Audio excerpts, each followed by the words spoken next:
You swore you'd never get involved in anything unlucky again. Yet on the very day you were discharged from the hospital, you took all your savings and bought a worthless rock that everyone laughed at. The heat wave on National Day Road, thick with dust, swept toward you as you squeezed through the crowd with your cane, the edges of your cast rubbing against your injured leg, causing a dull ache. The burlap sack was filled with scrap material, all slashed open with a single cut. The vendor couldn't be bothered to look up, and the onlookers were just waiting for some sucker to hand over their money. Just as your fingertips touched that pockmarked gemstone ore, a stream of pale blue data suddenly refreshed. Tier 1 mountain stone ore, yield rate 87%. You suppressed your pounding heart and slapped your wallet down on the stall. The blade sizzled as it bit into the stone's surface. The first cut revealed not a hint of green, and a roar of mocking laughter erupted. Yet you drew a line across the remaining half of the stone and said just 3 words, "Cut here." Chapter 1. System Activation. Lou never imagined that his streak of bad luck had reached the point where even drinking cold water could get stuck in his teeth. As a cogs in the machine at a foreign-owned company, Lou had always been diligent and hardworking, but at the end of last month, he seemed to have lost his mind oversleeping for 3 days in a row. According to company policy, anyone who intentionally skips work is subject to immediate dismissal. Lou had finally landed this clerical job at a foreign company just 2 months after graduating from college. Having already spent a considerable amount on job hunting during those 2 months, he was naturally unwilling to give up this hard-won position just because of absenteeism. The foreign bosses, of course, wouldn't listen to his explanation. After paying Lou half a month's salary as a so-called severance package, they told him to pack up his things and go home. That same day, Lou, clutching a cardboard box and waiting for a DD ride at the company entrance, felt utterly despondent. In a moment of confusion, he mistook a red sedan for the car he'd ordered. Bang! As Lou hurried toward it, the red sedan suddenly accelerated, sending a cloud of dust up into his face. But the tragedy was yet to come. A nearly fully loaded truck, even though the driver had slammed on the brakes, still plowed into Lou. As Lou flew through the air, the last image etched in his mind was the truck driver's contorted face, twisted with sheer terror. "You're one lucky guy. Even though you don't have insurance, the driver didn't run away, he actually took responsibility." That's what Kai, Lou's college roommate, told him after he woke up. But this was hardly good news. Just thinking about the astronomical medical bills and next month's rent, which was due soon, sent waves of pain through Lou's heart. His right leg was already in a cast, and even if he were discharged from the hospital, he'd have to walk with crutches for at least 3 months. What company would hire an employee who can't even walk properly? But what was most frustrating was that, as Kai explained, the truck driver who hit him didn't look wealthy in the slightest. After his family had scraped together just enough to cover Lou's medical bills, they couldn't come up with a single penny more. Kai, who had minored in law in college, told himself that he could actually recover some money from the truck driver. But Lou himself came from a farming family. How could he possibly burden this already poverty-stricken household? Today was the day of his discharge. Lou looked up at the hospital room ceiling, his thoughts long since wandering off to who knows where. "Ha! Happy birthday!" Kai's raspy voice, like a drake's, rang out right on cue at 9 o'clock. "Being discharged is like a new beginning. Look how auspicious this big cake is." Looking at the cake in front of him, Lou didn't know whether to laugh or cry. He had no choice but to graciously accept his good buddy's well-meaning gesture and blow out all the candles on the cake he handed him. "All right, is that enough? Can I be discharged now?" "No way. You have to finish this whole cake first." "What?" Lou knew deep down that his best buddy was just messing with him. If he really had to eat this entire 11-inch cake, he'd probably end up with diabetes. Lou picked up a red cherry from the top of the cake and popped it into his mouth. "See, that's enough, ouch." It turned out that while Lou was trying to speak and bite into the cherry at the same time, he got distracted and his teeth and tongue collided with a loud thud. "Oh my God, you're bleeding from the corner of your mouth. Just from eating a cherry? Did you get poisoned or something?" Hearing Kai's joke, Lou could only press a napkin to his mouth while glaring at Kai with wide eyes. Kai chuckled and waved his hand. "All right then, I'll go handle your discharge paperwork. You go ahead and cure the poison on your own for now." Lou picked up the napkin beside him with a sigh and pressed it against his mouth. Had his body really become this fragile after being hit by a car to the point where biting his tongue would cause such heavy bleeding? But to Lou's surprise, what was happening to him really did resemble a massive hemorrhage.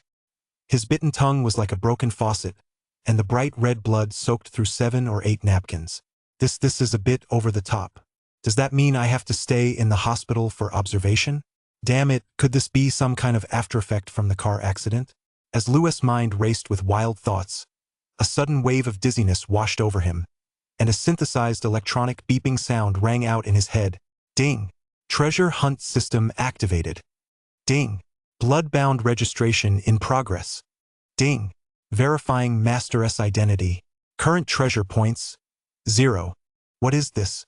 Was he hearing things? But the voice in his mind sounded so real. Even stranger, the moment these sounds echoed in Louis' mind, the wound in his mouth stopped bleeding entirely. Treasure hunt system successfully activated.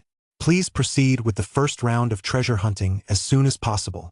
Treasure hunt system? Surely he must be hearing things. Lou prided himself on being a contemporary college student with a higher education. He usually maintained a critical stance toward all this mystical nonsense. An intelligent treasure hunt system?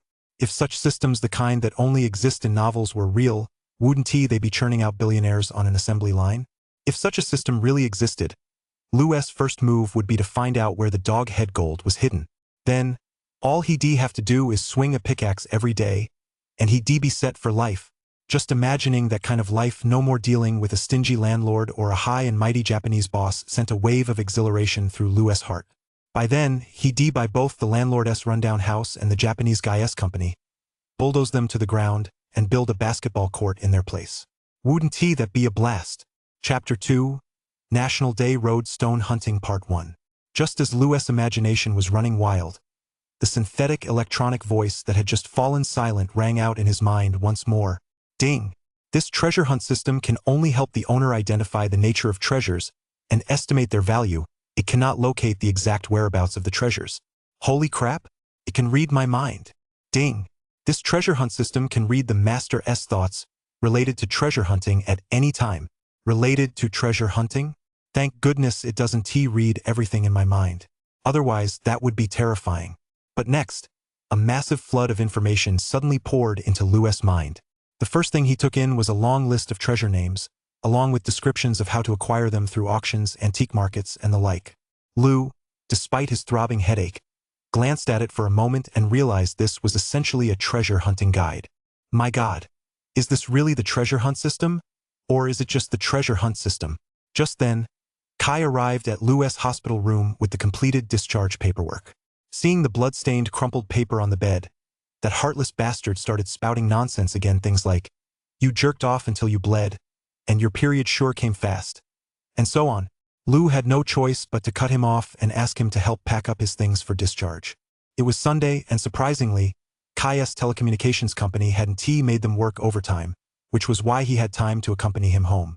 Watching Kai bustle about taking care of everything for him, Lou felt deeply moved. Despite coming from a privileged background, Kai didn't put on any airs. If it hadn't been for him these past few days, Lou probably would taken his own life long ago. Lou made up his mind. He would do everything in his power to repay this brotherly bond. Just as he was feeling moved, Kai suddenly turned around and gave Lou a wry smile. "I'm afraid you're going to have to put up with a bit of discomfort in my car later. Damn it, my dad sent me to National Day Road to find him a Qing Dynasty silver floral square vase. He says it's supposed to pair with the golden orchid vase at home." Lou felt quite sorry for his friend. His dad was an associate professor of history at a university who spent his whole life immersed in antiques. As a result, his son, who had absolutely no interest in historical artifacts, was viewed by his associate professor father as a key candidate for cultivation among his children. As a result, he frequently received text messages like this. One day he'd be sent to National Day Road to find a silver floral square vase to complete the pair. The next, he'd be sent to the city god temple to pick up some thankas for decoration. It was Kai who suffered the most.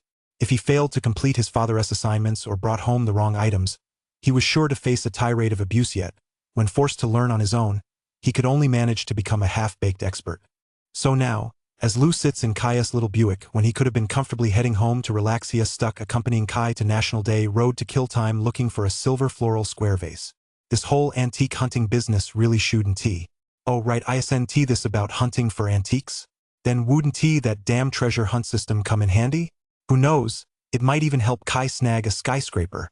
Wouldn't that count as giving his buddy a hand? All right, stop complaining.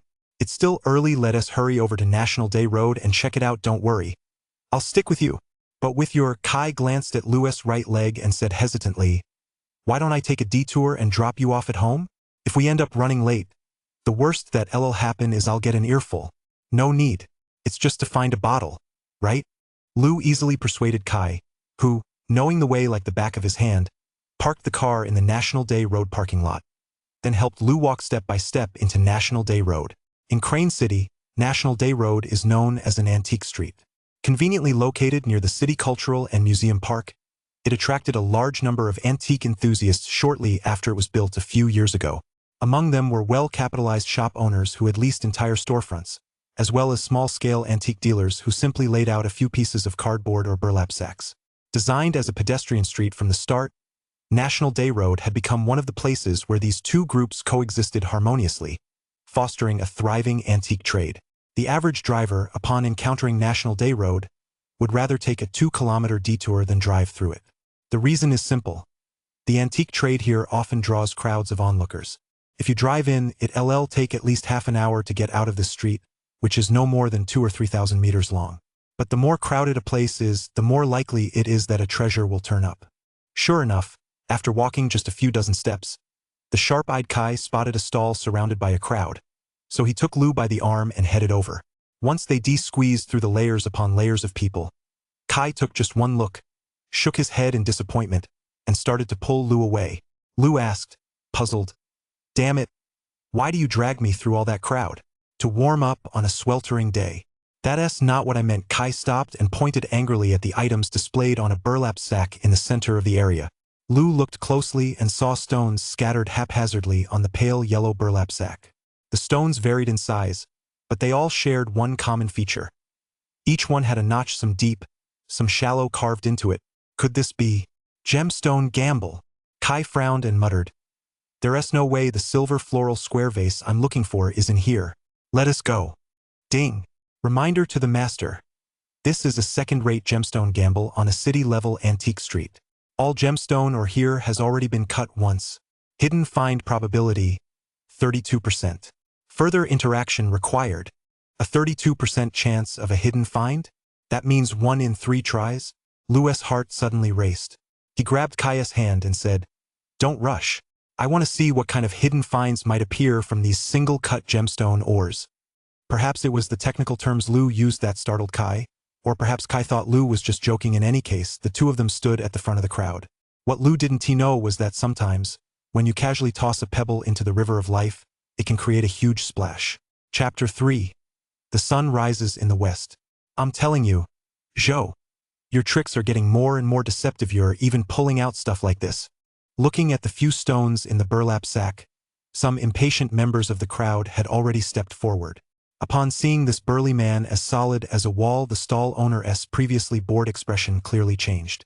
On his gaunt, skinny face, which seemed to have not a single ounce of fat, he forced a smile and said, come on, Wong. These are just to whet your appetite. There's certainly better stuff coming up. Wong nodded slightly.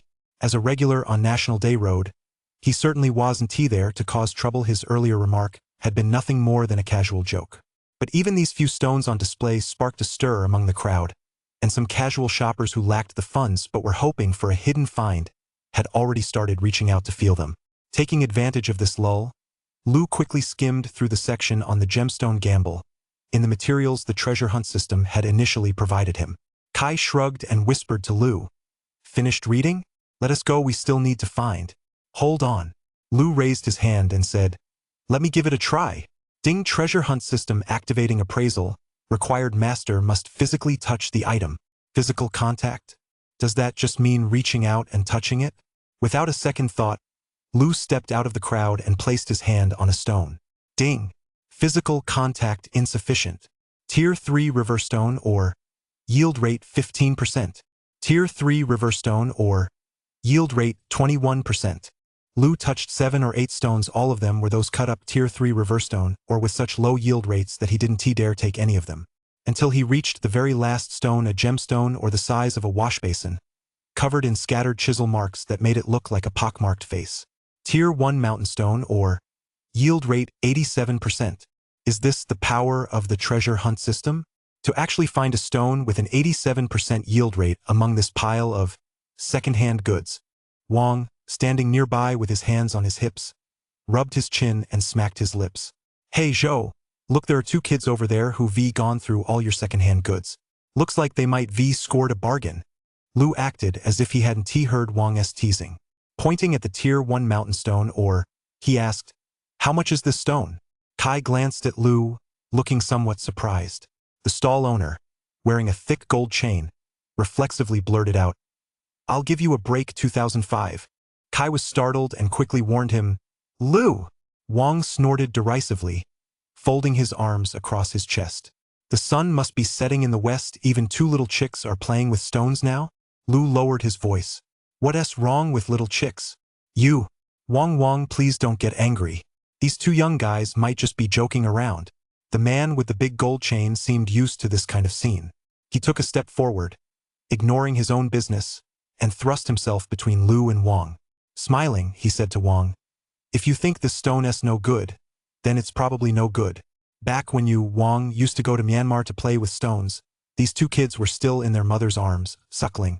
Wang let out a heavy sigh through his nose and tugged at the half-open collar of his suit, saying, two brats who haven't even grown a full set of hair yet, who knows which stinking bitch gave birth to them, and they dare to hang around here on National Day Road without even wiping the crap out of their own dog eyes. After saying that, he glanced at Big Gold Chain and added, Zhou, I'm giving you face here. Hurry up and bring out some other stones. Okay. I'll be right there. Seeing that Wang had taken a step back, Zhou clasped his hands in a bow and went to the back of his van to fetch the stones. It seemed as though the storm had blown over, but the next voice startled both Big Gold Chain and Wang. I'll pay 3,000, I'll take this stone. What? Don't mess with me, kid. I'll smash your balls. I'll pay 3,000. No more nonsense, just cut it already. Lu reached into his coat and pulled out his wallet, tossing it onto the burlap sack. Here's my wallet and the credit cards inside as collateral. I'm not messing around. Zhou nodded. He glanced at Wang and said in a conciliatory tone, Wang, if they want to play, just let them play. After saying that, he gave Wang a wink. Wang clapped his hands and said through gritted teeth, you just want to throw 3,000 into the water like that? I'll be damned if the sun rises in the west today. As a stall run by Gemstone Gamble, Zhou had naturally brought plenty of equipment. Looking at the wallet lying on the burlap sack, Zhou didn't harbor much doubt since they were adults. They certainly weren't the kind of small-time scoundrels who make empty threats. Sizzle, sizzle, sizzle. The spinning blade quickly sliced through the pockmarked stone Lu had chosen. Everyone looked at the vertical cut, not a trace of green was visible. Just as I thought, a junk stone. I even thought it might be a dog shit egg. This kid's probably going to lose his shirt. Kai shook his head as well. Lu was practically joking around, he had absolutely no experience, and trying to win at the Gemstone Gamble on luck alone was nearly impossible. Ignoring everyone's mockery, Lu beat them to it, running his right pinky finger along the remaining half of the stone to mark a line. Cut here! Zhou nodded helplessly. He'd seen this kind of refusal to admit defeat attitude before, even when the stone had been ground to dust. With a single cut, a flash of green light appeared. Green! A chorus of gasps rang out around Lu. Wang's mouth dropped open, and Zhou, the one with the big gold chain, muttered, Lucky, so lucky. Lu clasped his hands behind his back, clenching them tightly. He looked at Wang's liver-colored face and said, word by word, if you keep your mouth clean, the sun will rise in the west. Chapter 4. Humiliation Part 1. Whoa, kid. You're in luck. If that green keeps seeping down, 3,000 yuan, that price would at least go up tenfold. The murmurs around them continued, but unlike before, they had all turned to praise and envy. Pfft. Who knows what kind of shitty luck this brat's got? It's just a blind cat stumbling upon a dead rat, pure guesswork. He hasn't even cut into it yet, for all we know. That's all the green there is. Wang was a seasoned veteran who'd been cutting it on National Day Road for years. In front of so many people, even if he'd really misjudged it, he had no choice but to play it tough and not admit it. It's all the way through. That kid's really lucky. Before Wang had even finished speaking, another wave of admiring murmurs reached his ears. Good luck. Good luck. Zhou, the guy with the big gold chain, wiped the sweat from his forehead. But no returns once sold was the rule at Gemstone Gamble. Once it was sold, There was no room for regrets. Humph! Wang could only turn his head away and snort coldly. Now that the stone had been cut open, there was no point in sticking to his story anymore. What's wrong with a little chick? Unlike certain people big as they are, all they know how to do is talk big. Lu picked up the cut stone and taunted Wang, who had his back turned to him. You little bastard! Do you think I'm giving you a free pass or something? Wang undid the top 2 buttons of his shirt, revealing half the head of a mountain tiger tattooed on his chest. Wang, don't get mad. The kid doesn't know any better. Let us not stoop to his level. I've got some good stones here, I'll go get them for you right now. Why don't you take a look? Zhou, the guy with the big gold chain, hurriedly grabbed Wang by the arm while frantically signaling to Lu to get out of there fast. Who are you trying to scare with that big cat tattoo? We live in a society governed by the rule of law now. If you don't have an eye for quality, who's afraid of whom? Lu had just gotten a taste of the good life. His world had suddenly gone into overdrive. What was there left to fear? Who cares about Wang, cat brother? Could he possibly compare to my treasure hunt system? If you don't believe me, I'll play along with you. Ha, you're really a young bull that's not afraid of tigers. Yeah, we live in a society governed by the rule of law, no doubt about that. But you just got lucky and stumbled upon a bargain. I don't believe a greenhorn like you could possibly know what you're talking about. How about this? Tell everyone here about this piece of raw material you're holding. If you're right, I'll apologize to you, and from now on, whenever I, Wang, see you on National Day Road, I'll go out of my way to avoid you. But if you can't explain it, don't blame me for being rough. Wang was held back by Zhou. He originally planned to let the matter end there and give Zhou some face. But who knew Lu wasn't afraid of him and decided to go head-to-head with him. Fine, no problem. I'll up the ante. If I lose, I'll smash this piece of jade right here and get down on my knees to bark like a dog. If you lose, you'll have to call me master whenever you see me from now on. How about it? You up for it? No way. If they played it like this, Lu was a sure winner. That ridiculous system from earlier had given him all the information on this piece of jade. He could just ramble on for a bit and still win for sure. Hold on. Who's to say you don't just happen to know about this particular stone and know absolutely nothing about the others? If that's the case, wouldn't I be getting totally screwed over by you? Besides what I just mentioned, let us each pick one stone from Zhou's collection and see whose pick turns out to be better. If you can beat me, I'll just have to accept my bad luck. Seeing how confident Lu sounded, Wang began to feel a little uneasy, but he was, after all, a veteran in the antiques business. Sure, this kid might know the basics about stones, but the gemstone gamble isn't just about knowledge without a certain level of experience. Beating him is impossible. Lu, I think we should just call it quits. You've already turned your 3,000 yuan into 10 times that amount. There's no need to keep playing with him. Kai knew Lu's true capabilities. This kid couldn't even tell the difference between jade and non-jade, let alone play gemstone gamble. Who knows where he suddenly got the courage from? Probably the 30,000 yuan had gone to his head. It's fine, it's fine. Just sit back and watch the show. Lu showed no sign of panic. All right, let us do this. Ah, young people, they're just so headstrong. There's nothing to be done. Zhou had originally intended to get Lu to leave quickly, so he wouldn't provoke Wang any further. But he never expected Lu to take the initiative to challenge Wang and try to outdo him.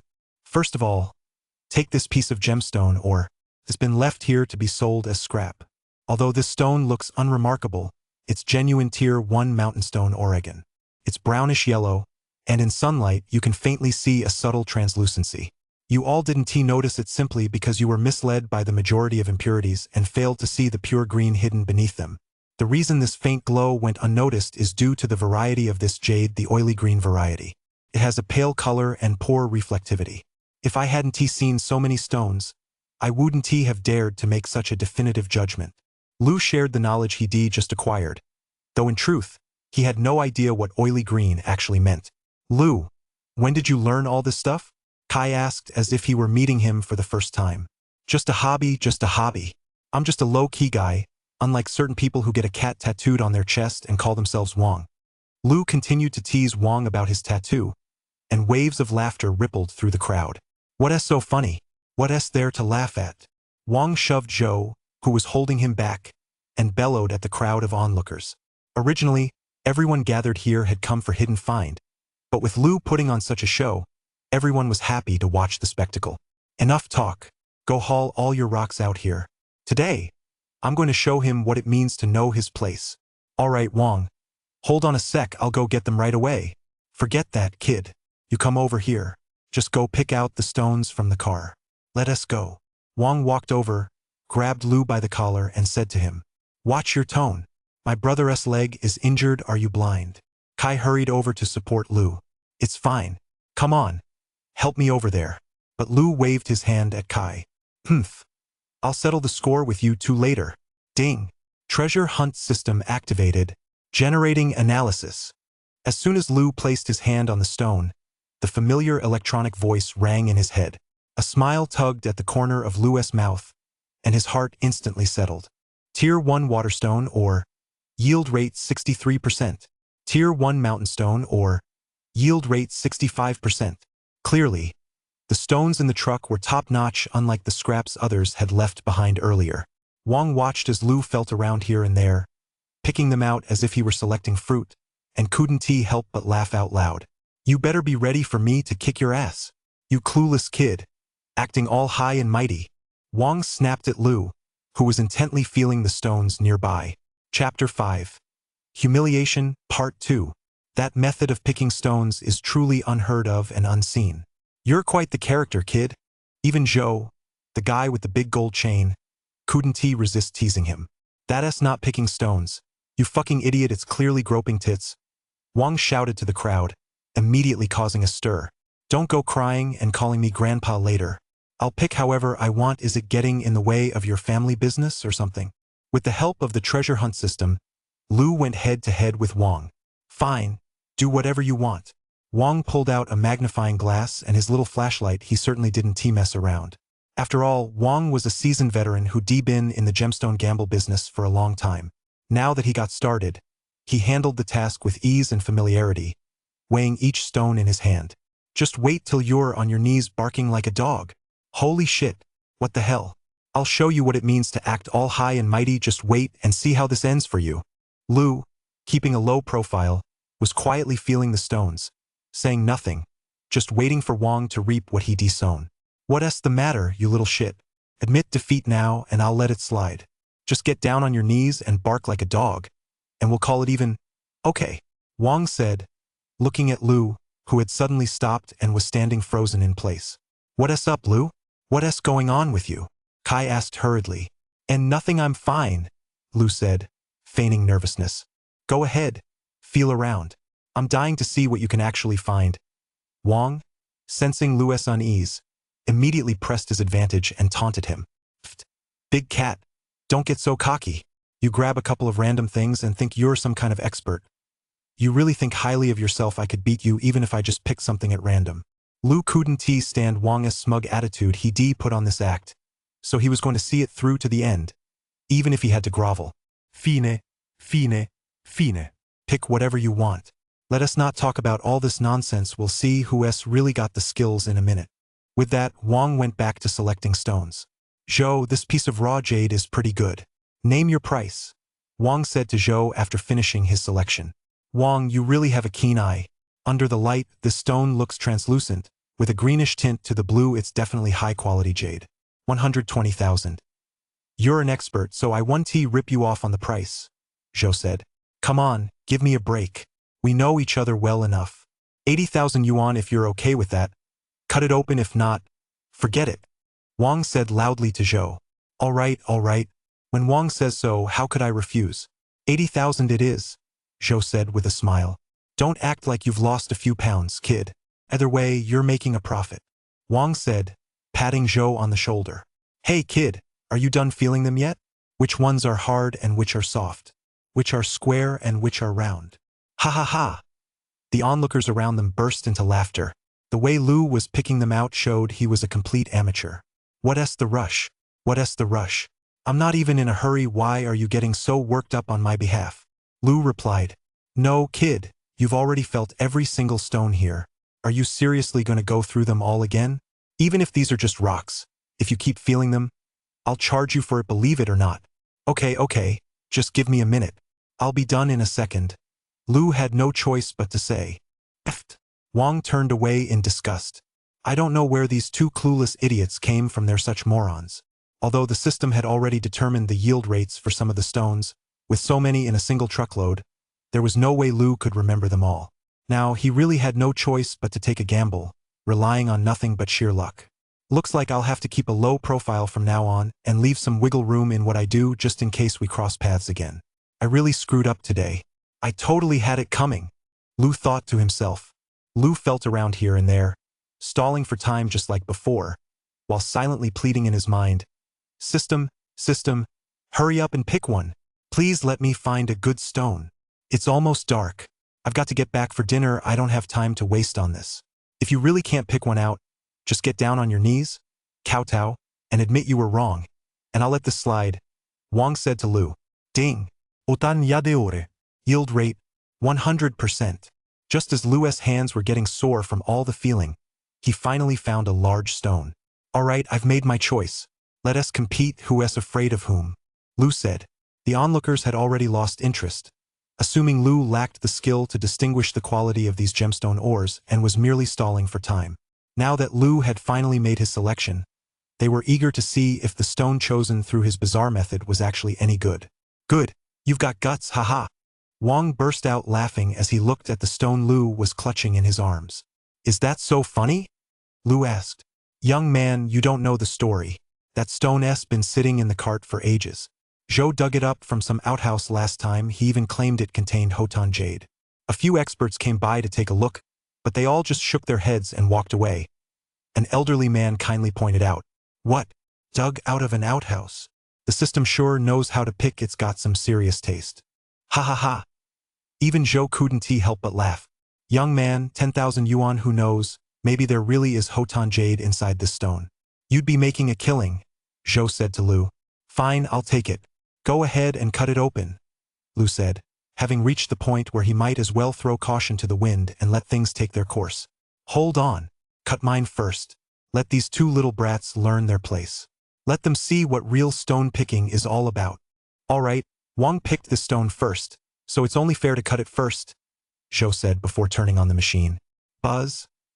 The machine's humming didn't dampen the enthusiasm of the onlookers in the slightest. Green. Someone with a keen eye was the first to shout out. What a huge piece of crystal-clear base, water-clear jadeite top-notch material. People couldn't help but marvel. Wang certainly has a keen eye. Zhou seized the opportunity to pay him a compliment. A water-type glass stone like this one of roughly the same size was once cut open at Panjiayuan, and the price was exactly 120,000. If you bought this stone for 120,000, you wouldn't make a profit. Wang said to Zhou, who quickly laughed it off and said nothing more. Hum. The machine's hum sounded again, moving toward the large stone Lu had selected. How should we cut it, young man? Zhou asked Lu. Just like that one clean cut. Lu pointed roughly in the direction he wanted. Joking aside, without the treasure hunt system, how was he supposed to know anything? The blade sliced into the stone, sending shards flying out along with the water, but Zhou's hands suddenly froze. What's this? Chapter 6. A Slap in the Face, Part 3. Could this really be Hotan jade? Zhou's quiet voice sent shockwaves through the crowd. May I take a look? An elderly man wearing thick, bottle-bottom glasses pushed his way through the crowd and addressed Zhou. Gee, take a look. Zhou respectfully handed the cut stone to the elderly man in front of him. This jade, the color is very pure, and the luster is quite good. It's definitely Hotan jade. I never would have expected such high-quality material to be hidden inside such a large piece of stone. How did you discover it, young man? She said to Lu. Actually, I just felt a connection with this stone, so I picked it up on a whim. Lu brushed it off with a laugh. After all, he really didn't know anything about it otherwise. He wouldn't have passed up such a great chance to show off. Ha! I was being too hasty. Young man, I really like this piece of Hotan jade. I wonder if you could bear to part with it. Name your price. She thought Lu was playing it cool and refusing to tell him the truth. That's amazing, so young. Yet you've got such a keen eye. Even Chi couldn't tell what this was. You're not just guessing, are you? How could someone so young be that good? The crowd grew noisy again, with constant murmurs of speculation. Damn it. I didn't check the almanac before leaving today. Wang muttered under his breath from the sidelines. Hey, apprentice. Why do you run off? Aren't you going to take your stone? Lu, with his sharp eyes, spotted Wang slipping away quietly amid the commotion and bellowed at his retreating back. Damn it! Wang's curse echoed back, But in the end, he didn't turn around after all. He already made a complete fool of himself. Chi, right? If you like this stone, just name your price. As your junior, I should naturally yield to a senior's choice. Lu suddenly became quite polite at this point, knowing when to cut his losses after coming out ahead. Well, Chi had originally intended to test Lu. If Lu didn't know the trade, Chi could have kept the find for himself. But now that Lu had spoken up, Chi found it awkward to name a lower price. I left in a hurry. In our antique business, we settle in cash. 200,000. Consider it a favor this old man owes you, young man. Chi said, and the onlookers couldn't help but envy Lu. A favor from Chi was no ordinary thing. In the antiques world, especially in the jade trade, Chi was a force to be reckoned with. His word was law, and a favor from him was worth its weight in gold. All right, old man, the stone is yours. As a younger generation, I'm not greedy. 150,000 will do, just to make a friend. It wasn't that Lu was being particularly generous. This piece of Hetian jade was quite substantial. Based on market prices, it was easily worth 400,000 or 500,000. That was precisely why Chi said he owed him a favor, but Lu had no idea. He thought it was worth 200,000 at most and was just putting on a show of generosity. All right, if you ever need anything in the future, come find me at Mullen Garden in North City. After the stone deal was done, Lu got into Caius Buick with Caius' help. Lu, are you really that good? Tell me the truth, bro, are we being played? I've never heard that you knew anything about this stuff. As soon as he got in the car, Kai grabbed Lu and asked, Hey, it's just because I keep a low profile. Lu thought for a moment but decided not to tell him about the treasure hunt system. After all, he didn't even understand what this mysterious cheat was all about himself yet. So for now, the fewer people who knew about it, the better. Let us go, Lu. You can pick out that vase for me with you around. I know I can't go wrong. Kai had been fretting over the silver floral square vase, but seeing how skilled Lu was put his mind at ease. Well, I just know a little about the gemstone gamble. God only knows when or if that treasure hunt system will restart. Without the system's help, how could Lu possibly know anything about antiques? Let us go, let us go. I don't know anything myself anyway, I basically have to rely on Baidu. With that, Kai started the car and drove deeper into Antique Street. China is the capital of porcelain. Even the Chinese word for China porcelain sounds the same as porcelain, which shows just how popular it is. From major collectors at home and abroad to individual hobbyists, everyone knows something about porcelain. With porcelain being so popular, there's a massive market, and where there's a market, there are inevitably fakes. Deep within Antique Street, as far as the eye could see, were shops selling porcelain of every kind and variety. It was enough to make Lu and Caius' eyes spin. They just stared at each other in confusion before finally picking one shop to check out. Are you two looking to buy a vase? The owner was a middle-aged man in his 30s, already slightly receding at the temples. His remaining hair was neatly combed and slicked back with hair wax until it gleamed. His eyes seemed somewhat unfocused, perhaps due to the weariness of daily life's trivialities, or perhaps from constantly thinking about how to make money to support his family, yet the sudden gleam that flashed in his eyes was incredibly bright. Yes, I'm looking for that square silver ear mushroom bottle. Do you know which one that is? Kai asked. You're a connoisseur, a true connoisseur. These are the bottles that sell best right now. Take a look, top quality silver ear mushroom bottles, 6-sided, and check the bottom for the anti-counterfeiting mark. A specialty of Jingdajun. What do you think? The shop owner picked up a vase and described it to Kai. What do you think, Lu? Kai, who knew nothing about it, tugged at Lu's sleeve and asked, Why don't we check out a few more places? Shop around, I have no idea what's good or bad. Lu replied, Your leg's still injured. Never mind, I'm sure they're all pretty much the same. Kai said to Lu, Right, they're all the same. The lowest price for this bottle is 2,800. I can tell you two are in a hurry, so I'll skip the small talk. Afraid they walk away, the shop owner quickly threw out a price. 3,000 yuan, what do you think? Kai muttered quietly to Lu. I think. Lu, of course, had no idea. Pfft. 2 greenhorns, I'm gonna make a little extra off them. The shop owner thought to himself. Lu, why don't we just take this one? Kai asked, but Lu remained silent. Absolutely fair and honest. The shop owner added, though he'd already made up his mind to rip them off big time. Ding! Treasure hunt system restarting. Lu's heart skipped a beat when he heard that neutral electronic voice. Had it finally restarted? Lu? Kai nudged Lu twice, but Lu was so overcome with elation that he didn't even notice at first. Lu! Ha! Lu finally snapped out of it. I think this one's pretty good. Why don't we just buy this one? Kai said to Lu. Wait a minute. Lu suddenly stepped forward, placed his hand on the porcelain bottle the shop owner was holding, and his face once again lit up with confidence. Ding! System analyzing. The smile on the corner of Lu's mouth grew even more determined. Chapter 7, A Good Find. Ding! Data integration complete. Master replica porcelain shop. Hidden find rate, 12%. Detailed analysis pending further examination. Ha, so most of them are master replicas after all. Lu thought to himself as his hand reached out to take the silver floral square vase from the shop owner. Whoa, be careful. Noticing the cast on Lu's leg, the shop owner cautioned him. Ding! Now small workshop crafts, low-grade replicas, integrating knowledge on the silver floral square vase. Immediately afterward, a flood of knowledge about the silver floral square vase poured into Lu's mind like a revelation. Lu couldn't help but smile as he held the vase in his hand. It truly was a case of the uninitiated seeing the spectacle, while the expert sees the subtleties. Now that he had grasped some basic knowledge about it, looking at the vase in his hand again, it really did appear quite crudely crafted. Boss, where did you say this was made? Jing Dajun? That's right. Look, there's even a mark on the bottom of the vase. Jing Dajun. See, right here. It doesn't look like it to me. The silver glaze on this vase is clearly industrial pigment. It was applied during post-production. And look at the texture of the vase. It's uneven, with some parts coarse and others fine. It's obviously not the work of a skilled artisan. It looks more like it was machine molded. And that Jingdajun mark, it's actually quite finely done. Someone who doesn't know the trade would really be fooled.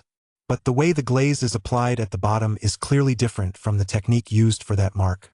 TSK, TSK, TSK. Selling a bottle like this as Jingdajun porcelain, that's a really shady move. Lu said calmly to the shop owner. I didn't expect you two to be such connoisseurs. It's my fault I don't know much about this. That shop owner sold me a substandard bottle as the real thing. It's truly embarrassing for me. The shop owner broke out in a cold sweat at Lu's words and hurriedly grabbed a hand towel to wipe his brow. We do have some fine pieces here. Sir, would you care to take a look over here? The shop owner's attitude had clearly changed from before. He was even addressing Lu as Sir now. Lu, way to go. You're still playing along with me. If you don't know what this is, then I really don't know a thing. You never knew a thing to begin with, Lu teased. All right, I don't know. You know what it is, don't you? I collected all these vases myself. Take a look, gentlemen, and see if anything catches your eye. The shop owner led the two men to another shelf and said, Ding! A replica of a Yuan Dynasty blue and white porcelain vase. Date unknown. Modern craft. Master replica index 86. Ha! I don't think we'll find what we're looking for here. Let us go take a walk outside. Lu said. What? Lu, is this a fake too? Kai asked. Master replica, the craftsmanship is pretty good. Lu continued. Feel free to look around, you two. The shop owner wiped the sweat from his brow once more. He wasn't the least bit embarrassed in the antiques business. It all comes down to whether you have a good eye. If you get fooled, you can only blame yourself for lacking knowledge and not mastering the craft. You can't blame anyone else. Let us go. There aren't any real treasures here, Lu said. After leaving that shop, the two visited a few similar stores, but the results were much the same. Most of the major shops carried mostly master replica, high-quality fakes. Still, Lu managed to find a genuine silver floral square vase, an authentic Jingdajun piece at one shop. After Lu presented his professional terminology and analyzed comparable prices, the owner had no choice but to lower the price, knowing full well he'd encountered a true connoisseur. Lu had originally planned to call it a day and head back quickly. After all, he'd made far too much money today. His earnings for the single day exceeded what he'd earned over the past 20+ years combined. Kai, however, suggested that since they were already on Antique Street, they might as well check out the free trade zone on National Day Road, long known as the Antique Black Market. There, the quality of items varied wildly, and you could find all sorts of strange objects. The people who frequented that area were seasoned veterans with a keen eye, yet even they sometimes got things wrong. Lu didn't mind after all. With the help of the treasure hunt system, there was no harm in taking a look, and so Lu and his companion headed to the National Day Road Antique Free Trade Zone. As luck would have it, Lu ran into an old acquaintance there. It was none other than Chi, the man who had recently bought the Hotan jade Lu had appraised. Chi was a veteran who'd been in the business for a long time, But even he didn't dare make a hasty judgment here. He couldn't tell what was real and what was fake. Gee, what a coincidence. Lu greeted him as soon as he got out of the car. Ha! It's good for young people to come here and broaden their horizons. But don't go buying anything on a whim. Take it from an old-timer, these waters run very deep. Chi remarked with a sigh. We're just here to look around and learn a thing or two, Kai said. Right, learn a few lessons so you can be more cautious in the future. Even in the presence of an authority like Chi, Lu didn't dare to boast, so he replied humbly. Ha ha. Chi chuckled. Not bad, not bad. Since you're here, why not come along with me for a tour? I'll tell you a thing or two. I may not be good at much else, but I do love chatting with young people and soaking up some youthful energy. Don't look down on my meager knowledge, you two. Chi, you're really joking. Lu had an injury to his leg and could only be supported by Kai. The three of them walked slowly, and along the way, Chi shared some basic knowledge on how to authenticate the antiques they saw. Of course, the treasure hunt system kept popping up with notifications along the way. Since this was the free trade zone, there was naturally a bit of everything and plenty of fakes mixed in. Lu hadn't picked up anything the whole time, so even the treasure hunt system couldn't tell if there were any treasures here. A little gourd-shaped bottle, that's a nice one. Chi finally spotted an item that caught his eye. Hey, I know this one. It's probably for keeping crickets. A small gourd, you put it inside and tuck it in your bosom, so the crickets can survive the winter. Kai said, Lu, do you remember the great general we kept when we were kids? We didn't know any better back then. If we'd known, we wouldn't have let it freeze to death. Not bad. It really is for keeping crickets. Look at that patina, it's been around for quite a while. It's a fun little trinket, Chi said. The stall owner, seeing the group examining his wares, hurried over to greet them. Once he recognized Chi, he became even more enthusiastic. Chi was a regular on Antique Street and was renowned for his keen eye. The fact that Chi was taking a look at his stall was proof enough that he had something worthwhile. It was also great publicity. He could tell people that Chi had spent quite a while examining his wares. May I take a closer look at this gourd? Chi asked. Sure, of course. The stall owner was overjoyed inside. He picked up this gourd from a small stall in the countryside for just a few dozen yuan, and it had even come with a grasshopper attached. Chapter 8. A big score. Chi took out a small magnifying glass and, under the light, examined the gourd closely, carefully observing its grain and patina, even scrutinizing the openwork and filigree details. Seeing how serious Chi was, Lu and the others didn't dare disturb him in the slightest. Oh, what a pity! Chi suddenly shook his head. How much is this gourd? I really like it, tell me your price, Chi said to the vendor. Well, the vendor had just seen Chi sigh and thought to himself that something must be wrong with the item, but then Chi turned around and said he wanted to buy it. His eyes darted back and forth as he plotted something in his mind. 3,000. Do you think it's worth that much, Chi? The vendor asked tentatively. Oh, Chi glanced at the vendor, then turned to look at Lu and the other person. Ha ha ha. He burst out laughing. Boss, don't mess with me. A little trinket like this sells for 20 or 30 yuan at the market. Even though I'm no expert, 3,000 yuan? You've really got some nerve asking for such an outrageous price, Kai said from the side. Chi, can I take a look at that gourd? Lu asked. In business, sincerity is key. You can't run your business like this. Your gourd isn't anything special, I just like the look of it. 300 yuan. Chi handed the gourd to Lu while speaking to the vendor. Ding. Sanha Lu grasshopper gourd. From the Kangxi era, priced between 50,000 and 80,000. After Lu took the gourd, the treasure hunt system prompted. Whoa, that's something. I wonder if that old guy really didn't recognize its value, or if he was just pretending. Lu thought to himself. 800 yuan, but that's only for you, Chi. If it were anyone else, I definitely wouldn't sell it. The vendor said to Chi. All right, 800 it is. Money can't buy what I like. Haha, Chi said jokingly. After leaving the small stall, Chi nodded repeatedly as he held the gourd. So, what do you think? Your name's Lu, right? I'll just call you Little Lu. Did you spot anything special? Chi asked, though he didn't really expect the young man to notice anything. I'm not entirely sure, but this gourd looks like a Sanha Lu gourd. I'm pretty sure that's what it is, Lu replied. Ha, you've got a keen eye. Not bad. For a young person these days to have such a sharp eye, I guess I'm just getting old. I can't keep up with you young folks anymore, Chi praised. Lu of Sanha? What's that? Kai asked, puzzled. Ha ha. Chi laughed a few times upon hearing Kai's question. This Lu of Sanha, he is not an object, he is a person. I only know a little about him myself. If Chi hadn't spotted this today and told me to look for it myself, I definitely wouldn't have come across it. Lu said to Kai. You're being too modest. Very few people can recognize this item. I was actually quite surprised that little Lu was able to identify it as a Sanha Lu gourd. Wait, you two have been talking about this for ages. Who exactly is this Sanha Lu? Kai asked, leaning on Lu, still puzzled. This Sanha Lu was a remarkable figure from the Kangxi or Qianlong era of the Qing dynasty. The gourds he crafted were so rare that even in the imperial court, they were next to impossible to come by. They're the very best of the best. If I hadn't been collecting miscellaneous antiques for so many years, I honestly wouldn't have recognized such a fine piece even if I stumbled upon it. Chi held the gourd in his hands, unable to put it down. So how much is this gourd worth?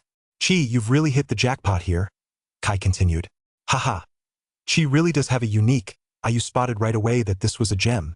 Lu chimed in with a compliment, though he thought to himself, what a sly old fox he is, incredibly shrewd. Talking about money is a bit crass. With things like this, it's all about rarity. But you're definitely right, it's a real steal. The vendors here are all shrewder than monkeys.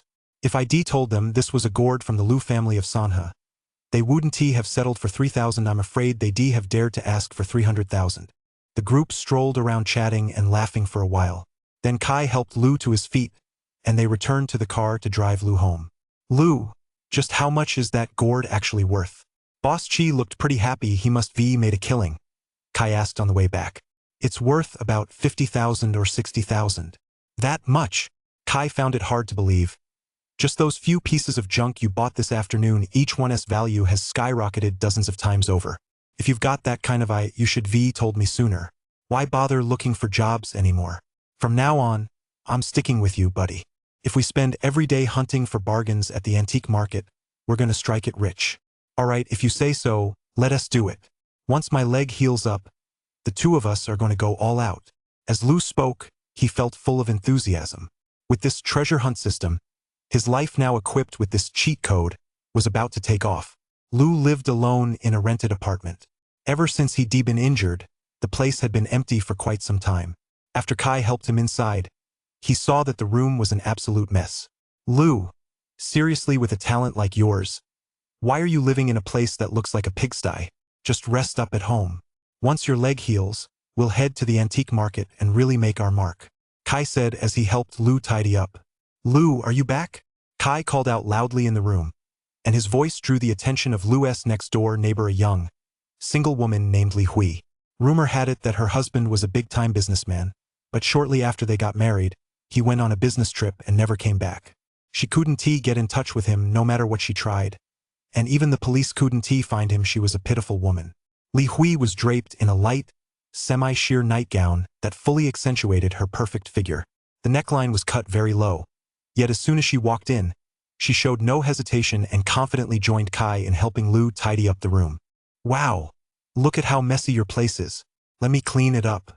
If your friend has something else to do, you can tell him to go ahead. Is your leg feeling any better? Li Hui asked with concern. Well, I still need to go back and drop off a bottle for my old man. Since you've got someone to help out, you better make the most of it. I didn't expect you to be so lucky with the ladies. Your leg isn't even healed yet, you'd better pace yourself. Kai patted Lu on the shoulder and said meaningfully, You little rascal, this is my neighbor, Hui. Don't say things like that. Lu quickly corrected him. I get it. I'm outta here. Take your time, Kai said, giving the two a suggestive look and winking at Lu as he left. Hui, I'll handle this myself. I'm all set now, Lu said hurriedly after Kai had left. Chapter 9, 8. No way. Your leg injury isn't healed yet. I don't have anything else to do anyway, so I'll just tidy this up for you, Hui said as she helped Lu sort through the pile of clothes on the sofa. Oh, right, have you eaten yet? Hui asked. Well actually, I haven't eaten yet. Kai was in a hurry to get home and report back, and since being discharged from the hospital, Lu really hadn't eaten anything yet. Now that you mention it, I guess I am a little hungry, Lu said sheepishly. I didn't know you were coming back today. Do you have any noodles here? I'll cook some for you. Although Lu knew she was going to make noodles, it still felt a little awkward. Li Hui was tidying up his place, and he didn't know whether to sit or stand. Let me quickly clear a spot for you to sit down. Look at how messy this room is, there's not even a place to sit. Li Hui bent over to tidy things up for him, completely oblivious to the fact that her short skirt, which barely covered her buttocks, was revealing a generous amount of skin as she bent over. Do we even have noodles? Why aren't you saying anything? If not, I'll go get some from my room. Li Hui said. Why is your face so red? Are you okay? No. I'm fine, Lu said quickly. Oh my, your clothes are all dirty. And with your leg injured, you can't wash them? Look at this, Li Hui said as she pulled a pair of underwear out of a pile of dirty clothes. Oh my, this is, I'll just clean this up myself, Lu said awkwardly. All right then, you just tidy up a bit, and I'll go cook the noodles for you. You're not exactly a kid anymore, you really should bring a wife home for Hui to meet, Li Hui teased. It's just that there's only one woman in the whole world like Hui, I wouldn't settle for anyone else. Lu joked back, trying to lighten the awkward mood. You little rascal, you dare to make fun of your own sister? Li Hui feignait danger. Oh, you don't even have a single scallion here. Wait for me to go back and get one. With that, Li Hui opened the door and walked out, and Lu finally let out a sigh of relief. A devilish figure, an angelic face, and dressed so alluringly, Lu admitted he really couldn't take it anymore. He figured he'd probably have to catch up with Miss Wu again tonight. Wait a minute, something doesn't seem right here. With that thought, Lu quickly felt between his legs. Hui was so alluring that he was practically burning with desire. Could it be that his leg was injured, and that this would ruin his happiness for the rest of his life? All right, I'm here. Hui pushed open the door and saw Lu standing there dumbfounded, clutching his crotch. She froze for a few seconds. What's going on here? It's nothing, Hui. Just put the stuff over here, I'll make it myself, Lu said. No way, I've got nothing else to do anyway. Cooking for a patient is the least I can do. With that, Hui turned and went to make noodles without waiting for Lu's reply. Damn it. No way when I got that system. I thought my life was about to take a turn for the better, but I never expected this. Lu panicked at that moment, feeling as if his life had suddenly turned bleak. Hey Hui, just make the noodles first, Lu called out, then turned and headed straight for the bedroom. My God, why is this happening to me? What the hell did I ever do to deserve this? What a bullshit system, I don't want it anymore, arg. Lu roared inwardly. The noodles are ready. Come out and eat, Hui called from outside, knocking on the door. Okay. But Lu was in no mood to eat at that moment. What's wrong? You look a little off, Hui asked as Lu walked out of the bedroom. Nothing's wrong. I'll eat the noodles. I'll eat the noodles. Though he said he was fine, Lu's face wore an expression even more miserable than if he were crying. Do you want to go to the hospital and get checked out? Hui asked with concern. I'm fine, really, I'm fine. It's just that I've been in the hospital these past few days, and the doctor won't let me go out for exercise. I'm just cooped up, Lu said bitterly. Come on, you broke your leg and you still want to go out for exercise? What's the matter? If you want to go out, wait until you finish your noodles, and I'll help you out for a walk. No, Hui. I'm a little tired today.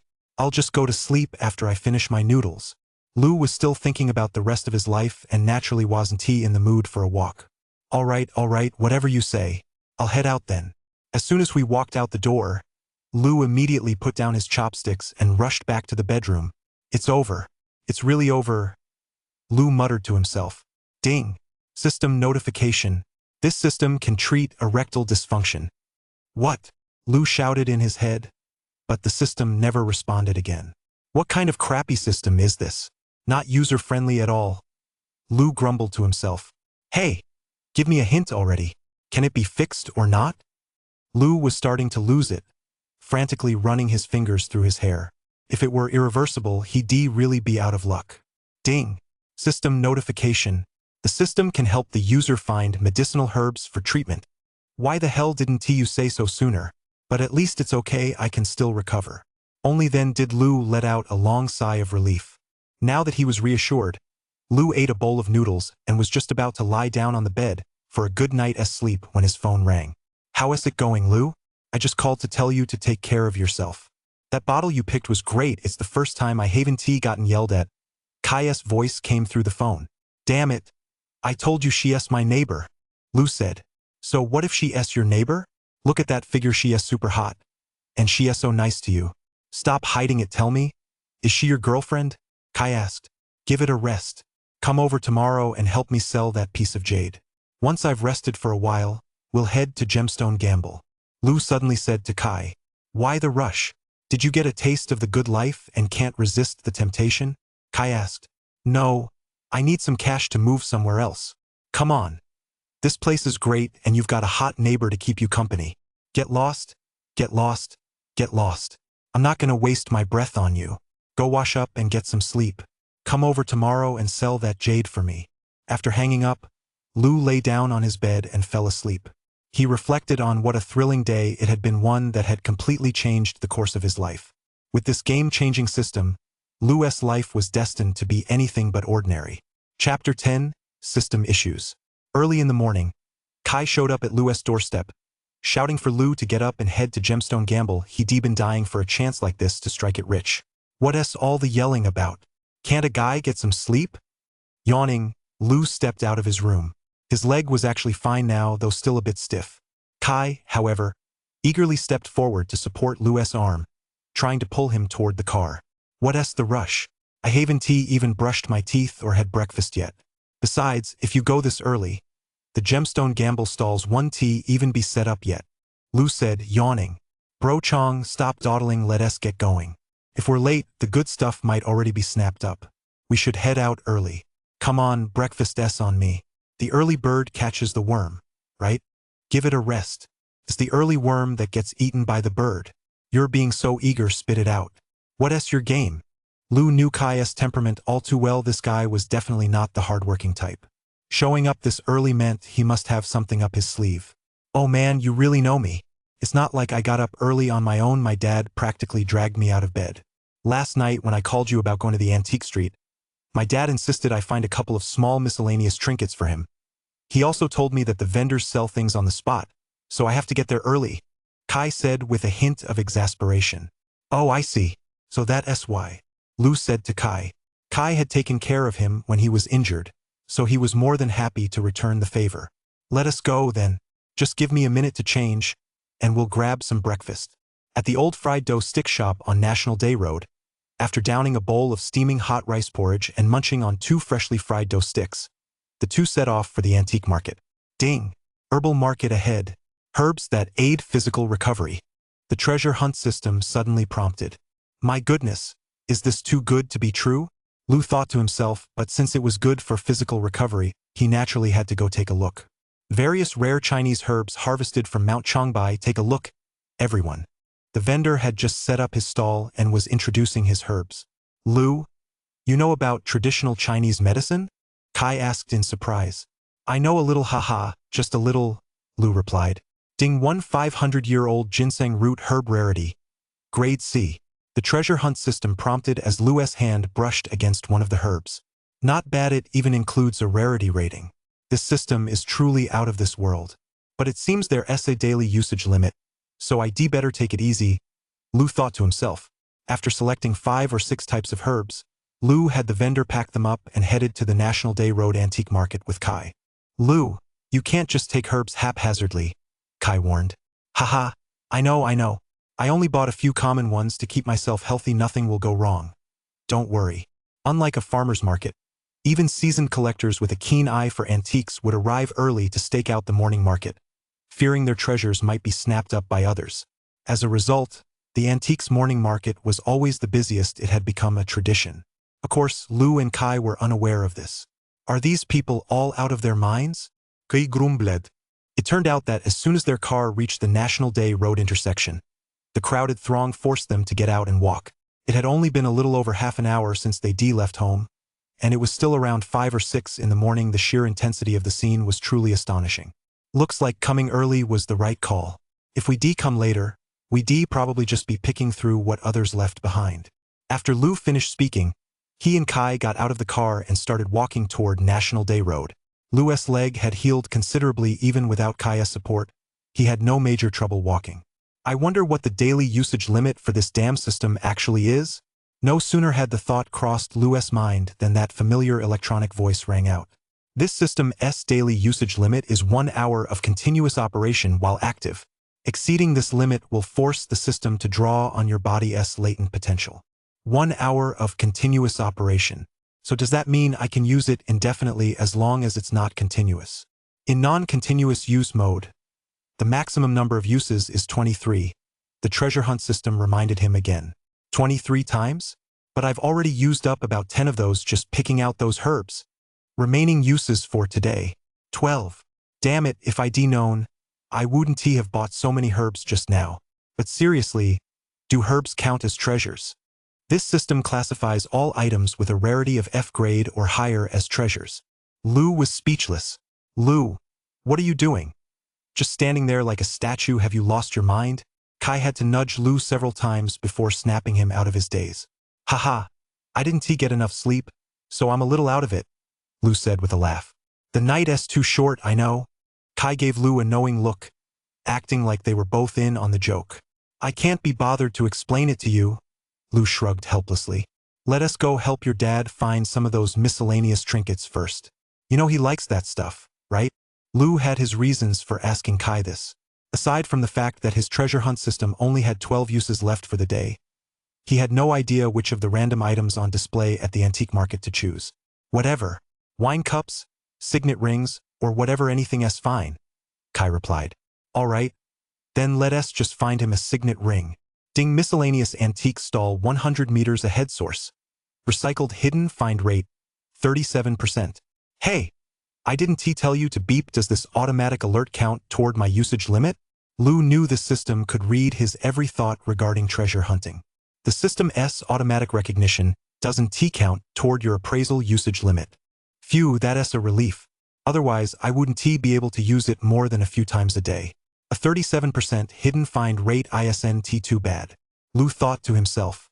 I see a stall up ahead, the items there look pretty good. Let us go check it out. Lu called out to Kai and they walked over to the antique stall up ahead. Take a look around. Take a look. These are all items I, an old man, collected one by one from farmers' homes in Shaanxi. Took me over half a month to put together this stall. You two have a keen eye. I saw you heading straight for me. You really know your stuff. Every vendor here is incredibly shrewd. Lu and Kai had barely reached the stall. They hadn't even started browsing yet when the vendor began showering them with flattery.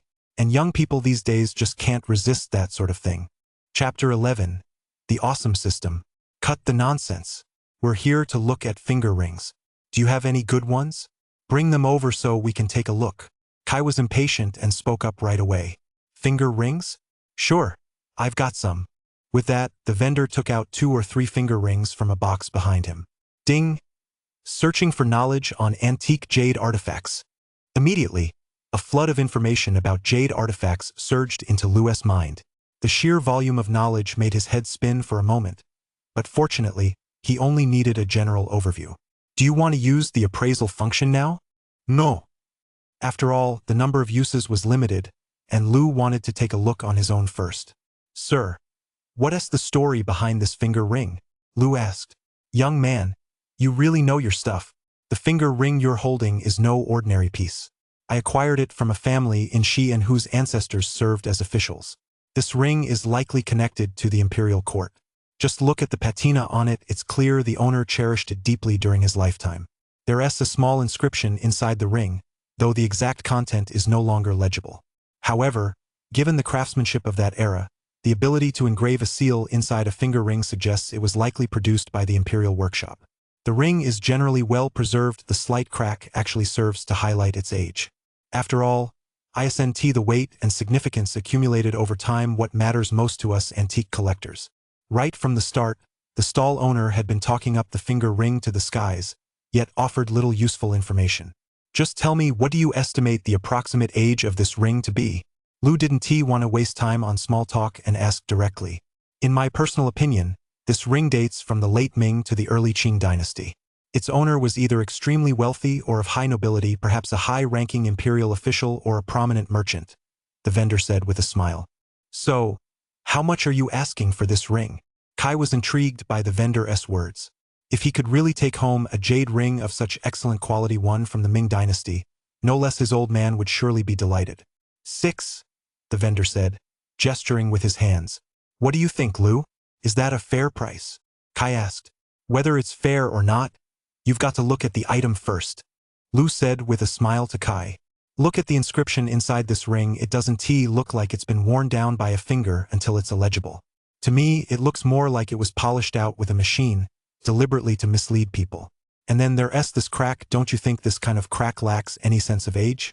The patina inside is clearly artificial. Now look at its luster. That's the biggest problem. The material itself is fine, but the jade's emerald green seems to be tinged with a hint of yellow. We all know that aged jade undergoes a series of natural chemical reactions that can cause its color to shift slightly from its original state. But the yellow in this piece looks far too artificial. It's clearly the result of sulfuric acid treatment. So, do you think this price is worth it or not? Young man, you really have a keen eye. If an old man like me had such good judgment, I wouldn't be running this stall. I bought all these items in the countryside over in Shaanxi. I can't guarantee whether they're real or fake. If what you say is true, then I must be seeing things. The stall owner remained unfazed as he took the signet ring Lu handed him. Take a look at some of the other items. I've got plenty of good stuff here.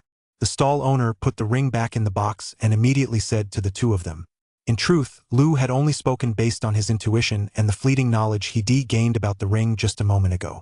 However, judging by the stall owner's reaction, he was probably right. Take a look at these. The vendor then took out several more signet rings and said to Lu. Sure. Lu held the signet ring in his hand and examined it closely in the sunlight. It seemed he'd need to get some professional tools in the future. After all, the system always provided him with some appraisal knowledge. Having a small magnifying glass and a flashlight would make him look more professional, wouldn't it? After all, the number of times he could use the cheat was limited, so it was better to make his own judgments whenever possible, Lu thought to himself. Lu, what do you think this is? Kai asked, holding up a jade wine glass shaped like a stemmed goblet. Is this a stemmed goblet used by ethnic minorities for drinking wine? I'm not really sure. The stall owner chimed in. I've forgotten when I picked this up. Collectors are always interested in these odd trinkets, but after examining them, they all say it's just a craft item after all. There were no stem glasses back in ancient times. I don't know what I was thinking back then, but I actually ended up buying this thing. Oh, this really is strange. Even someone who doesn't know much about it can tell at a glance that it's a craft item. But what's strange is that the sense of age on this glass doesn't look fake at all. You really have to marvel at people these days. Their ability to forge things is truly remarkable, Lu said, taking the stemmed glass from Kai's hand. What? Are you too interested? I'll give you a discount. Take it for 5,000 yuan. It's just bothering me to look at it. Even if it has no artistic value, it's made of high-quality materials. I'm not so sure. Looking at this jade, even though I don't know much about it, something just seems off, Kai said. It does seem a bit off, but I can't quite put my finger on what's wrong. Hasn't anyone bought it to study it? It's quite a peculiar piece, Lu said. I don't know if it's strange or not, but nobody's buying it anyway, the shop owner said. Activate the appraisal function. Perhaps out of curiosity, Lu finally decided to use one of his daily opportunities. Ding! Analyzing. An ancient Atlantis civilization stemmed wine glass. Rarity, S rank. Ding! S rank treasure detected. Purchasing this will grant a system upgrade +1. The identification voice from the treasure hunt system startled Lu. Holy cow! So there really were wine glasses back in ancient times. Lu marveled to himself. Wait, hold on, what did it just say? System upgrade? What on earth is that? After the system upgrade, your search range expands, and the daily usage limit increases by 1. That's great. What are we waiting for? Lu immediately pulled his credit card out of his pocket, ready to pay. I really like this item, and the price isn't bad. Wrap it up for me, Lu said to the shop owner. Sorry, but we only accept cash here, the vendor said. I've got some, but Lu, why are we spending 5,000 yuan on this thing? Kai asked curiously. I said let's just buy it. We'll sell that stone later and then we'll have the money. We're not short on cash, it's fine to buy something just for fun. Lu didn't know how to explain that it was an heirloom from Atlantis, so he just brushed it off casually. Alright, let us buy it then. We're not short on cash. And this signet ring, it looks pretty good to me, too. Lu took the opportunity to use the treasure hunt system to appraise a jade signet ring. Took 4 attempts, but he finally found one that was just right. Alright then, hope to see you both again soon. The vendor packed up the items and said to Lu and his companion. Chapter 12, Shopping Spree. The two had come here specifically for the gemstone gamble. Although Lu had stumbled upon this ancient Atlantis jade goblet by chance, they still had to visit the gemstone gamble venue. They arrived at a jade shop. The piece of jade gemstone, or that Lu had opened for 3,000 yesterday, had ultimately sold for 36,000. With the cash in hand, Lu and his companion headed toward the gemstone gamble venue deep within National Day Road. The last time Lu had visited, he'd only come across stalls selling jade gemstone, or that had been recut. While there were some good pieces, they simply weren't high-end enough. Deep within National Day Road, their SA-dedicated gemstone gambling venue. Large chunks of uncut jade ore are laid out before the gamblers. Some stones appear emerald green on the outside but are just ordinary rock on the inside. Others look no different from ordinary stones on the surface, yet contain jade of remarkable quality within. Judging these stones relies entirely on one's personal expertise and experience. Lu, these stones all look pretty much the same. How do you tell them apart? Teach your buddy a thing or two, Kai said to Lu. Well, it's not that I don't want to teach you, but this stuff mainly comes down to natural talent. I pick stones mainly by touch, by instinct, you get it. Lu was spouting utter nonsense with a straight face. By feel? Stones all feel cold and hard to the touch. Are you feeling the edges or the texture? Lu had just been joking, but to his surprise, Kai took it seriously. Come on. Don't bother studying this. As long as I've got enough to eat, I'm not going to let you go hungry, Lu said jokingly. Bro, you know as well as I do I've been wanting to quit that crappy job of mine for ages. I definitely don't want to do this job. My old man forced me into it. Once we're roaming the antique market together, we won't have to worry about food or drink, or about being broke. I'm going back right now to fire that asshole boss. Kai grumbled as he ran his hands back and forth over the stone. Hey, you two, are you going to place a bet or not? You're just fiddling around like this. Are you picking out fruit or something? The shop owner, who'd been annoyed with Kai for a while, finally couldn't hold back any longer. What's the problem? Can't we even touch your stones? Kai retorted. Go ahead and feel them all you want. Let us see what you can find. It's true, in a big forest you'll find all kinds of birds. I've never seen anything like this in my life. Picking stones by touch? Why the hell don't you just lick one and taste it? The shop owner must have been in a bad mood today, he kept muttering under his breath. Boss, you're right, watch this. I really do pick stones just by feeling them, Lu said jokingly, then reached out to feel a few stones. Activate the appraisal function. Lu was already pretty familiar with how the treasure hunt system worked, so he immediately issued the command to the system. Ding!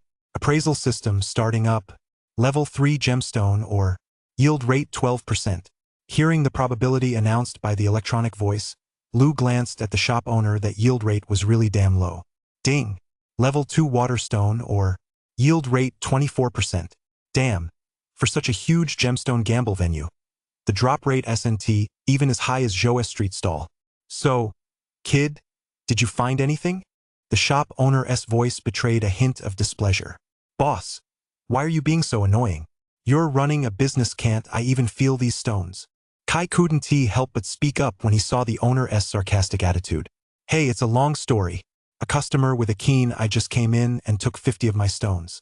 He opened them all right there on the spot, and every single one turned out to be green. To be honest with you too, these stones are all the leftovers from his selection. That I'm not going to lie to you, the real experts just glance at my stones and walk away. How am I supposed to run a business like this? I barely set up my stall, and I'm already thinking about going home. You two should just go find somewhere else to cool off. I'm done with this business, the shop owner sighed. It's all about your mindset. The key is to keep a positive attitude. It's the gemstone gamble. After all, the whole point is the gamble. Where there's a gamble, there are winners and losers. Kai advised. Hey, I advise you two to just go home. Today, that guy showed up. This gemstone gamble doesn't mean much anymore, the owner said dejectedly. Oh, who is this guy?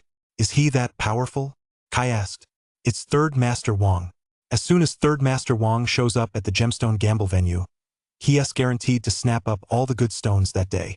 But thankfully, Third Master Wang only makes a move once a year. Otherwise, those of us who run the gemstone gamble would go broke. Haven't you noticed there aren't many people at the gemstone gamble today? I can't even be bothered to fool around with newbies like you. Come on, go find a cooler spot to hang out, the owner said dejectedly. That's not necessarily true, Lu suddenly said.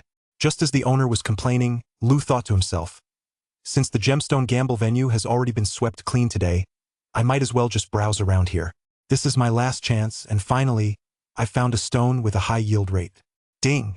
Level 1 water stone, or yield rate 89%. As the treasure hunt system's notification sounded, a faint smile tugged at the corners of Lou's mouth, and he said confidently to the shop owner, "Make an offer on this stone. 2,300. The boss's response was still somewhat nonchalant deep down. He was convinced these two young men were just a couple of stubborn kids who wouldn't listen to reason. But if they wanted to throw their money away, that wasn't his problem. Here, this is 3,000. Let us get started right now, starting right here, Lou said confidently. Lou, are you really that confident? Kai looked a little uneasy. Don't worry. No matter how skilled he is still human, not a god. He can't possibly know which stone contains the goods and which doesn't. Even the best of them will make mistakes. Lou told Kai. Cut it. If you say so, I'll cut it. The boss took the money and turned on the cutting machine. Bzzz. Boss, go easy on it, the outer layer is a bit thin, Lou reminded him. Okay. The boss replied casually, clearly not taking Lou's words to heart. It really is green. I told you so. Why would I lie to you?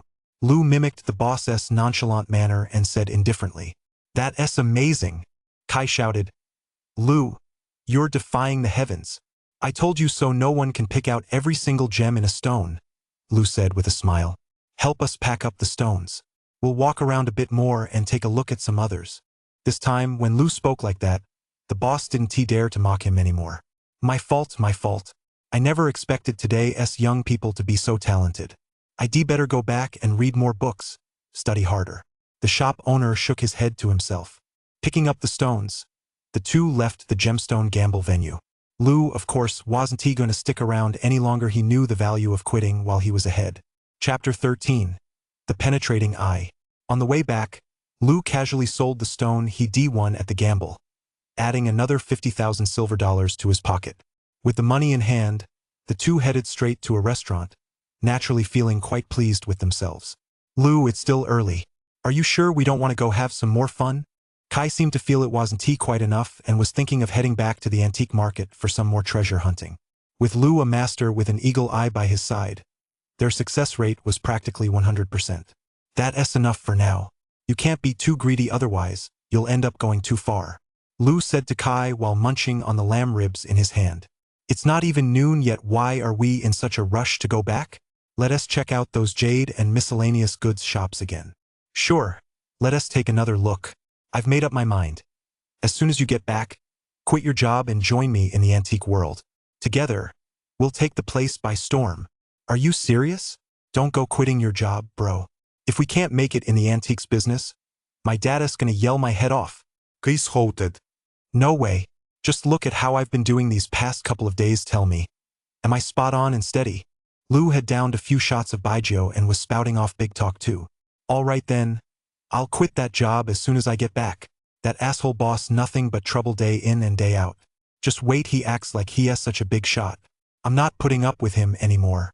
I'll be the one to fire him. Kai threw his arm out. All right, Lou, I'm pretty full. Let us head out. This little shot's pretty good. Huh? Can I have a couple of sips? No way. You've got to drive back. And my leg just healed. I don't want to end up back in the hospital. Lou chuckled. All right, I want tea drink then. I'll take your advice. Let us go browse those antique stalls some more. After finishing their meal, the two strolled down Antique Street as if taking a leisurely walk. Lou picked out a few more items that caught his eye, though most were chosen purely on a whim and were almost all modern replicas. We've got 80,000 yuan in startup capital now. I'm thinking we should open an antique shop. We can source our inventory by going out to the countryside, or we can pick out pieces together at the antique market. Our shop will carry 100% authentic items. We'll build our reputation that way. Over time, our business will really take off. On the way back, Lou chatted with Kai. An antique shop? Should we rent a storefront first when we get back? Kai asked. I'll give you this 80,000 yuan. You go rent a storefront just for half a year to start with. It doesn't have to be in a super busy area. We'll split the profits 50-50. Lou said to Kai. No way. If we're really going to open a shop, you can't cover all the costs. I don't know anything about antiques anyway, I'm just a handyman. Here's the deal. You put up 50,000 and I'll put up 50,000. Later, we'll split the shop's profit 70-30, you take 70% and I'll take 30. I'll handle the running around, but the real technical stuff is up to you. What are you talking about? If I say I'll cover the cost, I'll cover it. Anyway, I just got this money a couple of days ago, so we won't feel bad spending it. With that, the two of them struck a deal, and the antique shop was set to open. At that moment, Lou could never have imagined just how much influence the shop born from a mere whim of his would have in the future. You're out this early in the morning, you're quite the hard worker. As soon as Lou got out of the car, he happened to run into Li Hui, who was coming out to take out the trash. Of course I have to be hard-working. Lou says he's planning to buy a house. SNT that right? Was it your sister-in-law who pushed him to do it? Before Lou could answer, Kai jumped in. Hey, you can eat whatever you want, but you can't just call anyone sister-in-law like that. Li Hui said with a coy laugh. I'm not calling you that randomly, I promise. I won't. When the two of you get married, I'll definitely be sure to give a generous gift. Cut it out. Call me sister. Lou smacked Kai on the head. Bro, that's not cool of you. If you have a girlfriend, just say so. Why keep it from me? Afraid I'll try to steal her away. I really do have a girlfriend. How could I not tell you? I already told you. This is my neighbor, Hui. Yeah, right. Neighbor is just a neighbor. Remember what happened with Jade Ling last time? You kept insisting she was just a regular friend. But in the end, you made such a fuss over her that you almost dropped out of school. Kai rolled his eyes at Lou. It's been 2 or 3 years now. You should find someone new. Ah, you should take care of your own love life first. Lou patted Kai on the arm and said, then gathered his things and got out of the car. What's got you so busy? Is your leg all better yet? Li Hui saw Lou get out of the car and hurried over to help him up. My leg has been fine for a while now, I can even skip up the stairs. Lou replied with a smile. All right, buddy, you rest up. I'm heading out now.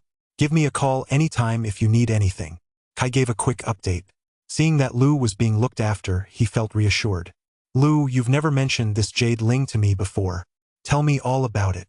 Li Hui, walking upstairs with Lou, wasn't about to let this opportunity pass, so she teased him playfully. It's not as dramatic as that kid makes it out to be. It's all in the past, better not to bring it up. I was just young and reckless back then. Haha. Tisk, tsk. I never would guess that you're actually a hopeless romantic. Haha. That's right. Back in the day, I was quite the ladies' man. The two continued bantering as they reached the door of Lou's rental apartment. If anything comes up that you're not comfortable handling on your own, just call me. I'll be home, I don't have much to do anyway. Li Hui reminded him once more. All right, I'll definitely take you up on that. Back at the rental, Lou took out the backpack he brought with him when he left. Inside were a few medicinal herbs, some small antique trinkets, and a jade goblet. System. Come out. Lou called out to his treasure hunt system in his mind. Strange, why isn't it responding? I was also going to ask, didn't they say there was a system upgrade +1, increasing the daily usage limit? I haven't received any notification about an increased usage limit either. Just as Lou was wondering, he received a notification from the system. An item from the ancient Atlantis civilization has been found. System functions have been expanded. The system owner has acquired a new ability. Eye of Penetration. Cooldown: 7 days. Penetration depth: 0.85 centimeters. Duration: 13 seconds. Activation command: Eye of Penetration, activate. What kind of system is this? It's so awesome. It even comes with superpowers. That Eyes of Penetration isn't that the X-ray vision that so many men have dreamed of. Lou was overjoyed. Chapitre 14, Li Hui. I wonder what the requirements are for upgrading this system. Could it be that if I keep upgrading, I'll keep gaining superpowers? If that's the case, I end up becoming a superhero. Lou fantasized to himself. This system will only provide skills related to treasure hunting, and using each skill comes with a corresponding cost. Please use them with caution. Just as Lou was basking in his elation, the treasure hunt system suddenly poured a bucket of cold water on him. What? A cost? It can't be another one of those annoying side effects. Can it? Lou thought to himself. The specific side effects will manifest after use and are currently unknown. So, will using my daily system usage limit also consume something? The daily usage limit is a perk granted to the system's owner. Well, That's a relief. Lu thought to himself that he'd have to find an opportunity to try out his newly acquired ability. Once the antique shop was up and running, he'd take Kai out to the countryside to buy up items. With his own treasure hunt system and the superpower of X-ray vision, he'd be able to tell the difference between genuine and fake items and judge their quality at a glance. It's a shame that unlocking each new ability requires certain conditions.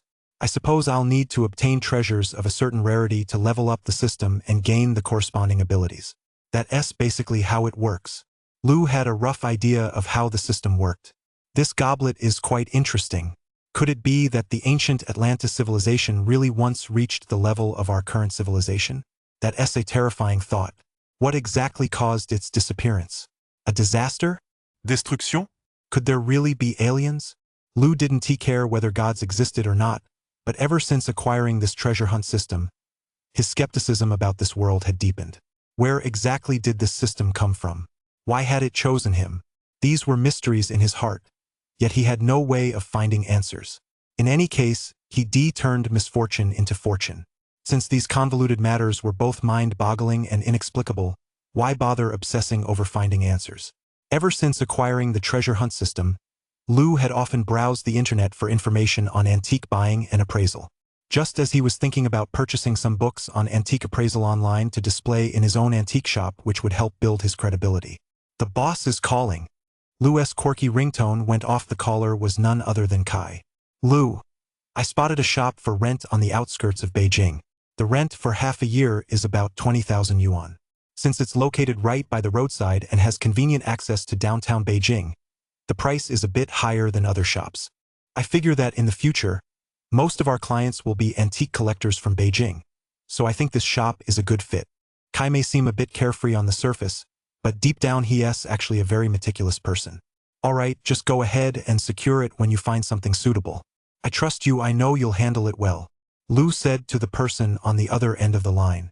Also, about the shop renovation, I asked a couple of friends who do renovations, and I think a shop like this, an antique store, needs a high-end, high-quality finish.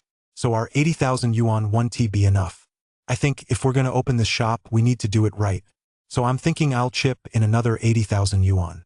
Since we're partners in this venture, I can't let you come out short, brother. Haha. I knew it. Putting you in charge of this was definitely the right call. But don't even mention this investment again. That 80,000 yuan is what we earned together at the gemstone gamble. It belongs to both of us anyway. There's no need to rush the renovations. Let us go to the countryside first to source some items. No matter how nice the shop is, it's no good without inventory. Lu had already made up his mind to head to the countryside soon to see if he could find anything he wanted. Those antique dealers also source their goods from the countryside these days. Sourcing items there is all about having a keen eye. I don't think the villagers are easy to fool. In some areas there are plenty of old items, but after antique dealers visit a few times, the locals get the hang of it. At best, they jack up the prices on the spot. At worst, some have even learned to forge or artificially age items. The likelihood of antique dealers ending up with fakes is growing, making it harder and harder to turn a profit. Going out to source items is fine, but the renovation isn't something that can be finished in a day or two. Do you think we should have a two-pronged approach? Let us decide on the renovation plan first, and while the work is underway, we'll go out and source items, Kai asked. The renovation doesn't have to be fancy, keep it simple. Sometimes that actually works better. How does the saying go? Good wine needs no bush. All right, I'll go with your plan. After all, you're the one footing the bill, Kai said with a smile. So where should we go to source items? Neither of us knows a thing about this. I've been looking into it. I think maybe we should check out the rural areas in Shaanxi. In truth, Lu wasn't entirely sure where to go either. Shaanxi is an ancient city, and Xi'an is the ancient capital of 5 dynasties. There should be some great finds there. Once you've packed your things and I've wrapped up the renovations here and handed in my resignation, we'll set off. After discussing it, the two decided to head to Xi'an to source antiques. Oh my, you've just gotten back and you're leaving again? Running back and forth before your legs even healed, are you trying to make a fortune by working yourself to the bone? Lu was in the middle of packing when Li Hui pushed open the door and walked in. I've got no choice. Kai still covered my medical bills. If I don't go out and work, I'm afraid I won't even have enough to eat. What? You can't even afford a meal? Are you that pitiful? Why don't you come stay with me? I've got money, I'll support you. Li 8 is Liu. No way, no way. I'm Lu. A strapping 7-chi man, how could I possibly be a kept man? Li Hui was a real vixen, she could devour him whole in a heartbeat. He wouldn't dare be anyone's kept man, especially not hers. Even if Lu had 10 times the courage, he wouldn't dare. Oh my, oh my, oh my. It's good to be ambitious, but don't end up like my short-lived husband buried in the ground at such a young age. I don't even know who I'm supposed to leave his hard-earned money for. I just came over to ask if you had anything to eat. If not, come over to my place for a bite. I've got instant noodles here. I just love instant noodles, especially the braised beef flavor. Lu would bet that if he went in fully clothed, he definitely wouldn't come out that way. When it came to his beautiful neighbor, he'd better keep his distance. Eating alone is really no fun. I've actually prepared a candlelit dinner for you. It's up to you whether you come or not. Li Hui gave Lu a couple of winks. Lu felt he really wasn't worthy of such an offer. It was better to just stay home and eat his instant noodles. Chapter 15. Opening a store. Lu packed a few items of clothing and bought some travel essentials online. Then he went into seclusion to cram on antique appraisal knowledge. Although he had the game-changing treasure hunt system to back him up, its daily usage was limited after all. To succeed in this line of work, he still needed to learn some basics. A few days later, Kai called. He told Lu that everything was ready and asked when he could leave. Lu didn't have much to prepare, so the two bought train tickets to Xi'an that very day and set off for the ancient capital of 5 dynasties. Lu, there's something we seem to have. On the way, Kai suddenly said to Lu. Lu was happily reading a secret guide to antique appraisal he'd bought on Taobao when he heard Kai's words and asked, "What's up? What is it?" "I deposited all 80,000 yuan you gave me into my bank account. After renting and renovating that storefront, there's less than 30,000 yuan left." "Oh, I thought it was something else." Lu picked up the book again. "I trust you to handle things. It doesn't matter how much is left, I'm not worried about that." Kai knew Lu had misunderstood him, so he quickly explained, "No, that's not it. When we go to Xi'an this time, if we come across something really good, we won't be able to cover it with just the 30,000 or so we have on hand, so no problem. Let us just use this 30,000. Brother Chong will show you what it means for money to make money." The two were riding a local train. Since it wasn't a holiday, there were only a handful of people scattered throughout the vast train car. Lu was happily poring over his treasure hunting guide, as if he wished he'd discovered it sooner. Kai, on the other hand, was starting to get a little bored. "Lu, since when did you become such a bookworm? I had no idea. You were such a troublemaker back in school." Lu looked up at Kai. "You don't know anything. This is called having ambition, not like you. Give it a rest. Back when you were in school, during math class, you'd be hiding behind a pile of books, reading The Plum in the Golden Vase all by yourself, and you even got caught red-handed by the dean of students who was making his rounds." Hearing Kai bring up that embarrassing incident from his past, Lu felt a bit put out. "You've got some nerve saying that. I told you to call me if a teacher came by, but you, of all people, ended up falling asleep on your own. But didn't I end up going with you to stand in the dean's office afterward? Grandpa, Mama's life-saving money is all counting on this." Just as the two were trading jabs, a clear, crisp voice suddenly reached their ears. "Hey!" The voice belonged to a little girl of 7 or 8, with a delicate face absolutely adorable. She was clinging to the old man across from her, saying something, while he let out a heavy sigh. Ding, an A-grade rare item detected within 50 meters. Just then, Lu's treasure hunt system suddenly beeped. "Oh!" Lu's heart skipped a beat.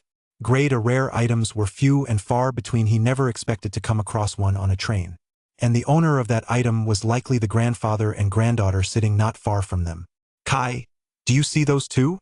Lu tapped Kai on the shoulder and asked. "Yeah, I see them. So what? Look at that bag they're carrying. I think there's something good inside. Come on. You're not some kind of psychic, how could you possibly know what's in their bag?" Lu smiled and said, "Well, let us go take a look." When the old man saw Lu and Kai walking over and sitting across from them, his expression turned wary. "Don't get the wrong idea, old man. We're here in Shaanxi to buy antiques, but we're not familiar with the local customs and traditions. So I was just wondering if you two are from Shaanxi." Lu asked the old man. "No," the old man replied coldly. "Grandpa." The little girl looked up at the old man, her eyes filled with confusion. "Haha, we mean no harm. The journey is so long, surely we can have a little chat?" This little girl is quite adorable. I heard her mention something about getting treatment. Maybe the two of us could be of some help. Grandpa. The little girl's face was full of hope. What kind of help could you possibly offer? Sigh. The old man let out a heavy sigh. Nanan's mom is sick, and my unfilial son has abandoned them both, mother and daughter, and run off on his own to who knows where. He has left me, a man with one foot in the grave, all alone. How am I supposed to earn money to pay for Nanan's mom's treatment? There are indeed many families around here with old heirlooms, so I wondered if anyone would be willing to take this jade bracelet of mine to help pay for Nanan's mother's treatment. This jade bracelet has been passed down through my family for generations, so I went to the appraisal center in Beijing to have it authenticated. The result was that it's a fake. With that, the old man let out another heavy sigh, covered his face with both hands, and actually began to cry. Sir, if you trust me, could you let me take a look at that jade belt you mentioned? Lu knew right away that this grandfather and grandson must have something valuable. But the fact that the Beijing Appraisal Center had declared it a fake while his treasure hunt system indicated it was a treasure with a rarity rating of A made him even more eager to take a look. I don't mind letting you take a look, but since it's fake, it's not worth much, so I'm not selling it. At the very least, it's been passed down through my family for generations. It's better to keep it whether it's real or fake. After saying this, the old man opened his bag, revealing a long box inside. Can I open it and take a look? Lu asked. The old man nodded. Appraisal system, activate. Lu opened the box, and sure enough, inside was a pure white jade sash. It looked brand new and was in excellent condition, making the old man's claim that it was a family heirloom quite credible. Lu, didn't the Beijing Appraisal Center already say? Kai reminded him from the side. Ding, imperial jade sash, dated to the Tang dynasty, rarity level A, estimated value around 1 million. First came the treasure hunt system's appraisal analysis, followed by a flood of knowledge about Tang dynasty jade sashes pouring into Lu's mind. Old man, what price are you asking for this jade sash? Lu examined the jade belt from every angle several times before asking the old man sitting across from him. Since it's a fake and not worth anything, I won't sell it. I'll just keep it at home as a memento. What if I offered you 300,000 for this jade belt? Still wouldn't sell it? Lu said with a smile. What did you say? 300,000? Young man, don't try to rip off an old man like me. The old man looked quite flustered, but this reaction was exactly what Lu had expected. Lu, that's a fake. Kai whispered the reminder again. Lu patted Kai on the leg. Yeah, I know. Don't worry, I've got this under control. If you trust us, we'll pay you a 5,000 deposit. We'll go to your house right after we get off the train. I don't have the 300,000 right now, but let us sign the contract first. We'll leave this jade bracelet at your place for now, and in half a month we'll come back to pick it up. What do you say? Lu asked. Lu, you're crazy. Half a month? Where are we supposed to get 300,000 in that time? Kai, growing impatient, whispered to Lu from the side. Chapter 16. The Ancient City. That's right, exactly 300,000. We don't have it now, but we'll have it in half a month, Lu said confidently to Kai. The old man was startled by Lu's words. You guys aren't pulling my leg, are you? Wow, that's so much money. With this, Mom's illness can be cured. The little girl was so happy she almost jumped for joy. Thank you, uncle, she said timidly, looking up at Lu. Good girl. You have to be well behaved at home and study hard. Lu had his own reasons for offering 300,000, of course, but as for what those reasons were, that was none of an outsider's business. This thing isn't worth that much money. The old man actually seemed a bit hesitant. He assumed Lu was just taking pity on them and wanted to help out, but he didn't want the other party to lose out for no reason. What are you even talking about? That kid's lost his mind, spouting nonsense. Don't pay any attention to him. Seeing the deal about to close, Kai quickly interjected to stop Lu. Kai, let me ask you, have I ever been wrong when betting on stones? No. Then have I ever picked the wrong bottle for you? No. Then don't you trust me? My eye for these things never fails. But they already said it's been tested at the appraisal center. It's a fake. The appraisal center might make mistakes sometimes, and this one is outrageously wrong, a total blunder, Lu said confidently to Kai.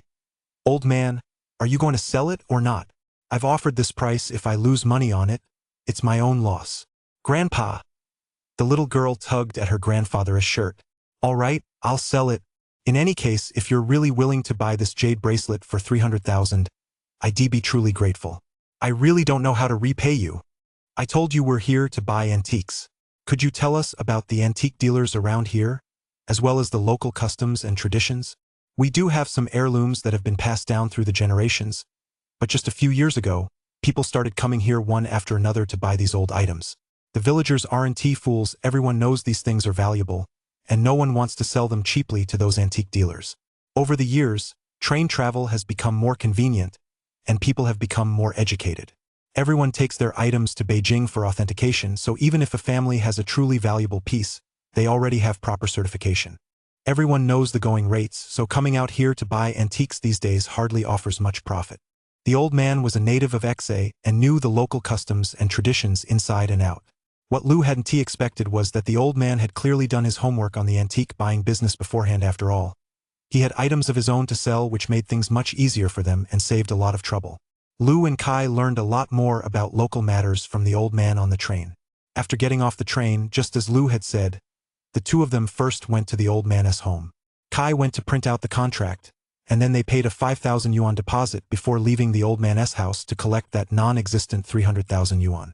Lu, is that thing really genuine? It's been appraised by experts in Beijing, and they said it's a fake.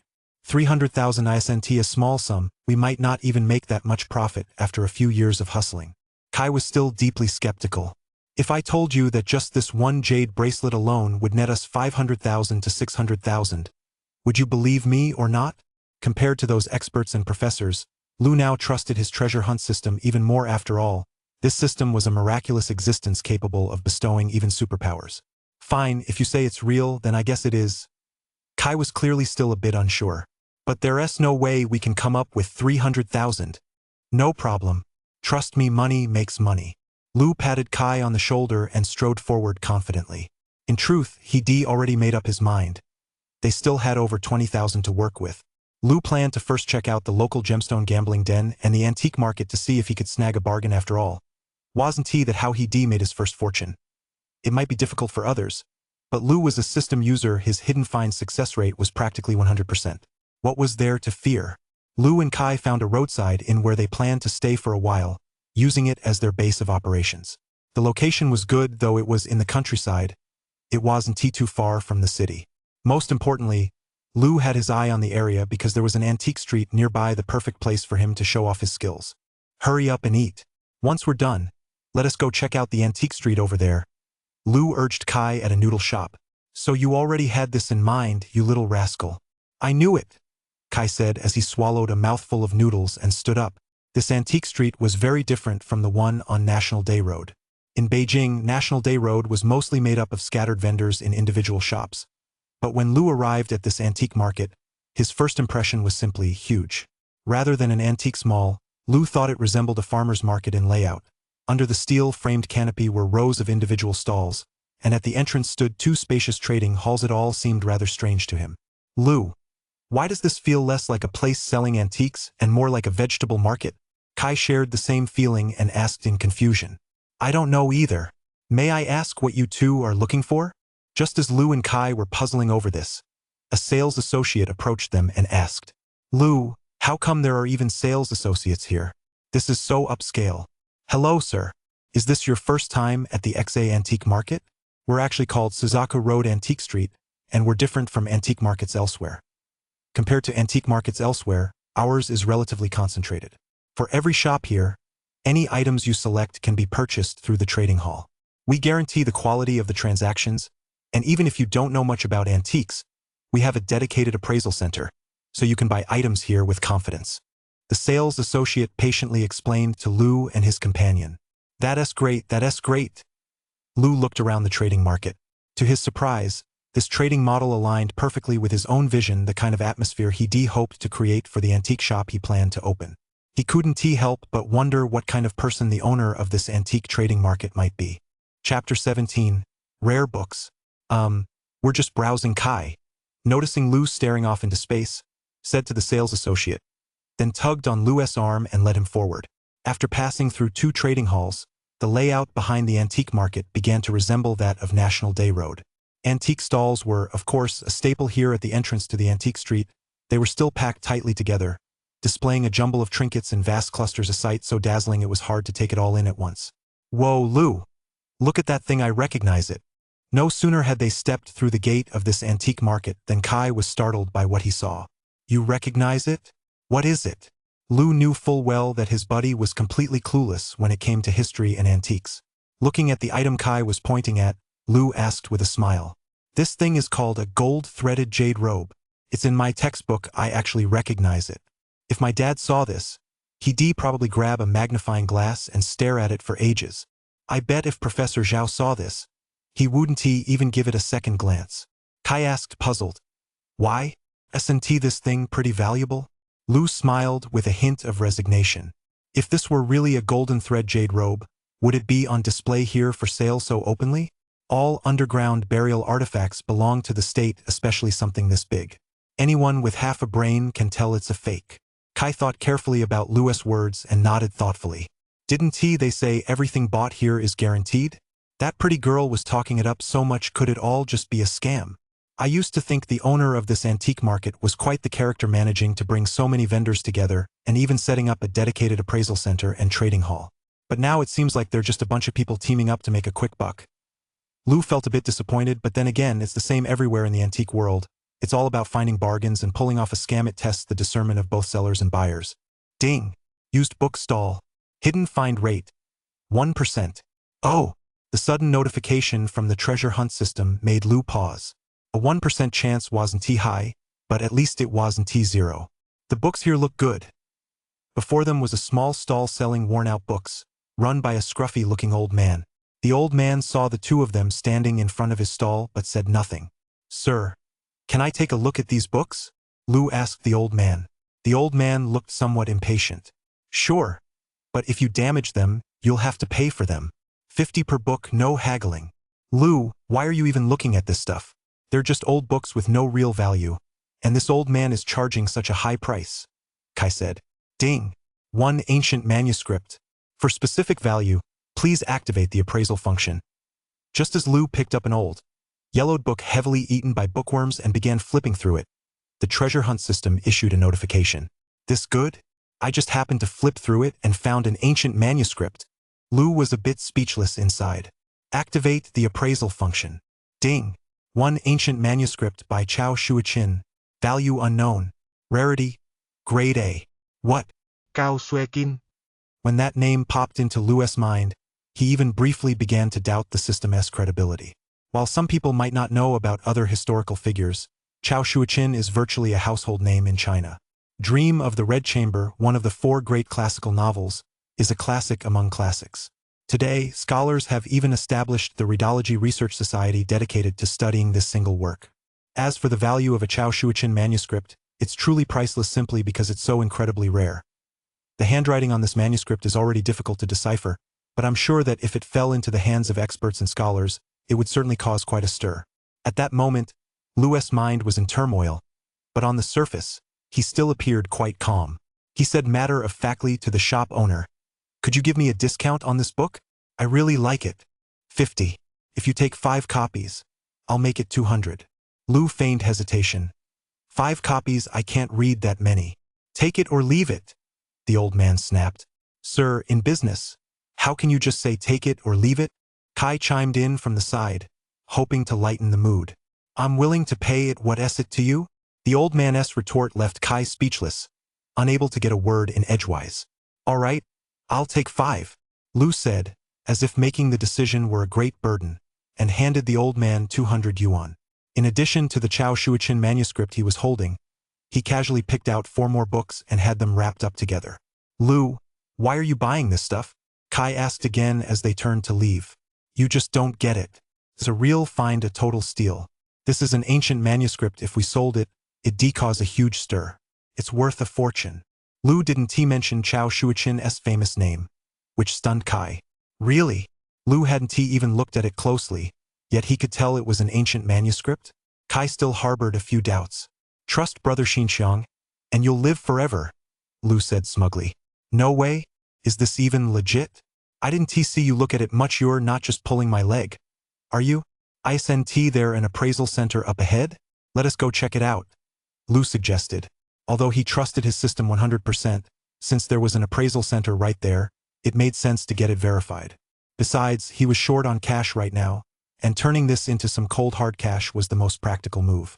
He was also certain that the jade pendant would fetch a much higher price than this manuscript. The appraisal center was located in a corner of the trading hall up ahead, essentially just a small glass-walled booth. Appraisal fees varied depending on the item, and there were no refunds if the item was determined to be a fake. "Hello, sir," the sales associate said politely as she approached Lu and Kai, who were walking over again. "We'd like to have something appraised," Kai said. "What would you like to have appraised?" "Books and calligraphy," Lu replied. "Please follow me to complete the necessary paperwork. For appraising books and calligraphy, there's a 1,000 yuan appraisal fee for the expert which you'll need to pay here. That's a rip-off. With prices this high, does anyone even get their items appraised anymore?" Kai said irritably. "I'm sorry, sir, but that's your decision. We'll have it appraised." Kai tugged at Lu's sleeve. "A beat-up book we bought for 50 yuan, is it really worth spending 1,000 on an appraisal?" "Hey, don't get ahead of yourself. You'll find out soon enough," Lu replied with a smile. Chapter 18. Sweeping through Part 1. After quickly completing the formalities and paying the 1,000 yuan authentication fee, Lu and his companion entered the authentication office carrying the tattered old book in Lu's hand. "Hello, please take out the item you'd like to have authenticated." A young man who looked like a college student and wore gold-rimmed glasses said to Lu and his companion. "You're the one doing the appraisal?" Lu didn't think this young man had the ability to authenticate a manuscript by the renowned Chao Shuiqin. "Yes, I am. What's the problem? Is that not okay?" The young man replied. Kai glanced at the elderly professor reclining in a chair with his eyes closed, resting. "Uncle Li, it's you. Oh my little Zhao." The elderly professor was roused by the greeting and exclaimed happily upon seeing Kai. "Do you know him?" Lu asked Kai. Kai grabbed Lu's arm. "Hey, this is a friend of my dad's. Back when we were in school, I even took you to Uncle Li's house once." Kai tugged Lu over and said to Professor Li, "My buddy here has an old book he insists it's some ancient manuscript. Uncle Li, you've got to take a look at it right away." "No problem, no problem. Come on, little Lu. Hand me the magnifying glass so I can take a good look." Since it was an acquaintance, Professor Li certainly couldn't let his students examine it anymore. Uncle Li is also an authority in the field of calligraphy and painting. "A few years ago, my dad told me you'd been transferred to Shi and I never expected to run into you here." "Shoo!" Kai was just blabbering away when he was cut off by Professor Li's shush. The professor, who had been so laid back just moments ago, suddenly became very serious. He carefully flipped through the old book in his hands, even putting on white gloves, and kept shaking his head. Kai was no fool seeing Professor Li's demeanor. He knew this manuscript was no ordinary find. Professor Li carefully closed the manuscript. "This? What's your name?" he asked, turning to Kai. "Lu. I'm a friend of his," Kai replied. "Young Lu, where did you get this manuscript? Do you know anything about it? For example, who it came from?" Lu knew full well that this was Chao Shuiqin's manuscript, but he couldn't explain why it belonged to him. "This manuscript has been passed down in my family. As for its origins and provenance, I'm not entirely sure." Kai also knew that if Lu had said he'd just bought it for 50 yuan, Professor Li would likely have grilled him thoroughly. The handwriting and the content of this manuscript strongly resemble those of a certain person someone you've all heard of, Chao Shuiqin, the author of Dream of the Red Chamber, one of the 4 great classical novels. Of course, I'm not entirely certain a definitive authentication would likely require discussion and analysis by our team of experts. After all, surviving manuscripts by Chao Shuiqin are extremely rare, Professor Li said excitedly. "Gao Suekin." Kai was indeed taken aback. "Lu, are you willing to sell this manuscript?" Professor Li asked suddenly. "Huh? Well, I don't really know much about manuscripts myself. It's just something that's been passed down in my family. If the price is right, I could sell it." Lu played dumb. Even though he knew better, the treasure hunt system hadn't provided a price for this manuscript, so setting the price would depend entirely on what Professor Li had to say. "I intend to purchase this manuscript on behalf of the Shi and Cultural Research Institute. Personally, I think the price should be around 300,000, although in terms of intrinsic value, it's priceless. However, the manuscript is severely damaged. If you continue to keep it in your private collection, it's very likely to lose its true value. Perhaps 300,000 ISNT too high. But, Professor Lee said hesitantly. Lu understood exactly what was going on. The manuscript's true value was certainly far greater than 300,000. Professor Lee was trying to negotiate a lower price from the perspective of the state. All right, I agree. This manuscript won't be able to realize its full potential in my possession. 300,000 was exactly the price of that jade pendant. So Lu was satisfied. Lu, you really outdid yourself. After leaving the appraisal center, Kai gave Lu a thumbs up. So, we got the 300,000, right? Lu felt a bit elated himself as he said this smugly. Just as expected when Big Brother Chong steps in, you know it's a sure thing. You bet. Ever since acquiring the treasure hunt system, Lu's luck seemed to have taken a turn for the better. Wherever he went, he stumbled upon treasures. Although he hadn't yet used his new X-ray vision ability, he'd come to the antique market intending to show off his skills. So naturally, he wasn't going to pass up this opportunity. Let us head a little further in. We've got over 300,000 in the account now anyway. Let us see if we can make that money work for us. When Kai heard that Lu wanted to keep browsing, he was, of course, absolutely thrilled. Lu's string of successful moves, each one flawless, had completely won Kai over, and he made up his mind to stick with Lu. Lu, there's another gemstone gamble here. Want to give it a try? After walking a short distance, they came across a small stall, similar to the one Joe had set up earlier, selling recut jade gemstone. Or, sir, don't you have any other stones? Is this all you've got? Lu asked. I do have more, but the other stones are a bit pricier. They're stored in the back. If you're interested, I'll go get a couple for you right away. The vendor's business model was pretty much the same as Joe's. All right, bring out 2 more. As long as they're good quality, the price isn't an issue.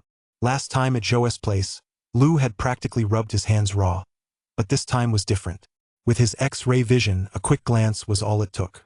Here they are. The shop owner brought out 2 or 3 more stones from the back of the truck. All right, let me take a good look. X-ray vision activate. Ding. X-ray vision activating. Lu focused intently on the stones laid out before him, not blinking once. After all, X-ray vision only lasted a dozen or so seconds each time, and he needed to make the most of it. Is that all you're doing? Seeing Lu like this, the shop owner thought he was just spacing out. Shoo, don't say a word. Kai knew that Lu selected stones differently from the others, so he warned the boss not to disturb him.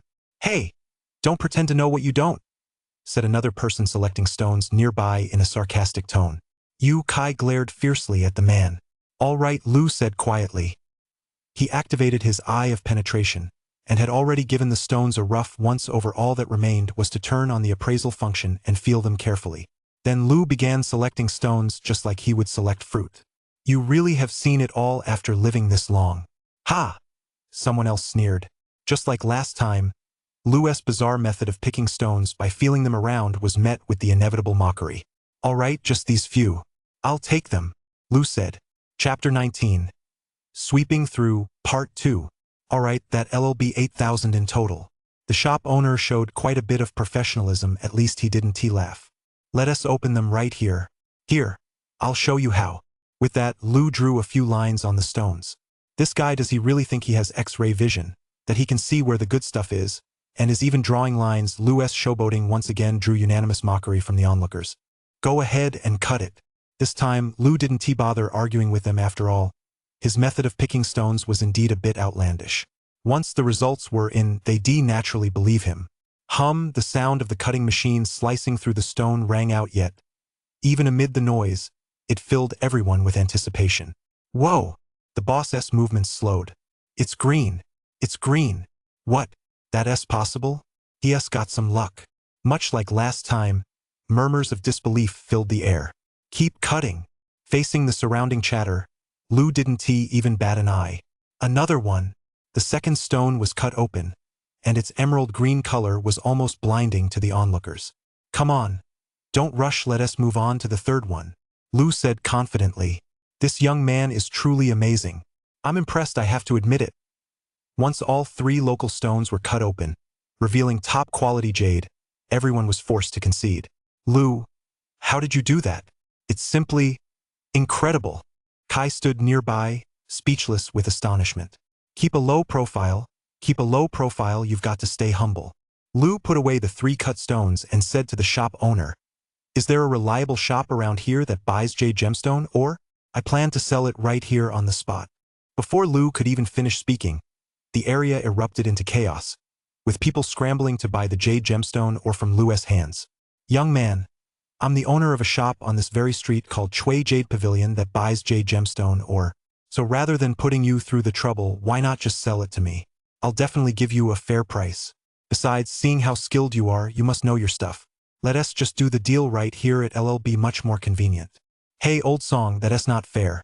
If you want to buy jade gemstone, or it's simple enough. I've traveled a long way to get here, and I've finally come across such a fine stone. Young man, sell this stone to me, we can negotiate the price." Ahem. Everyone, please quiet down. No need to rush, just 4 words. Highest bidder wins. Lu hadn't expected the onlookers to be so enthusiastic. "I'll offer 8,000, 10,000, 13,000. Before long, Lu's 3 pieces of gemstone or were snapped up by different buyers. Mr. Song from Jade Pavilion had to slink away empty-handed because he hadn't brought enough cash, and Lu didn't accept checks. In no time at all, the jade gemstone or he bought for a few thousand had skyrocketed in value several times over. "Kai, let us go check out those jade artifacts, miscellaneous items, and bronzeware. After all, we're opening a shop, we can't do that without a supply of goods." After leaving the gemstone gamble stall, Lu said to Kai, "I don't know anything about this anyway. Just tell me what to do and I'll do it. I'm just the errand boy. I'm really impressed. Now I believe you if you say that jade bracelet is valuable. Then it must be valuable. Once we get back, I plan to gradually expand our antique shop and turn it into a genuine antique store that sells nothing but authentic pieces," Lu told Kai. Kai patted Lu on the shoulder and said with a laugh, "Once you actually get this shop up and running, I'll be the one standing guard at the front door for you. Bro, haha. Don't even think about standing guard at the door for me. You'll be the general manager, and I'll be the salesperson out there bringing in business." As they teased each other, the two surveyed the shops and stalls lining Shi and South Antique Street. "Lu, what do you think this is?" Kai spotted a tiny jade bottle, exquisitely crafted and engraved with flowers, birds, insects, and fish. "I don't know either. Let us ask the owner." Lu also picked up the bottle to examine it closely. Of course, the very moment he picked it up, the treasure hunt system had already alerted him that this was a modern craft item. Still, he was curious about what the bottle was actually used for. After all, a craftsman wouldn't just randomly replicate something that didn't exist in ancient times. This bottle looked more like a modern nail polish bottle. Could it be that people in ancient times used nail polish too? Or was this thing perhaps an artifact from some lost civilization? "This here? It's called a snuff bottle," the shop owner replied upon hearing the 2 men's questions. When Kai heard the words snuff bottle, the first thing that came to mind was opium. A snuff bottle? Could it be from the time of the Opium Wars? It would be great if this treasure hunt system could search for information on the artifacts. Sometimes it doesn't even give any hints. Just as Lu was thinking this, the treasure hunt system's cold, electronic voice rang out. "A snuff bottle, it's a small vial for holding snuff. It's dainty and delicate, designed to fit perfectly in the palm of your hand for easy carrying." Snuff was introduced to China around the late Ming and early Qing dynasties, and snuff boxes gradually took on an Eastern style, giving rise to the snuff bottle as an imported artifact. Today, snuff has all but disappeared, but the snuff bottle has been passed down as an exquisitely crafted work of art, enjoying enduring popularity and being hailed as a miniature work of art that embodies the pinnacle of various crafts from around the world. Snuff isn't opium, and a snuff bottle is Lu once again, without even trying, made Kai admire him even more. "Lu, I never realized this before. How come you're so knowledgeable? You know everything. This young man actually knows more than I do." The shop owner was also quite impressed with Lu. "I wonder if you can tell what kind of snuff bottle this is?" The shop owner wanted to test Lu's knowledge. "Ha ha!" Lu gave a dry laugh, silently calling out to the system in his mind. System, can you tell me why this is a modern artifact?" Ding! Generating analysis. The key to distinguishing between genuine and fake snuff bottles lies in the height and smoothness of the grip line on the neck. Authentic antique snuff bottles, due to prolonged handling by their owners, have a rounded and smooth grip line. Furthermore, during production back then, the grip line was typically positioned lower down, whereas this snuff bottle. A long passage of text flooded into Lu's mind. Lu's heart leapt with joy. He never expected that this treasure hunt system could not only analyze authenticity but also explain the reasoning behind it. If that was the case, he wouldn't just be able to find antiques, he could also authenticate them, leaving those experts and professors in the dust. As for this snuff bottle, it's a modern craft item. Why do I say that? Because Lu repeated word for word what the system had transmitted to his mind. Great! Impressive! The shop owner suddenly exclaimed, "Young man, I've got some truly fine pieces here. Come take a look." Chapter 20. Sweeping Through Part 2. Take a look at these. I guarantee every single one is a genuine treasure. The shop owner pulled Lu over to a corner and opened a cloth bag. The moment Lu's hand touched the items inside the bag, ding! Excavated artifacts. Please proceed with caution. The system immediately prompted him. These items, their origins might be a bit questionable, right? Hearing the system's prompt, Lu asked tentatively. You know your stuff. The moment I saw you, I knew I'd found someone who understood. The shop owner showed no sign of embarrassment upon hearing Lu's words. I don't need to explain where these came from, but they're genuinely top-notch items. The system's prompt had already informed Lu that these items were indeed genuine treasures, each of which would command a hefty price once on the market. They were all from the Han Dynasty, including calligraphy and paintings by scholars, swords, spears, and halberds used by military generals, as well as various vases and jars. Clearly, these artifacts had come from a fairly large Han Dynasty tomb. If I want to get these out and sell them, I'll need a way to launder them, right? Lu asked. No need. As long as you get them out of Xi'an, the rest is easy to handle.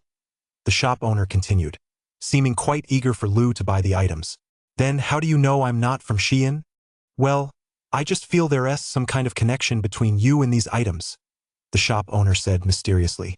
I'll consider it if the price is right. Lu didn't know much about these excavated artifacts, but he'd made up his mind. In a little while, he'd go to the appraisal office by the entrance. If the experts couldn't determine that they were excavated, he could take them away. Even if they did, at worst, he'd be doing the country a favor by donating them to a museum. Name your price, I'll let you take all of this. Absolutely no problem, the shop owner said with great generosity. I have one question. Go ahead. I just want to know, with so many people here, why did you pick me? I'm just a newbie in this business, with no real skills. Do you believe in physiognomy? The shop owner's words startled Lu. He thought to himself, could it be that I've met a master today? Your brow is broad, your eyes are lively, and there's a faint glow of divine favor at the back of your head. Judging by the confidence in your eyes and the harmony of your features, this is truly the face of an emperor. The owner, now transformed into a seasoned charlatan, said to Lu with great solemnity. Face reading? How so? Ever since acquiring this incredible system, Lu had developed a keen interest in such inexplicable phenomena. Consider these Han Dynasty burial artifacts a welcome gift from me, Wan Chong. They're free, please take them with you. There won't be any problems at all. However, in the future I hope we can have a long-term partnership. Here's my contact information, please keep it safe as well.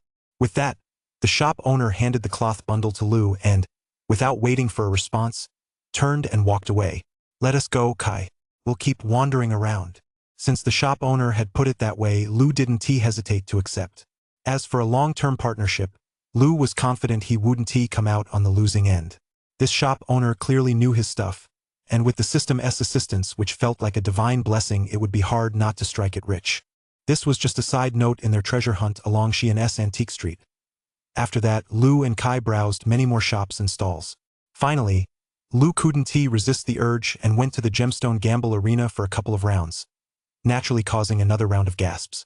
Lu had reached the daily usage limit for the treasure hunt system, so he decided to leave with Kai. You're saying that shop owner gave you all those Han Dynasty burial artifacts he was holding for free?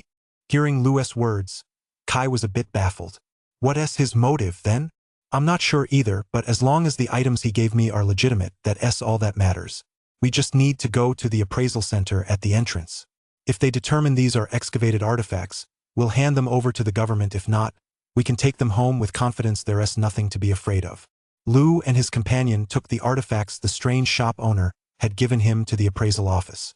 Lu claimed he'd found them all while hunting for antiques and wanted them all appraised at once. After paying several thousand yuan in appraisal fees, Lu's items once again stunned the experts. The white-bearded professor in charge of appraising jade artifacts nearly clung to Lou's jade pendant, begging him to sell it to the state it was a national treasure. However, the appraisal confirmed that these items were indeed from the Han Dynasty, no doubt about it, and the experts were unable to determine that they were excavated artifacts. Since the experts couldn't tell, Lou naturally didn't stand on ceremony.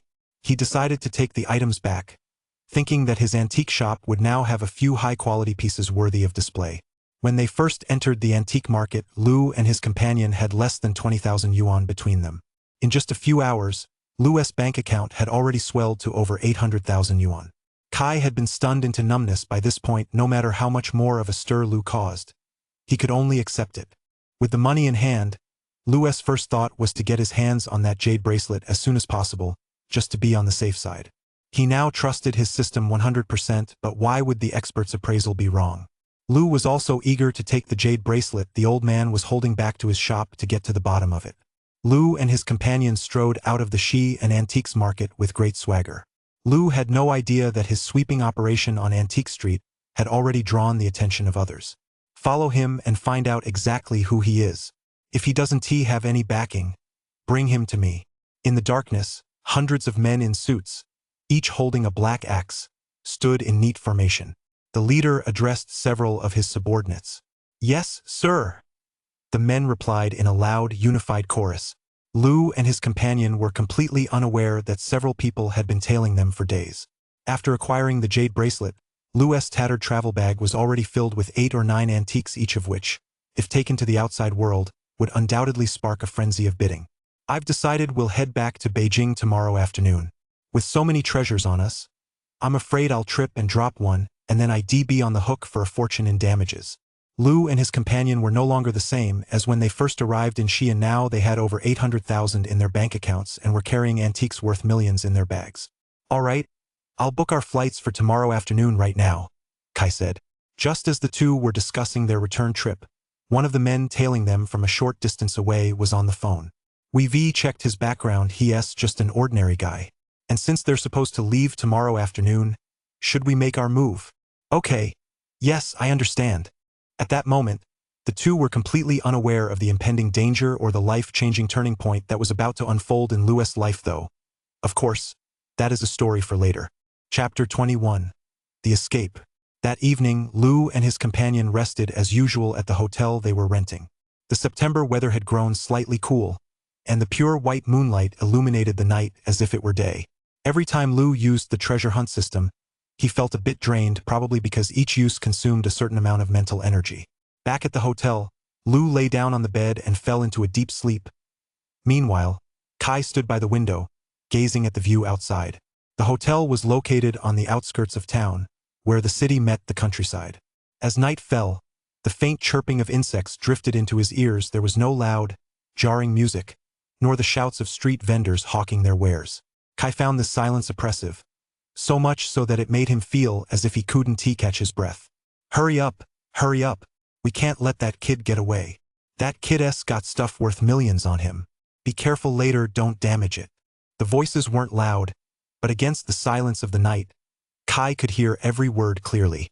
Lou, wake up. Don't sleep, something's going on." Kai locked the door tightly and bolted a table against it. But even all that commotion hadn't been enough to wake Lou. "Huh? What's going on?" Lou woke up, looked around, and was completely confused. "I was just looking out the window at the view, and I think I faintly heard someone coming to arrest us or something." Kai told Lou exactly what he'd seen. "Did we offend anyone in Xi'an? I thought we were keeping a low profile. We haven't shown those things to anyone, so why would someone be after us?" Lou's mind was racing with questions, but now was clearly not the time to sort them out. "Who knows? Do you think there might be something wrong with what that boss gave you?" Kai might seem rough around the edges, but he wasn't. His first suspicion fell on the shop owner who'd given Lou the items for free. There's no such thing as a free lunch, unless that lunch is poisoned. It's not impossible, but let us focus on what to do right now. They barely exchanged a few more words when a loud, thunderous pounding on the door reached their ears. "Jump out the window?" Kai suggested. They were only on the second floor, so jumping out the window wasn't out of the question. "But what about all those antiques we collected?" Lou hesitated. "Lou, don't be silly. Better safe than sorry. These guys are charging at us with such ferocity they're not afraid of anything and are smashing down the door. They must be big shots. If we don't get out of here, who knows what they'll do to us. You're right. Let us go. We'll jump out the window. Lou realized there was no time for indecision. Lou glanced at the antiques in his travel bag but ultimately decided to just tie the jade he collected around his waist. Lou. There's someone guarding the ground floor too. As soon as he opened the window, Kai spotted a figure below clearly there to prevent them from escaping by jumping out. There's only one person down there, but there are clearly more than one outside the door. So, are we jumping or not? Lou tore the curtain hanging from the window, ripped it into strips, and tied them around his waist to keep the jade from falling off. After doing this, Lou looked down at the ground, gritted his teeth, and leaped out the window. Seeing Lou jump, Kai followed suit. The guard below, seeing the two leap from the window, immediately shouted for help. He rushed forward and pinned Lou, who had jumped first, to the ground. Lou struggled a few times but couldn't break free. Seeing this, Kai, who had jumped after Lou, grabbed a pebble from the roadside and struck the guard holding Lou on the head. The man let out a cry of pain and released Lou. However, in that brief moment of delay, the 5 men from upstairs had already rushed over.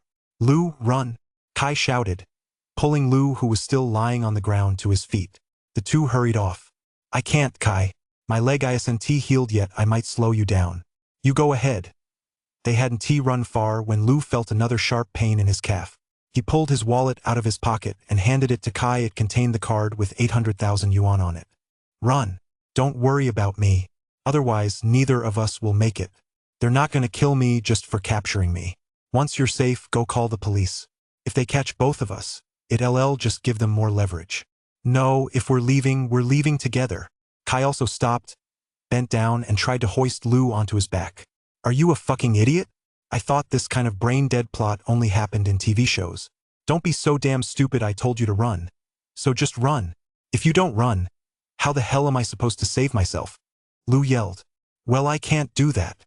Kai still refused to leave Lou behind, grabbing Lou's arm and trying to hoist him onto his back. Get the hell out of here now, or don't blame me for not recognizing you as my brother. Lou shouted again. Seeing that the pursuers behind them were closing in, Lou shoved Kai, urging him to run. Kai said nothing, standing there motionless, while Lou's heart pounded with anxiety. If I get caught, I might still be of some use to them. Why are you staying here? So they can use you to threaten me? Lou, you have to wait for me to come save you. Kai knew deep down that Lou was right, so he gritted his teeth and left.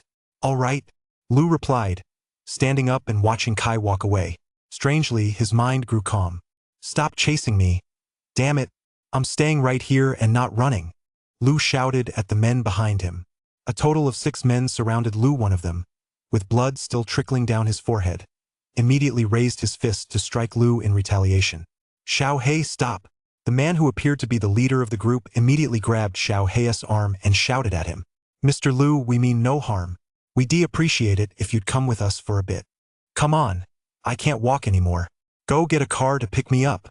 Lou decided to just go with the flow. Seeing that they hadn't laid a hand on him, he figured they must have their own reservations.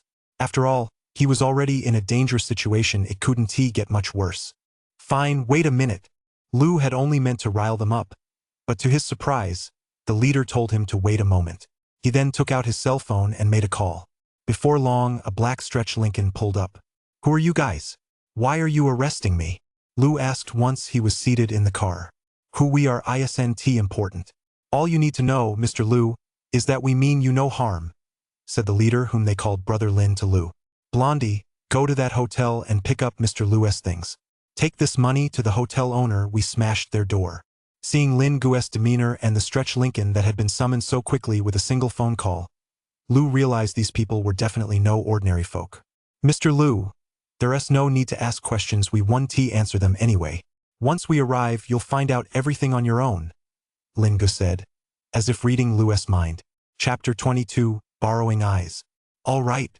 Lou knew deep down that there was no escaping this, so he simply closed his eyes to rest. After all, if it's meant to be, it's meant to be. There's no avoiding it. Mr. Lou, please get out of the car. We've arrived, Brother Lin said to Lou after about half an hour. After getting out of the car, Lou saw a luxurious villa. If it weren't for the faint sight of several people patrolling the second floor all dressed exactly like Brother Lin and his men, in crisp suits, some wearing large sunglasses, and each with a black axe tucked at their waist, Lou might have truly believed this was just an ordinary villa. Wow, you guys aren't the Axe Gang, are you? Lou asked Lin Gu jokingly. Yeah. Lin Gu's reply left him speechless with shock. Either Stephen Chow had come up with a great name for a gang in one of his movies, or the boss of this gang was a die-hard Stephen Chow fan. Mr. Lou, come with us. Our boss wants to see you. Brother Lin and a man standing next to him grabbed Lou, clearly afraid he might run away. Mr. Lou, it's better to meet in person than to hear about each other. To Lou's surprise, the person waiting for him inside was a young man who didn't look very old. Lou never would have imagined that such a large gang would be led by a young man in his 20s. Why did you bring me here? Although surprised, Lou quickly regained his composure and addressed the person sitting across from him. Let Mr. Lou sit down. We actually need to borrow something from him. As soon as the man spoke, the two men holding Lou let go of him. Borrow something? Lou was confused and didn't dare to actually sit down after all. Out of the dozens of people in the room, only this young man in front of him was seated. That's right. We heard that Mr. Lou has a keen eye for spotting rare treasures. We'd like to borrow your eyes. How exactly do you plan to borrow them? Only then did Lou realize that his recent rampage through She and South Antique Street had been witnessed by others. Boss, should we gouge out his eyes? Brother Lin asked from the side, addressing him not as boss, but as boss. Hey, Lin, would his eyes still be any good if we took them out? What do you think, Mr. Lou? Just tell me. What exactly do you want to do? Lou's mind was actually in turmoil at that moment, and he was terrified. Seriously, this group was a bona fide gang, the kind that would goug out someone's eyes at the drop of a hat. How could he not be afraid? But on the surface, Lou still pretended to be completely calm. Well, unflappable even as a mountain crumbles before you. Mr. Lou, you're truly impressive. So young and accomplished, you're clearly a man of great learning. Chung Yu, love making friends with capable people. The Axe Gang's boss suddenly stood up and extended his hand to Lou. No problem, no problem. This dramatic turn of events made Lou's legs go weak. Do you know why I've been keeping a close eye on your every move at the antique market? Chung Yu asked. No, at first, Lou had thought the person who'd given him everything for free had played a trick on him. But now it seemed the matter wasn't that simple. Mr. Lou, you remember me, don't you? Just as Lou was puzzling over this, a man dressed in rags walked into the villa. He was wearing old-fashioned Jeffong rubber boots, still caked with mud. Lou recognized him immediately. It was the shop owner who'd given him the items that day. Uncle Li. Seeing the man enter the villa, Chung Yu frowned slightly. He glanced at the footprints on the floor, looking somewhat displeased but unable to say anything. You're really something, young man. In just half a day, you not only unearthed a manuscript by Chao Shuichin, but also won 3 pieces of secondary cut gemstone, or 5 uncut pieces, and countless other items. Most importantly, every single one is a priceless treasure. You even recognize the origin of my newly excavated artifacts at a glance. I can't help but admire you. Haha. The man known as Uncle Li didn't hold back. Despite being covered in dirt, he walked over, patted Lou on the shoulder, and plopped down onto the spotless, pristine leather sofa. That's right. We were watching your every move that day on She and South Antique Street. Don't be surprised, the whole street belongs to me, Chung Yu said. Oh right, you gave your wallet to your young friend, didn't you? Would you like to know how he's doing now? Uncle Li suddenly asked. What do you mean? Hearing the word Kai, Lou felt a pang of worry. Think about it, besides your bank cards and cash. What else was in your wallet? Uncle Li prumta. That business card you gave me? Lou was quick-witted and guessed right away. Here, take a look at where your buddy is. Uncle Li pulled his cell phone from his pocket. The business card contained a tracking system, and Kai's location, the Shi and Municipal Police Bureau, was clearly displayed on Uncle Li's screen. Shaolin, go handle this. Tell those cops not to bother us, and tell Kai to head home for now. Whether he goes back or not is up to him, just let him know. Uncle Li clearly had no intention of causing trouble for Kai. Got it. Brother Lin turned and led a few men out. Lou, however, began to feel a bit puzzled. Chung Yu had claimed that the entire She and Antique Street belonged to him, but ever since Uncle Li walked in, he barely said a word. Which of these two was actually in charge? Little Lou, I've got something here. Take a look at it. Uncle Li said to Lu, then pulled a small jade plaque out of the tattered bag on his back. Lu took the jade plaque and examined it carefully, though, of course, his scrutiny was just for show, because the moment he held it, his treasure hunt system immediately informed him that it was genuine ancient Han jade. Ding! Han jade. 9 dragon plaque. Detailed analysis requires activating the appraisal function. Lu had already reached the daily limit on his System S appraisal function, so he could only glance at the 9 dragon plaque a few times before handing it back to Uncle Li. A 9 dragon plaque, an ancient Han Dynasty jade artifact. It's the real deal, no doubt about it, Lu said. Then, Mr. Lu, could you tell me about the value of this 9 dragon plaque? And perhaps its specific history and origins? Unkla li prasa. You've kept me on my toes a bit today, I'm a little tired. I don't feel like looking at it right now, show it to me tomorrow, Lu said. Of course, he didn't really want to say that he simply reached his daily limit for using the system. Alright, that's the spirit. Then I'll bother Mr. Lu again tomorrow. To Uncle Li, Lu's resigned excuse sounded like the demeanor of a true master. Chang Yu, make sure to take good care of Mr. Lu. I'm leaving. Chapter 23, Zombies. Take care, Uncle Li, Chang Yu said, appearing very respectful and courteous toward Uncle Li. Yet Lu sensed deep dissatisfaction toward Uncle Li in Chang Yu's heart. Ever since obtaining the treasure hunt system, Lu had even felt his intuition grow sharper. Show Mr. Lu to his room. After Uncle Li left, Chang Yu said no more. It seemed that bringing Lu here might not have been his idea. In the room Chang Yu had arranged, Lu tossed and turned, unable to sleep. Strangely, they hadn't searched him. However, since Lu had left in a hurry, he hadn't brought his cell phone with him. Only a white jade belt was still tied around his waist. Lu still had one more chance to use his X-ray vision today. Figuring it would be a waste not to use it, he activated his eyes of penetration, picked up the jade belt and examined it closely. He had intended to take just a casual look, but what he saw surprised him. The jade belt actually had 2 layers. Beneath the outer layer, which was lighter and emerald green, lay another layer made of yellow jade, the quality of which appeared far superior to that of the outer layer.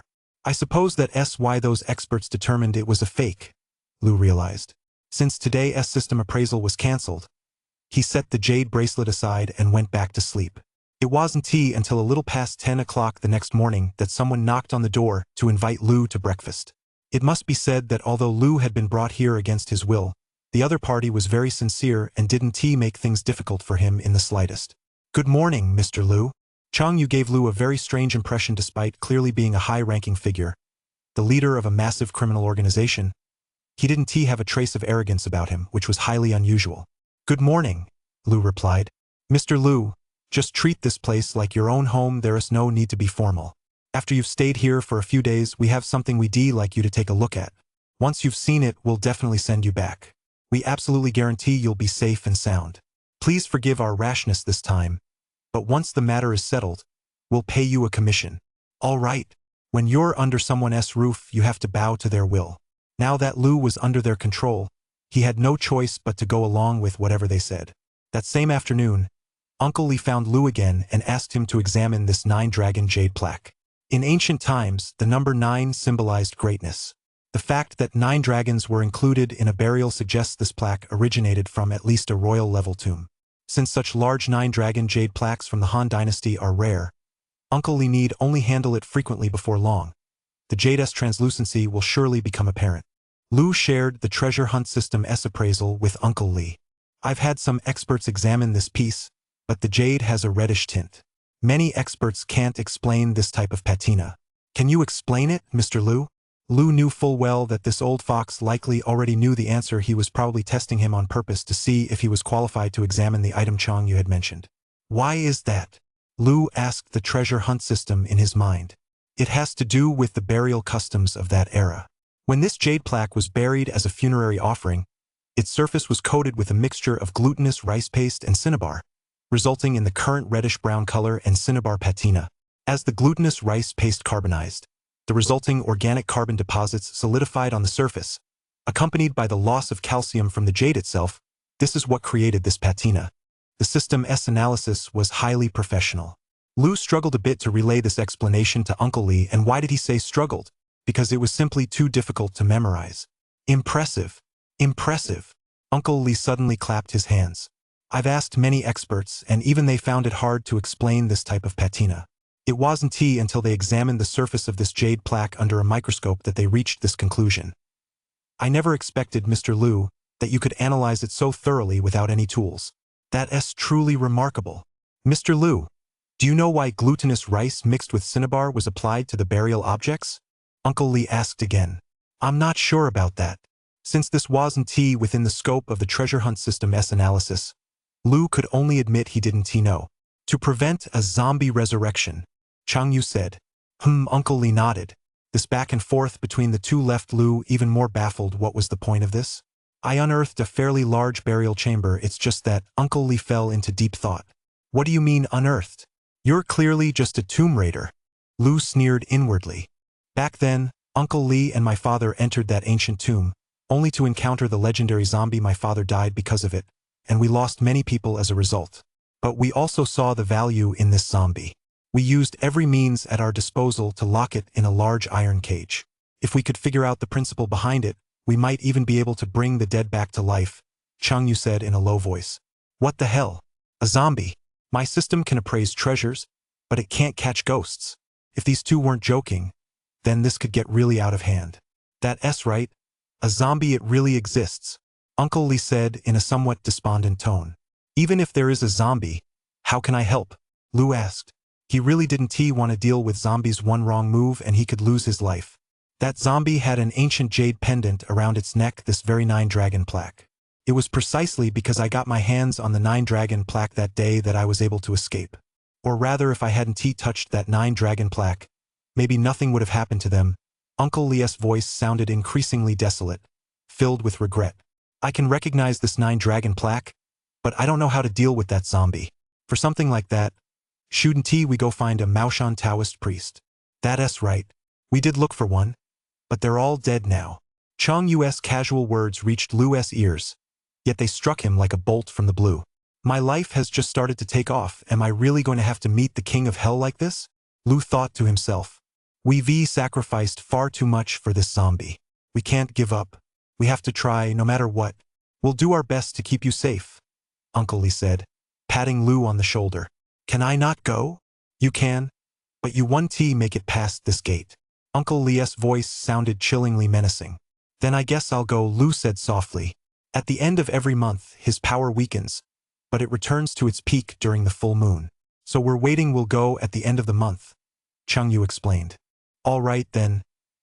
Liu was now a fish on a cutting board at their mercy, and he realized there was no point in refusing. Chapter 24. Lost Ancient Technology. Liu stayed at Chang Yu's villa for a few days. Although his stay was comfortable, he knew deep down that the good times wouldn't last long. After all, they were dealing with zombies. Even though he hadn't seen them with his own eyes, Uncle Li had mentioned that they'd already lost quite a few people. A few days later, under their coercion, Liu signed a contract agreeing to voluntarily participate in their research, and then they descended into the tomb. Liu was puzzled as to why they ransacked a tomb like this without anyone stepping in to stop them, but none of that mattered now. Right in the center of the tomb, he spotted a large iron cage, and inside that cage was a humanoid monster violently pounding against the cage's walls. Ding! Artifact of a lost civilization detected. Incomplète résurrection technique. The system can be upgraded after obtaining the technological core. What? À résurrection technique? That's absolutely mind-blowing. Upon hearing the system prompt, Liu actually felt a sense of calm wash over him. After all, technology was a tangible material reality, whereas ghosts and monsters were inexplicable phenomena that struck fear into people's hearts. Open the cage. Just as Liu was lost in a whirlwind of thoughts, Uncle Li spoke up. What? Open the cage? Are you out of your mind? The humanoid monster was slamming the massive, over 2-meter-tall iron cage so hard it clanged loudly. Even the pillars forged from high-grade steel were bending slightly under the impact. If they opened the cage, no matter how many people were there, they wouldn't stand a chance against this monster. Yes, but Liu's words had no effect whatsoever. He could only watch helplessly as the iron cage was opened. Roar! As soon as the cage door swung open, the zombie inside burst out with a roar. Set up the electric fence. Liu was so scared he nearly wet himself. But Uncle Li and his companion didn't flinch. They calmly issued their orders. Sizzle! The sound of scorched flesh filled the air, and a pungent, burnt odor permeated the tomb. Roar! Roar! The zombie-s roars grew fainter and fainter until, finally, it collapsed to the ground, electrocuted. Mr. Liu, come take a look. Uncle Li reached out to pull Liu forward to examine the zombie. No way, Liu said, backing away. You too. Help Mr. Liu over there? Uncle Li told the two men in suits standing nearby. Yes, sir. The two men immediately went over, hoisted Liu to his feet, and headed toward the zombie lying on the ground. Hey, are you two out of your minds? That SA zombie. If you go over there with me, you'll die too. Are you brain dead? Let me go right now. Liu shouted loudly while struggling, but his words had no effect whatsoever. Neither of the two men paid him any attention, they simply kept supporting him as they walked straight ahead. Mr. Liu, please rest assured. We've conducted experiments, it will remain in a state of rigor mortis for about 15 minutes. You can take a look without any fear, Cheng Yu kindly reminded him. All right, Liu thought to himself. Since there was no way to escape now anyway, he might as well steel himself and go check if there was actually anything on that zombie-s body. If he could get his hands on that key component of lost ancient technology, maybe the system would perform an emergency upgrade and save his life. Holy shit! Liu cursed under his breath as he reached out his hand. He had no choice. The system's identification method required physical contact. Ding! Searching and analyzing the ancient corpse's technological core. Please touch the entire body of the ancient corpse. What the hell? Liu was deeply reluctant to touch this monster, but he had no choice. He had to bite the bullet and go for it. Not bad. I knew Mr. Liu would be interested, Uncle Li said. Liu scoffed inwardly, as if he was interested kidnapping me just to make me come look at a corpse, and then claiming I'm interested? Just wait until I upgrade my system. Ding! Key component detected inside the ancient corpse's mouth. System has received an upgrade mission. Obtain the missing key component for the resurrection spell. Liu had no choice but to try prying the zombie's mouth open with all his might, only to discover that no matter how much force he applied, the zombie's jaws remained firmly shut, not budging an inch. What are you staring at? Come on, two of you, come over here and pry this thing's mouth open for me, Liu said to the two men beside him who had brought him here. The two men didn't respond. Instead, they turned to look at Uncle Li and Cheng Yu. The two men nodded, and only then did they reach out to help. The three of them tried every possible method, but still couldn't get the zombie's mouth to open. You go over there and pry its mouth open, Uncle Li said. As soon as he finished speaking, someone went over with a tool, and together, the group struggled to pry the zombie's mouth open. Why are this thing's teeth fused together? Once the zombie's mouth was open, Liu discovered that its upper and lower teeth were actually fused together, which only reinforced his conviction that there was indeed something inside its mouth. I need to saw its teeth apart, Liu said, turning back to Uncle Li. Alright, Uncle Linuda. Bzzz, the power saw roared to life, ready to cut through the zombie's teeth. Roar! Suddenly, a loud roar echoed through the air, and the zombie lying on the ground opened its eyes. Ah! The man holding the power saw didn't even have time to cry out for help before the zombie's sharp claws pierced his heart. Liu knew the zombie's rigidity phase lasted only 15 minutes, so he'd been constantly on guard against it waking up, hiding behind the three men. The moment the zombie awoke, he dashed to Uncle Li's side. The three men in front of him weren't so lucky. In just a few swift moves, the zombie tore them to shreds. Stun it again! Uncle Li's voice was as cold as ice.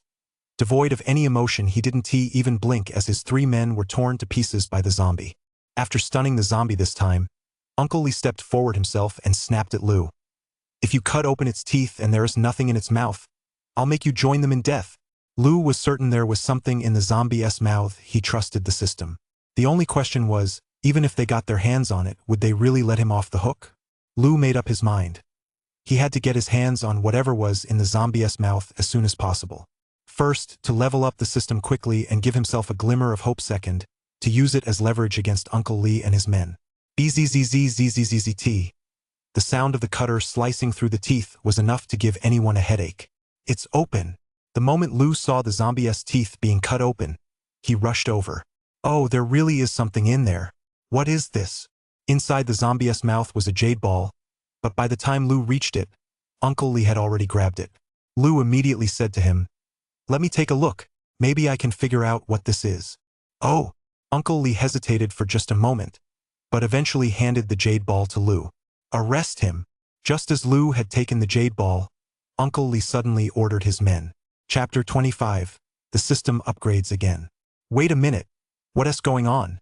Lu was confused by Uncle Li's order. Ding! Key system component of ancient technology acquired, decomposing and absorbing. The treasure hunt system S cold. Electronic voice echoed in Lu's mind, startling him even more. This was the first time the system had decomposed and absorbed something like this. The others pinned Lu down, and Uncle Li even pulled out a gun and pressed it against Lu's head. How did you know there was something in his mouth? Who are you? Uncle li demanda. Lu glared at him fiercely. It seemed that no matter what he did, they had no intention of letting him go. System decomposition complete. Absorption in progress. Boss, his hand. The man holding Lu's arm let go abruptly, as if he'd been electrocuted, and shouted, pointing at Lu's hand. At that moment, the jade bead on Lu's hand disintegrated into wispy strands of green light, swirling around his arm and being slowly absorbed through the pores in his skin. Quick, quick, stop him. Chop off his arm. Uncle li shouta. Bang! The axe struck Lu's arm, but the green mist on his arm repelled the axe like an airbag. What? The people around him looked as if they'd seen a ghost one by one. They gaped in shock, too afraid to approach. Damn it, you little bastard got away with it. Uncle li cursa. Bang! A gunshot rang out, but Uncle Li was tackled to the ground by Cheng Yu, who had charged at him. The wall in his hand slid aside fortunately. The bullet only grazed Lu's shoulder. Even the members of the Axe gang were left at a loss, caught off guard by the sudden turn of events. Pull this guy off me! Uncle Li roared, still pinned to the ground by Cheng Yu. Get out of here! All of you! Get out of here! Get out of my way! Cheng Yu shouted back. The commotion between the two left Lu even more bewildered. He tried to run away amid the chaos, but felt a sudden wave of weakness wash over him, followed by a flash of stars before his eyes, and then he lost consciousness. Lu only remembered hearing the system's notification sound just as he passed out. System upgrade complete. Basic abilities at all levels have been enhanced. New ability acquired. Goddess left hand. When Lu woke up again, he was lying in Cheng Yu's villa in the very same room he had been staying in before. Even the clothes he was wearing had been changed by someone else. Lu's arm had been bandaged, and he felt extremely weak as if he hadn't slept for 10 days and 10 nights. Just as Lu was about to access the treasure hunt system to find out what had happened, Brother Lin pushed open the door and walked in. You're finally awake, Brother Lin said, holding some medicine presumably for Lu. How did I end up here? Lu asked. Come with me. Big brother will tell you, Brother Lin said. Lu stepped outside and saw Cheng Yu looking exactly the same as when he first met him, still not looking the least bit like a gangster. Cheng Yu had a smile on his lips as he watched Lu approach. Sit down, Cheng Yu said. Lu didn't stand on ceremony this time. Since Cheng Yu hadn't done anything to him, he figured he probably wouldn't give him a hard time either. After I passed out, what exactly happened? Lu asked straight to the point. I killed Uncle Li, Cheng Yu said matter-of-factly, as if he were describing something perfectly ordinary. Do you know why I killed him? How would I know? Cheng Yu picked up his teacup and took a gentle sip of tea. 3 years ago, he went into the tomb with my dad. Out of more than 30 people, he was the only one who came out. After that, I was nominally the boss of this gang, but who actually listened to me? I just wanted to run a company properly and do business the right way. But him? He insisted on holding onto that zombie, claiming it had some scientific value. Not only did we lose so many people and so much money, but he also exposed our entire operation. It was incredibly stupid. That's your business, I'm not interested, Lu said calmly. That jade bead in the zombie's mouth is indeed quite intriguing. I've already had a doctor examine your body so far. There are no abnormalities. I haven't felt anything unusual either. As for why that jade bead vanished into thin air, I have no idea, Lu said innocently. I believe you just as I believe you were only guessing that there was something in the zombie's mouth, Cheng Yu said. So what do you want? Lu decided to come right out and ask. After all, he was in a tight spot now. Nothing much. Once you've recovered enough, Mr. Lu, I'll have someone take you home. This small sum is meant as an apology. It's a token of my respect, so please accept it. Cheng Yu took out a bank card, handed it to Lu and said, All right, then I want to be polite. Although Lu didn't know what Cheng Yu meant, since he was offering money, he couldn't refuse. It wasn't in Lu's nature to turn down something handed to him on a silver platter. I've already booked a flight to Beijing for Mr. Lu. You shouldn't need anyone to accompany you, right? I'm just an antique dealer, not some gangster. I look forward to our next business deal, Mr. Lu. Oh, right, the PIN for the bank card is the last 6 digits of the card number. Brother Lin, please see Mr. Lu out. Lu really couldn't figure Cheng Yu out. On the one hand, he seemed polite, yet he'd given him the boot in the blink of an eye. On the other hand, if he were a gang leader, he certainly didn't look the part. He exuded an air of scholarly refinement. Until we meet again, Lu said, clasping his fists in a traditional gesture. Kai had received a message from Uncle Li and, upon learning that Lu was safe, had already returned to Beijing. Half a month had flown by, yet he still had no news of Lu. Kai felt guilty toward Lu even though he'd pulled every string he could and done everything in his power to save him. Nothing had worked. Just as he was at a loss for what to do, Lu's phone suddenly rang. Lu, I'm so glad to finally hear from you. I was nearly driven crazy with worry. While I was in Xi'an, the police assured me you'd be fine, and since there really wasn't much I could do to help, I thought I'd go back to Beijing to ask around, but it still didn't do any good. As soon as the call connected, Kai was overcome with deep self-reproach. Okay, don't say another word. I know. I'm fine, aren't I? I made it back safely. Lu knew Kai must be frantic with worry, which was why he called him the moment he left Cheng Yu's villa. Hearing Lu's voice again on the other end, Kai, a grown man, felt tears welling up. He truly feared that if anything had happened to Lu, he would blame himself for the rest of his life. Are you crying? Lu teased him, though deep down he was touched. He knew his brother well. He was a man of deep loyalty and loyalty. If something had happened to him and Kai couldn't help, Kai would surely blame himself to death. No way. Who cries? That's what sissies do. Ha ha ha. Chapter 26. Jade's True Colors, Part 1. I'm not here to beat around the bush. I called you about something serious. How's the antique shop coming along? Lu was still worried about his antique shop. After everything that had happened, he realized more than ever that only by being strong enough could he act without reservation. Hey, with everything that's happened to you, how could I possibly be thinking about the antique shop? But the renovations are done. As soon as you get back, we can open for business. Lu had already made up his mind. Once he returned, he would hold an auction at his new antique shop, and the item up for auction would be none other than the jade belt wrapped around his waist. Lu gave Kai a few brief instructions before hanging up. He didn't have a single penny in cash on him, but thankfully he still had the bank card Cheng Yu had given him. His flight was leaving that very evening, so Lu decided to head back to the antique market one last time before nightfall to make a killing. He inserted the card into the ATM and counted the zeros after the one exactly 100,000. Damn it. I almost lost my life. And this is all I get. Lu cursed inwardly. But it doesn't matter. I'll take this 100,000 and turn it into 1 million at your antique market. I'll make sure your gemstone gamble operation goes under. Heh. Lu didn't even have time to eat. He hurriedly bought 2 buns, hailed a cab, and headed straight for the antique market. Hello, Mr. Lu. Right? Our boss said if you came, to give you this and ask you to leave.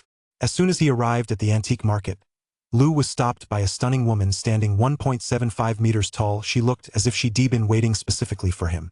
Keeping an eye on me?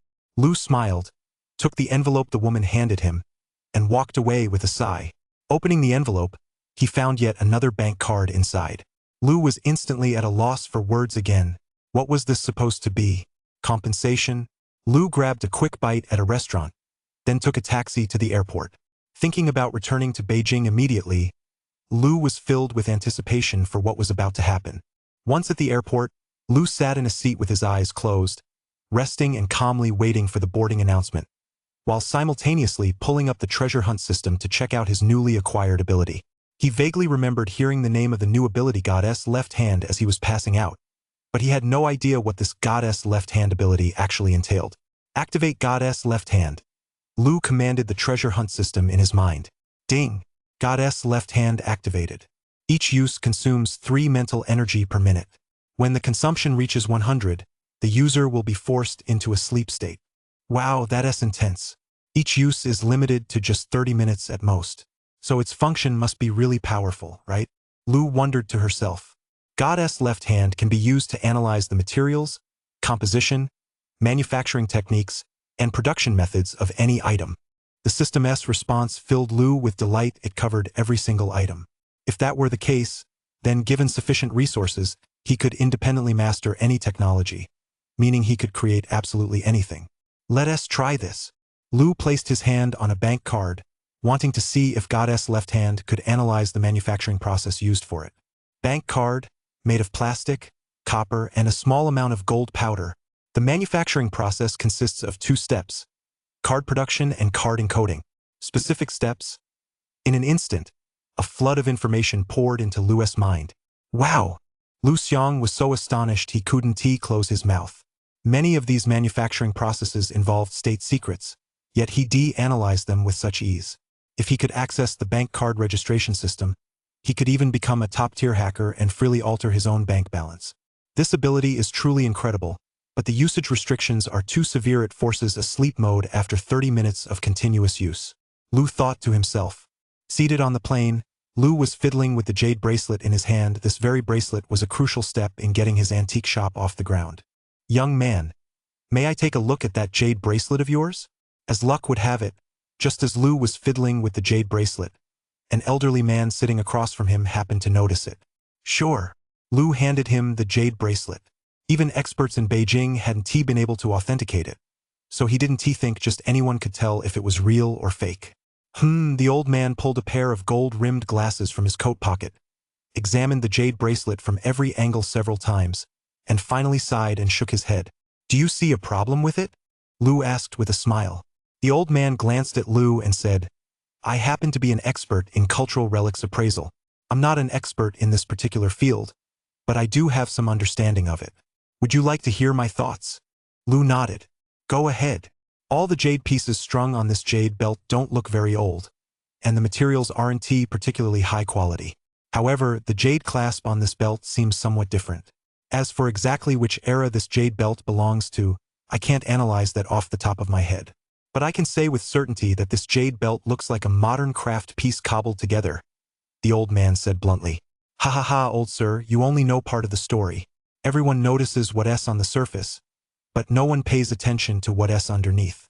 I've actually taken this jade belt to a specialized appraisal center myself, and their assessment was practically identical to yours. This just goes to show that domestic appraisal techniques are still lacking after all. The human eye doesn't have X-ray vision, haha. No wonder they couldn't tell. Lu planned to auction off this jade belt in a high-profile sale once he returned, so even on the plane, he was happy to take the opportunity to promote it. The old man took off his glasses, handed the jade belt back to Lu, and asked with great interest, Haha, I'd love to broaden my horizons. Young man, why don't you tell me what makes this jade belt so special? Lu pointed to the pair of jade clasps at the front of the jade belt and said to the elderly man, Look at this pair of jade clasps, don't they seem a bit odd? They look old but aren't quite old, and they look real but aren't quite real. There's just something missing, don't you think? The old man nodded, gesturing for Lu to continue. That's because someone artificially applied a coating to the jade using some kind of chemical process to conceal the belt's true nature. As for why they did this, we have no way of knowing, Lu explained. Are you saying there's more to this jade belt than meets the eye? The old man asked. When I return, I'll be auctioning this jade belt at a newly opened antique shop in the capital. At that time, I'll use certain methods to reveal its true nature. If you're interested, you're welcome to come take a look, Lu said to the old man, adding a touch of mystery to his words. How do I know if what you're saying is true? However, if you can prove it's true, I'd be quite willing to go take a look, the old man continued. Chapter 27. The True Nature of the Jade Belt, Part 2. How am I supposed to prove that? Lu shrugged helplessly. It sounds like you have some doubts about the expertise of the appraisers back home. I just happen to have something here. If you can identify it correctly, I'll believe you. Here's my business card.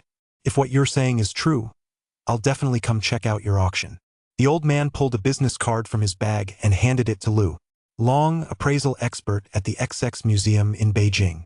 Seeing the card the old man handed him, Lu could only offer an awkward smile. To suggest, in front of an appraisal expert, that the expertise of domestic appraisers was questionable, that really was a bit much. Ah, I'm sorry. I didn't realize you were an authentication expert yourself. I didn't mean to insult your professional competence. It's just that this jade bracelet really does have a secret hidden within it, Lu continued. It's all right. You're right, there are indeed significant shortcomings among domestic authentication experts at present, and appraising jade isn't actually within my area of expertise. Never mind. It's a rare coincidence to meet a young collector like you, and I actually do have an item with me. With that, Long pulled a tiny bronze figurine from the small pouch at his chest. Take a look at this. See if you can figure out anything about it. He handed the figurine to Lu with a smile, though the amused expression on his face clearly suggested he didn't think Lu would actually be able to discern anything. Oscar. That was Lu's first reaction upon taking the small bronze figurine. Activate appraisal function. Ding. System identifying. One small bronze figurine from the Wei and Jin dynasties. Lu pretended to examine the small bronze figurine in his hand closely. To Long's eyes, Lu was merely frowning and gently running his fingers over it, a method of appraisal that lacked any semblance of professionalism. He was undoubtedly just a boastful amateur collector. This little bronze figurine of yours should be from the Wei and Jin dynasties. Just as Long was feeling disdainful toward Lu in his heart, Lu suddenly said uncertainly, "Oh? Why do you say that?" Long had picked up this little bronze figurine at a general store. He wasn't even sure himself whether it was from the Han dynasty or the Wei and Jin dynasties. Judging by the figurine's shape, it might even be from the Liao or Jin dynasties. Long thought to himself, he's probably just guessing. The carving of this little figure is simple yet sophisticated, the likeness is vivid, the movements exaggerated, and the sash flutters in the breeze. Its posture bears a strong resemblance to some of today's ethnic minority folk dances, as well as the Huxian dance of Central Asia, although its design is somewhat simpler compared to most bronze figures from the Wei and Jin dynasties. The carving technique is already quite mature. Just look at the patterns on this little figure's clothing, that's not something Han dynasty carvers could have captured. Lu spoke at length, leaving Long sitting across from him, speechless with amazement. Then why not conclude that it's a bronze figure from the Liao or Jin dynasties? Look at its posture, it closely resembles a herdsman from the grasslands performing a traditional dance. Besides, you yourself said that this sculptural technique was already quite mature. I actually think the Liao or Jin dynasties are also possibilities. By this point, Long no longer regarded Lu as a young upstart who knew nothing. To be able to distinguish the key differences between bronze figures from the Han dynasty and those from the Wei and Jin periods was quite impressive. It required a vast store of knowledge. Even Long himself was unfamiliar with many of these details, yet Lu was able to articulate them. As I said, although the carving technique is mature, it still doesn't reach the level of the Liao and Jin dynasties. Moreover, this figure's attire, expression, and every other aspect are more characteristic of the Wei and Jin periods. As for the grassland dance, this bronze figure is likely an early Wei and Jin work. After all, those were also nomadic peoples. The condition of this piece is excellent, and it has high collectible value, Lu continued. Excellent. Excellent. Absolutely excellent. Long was so delighted he exclaimed, "Great!" 3 times in a row. With young people like you around, these ancient artifacts won't be overlooked. I'm the one who should be ashamed. I never imagined someone your age could have such a keen eye. Li Rongxing was full of praise for Lu. After getting off the plane, the two exchanged addresses, and Lu asked Long and Jade to be sure to attend the auction, promising there would be surprises that would blow him away. Kai had arrived at the airport early. As soon as he saw Lu, he gave him a big bear hug and patted his shoulder hard. "You're finally back, you little rascal. You really gave me a hell of a worry," Kai complained. "Let us go grab a bite, I'm starving." The two didn't say much upon meeting. They let the alcohol do the talking. Lu told Kai about his plan. He intended to spread the word tomorrow that the jade bracelet would be auctioned off, to build buzz for the opening of his antique shop. The two hadn't seen each other for over half a month, and during that time, Kai had been incredibly worried about Lu. They both ended up getting completely drunk, and didn't wake up until the following afternoon. "You go to the TV station to run an ad. Just say there's a Tang Dynasty jade belt up for auction here, and take care of the necessary paperwork while you're at it. I'll head over to National Day Road to round up a few people to show up and support the event, to build buzz for the auction." Lu was full of anticipation for what was about to happen. "Chi, a perfectly preserved Tang Dynasty jade belt, would you like to take a look?" At that moment, Lu was in Chi's shop on National Day Road. Chi was a collector who ran his own shop there and was highly respected in the antiques trade. He had previously given Lu the address, and Lu had long since planned to ask Qi to spread the word as soon as he returned. "Oh, let me take a look at it," Qi said, putting on his glasses. Lu handed Qi the jade belt he carried with him. Qi examined it briefly, then shook his head and said, "With all due respect, this jade isn't good jade, and it's not an antique either, it's definitely a fake. It's worthless. You've been duped, my friend." "Qi, are you sure you looked at it carefully?" Lu took a small hammer he'd prepared from his bag and was about to strike the jade bracelet. "Brother Lu, what are you doing? You're not trying to imitate some TV show. Are you smashing it just because you got fooled? Keep it as a lesson. Everyone makes mistakes sometimes." Before Qi could finish speaking, Lu's hammer had already struck the jade band. With a crack, the jade band shattered, revealing an even smoother piece of jade beneath. This, without waiting for Lu's approval, Qi quickly peeled off the outer layer of jade, pulled out a small magnifying glass, and carefully examined it with a flashlight. Brilliant, absolutely brilliant, to have preserved this jade band using this method. Qi couldn't help but exclaim. For over half an hour, he kept staring at the exposed piece of jade, unable to tear his eyes away. "What do you think?" Lu smiled. This was exactly the reaction he'd been hoping for. Chapter 28. Preparing for the auction. "Brother Lu, are you going to sell this jade belt?" Qi asked suddenly. "I plan to put it up for auction," Lu replied. "Just name your price. Will you sell this jade belt to me?" Qi, no longer concerned with maintaining his status, asked directly. "It's not a matter of price. I want to auction off this Tang Dynasty jade belt and open an antique shop that carries only the finest pieces." Lu explained his plan to Qi. "What if I offered 1,000,000? Still wouldn't he sell it?" Qi asked bitterly. "You're welcome to attend my auction," Lu replied. Qi knew full well that if this jade belt were put up at auction, he might not be able to secure it even if he offered a high price of 1,000,000. After all, it was in such impeccable condition that a piece of this caliber was a once-in-a-lifetime find. "Qi, you still have a chance. This auction is by invitation only. I'll be inviting just a few dozen collectors from the industry. The auction price is secondary. The main goal is to use this as an opportunity to promote my antique shop." "Ah, what a pity. In all my years collecting jade, this is the first time I've seen a Tang Dynasty jade belt in such impeccable condition. I'll definitely attend the auction," Qi said. After leaving Qi's shop, Lu took his jade belt to visit several other authorities in the antiques world. Every single one of them was utterly astonished upon seeing it and repeatedly assured him they would definitely attend the auction. Kai also contacted several experts in antique appraisal through Mr. Zhao's connections. As for hosting the auction, Lu planned to do it himself. This first event had to be a resounding success, a spectacular one at that. All attending guests would receive gifts of old mine jade, and there was no need to worry about the source of this jade. Lu stopped by Zhou's stall on his way, and after cutting open the jade, he asked Zhou to have his contacts craft a few pendants for him. He then helped Zhou select several high-quality pieces of jade for free. Zhou was so impressed that he decided not to set up his stall that day. He was completely won over by Lu and promised that from now on, any jade Lu came to collect would be provided free of charge. With the auction guests, host, and venue all arranged, all that remained was to wait for the auction to officially begin.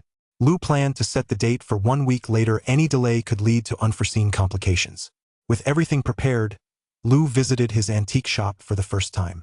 He had to admit that Kai was quite reliable. Rather than opting for an extravagant or ornate design, the shop featured black as its primary color scheme, with a predominantly wooden structure. The result was a place with an antique charm and a unique atmosphere. "Not bad," Lu nodded. This would be his first base of operations, a single spark that could ignite a prairie fire. He intended to use this antique shop as a starting point to gradually expand and build his antique business into a powerful enterprise. The following week was filled with busy preparations. Lu and Kai were swamped with work, but with Mr. Zhao's help, all the paperwork went through fairly smoothly. One noteworthy detail was that when it came time to authenticate the Tang Dynasty jade belt, the expert who came to appraise it turned out to be Long, whom Lu knew. Upon seeing that this jade belt was actually jade within jade, and in such pristine condition, Long urged Lu to hand it over to the state. Lu, of course, refused, but Long insisted he would raise funds to participate in the auction. This jade belt is a national treasure. It should not belong to a private individual. After hearing all this, Lu felt a bit embarrassed, but in order to get his antique shop off the ground, he really couldn't hand it over to the state. At that moment, at the home of a collector who had been notified by Zhao's father, there was an old acquaintance of Lu's named Wang.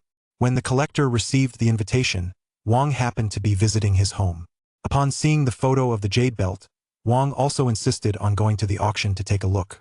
After wrapping up all his business with only 2 or 3 days left before the auction, Lu finally returned to his rented apartment.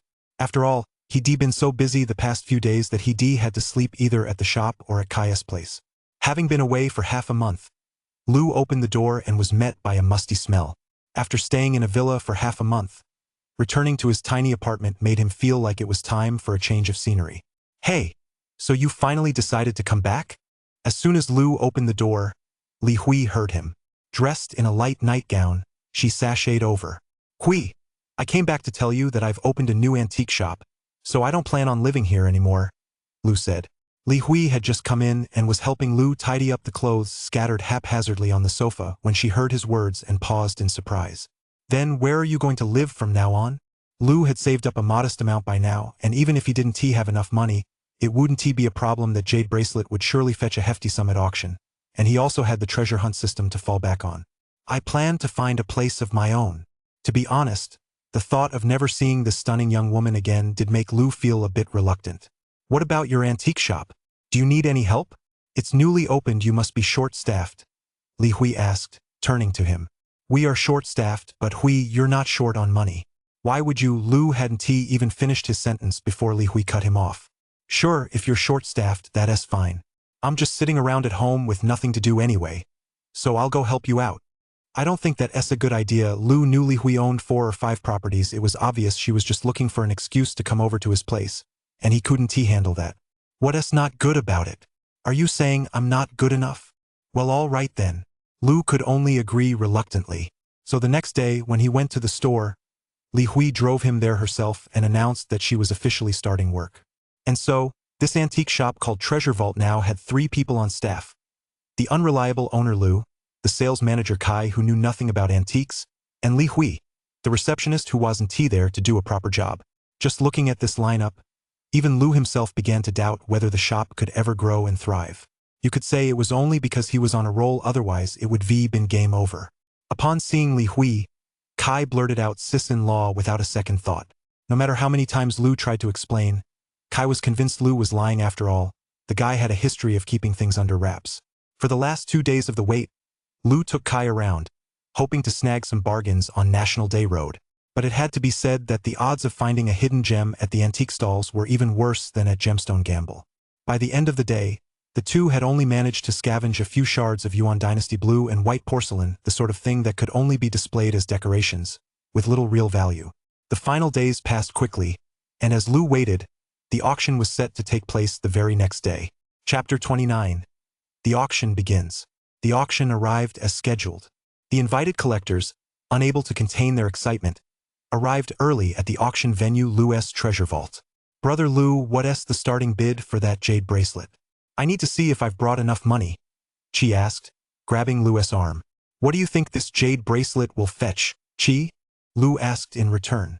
"To be honest, I think someone would be willing to pay 2 million for this jade bracelet, because it's in such excellent condition. It's truly a once-in-a-lifetime find," Chi said. "I plan to set the starting bid at 500,000.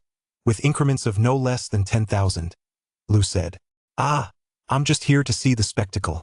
After all, there are plenty of people here with far deeper pockets than mine," Chi said, shaking his head. Hui was a natural at socializing.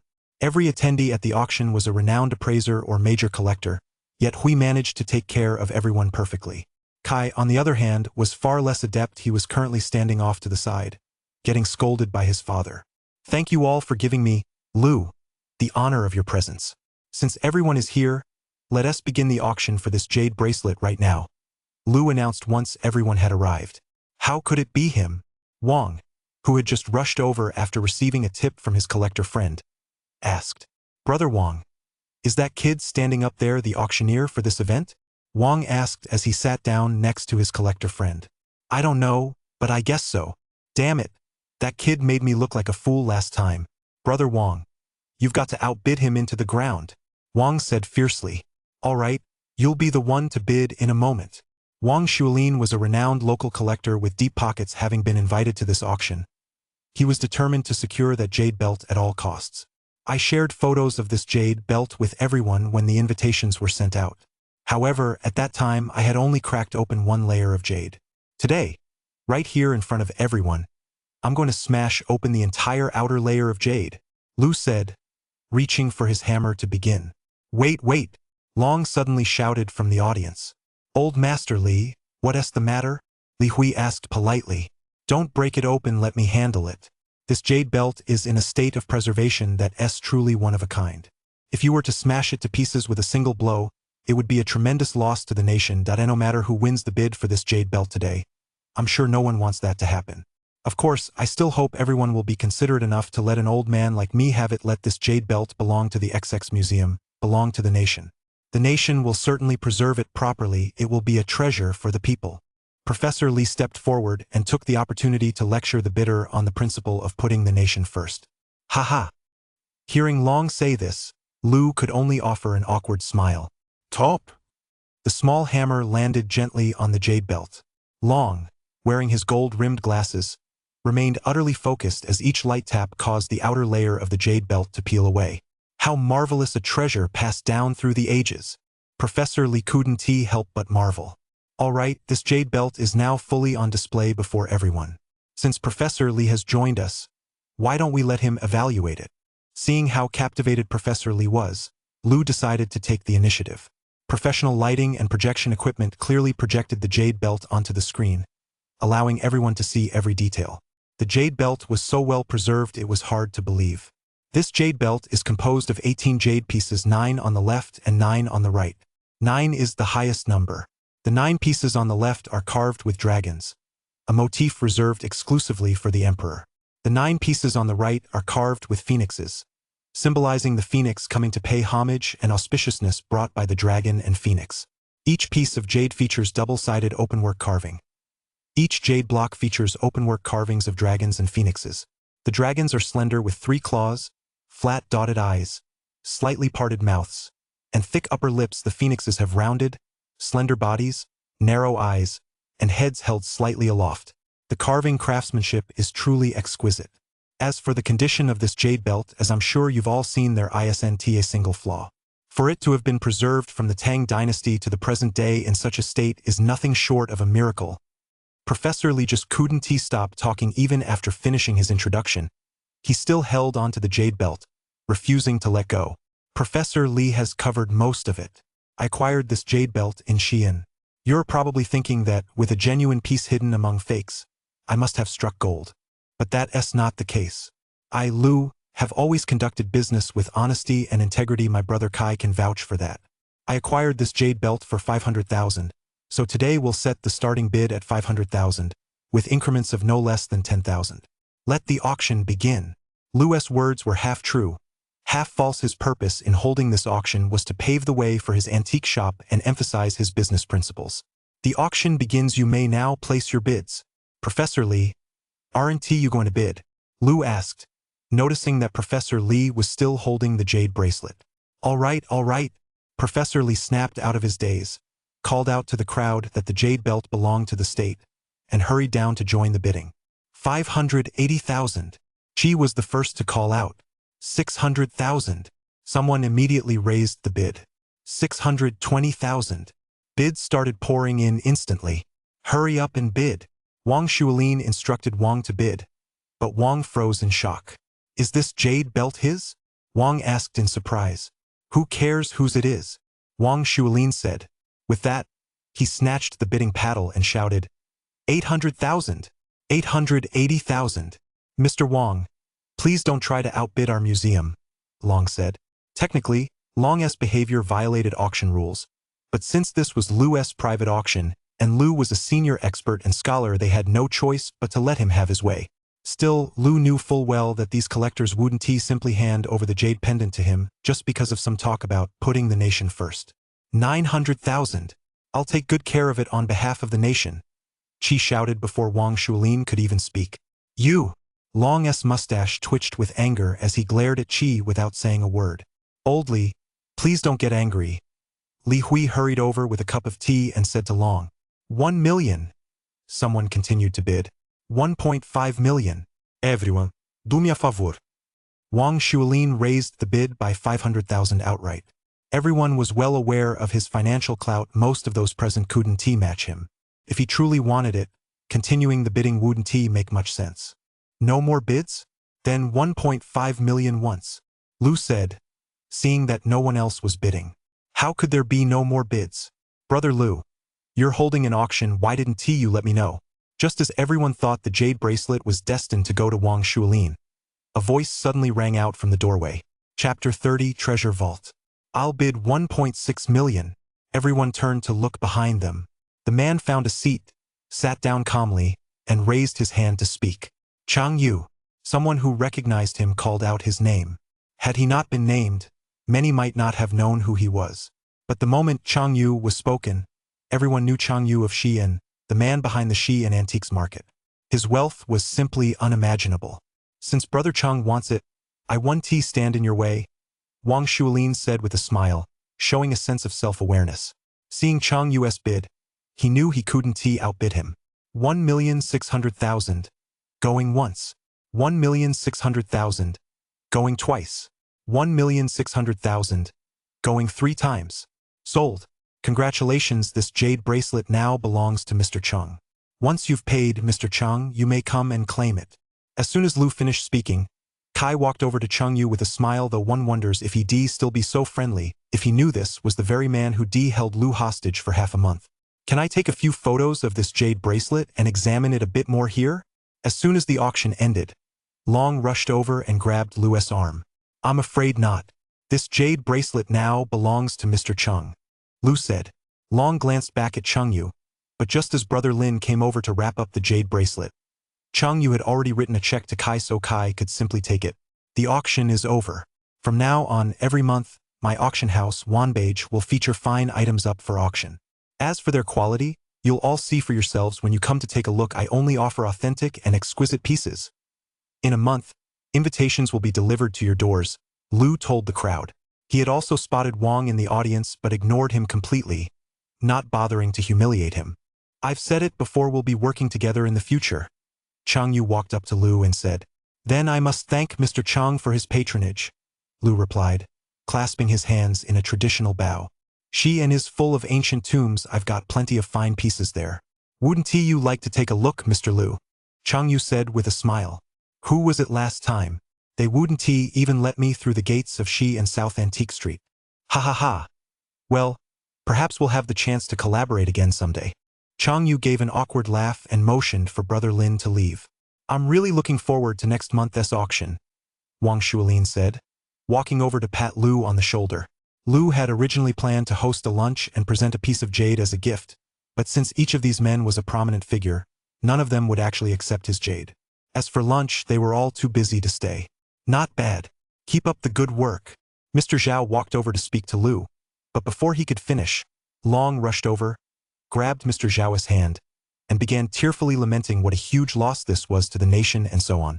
Lu could only shrug helplessly and step aside to discuss next steps with Kai. Lu, Wanbao Pavilion has really made a name for itself this time. But you said there'll be more treasures next month, where are we going to get them? Kai asked.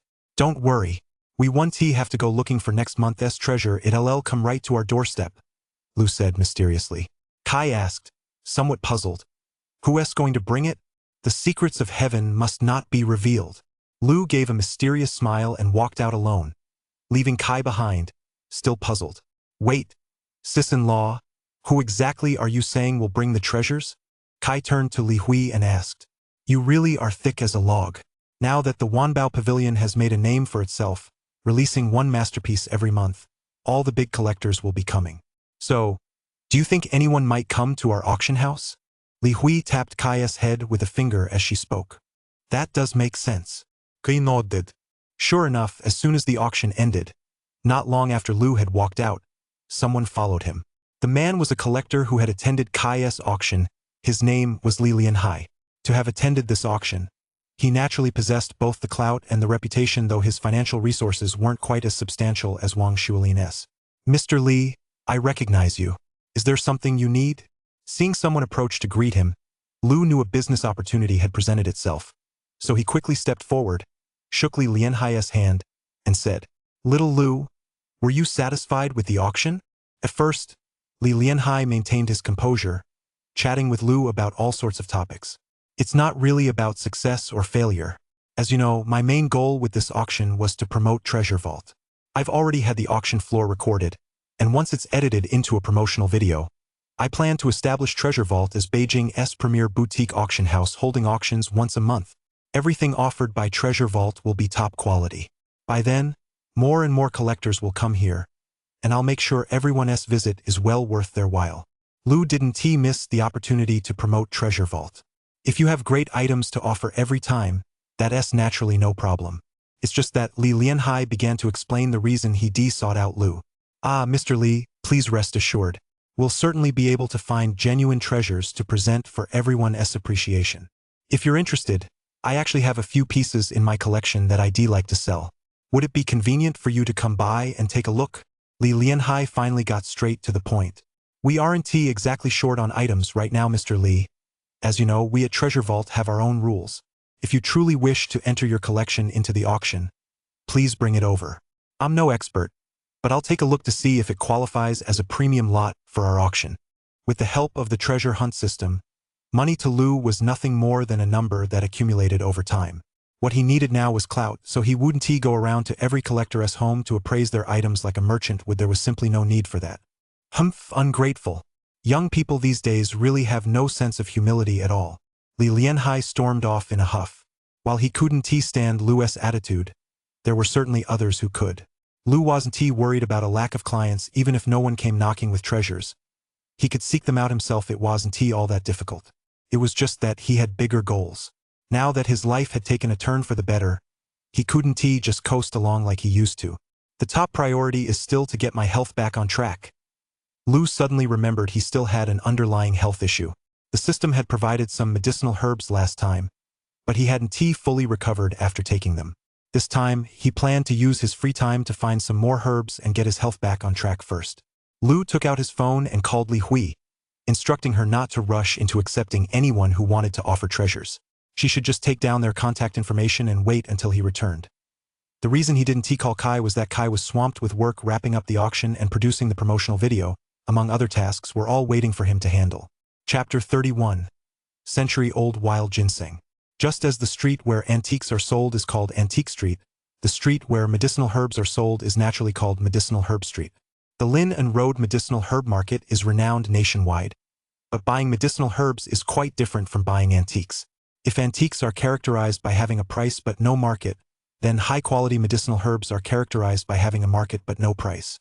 The antique market is murky, but one can still judge authenticity based on professional knowledge, and experienced medicinal herbs are a different story.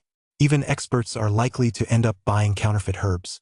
After all, when it comes to herbs, the only way to accurately determine their authenticity is by assessing their efficacy, and that can only be tested using specialized equipment. Buying a fake antique is just a costly lesson, but buying counterfeit herbs can actually harm people. Ding! Large herbal market ahead. Rare herbs hidden find rate. 23%. 23%, that's not too low, Lu thought to himself. When buying medicinal herbs, the X-ray vision ability isn't very useful. On the other hand, God's left hand can play a major role. Ding! Small ginseng stall. Raw material source. Cultivated. Medicinal efficacy utilization rate. 12%. Most of the herbal stalls he passed sold cultivated herbs. Not only were their medicinal effects low, but the vendors also boasted that they were all wild harvested, charging exorbitant prices. Even cultivated ginseng that was only a few decades old was hyped up as being thousands or even tens of thousands of years old, all to inflate prices and deceive consumers. Ding! Private herbal stall.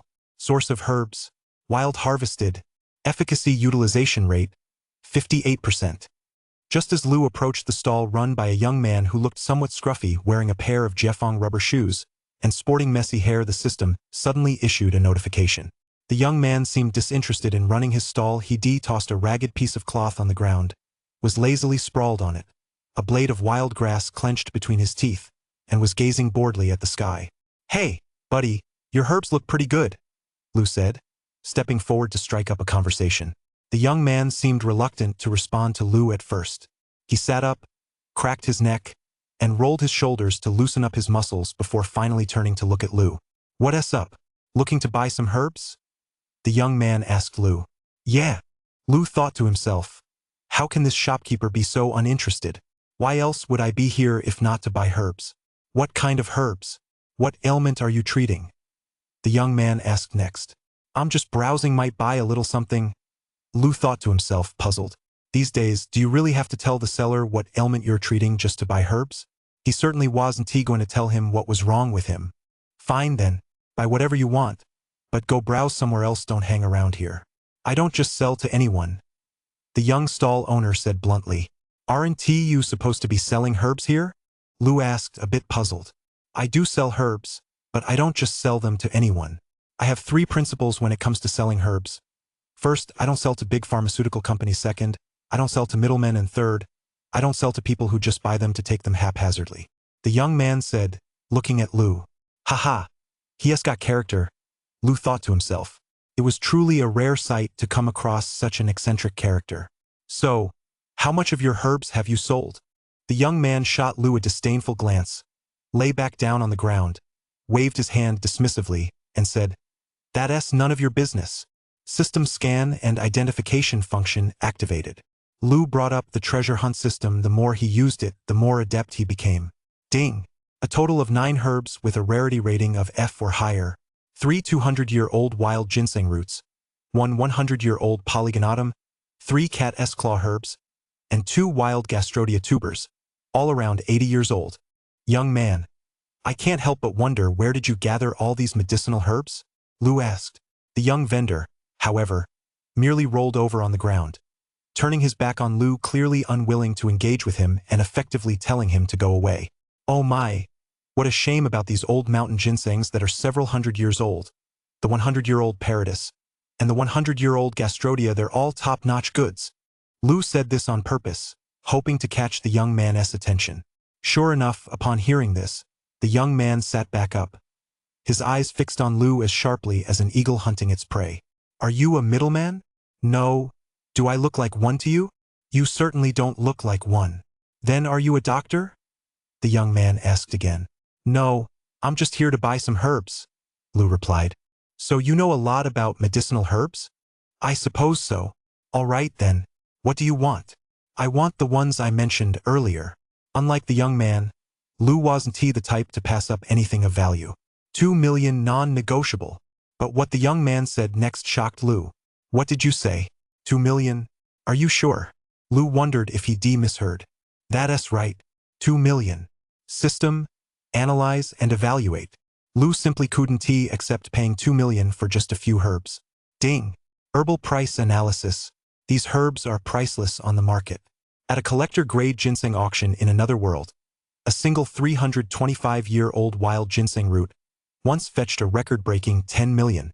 Cat's claw, polygonatum and wild gastrodia are all rare medicinal herbs, valued at around 500,000 each. Holy crap! That's really eye-opening. It was as if a whole new world had opened up in Lu's mind. Dealing in medicinal herbs was even more lucrative than dealing in antiques and jade artifacts. Then why don't you sell them to major pharmaceutical companies? Lu wondered. If the goal was to drive up the price of these herbs, why not sell them to the big players? I don't want to drive up the prices of these herbs, it would only hurt the herb farmers. That's why I only sell to private buyers. Many people have risked their lives to obtain these herbs. If you're dealing with minor ailments, I have other herbs here that can treat them. As for these few, I'm waiting for someone who truly knows their value to come and buy them. No wonder this young man seemed so disinterested in selling the herbs. He was actually waiting here for true connoisseurs to come and bid on them. I don't have 2 million right now, but I'll take these herbs, Lu said. Bank transfer.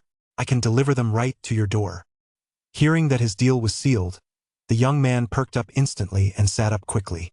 All right, I'll give you an address. Lu gave him the address of Treasure Vault, telling him to deliver the herbs there and that he would transfer the money once the delivery arrived.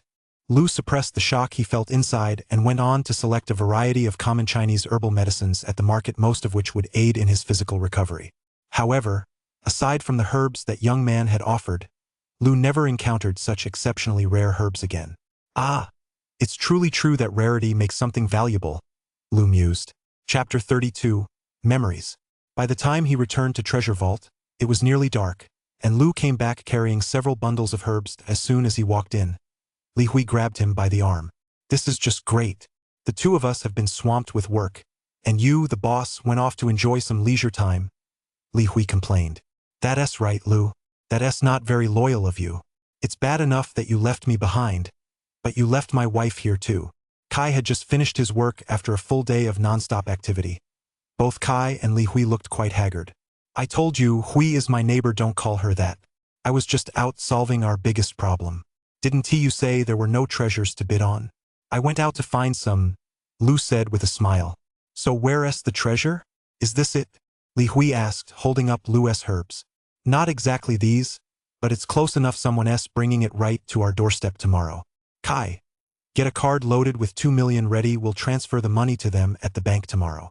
Kai and Li Hui were feeling a bit confused.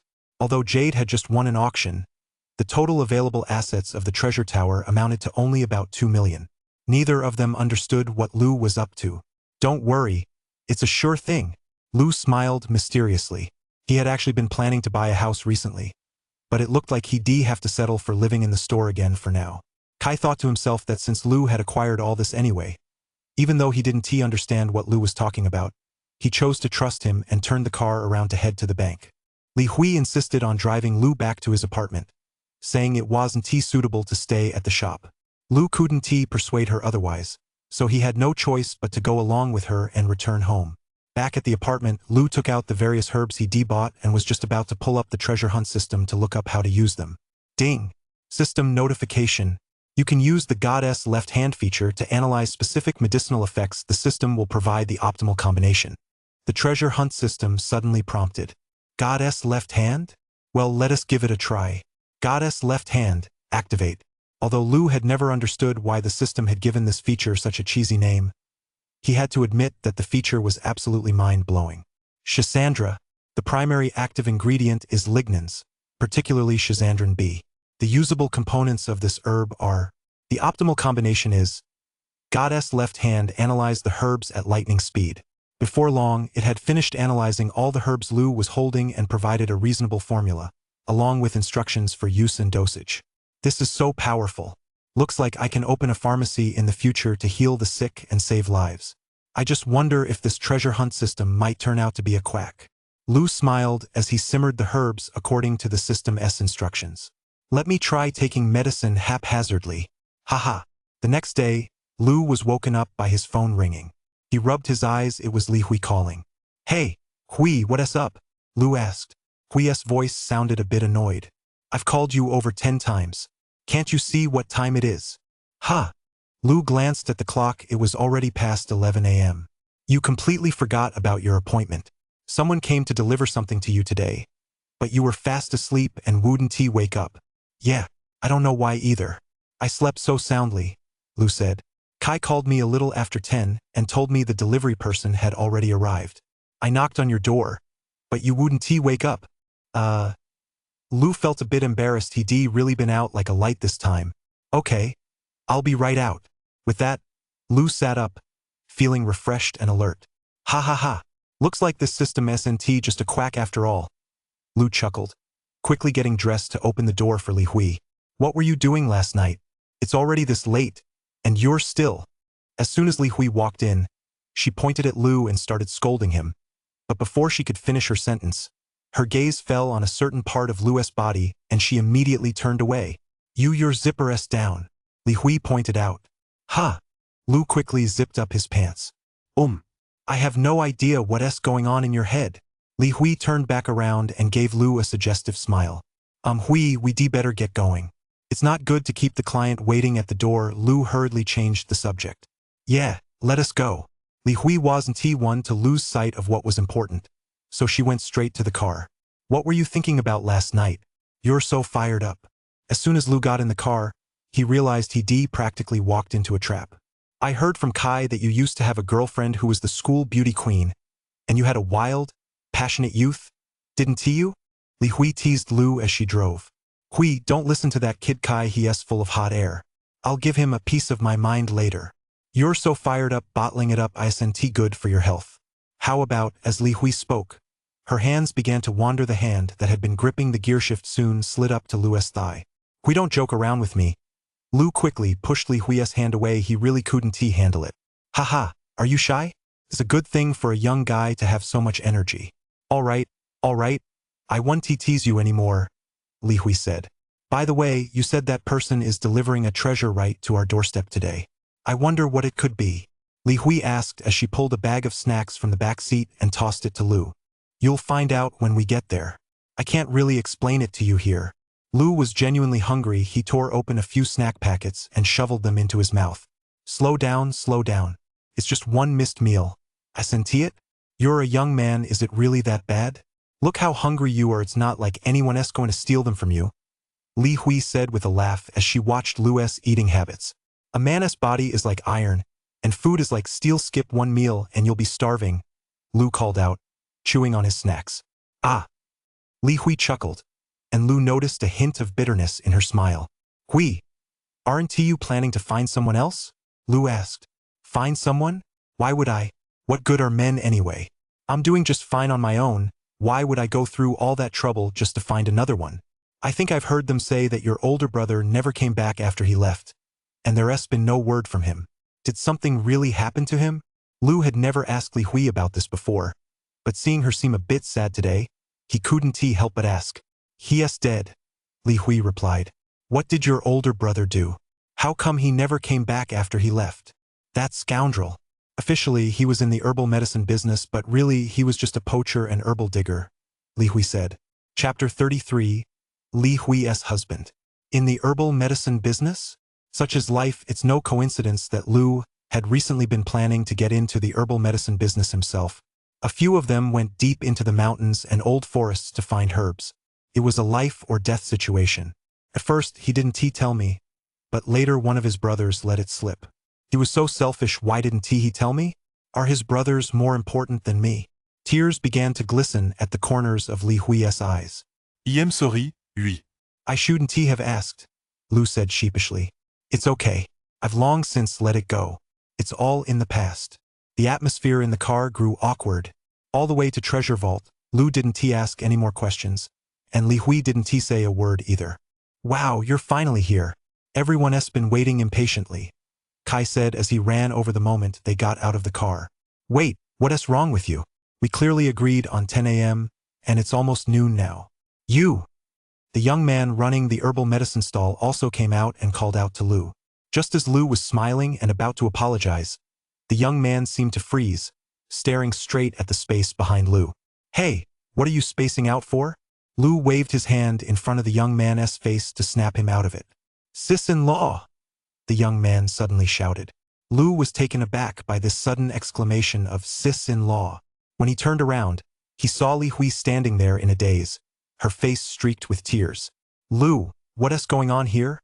Kai tugged at Lu's arm and whispered to him. This guy must be her husband's brother. Lu whispered. Wait, she is married? Kai asked. I told you she is my neighbor. If you don't believe me, don't blame me. Sister-in-law, is it really you? The young man exclaimed. Guzzi, didn't you promise me you'd never do this again? Li Hui said to him. Big brother saved my life. No matter what, I won't stop searching until I find him. I'll keep looking until I see him, dead or alive. The young man called Guzzi said with fierce determination. He is dead. They're all dead. There is no need for you to die for them too. It must be divine retribution for taking too many lives. Haven't you thought about your family? Li Hui continued to scold the young man. I don't care. I have to find my older brother. Once I get the money this time, I'll pack my things and head back to Shenangjia to look for him. I'll find them no matter what, Guzzi insisted stubbornly. Humph, do whatever you want. You men are all selfish. Go ahead and do as you please, Li Hui said before climbing back into the car, starting the engine and driving off. Sis-in-law, watching Li Hui drive off into the distance, Guzzi shouted after her. Wait, bro, what just happened? What was that all about? Kai asked, patting Guzzi on the shoulder. Do you know my sister-in-law? I'm sure you do. I'm counting on you. Please take good care of her for my older brother. I'll give you $1 million for these herbs, and please give the remaining $1 million to my sister-in-law. I'm counting on you, okay? Ignoring Kai, Guzzi turned to Lu. Hui is my neighbor and also works here. Don't worry, I'll definitely take good care of her. As for the money, I don't think Hui is short on cash. Let us stick to the agreed price, 2 million. But before that, you have to tell me exactly what happened. Lu said. All right. Let us go back inside and talk it over. Lu brewed a pot of tea and poured some for Guzi. Without flinching at the heat, Guzi picked up the cup and downed it in one gulp. Lu refilled it and Guzi downed that one in one gulp as well. It wasn't tea until he downed 3 cups in a row that Guzi finally began to recount the past. It turned out they were part of a gang that made money by trafficking medicinal herbs deep in the mountains and forests. All of them were orphans who had never attended school and had grown up in an orphanage. Guzi, however, had originally been abducted by human traffickers and was a street beggar. One day, when Guzi failed to beg for any money, he was being brutally beaten by the traffickers. This scene happened to be witnessed by several of his brothers from the orphanage, and Hui's husband was their leader. The brothers from the orphanage rescued Guzi. None of them had any particular skills, nor did they know how to make a living. Guzi had heard the traffickers mention that medicinal herbs from the mountains were very valuable.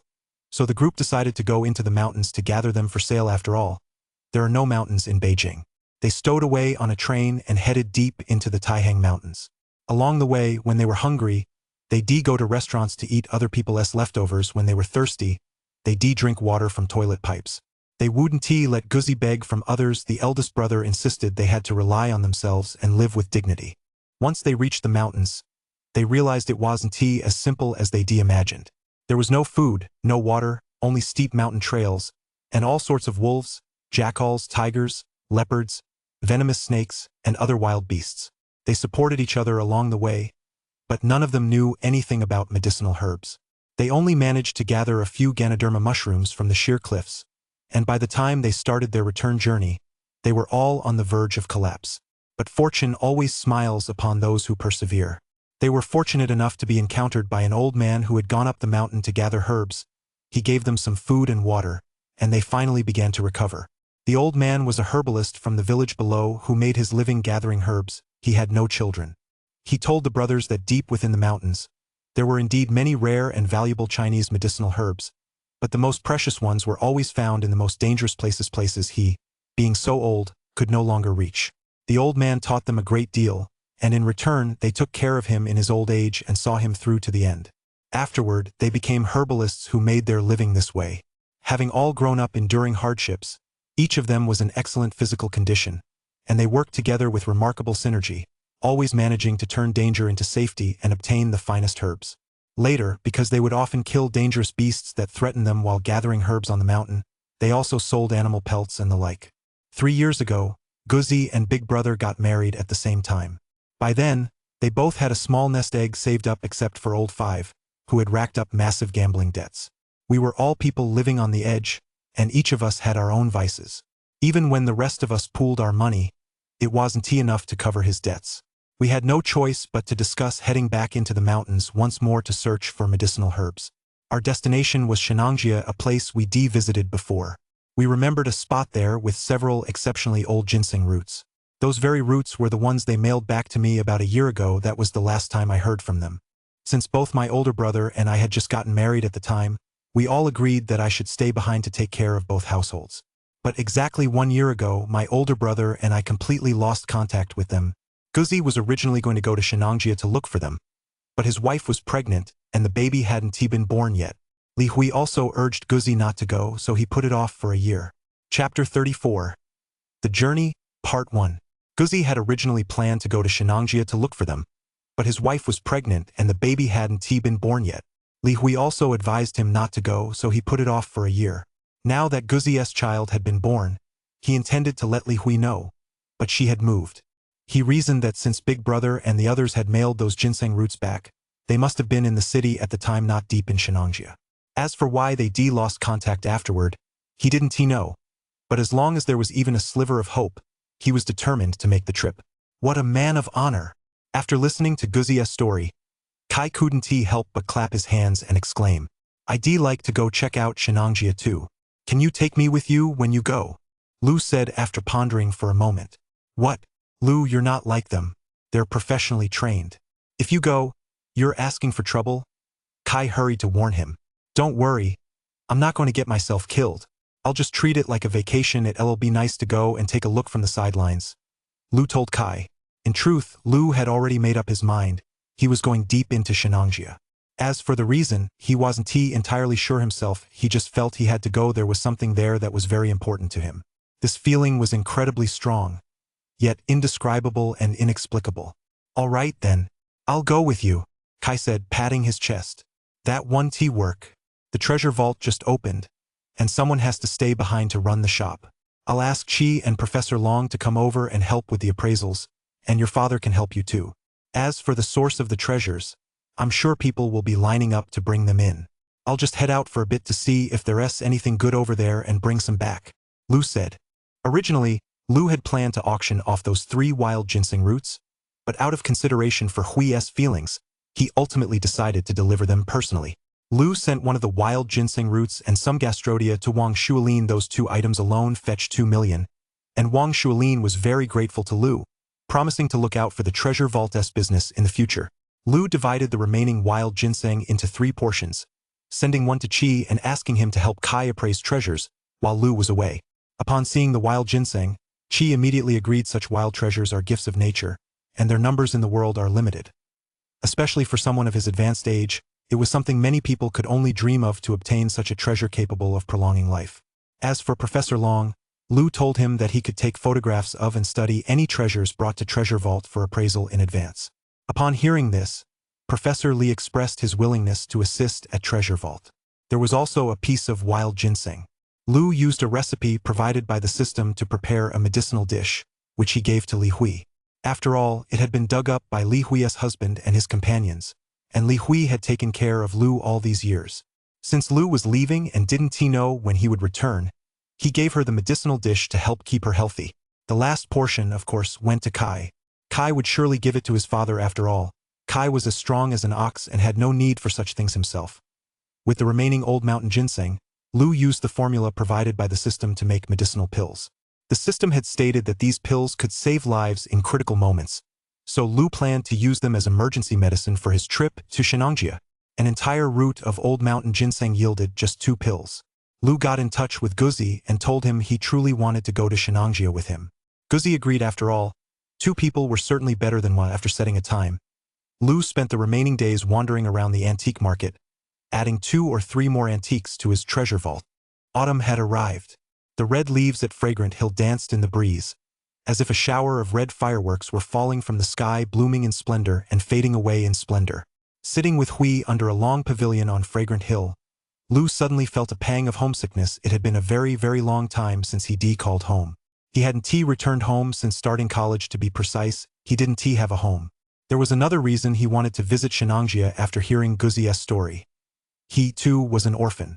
The orphanage was his home. He didn't have any brothers. But he did have a kind-hearted old director. In the end, Lu didn't call the old director after all. When he returned from Shenangjia, he was determined to bring some high-quality medicinal herbs to visit him. Lu, why don't you tell me about your first love? Li Hui said to Lu. Sure. Lu hadn't planned to talk about it at first, but thinking of Li Hui's experience, her husband had disappeared just a few days after their wedding, he decided to share the story with her. Just like Kai told you, she was beautiful and had a strong personality, unlike me, who had no ambition at all. Back then, I was just going through the motions, waiting to die, with no grand goals or ideals. Aren't things going pretty well for you now? I guess so. In truth, Lu wasn't sure if he would have been as successful as he is now if the system hadn't appeared. But since the treasure hunt system had entered his life, he would never allow his life to remain ordinary again. So why did you 2 break up later? Li Hui asked. She stuck by me for a long time, back when I had nothing. It's just, maybe I was too foolish. I thought I couldn't give her the life she wanted, but I didn't even try, Lu said with a hint of regret. Oh, what a shame. She can't be here with you to see where you've ended up now, Li Hui said. It was my fault. Later, she got together with someone else, and I was depressed for a long time. What's that compared to me? I'd only been married 3 days when my husband left me for someone else. He even did it behind my back. He never came back after he left, Li Hui said. Lu didn't know what to say. It's nothing. I've come to terms with it.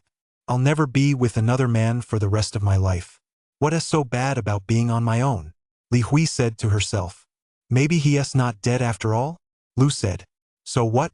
I don't care anymore. With that, Li Hui suddenly covered her face and began to cry. Can you give me a hug?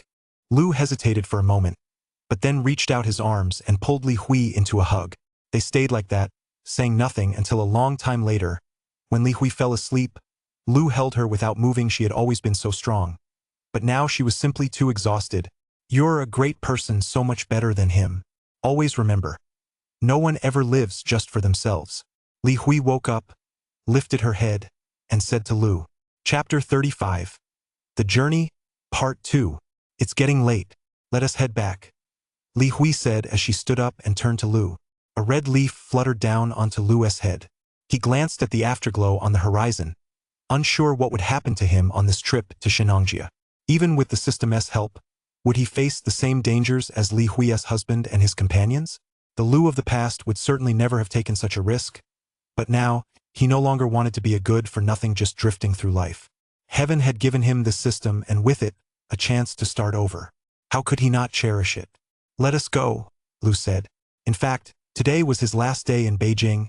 He had arranged to take a bus to Shenangjia with Guzi tomorrow, which was why he had accompanied Li Hui to Xiangshan today. Lu, Li Hui suddenly called out. Promise me that no matter where you go in the future, you won't put your life at risk. Okay? Okay, Lu replied, casting one last glance at Beijing's autumn foliage. Around 3 or 4 in the afternoon, Lu arrived at Beijing railway station, where Guzi had been waiting for him all along. Are you sure you want to go? This isn't some child's game. I've been to Shenangjia once. It's deep in the mountains and dense forests. Once you go in, you can't just come out whenever you want, Guzi said to Lu. I've made up my mind from the very beginning, and I wouldn't regret it otherwise. I wouldn't have come here tonight. Lu's eyes were filled with determination. Ever since he obtained the treasure hunt system, it had been slowly transforming him, giving him confidence, hope, and a spirit that was invincible and daring enough to explore anything. All right, let us go then. I've already bought the train tickets. Guzi pulled a ticket from his pocket and handed it to Lu. Neither of them was carrying much. Lu had simply packed 2 changes of clothes and some medicine. Everything else could be bought once they arrived at their destination. You must be wondering why we need 2 million in preparation funds to go to Shenangjia. Partly it's to leave enough money for my family, and partly it's to buy equipment. Once we get there, you'll understand, Guzi said mysteriously to Lu on the train. Lu looked out the window as houses and trees receded one by one. How much of life is spent on the road? Last night's conversation with Li Hui had reminded him of who he used to be. Guzi, you're right, Lu said suddenly. Huh. Guzi was puzzled by what Lu meant. If it were me, I'd go find them too. No kidding, of course you would. It's such a hassle talking to you educated folks. Is that even a question? Guzi said, and the two of them burst out laughing. The rest of the trip passed in silence. Come on. Let me show you the gear we're taking into the mountains. As soon as they got off the train, Guzi slapped Lu on the shoulder and said excitedly, What kind of stuff? Lu asked. You'll see when we get there. Guzi took Lu by taxi to a general store. The store owner seemed to know Guzi. As soon as Guzi walked in, he greeted him warmly. Is everything I ordered ready? Guzi asked. It's all ready. It's all right here. Come take a look, the store owner told Guzi. Lu followed Guzi to the backyard of the store, where the items laid out before him really opened his eyes. What are all these? They look really professional, Lu asked. Flying tiger hooks, climbing ropes, ladder rungs, rock claws, and some tent components. Guzi explained to Lu. This professional? I suddenly have this inexplicable feeling that this trip into the mountains isn't dangerous at all. Lu said to Guzi half-jokingly. We've been to Shenangjia once before, and I don't think there's any danger there for Big Brother and the others. That's why I insisted on coming, Guzi said. It's much better to have professional gear, Lu said, picking up a flying tiger claw and examining it. Whether it's professional or not doesn't matter. What matters is this. As he spoke, Guzi picked up a black carry-on suitcase sitting on the ground and opened it. Inside was a flat, gleaming flintlock rifle. We couldn't get our hands on a truly good gun, but this thing will do just fine. That's true. I was actually wondering earlier what we'd do if we ran into a wild beast in the mountains. Here, take this. With that, Guzi opened another red case of roughly the same size. See if it feels comfortable to use.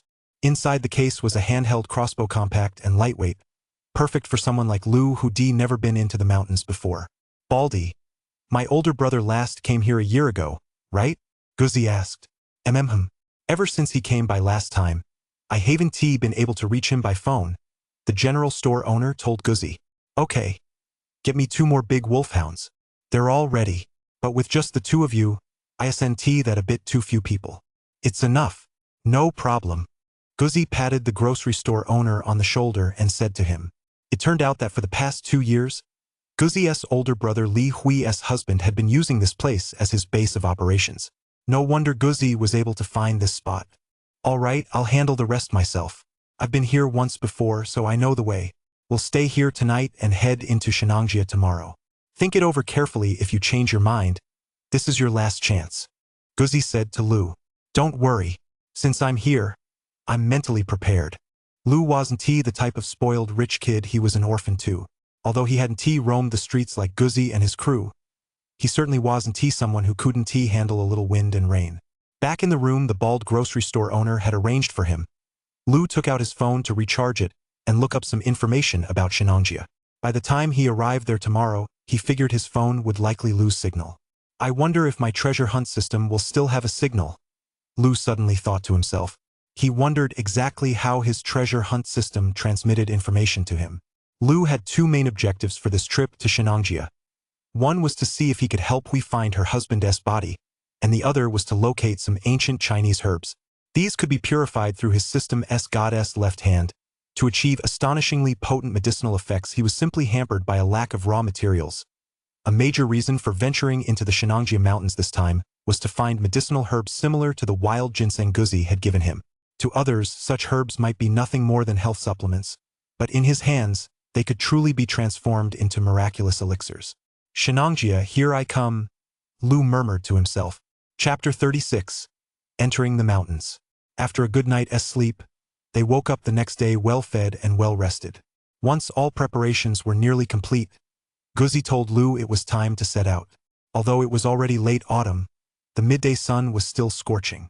Since they were heading into the mountains where poisonous creatures were inevitable, both men wore long sleeves and long pants just in case. As a result, they were already drenched in sweat not long after entering the mountains. Bro, we're out here in the middle of nowhere with no coordinates. Are you sure you can remember the way you came? Lu wiped the sweat from his forehead, took a sip of water, and looked out at the endless mountains as he asked Guzzi. No problem. See those 5 pine trees up on the mountain ahead? Those are the landmarks I'm using. Plus, it's 3 o'clock now, just follow the direction of the tree's shadows, and we can't go wrong. Guzzi said confidently. Since they only just entered Shenangjia, the mountains here weren't too steep, and there were no dangerous beasts. Although they were exhausted, the 2 walked at a leisurely pace. There were wild fruit trees on the mountain, and Guzzi told Lu that these fruits couldn't be found anywhere else. No one sprayed them with pesticides, so he could eat them without worry. Guzzi had asked the owner of the general store to provide 2 wolfhounds to lead the way. At first, Lu didn't understand the purpose of this arrangement, but before long, he witnessed just how useful these 2 wolfhounds were. The 2 wolfhounds ran fast, staying about 100 meters ahead of the 2 men. These were wolfhounds raised by local villagers. Since the mountains were steep, Guzzi didn't bother to lead them by the leash but let them run ahead on their own. Just as Lu and Guzzi were making their way along the path, the 2 large wolfhounds suddenly let out loud barks.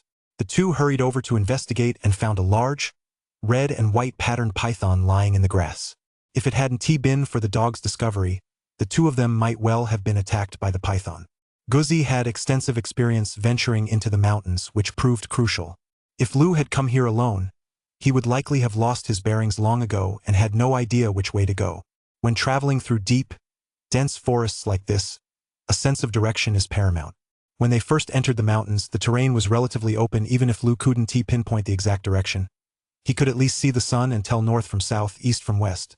But once they reached the dense forest proper, where every tree stood over 10 meters tall, the canopy was so thick it blocked out the sun entirely. There was no way to see the sunlight anymore. Guzzi pulled a compass from his pocket, and with the help of some distant landmarks, Lu finally felt at ease. Years of fallen leaves had piled up on the ground, and the rotting fruit gave off a faint, pleasant scent. In some places, the fallen leaves were so deep that when they stepped on them, they reached up to their knees. The 2 had no choice but to hold sticks in their hands and proceed cautiously, feeling their way forward. At the same time, the 2 large wolfhounds proved to be extremely helpful. They helped the men avoid many venomous snakes and dangerous beasts, so their first day in the mountains went relatively smoothly. At least they hadn't encountered any truly lethal predators or faced any real danger. A day's trek had left both men exhausted. By evening, they found a clearing in the woods. Guzzi set up the camping tent they brought and lit a campfire. This would be their resting place for the night. Their provisions consisted of dehydrated vegetables. They made a simple soup and began munching on hardtack. Guzzi, those 2 big wolfhounds don't have anything to eat. Will they be okay? Lu asked. They're hunting dogs specially trained by the villagers nearby. Just wait a bit, they'll go find their own prey, Guzzi explained. I really admire you guys. In deep, remote forests like this, most people simply wouldn't be able to survive. Lu remarked with admiration. Hey, it's really just a matter of habit. At first, we treated this kind of life as an everyday occurrence. I haven't been in the mountains for a year, so I'm getting a bit rusty, Guzzi said. So, while you've been out here in the mountains, have you ever come across any treasures or anything like that? With nothing else to do, Lu wanted to hear Guzzi talk about their experiences. Sure. Guzzi took a sip of vegetable soup and swallowed the hardtack in his mouth. To give you just one example from Shenangjia, I remember the last time we were here, we found a cave. We figured there might be some rare medicinal herbs inside, so we decided to go down and take a look. Can you guess how deep that cave was? When we went in, we tied a 2,000-meter-long rope to Donko. Even when the rope ran out, our high-beam searchlight still couldn't reach the end. Later, we had no choice but to back out. The walls all around the cave were carved with strange and mysterious characters. I'm certain it must have been a treasure cave. It was just too deep. If we really tried to go in, we might have lost our lives. A treasure cave? For some reason, as soon as Guzzi mentioned that the walls of the cave were covered with inscriptions, Lu's first thought was of an ancient civilization. That's right. Although we didn't find anything, my experience tells me that cave is definitely no ordinary place. After saying this, Guzzi glanced at the faint starlight filtering through the foliage above, seemingly lost in his memories once more. Do you remember that time we went to the Tibetan region and ventured into the mountains there? We came across a cave, a very strange one, actually. It was square-shaped. We went inside to investigate, but we hadn't gone very far when we actually found people inside. They were all wearing yellow robes and had their faces painted in various colors. We couldn't understand their language, but they didn't seem hostile toward us. We gave them some medicinal herbs, and to express their gratitude, they gave us some gold. However, that gold wasn't very pure and wasn't worth much. There are so many unknowns in this world, Lu said. He suspected that the treasure hunt system he acquired was likely some kind of unknown technology, perhaps from the past, or perhaps from the future. Why worry about it so much? Guzzi downed the vegetable soup from his lunchbox in one gulp and told Lu to get some sleep early so they could set out as soon as possible at dawn, while the sun was still low. Lu took a few more bites of the compressed biscuits in his hand. They were dry and hard with little flavor, but this was the best food available deep in the mountains, easy to carry, ready to eat, and requiring no preparation. Still, they were truly awful. Lu returned to his tent. It was the first time in his life that he slept outdoors like this, and he found it a bit uncomfortable. Ding! Primeval jungle. Hidden find rate, 23%.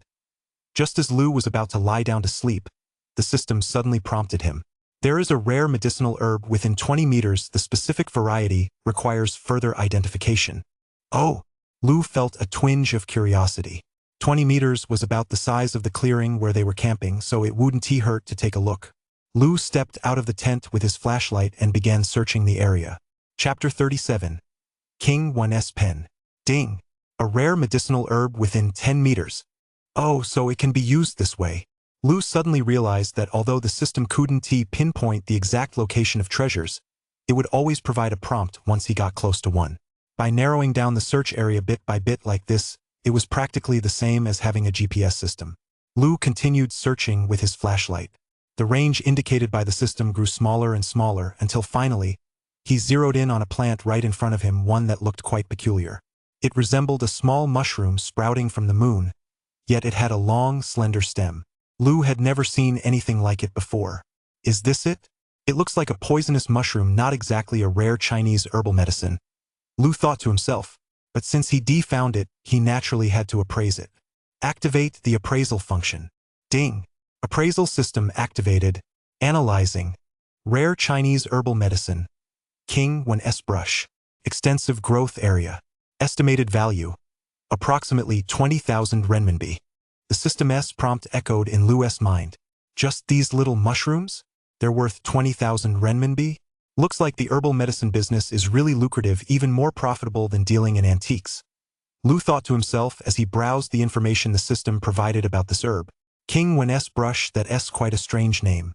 Looking at this plant up close, it does resemble a calligraphy brush. King Wen S brush is a perennial herb with properties that include stopping bleeding, promoting tissue regeneration, and relieving pain. After reviewing the information the system had provided in his mind, Lu realized that this plant had very specific soil requirements, making it extremely rare and capable of fetching a price of 3,000 yuan per gene. What are you doing? Aren't you gonna sleep yet? I see you're waving that flashlight around. Did you lose something? Guzi was drawn out by Lu's light. No, look at this, Lu said, pointing to the King Wen S brush on the ground. Oh, you know what this is too? Guzi asked Lu with a smile. I know a thing or two about it. Very few people can identify this herb because what is sold on the market is usually processed. But it has a famous name, King Wen S pen, and it's quite renowned in Shenangjia as well. Guzi explained. These herbs must be worth quite a bit, right? Lu asked, feigning ignorance. The market price for this herb is about 3,000 yuan per 500 grams. A piece this big should be worth quite a bit. I don't know how you spotted it. The foliage here is so thick, and yet you managed to catch sight of it just from the tip sticking out. If we had someone like you with us when we went into the mountains to forage for herbs before, it would saved us a lot of effort. Guzi bent down and began digging up the herb. I don't think my older brother and the others necessarily met with an accident in the mountains. My main reason for going in this time is to see if I can find any clues. I might have to stay in Shenangjia for a while. Once I come out of the mountains, you can just head back then, Guzi said as he dug for herbs with his bare hands. Ah, what the hell is that? Damn it. As he was digging, Guzi suddenly let out a cry of pain. What's wrong? Lu quickly shone his flashlight on Guzi's hand and saw that it was red and swollen. It had swelled up in just a moment. It's a poisonous scorpion. Damn it, I let my guard down. It's been a year since I've been in the mountains, so I'm not as alert as I used to be. I got stung this fast. Guzi frowned, clearly enduring excruciating pain, and said helplessly. Is it serious? Lu asked anxiously. It's nothing. It'll be fine in a few days. I'll look around the mountains to see if there are any herbs that can counteract the poison. Damn, what bad luck. I wonder if the treasure hunt system can identify how to treat this. Although he wasn't sure, he figured it was worth a shot. Lu activated the system's identification function to see if it could provide any information. This system can only identify treasures, and their associated usage methods. It cannot identify non-treasure type objects. The system's prompt dashed Lu's hopes. This is a highly venomous scorpion unique to Shenangjia. Last time, fourth brother was also stung by one of these. That King Wen S brush seems to have the exact antidote for this scorpion venom. But unfortunately, only big brother knows how to make the medicine. But what Guzi said next gave Lu an idea. His treasure hunt system could provide medicinal formulas. He just didn't know what herbs were needed to treat Guzi's injury. Now that Guzi knew himself, things would be much easier. Search for the usage instructions for the King Wen S single brush. Searching immediately, a long list of ways to use the King Wen S single brush appeared. Go sit down for a bit. I'll give it a try, Lu said, then went over to a nearby spot, took out his stainless steel lunchbox, and began simmering the medicine. You know how to prepare herbal decoctions? Guzi asked. I think so. As Lu spoke, he followed the method provided by the system. The system offered not only various common prescriptions but also some simple instructions, such as how to make medicinal plasters. You try it. About half an hour later, Lu poured out the decoction and rolled the herbal residue into a ball in his hand. This method didn't require precise control over heat, timing, or dosage. It was a relatively rough approach. It seems to be working. Guzi applied the herbal ball to his hand, smiled, and said to Lu, At first, I thought bringing you into the mountains might be a burden, but now it looks like I made the right choice bringing you along. You bet, Lu said, patting his chest. At first, he worried that once they reached Shenangjia, his treasure hunt system wouldn't function as intended and would turn out to be useless. Now it seemed the system wasn't just for finding ancient medicinal herbs. It could also be used to treat illnesses and save lives. Of course, there were still many more functions waiting for Lu to discover. Man, it's all my fault. We spent most of the night scrambling for a single medicinal herb, and I even got you hurt. Lu said to Guzi with a touch of self-reproach. It was my own carelessness. But it's for the best. It serves as a reminder that we need to be extra careful in this primeval forest. Go get some rest, I'm fine. After saying that, Guzi went to pick up the small piece of wood he dug up and put it in his backpack. After paying such a high price, we got to get something out of it, Guzi said with a smile. At least with antiques there's a cost involved. But searching for medicinal herbs in these deep, remote forests is like picking up money off the ground. Lu lay down in the tent and thought to himself it was indeed true.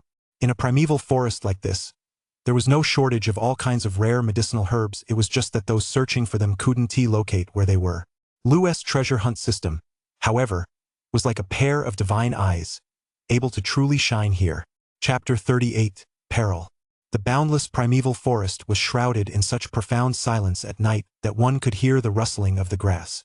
This stillness was different from the quiet of the countryside in the jungle. Venomous snakes might be watching from all sides at any moment, and even the insects dared not chirp loudly, for fear of attracting the attention of predators. Accompanied by the barking of 2 wolfhounds, Guzi patted Lu on the shoulder, signaling it was time to go. As the first light of dawn broke, Guzi told Lu that traveling now would conserve their energy. They could rest once they grew tired. Dew had soaked both of their clothes. The mountain air was much colder than down in the lowlands. Although they both brought thick clothing, Lu still felt a chill that made him want to shiver. Woof, woof, woof. The 2 wolfhounds began howling loudly up ahead. Lu and Dog thought they encountered another dangerous creature, like a snake. So Dog quickly raised his hunting rifle, and the 2 approached cautiously. What's that? When they reached the spot, they saw no sign of any wild beast. It's a human skull, Dog said. Could it be? Lu dared not think any further. No, these bones are already somewhat decayed. Judging by their condition, they're at least 3 years old. Guzi pointed at the bones on the ground and said, Let us keep going. Skulls like this are pretty common. Something's wrong. Lu kicked aside the surrounding grass, his expression growing increasingly grave. There are so many. Guzi was startled as well. Oh no, run! This place is dangerous! Guzi shouted loudly. The 2 hurried back along the path they'd come. Though they didn't know why all these skulls were gathered here, their instincts told them this place was definitely dangerous. Roar! They hadn't run more than a few steps when a loud roar echoed through the air. Neither dared to look back. They just kept running forward with all their might. Roar! But how could humans possibly match a wild beast? With a single roar, Lu was snatched up by the beast behind him. Damn it! What the hell is this? It's King Kong! Hearing Lu's scream, Guzi turned to fire his gun but was stunned by the scene before him. The source of the roar was a gorilla, undoubtedly a real-life King Kong. The gorilla held Lu aloft with one hand as it continued forward, about to grab Guzi. Bang! Just as the beast's hand was about to seize him, Guzi had no choice but to fire his gun. Don't shoot! Don't shoot! Lu shouted at Guzi, but the gunshot had already rang out. It's all over now, Lu thought to himself. Although the gorilla had grabbed him, there was still a chance of survival. But if the gunshot enraged the gorilla, their fate would likely be no different from that pile of white bones on the ground. Roar! Sure enough, the rifle shot struck the gorilla's arm. It only caused a minor wound, but it made the gorilla even more frenzied. Roar! The gorilla roared and hurled Lu into the air. Falling from that height would leave him crippled, if not dead. Bang! Bang! Bang! The gorilla roared as it lunged at Guzi to grab him. Guzi, having weathered his fair share of perilous situations, remained calm even as the gorilla was about to smash him to smithereens. He raised his hunting rifle and fired several shots straight at the gorilla's eyes. Roar! Roar! The gorilla clutched its eyes and fell to the ground, still roaring. Seizing this opening, Dog ran over to Lu. Can you still move? Dog asked as he helped Lu to his feet.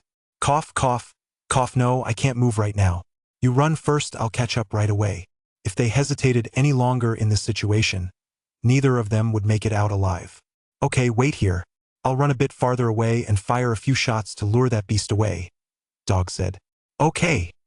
Lu felt that his leg must have been broken from the fall. Not only was he experiencing excruciating pain, but he couldn't muster any strength at all. Roar! Although the shots had hit the gorilla's eyes, They hadn't caused him any real harm. Guzzi hadn't even taken a few steps before the gorilla lunged toward Lu. Woof, woof, woof.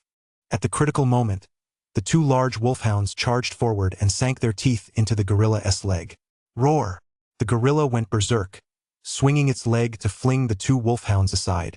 But in that brief moment of delay, Lu realized that if he didn't run, he'd be crushed flat by the gorilla. He had no choice but to grit his teeth against the pain and crawl forward with all his might. Ahead lay a steep cliff. Now he had to fight for his life. If he tumbled down, at least there was a chance of survival. Facing this gorilla, if he didn't run, he'd simply be waiting to die. Damn it! I never thought I'd actually meet my end right here. Lu gritted his teeth and let his body plummet toward the bottom of the cliff. Lu! As he fell, Lu could still faintly hear the dog's cry. Damn it! I'll go down fighting with you. There were also bursts of gunfire. Everything grew increasingly distant. Lu felt himself crash heavily onto a tree branch, then lost consciousness. Ding! A certain ancient medicinal garden. Hidden find rate 100%. Detecting the system user's vital signs weakening. System attempting repair. System repair complete. Stimulation of the body's self-healing system complete. Awaiting user's revival. While Lu lay unconscious, the treasure hunt system's prompts kept ringing in his mind. Currently, the system could only search for treasure and provide 2 special abilities, but it was clearly not that simple. Since it could generate such extreme special abilities, it naturally possessed even deeper capabilities. Tick-tock, tick-tock. Lu had been unconscious for an entire day and night. Now, as dawn was just breaking, dewdrops were falling one by one from the vines onto Lu's lips. Water! I'm so thirsty! The unconscious Lu said weakly. The falling dewdrops gradually made him feel a little better. Here? Is this hell? Lu finally opened his eyes, looked at the scene before him, and muttered to himself. Lu had fallen off the cliff but was saved by a tree that had caught him around the waist. He had tumbled onto a ledge halfway up the mountainside. Before him, the scene was shrouded in mist, and waves of fragrance wafted toward him.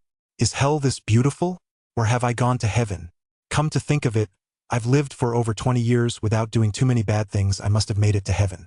I just wonder if I'll run into Guzzi here. I hope he got away. I also wonder what that kid Kai is up to right now. Will we get mad if she can't find me? Haha, and what about my treasure hunt system? Right? The treasure hunt system. Thinking of the treasure hunt system, Lu, who had been lost in his thoughts, suddenly felt a jolt of realization. He could still clearly sense the system's presence. Most importantly, he was lying on the ground. Getting up seemed like a huge effort, and he felt utterly exhausted. Could it be I'm not dead yet? Lu strained to stand, but a searing pain shot through his leg once more. Damn it! If I'm not dead even after this, what else do I have to fear? Lu sat up, gritting his teeth and cursing under his breath. Chapter 39. Out of ammo and provisions. Where am I? Lu asked the treasure hunt system silently in his mind. There wasn't a single person around him. The only thing he could rely on was this system. This system does not support location tracking. However, this area contains a large quantity of medicinal herbs. Preliminary analysis suggests it is an ancient medicinal field. There are various herbs here that can aid the system user's physical recovery. Although the system couldn't tell him exactly where he was, it did inform him that this place could help him recover. I'll focus on recovering first. Lu made up his mind. Thankfully, the backpack on his back was still there. After struggling for a while to open it, he pulled out a small, pure white vial. Inside was a pill he'd concocted at home using a 200-year-old wild ginseng root. He'd originally intended these 2 pills to serve as a lifesaver should he encounter danger here in Shenangjia, but he never imagined that, having barely set foot in the mountains, he'd already run into real danger. What the hell is this place? Even if I recover, how am I supposed to get up there? Lu looked up at the mist-shrouded mountaintop, then glanced down at the bottomless ravine. Let us see if the medicinal herbs here can be of any use. This was a medicinal herb field, teeming with all kinds of herbs. Lu could easily pluck a plant or 2 with a casual reach. Is that King Wen's single brush? Not far away, Lu spotted a herb he recognized. This stuff seems to stop bleeding and promote tissue regeneration. It might come in handy. Activate the identification and analysis function. Lu issued the command to the system to see if he could just bite into this King Wen's brush herb. No, Lu was a little disappointed by the answer, but luckily, There was a wide variety of herbs here, so he could try something else. Old mountain ginseng, 500 years old? The system prompted after Lu touched a plant. Whoa, that's worth tens of millions. Can be eaten raw. After the system confirmed there were no side effects from eating it raw, Lu wiped it off with his shirt, gnawed off the sandy soil covering the outer skin with his teeth, and began eating it raw. No matter how much it was worth, he had to stay alive first. Ding! 500-year-old Angelica sinensis. Ding! 500-year-old Polygonum multiflorum. 300-year-old bone-setting herb. 600-year-old white honeysuckle. Lu picked one medicinal plant after another. Since they were safe to eat raw, he simply stuffed them into his mouth, chewing and swallowing them without a second thought regardless of whether they were bitter or not. Even the most common herbs here were exceptionally old. If word got out, each one would be worth a fortune. Ah, I'm so full. It's just a shame there's no water here.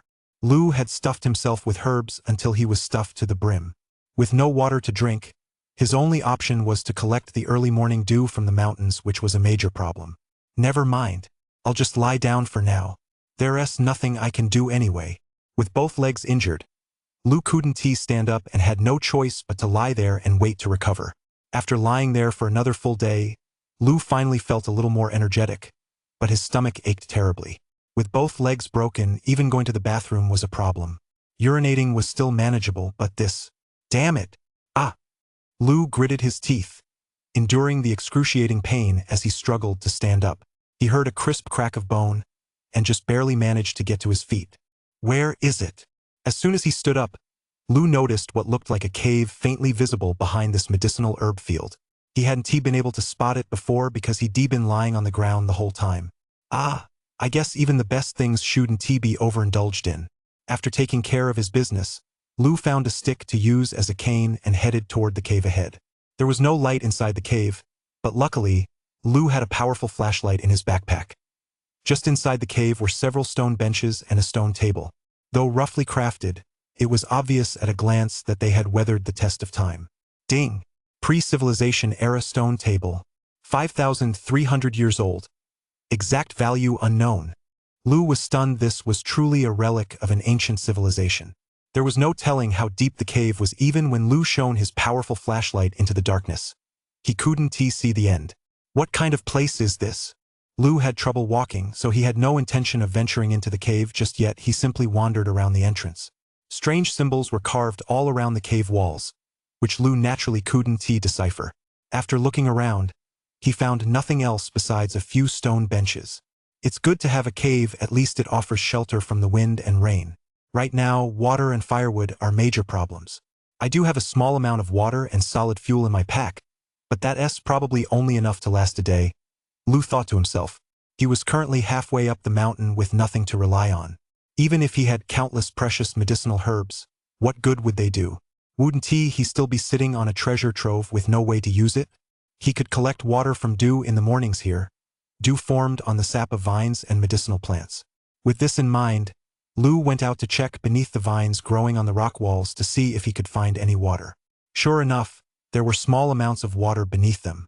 The climate here was relatively humid, so as long as he used some methods to collect dew at night, he could still gather a decent amount. With the drinking water problem solved and knowing he could always eat the local medicinal herbs for food, Lu began to feel hopeful about surviving. But being alone here was boring, so he had no choice but to identify the herbs one by one, separating those that were edible from those that weren't. That morning, Lu had been worrying about how to collect water, but by evening, it started to rain. Now he didn't have to worry about water anymore. Braving the rain, Lu dug a water collection pit in the ground, lined it with a layer of clothing for simple purification, and once the water was collected, he could boil it and drink it. With water no longer a concern, a new problem immediately arose after the rain. His clothes were soaked through. Up on the mountain, unlike down below, the cold was bone-chilling. With no other choice, Lu tore off some vines, lit some solid fuel, and draped the vines over the fire to dry them. But this proved difficult. The vines were saturated with water, and even after a long time, they showed no sign of catching fire. However, where there's a will, there's a way. Lu gathered some pine branches and needles, which contained plenty of resin and ignited easily, solving the problem. After a night's rest, Lu had collected enough water to last several days, and after cutting down some pine branches, he also had enough fuel to last a few days. However, Lu knew that once these supplies were exhausted, he would be completely out of resources. Moreover, he had already used up most of the medicinal herbs from the herb garden. If all that ran out, the few compressed biscuits in his pack clearly wouldn't solve much of a problem. So, there was only one path left. Go into this cave and see if he could find anything. After all, he couldn't go up or down. This cave had become his only option. Chapter 40. Emerging from the cave. While he still had supplies to draw on, Lu made the most of his time to recover. During the day, aside from eating a little, he slept soundly. Perhaps the medicinal herbs were working in any case. After 3 days, Lu felt his leg was much better. The saying that it takes 100 days to heal a broken bone didn't seem to apply to him at all. Let us go into the cave. Lu made up his mind. Entering the cave was now his only chance of survival, and the sooner the better. With that in mind, Lu gathered a few pine branches and enough water, then set off toward the depths of the cave. It was pitch black with no landmarks to guide him. Walking alone inside felt like navigating an endless ocean. Lu kept telling himself that every cave has a beginning and an end. It couldn't possibly have no exit at all. But moving forward here gave him absolutely no sense of time. Lu could only drink when he was thirsty, eat and rest when he was hungry, and sleep when he was tired. He pressed on like this for who knows how many days, yet even with the powerful flashlight in his hand, he could not see the end. It stretched endlessly before him, offering no hope at all. This is really strange, Lu thought to himself.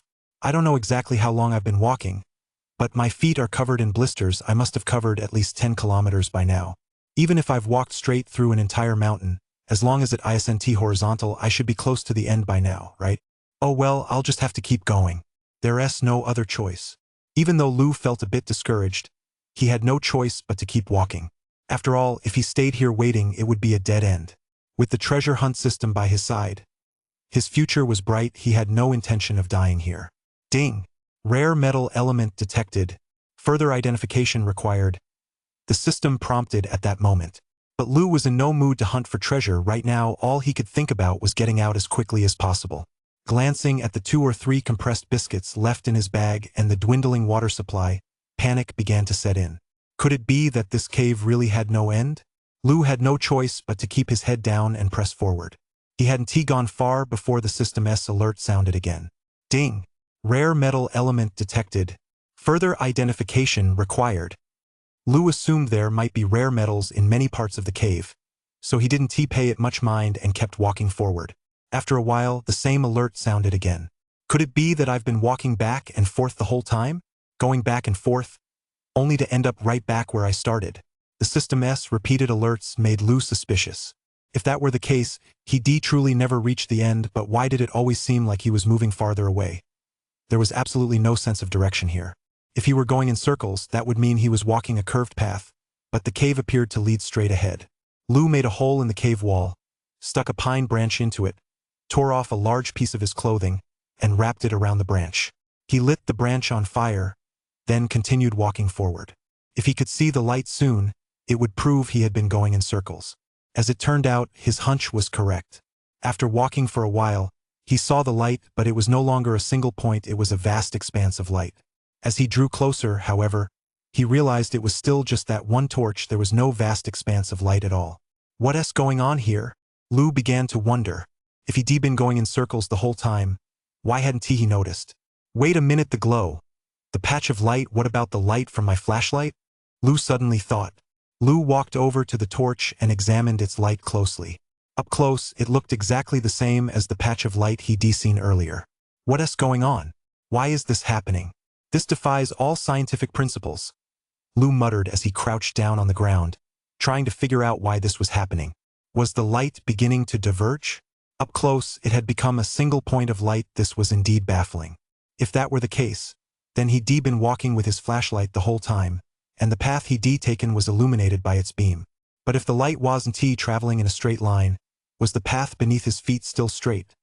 With these thoughts in mind, Lu turned on his flashlight and shone it on the wall.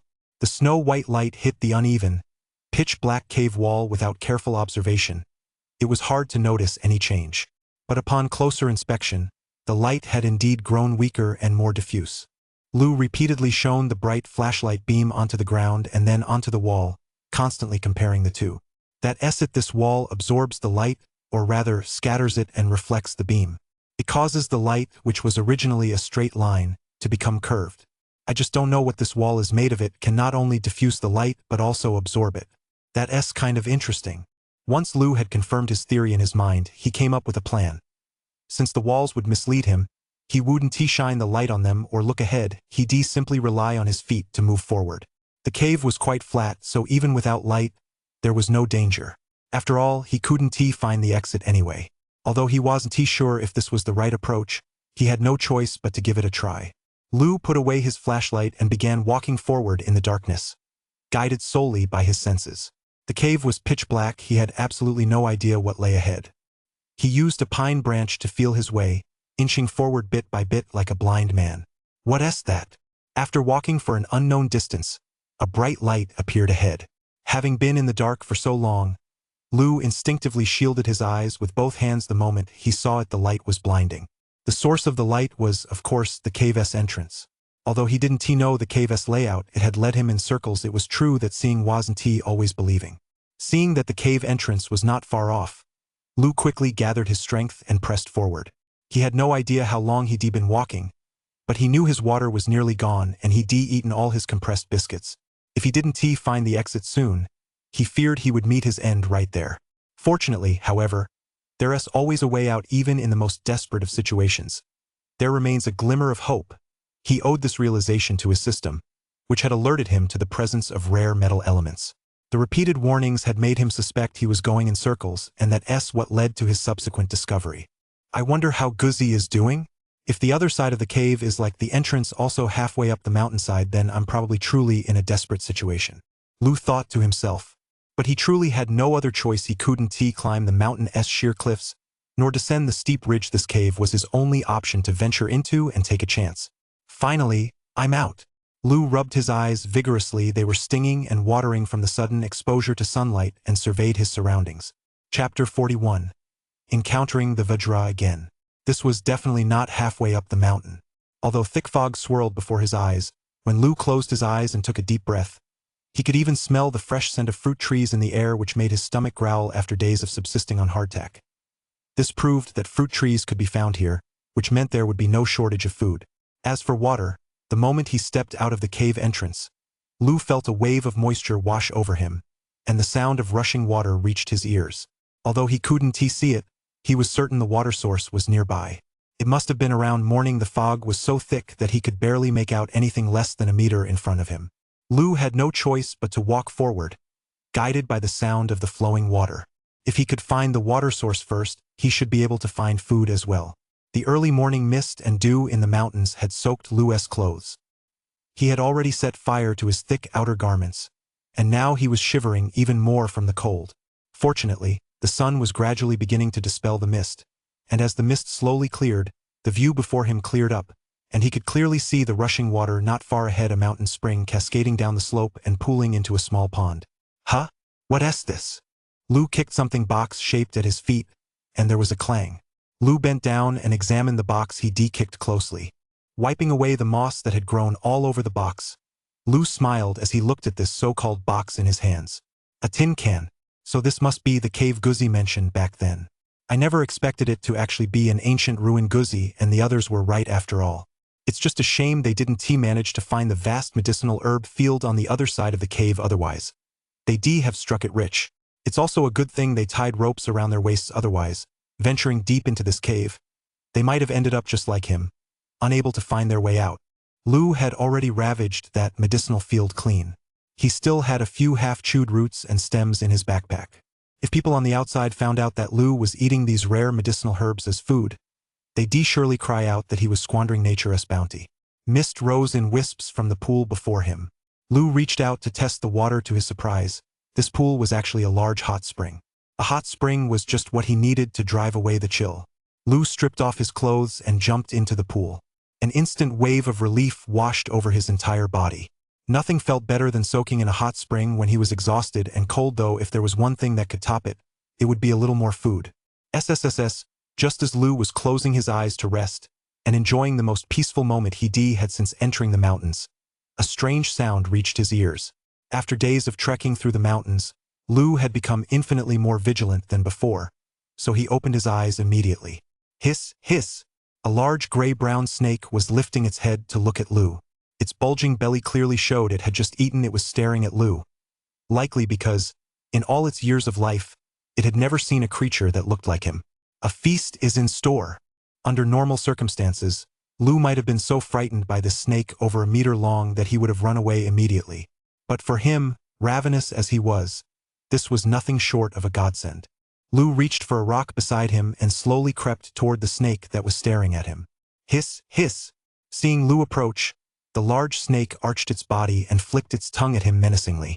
If it bites me, I don't even know if it's venomous. Lu had even mastered the golden monkey technique, so naturally he wasn't too afraid of the snake, though it might also have been that hunger gives one courage. Even if he were afraid, he'd have to face it anyway. Whoosh! The snake probably didn't expect Lu to attack. As he neared it, Lu suddenly hurled the rock in his hand at it. Hiss, hiss!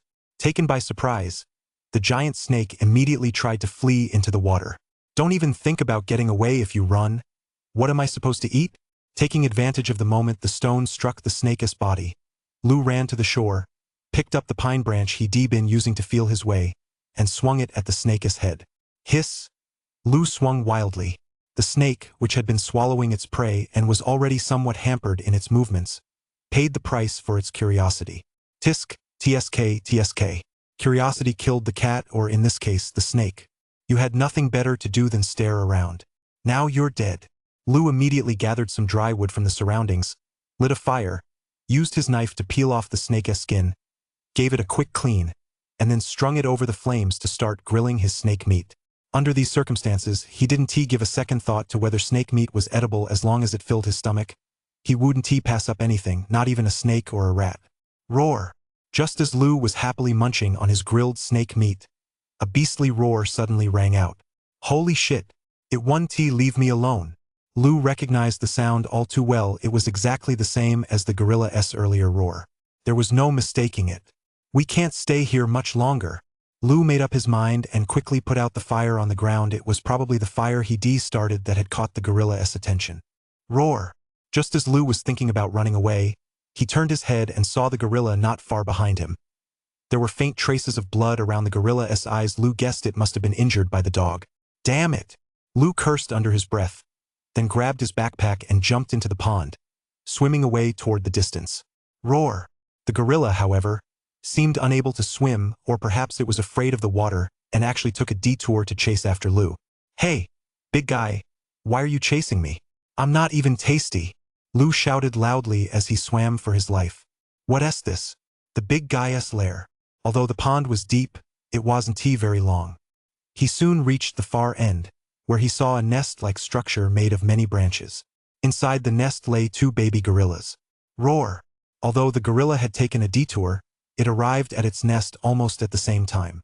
Damn it! With no way to escape, Lu saw that the 2 baby gorillas in the nest posed no real threat. So he gritted his teeth and charged straight into the gorilla's nest. Roar! Roar! Roar! Seeing Lu's move, the gorilla charged forward furiously. Don't come any closer, Lu shouted, lifting one of the baby gorillas in a panic. The 2 baby gorillas in the den seemed sick and very weak. They didn't struggle much as Lu lifted them up. Roar! Yet the gorilla seemed to understand Lu's meaning. It let out a low growl, raised both hands, and slowly backed away. If you don't come any closer, I won't hurt them. Although Lu knew the gorilla probably couldn't understand his words, he tried shouting anyway, only to find the gorilla slowly nodding at him. Are they sick? Lu asked the gorilla as he set the baby gorilla down on the ground. Gore! The gorilla growled softly and nodded. I don't know if these will work, Lu said, pulling the remaining herbs from his bag. Gore! Upon seeing the herbs, the gorilla was so excited it wanted to rush over, but didn't dare to approach rashly. Big guy, since you understand what I'm saying, I'll give these herbs to them to eat. Will you let me go? Lu said to the gorilla. Gore! The gorilla nodded again. Chapter 42. The gorilla battles the water lizard. Seeing the gorilla nod, Lu set the baby gorilla down and walked toward it. I need to simmer these herbs to get the most out of them, Lu said to the gorilla. Roar, roar. The gorilla nodded again. Although somewhat puzzled, it stepped aside, choosing to trust Lu. Throw me some dry firewood, Lu said. The gorilla scratched his head, pulled a few thick branches from his nest, and tossed them to Lou. Lou arranged the branches into a fire, lit it, took out his stainless steel lunchbox, placed it over the flames, added some spring water, and began simmering the herbs. Although he didn't know what was wrong with the baby gorillas, the herbs in his backpack were all rare treasures with no side effects. He decided to just throw them all in at once. If any of those old TCM doctors out there saw this, they'd be so furious they'd beat Lou to death. Gurgle, gurgle. The branches in the gorilla's den were all pine, which caught fire easily, and the water in the lunchbox soon came to a boil. Lou took the herbs out of his backpack and tossed them into the water one by one. Before long, the aroma of the herbs filled the air. Each of these herbs was a rare treasure, and even the scent rising from the pot was intoxicating. Huff! Gurgle! Just as Lou was lost in the aroma, a churning sound rose from the pond. Roar! Seeing the water churn, the gorilla let out a mighty roar of its own. What's that? Is the pot boiling? Huge bubbles rose from the pond, as if the water were boiling. Roar! The gorilla roared at Lou and waved its hand, gesturing for him to go to its lair. Okay. Although Lou was puzzled, he didn't know why the gorilla was acting this way. He still picked up his herbs and started walking toward the gorilla's lair. Roar! Just as Lou lifted the herbs, the gorilla lunged at him. Lou jumped in fright, narrowly avoiding spilling the herbs. Damn it! You ungrateful bastard! Lou shouted, quickly slamming the lid on his lunchbox. As he turned around, he saw the gorilla pinning down a huge water lizard. It turned out the gorilla had lunged at him because the water lizard had been sneaking toward Lou, intending to attack him. Thanks, big guy, finish it off, Lou shouted as he ran toward the gorilla's lair. Roar! The water lizard, several meters long, bit the gorilla's arm. The gorilla let out a low growl in pain, and the water lizard seized the opportunity to lunge at Lou once more. Fuck you. I don't have as much meat on me as that big guy. What the hell do you think you're doing? Chasing me like this? Lou cursed as he ran for his life toward the gorilla's lair. Roar! The gorilla was clearly furious that the water lizard had slipped through his grasp. With a mighty roar, he lifted a massive boulder and hurled it at the water lizard. Whoosh! Blood spattered everywhere as the water lizard was smashed in two by the boulder. Way to go, big guy! Lou had already reached the gorilla's lair. He gave the gorilla a thumbs up and shouted loudly. Roar, roar, roar! Although he had defeated the water lizard, the gorilla didn't let up for a moment, letting out a series of loud roars toward the pond. Gurgle, gurgle! More bubbles rose from the water, and Lou saw water lizards one after another poking their heads out of the pool, their narrow, triangular eyes fixed intently on him. Holy shit! Are they trying to kill me? Lou hurriedly crawled deeper into the den. SSSS. A water lizard flickered its tongue and swam toward Lou. Roar! The gorilla reached out and snapped a pine branch in half, then swung it at the water lizards. SSSS. One or two water lizards were no match for the gorilla, but their numbers gave them the advantage. Just as the gorilla smashed the lizard, 2 or 3 more lunged at his legs. Roar! Blood began to flow from the gorilla's leg. Enraged, it let out a furious roar and swung the pine branch in its hand, smashing one water lizard after another to a pulp. SSSS. The water lizard that had previously charged at Lou took advantage of the gorilla being entangled by its fellow lizards and swam into the gorilla's den. Don't eat me, I don't have much meat, Lou shouted as he fled toward the gorilla. SSSS. The water lizard paid no attention to Lou, however, and snapped up the lunchbox Lou had left behind. It turned out its target was the medicinal herbs. Presumably, they, too, had been drawn there by the scent of the medicine. Roar! Just as the water lizard was about to swallow the lunchbox, the gorilla, having disposed of the other water lizards, furiously smashed the pine tree into the creature's body. Roar! The gorilla growled softly at Lou, signaling that he was no longer in danger, and Lou hurried over. The gorilla had sustained serious injuries, saving him. Lou pulled the lunchbox from the water lizard's mouth, opened it, and fed the medicine inside to the baby gorilla. Roar! The gorilla licked its wounds nearby, growling softly as if to thank Lou. Snore! Snore! The baby gorilla swallowed the medicine, then closed its eyes and fell into a deep sleep. The look of pain had vanished from its face, replaced by soft snoring. How come this medicine works so well? I've taken so much of it myself, yet I've never seen any real effect, Lou murmured to himself. But he didn't stop to think that, having fallen from such a high cliff, His recovery in such a short time would never have been possible without the help of these extraordinary herbs cultivated over the years. Lu fed the remaining herbs to the other baby gorilla, and that one also improved significantly. All right, big guy, thanks. Lu walked over to the gorilla, patted him on the shoulder, and said. By now, he was completely unafraid of this massive beast. If the gorilla had wanted to harm him, he would have smashed him to smithereens with a single swat long ago. Roar! The gorilla also held up a finger and gently tapped Lu on the shoulder. I'm going to head out now. Is my friend okay? Lu asked the gorilla, who nodded at him. Do you know which way he went? I need to go find him. Roar! The gorilla pointed in one direction toward Lu. Thanks, big guy, Lu said, patting the gorilla on the head once more. He slung his soaked backpack over his shoulder and was about to leave.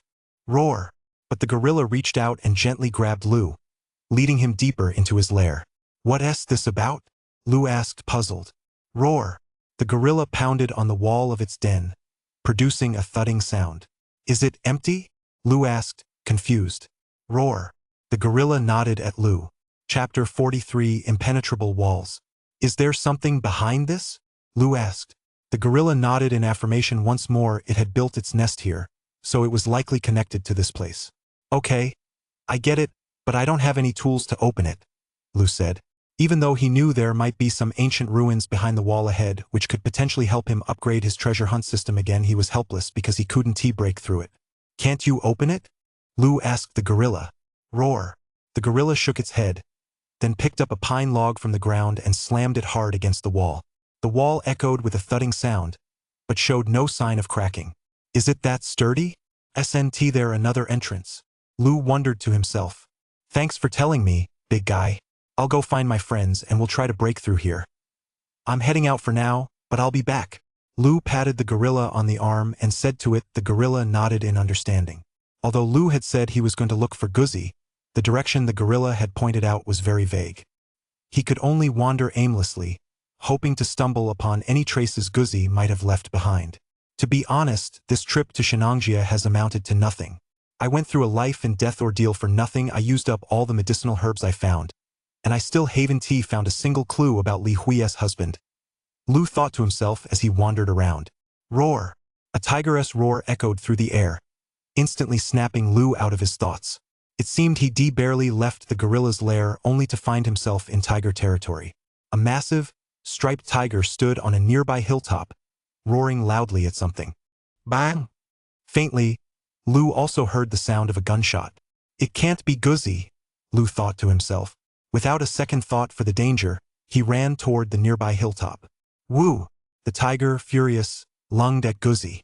Guzzi fired his gun as he ran, but the tiger seemed to possess some kind of intelligence. Every time Guzzi fired, it managed to dodge the vital spots. Have a taste of this, big guy, Dogsy shouted. With that, he tossed a cylindrical object that rolled to the tiger's feet, releasing a thick plume of smoke. The tiger seemed to fear the smoke. After letting out 2 loud roars, it turned and retreated. Guzzi, it really is you, Lu called out as he ran up to Guzzi at the foot of the mountain. The mountains here were much lower than the ones they encountered at the start of their journey, and the vegetation wasn't as dense as it had been earlier. There were simply more wild animals and thickets. Lu, are you okay? Guzzi was utterly surprised to see Lu. I've had a narrow escape, pure luck, Lu said as he walked over. Why are you acting like Wusong? Are you planning to take on a tiger next? Lu teased. You have no idea. That gorilla injured me. There is tiger bone grass on this mountain. It's great for treating injuries, so I thought I'd pick a few stalks. But who knew a ferocious tiger was guarding it? I had to use a secret weapon, but thank goodness you're okay, Guzzi said, patting Lu on the shoulder. What secret weapon? It's just a tear gas canister. That's not it at all. It's my specially made tear gas canister, one of a kind and very expensive. By the way, how come you look completely unharmed? You fell off a cliff and came out unscathed. Who knows? Anyway, me fine. As long as you're okay, thank God. The two chatted casually, and before they knew it, they caught up on everything that had happened over the past few days. It turned out that after Lu fell off the cliff, Guzzi had wounded the giant gorilla but had sustained even more severe injuries himself. He'd been hiding at the foot of the gorilla's mountain to recover, waiting for an opportunity to take a few shots at the gorilla from the shadows as a way of avenging Lu. Lu told Guzzi about how he saved the baby gorilla. Guzzi explained that the old gorilla must have been there specifically to guard the treasure, and now, out of gratitude to Lu, it wanted to give him the treasure. The two made a plan and headed back toward the gorilla's lair, intending to chisel through the stone wall to see what treasures lay inside. There's actually a hot spring here? This gorilla sure knows how to live the good life. I've been holed up in this rock cave for days, it's been stinking up the place. I'm definitely going to take a nice soak in this hot spring. Upon seeing the hot spring, Guzzi was about to strip down and take a refreshing soak, but Lu hurriedly stopped him. At the time, Lu hadn't known there were water lizards lurking beneath the surface. Each one was so long it could have bitten him to pieces. It was a miracle he survived, given that he dared to soak there back then. Now that Guzzi wanted to take a dip, Lu warned him about the creatures lurking beneath the water, and Guzzi immediately lost the nerve to get in. The two headed toward the gorilla's cave. As they neared it, Guzzi started to feel a little scared. Even though Lu had assured him everything would be fine, this was a gorilla after all. Could such a creature really have human-like qualities? Lu, are you sure that gorilla won't attack us? What if it changes its mind? We're on its turf, it could crush both of us with a single swat, Guzzi said. No problem, don't worry, Lu assured him, repeatedly pounding his chest. Roar. Seeing Lu and Guzzi approaching, the gorilla let out a roar and bared its teeth at Guzzi. I told you so. How could a wild beast possibly understand gratitude? Guzzi hurriedly raised the musket in his hand. Don't. It's fine. Lu quickly pushed the musket down from Guzzi's hands. He certainly didn't want to enrage the gorilla any further. Roar. The gorilla roared at Guzzi twice clearly. It still remembered that Guzzi had injured its eye. It's a misunderstanding. A misunderstanding, it's all a misunderstanding. Lu walked over and patted the gorilla on the arm. Roar. The gorilla let out a low growl, but in the end, it didn't attack Doggy. It slowly turned away and headed deeper into the cave. Let us go, Lu said, waving his hand at Doggy. Lu, isn't this beast trying to lure us in, so it can take us all out at once? Doggy asked Lu, cautiously scanning the cave's surroundings. If it really wanted to attack us, it wouldn't have gone to all this trouble. It's fine. Let us get inside, Lu replied. That makes sense, but it's still pretty eerie that a wild beast can understand human language. We better be careful, Dog said as he cautiously followed Lu, slowly making their way deeper into the cave. Roar. The gorilla walked over to the hollow section of the wall, gave it a tap, and then stepped aside to tend to the baby gorillas. Clearly, it meant this was a reward for Lu, in gratitude for saving the two baby gorillas. Let us dig it open with the shovel. Guzzi tapped the wall, pulled a folding entrenching shovel from his pack, and said to Lu, Will that work? Lu asked doubtfully. No problem. This shovel's German-made top-notch quality. It can even dig through a chunk of iron. With that, Guzzi swung the shovel hard against the wall. Hum. The vibration made Guzzi's hands go numb. The shovel slipped from his grasp and fell to the ground. But as it struck the wall, it actually emitted a metallic, vibrating sound. Damn it. Could this wall actually be made of steel? Guzzi's arms ached from the shock. He shook them out and cursed. Chapter 44. Blasting a path. Didn't you say you could chisel through even steel? Lu said with a smile. I was just talking. Damn it, who knew it would be this hard? This doesn't make sense. Even the hardest stone shouldn't be this hard, Guzzi said, puzzled. There's something wrong with the stone here. You can't judge it by normal standards. It looks like it'll be hard to blast through this wall without some high-tech methods, Lu said, sounding a bit discouraged. That's not necessarily true. Check this out, Guzzi said with a mysterious smile, pulling a small cloth pouch from his bag and holding it out to Lu. What's this? Lu asked curiously. Explosives, Guzzi replied. Blow it open with explosives? But Lu glanced back at the gorilla planting explosives in its den. Probably wouldn't work. Go talk to that big guy and see if it's possible. If not, I guess we're out of luck, Guzzi said. All right, I'll give it a try, but I don't think it'll work. After saying that, Lu walked over to the gorilla, explaining his idea with a mix of words and gestures. Roar. Lu had assumed the gorilla would never agree, but to his surprise, the gorilla nodded at him, turned around, and walked away carrying the baby gorilla. It agreed, Lu said to Guzzi. I just don't believe that 1 kilogram of TNT won't be enough to blow this lousy wall open. This is the same explosive used in demolition. Even if it were a real wall of bronze and iron, we'd still blow a hole through it today. Guzzi motioned for Lu to step back as he set up the explosives. Won't this trigger a landslide? Lu asked Guzzi as they stepped out of the cave. No, Guzzi replied, and Lu immediately pressed the switch. Boom! A deafening explosion echoed, and thick smoke billowed from the cave entrance.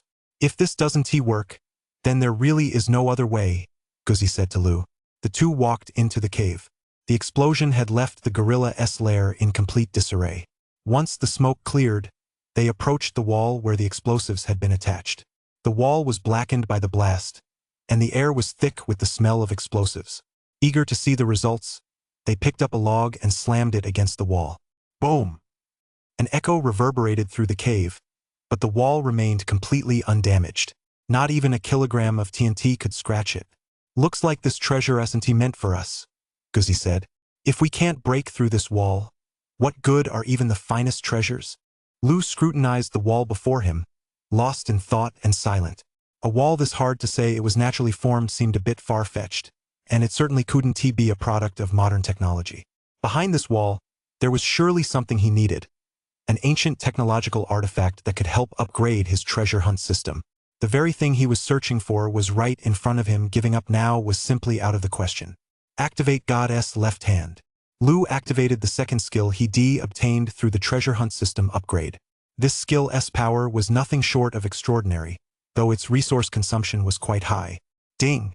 System analyzing. Super alloy wall. Metal elements within the wall are hardness. External force required to breach the wall is. A flood of metal element symbols and numbers surged into Lu's mind.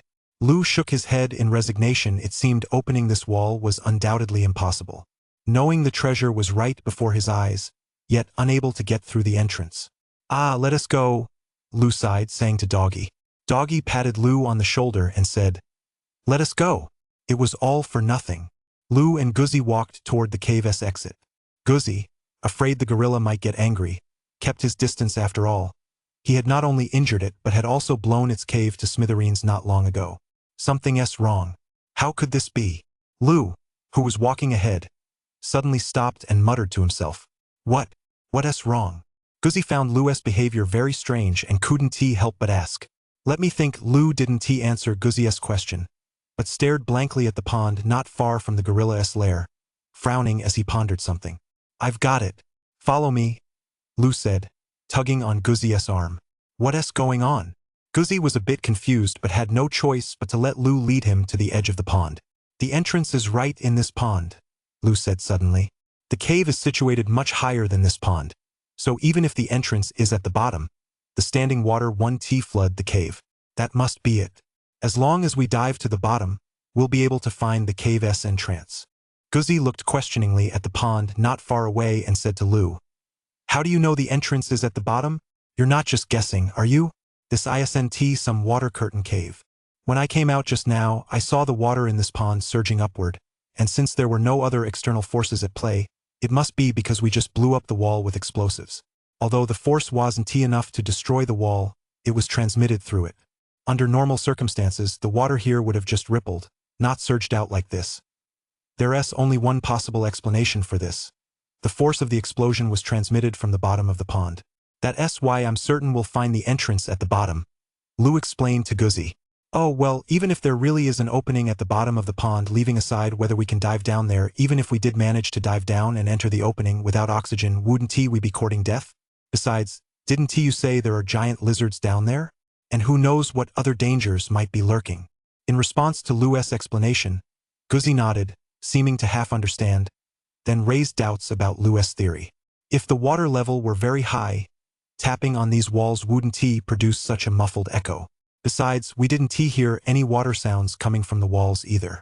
So, as long as we find the entrance and dive in, the water level won't be too high.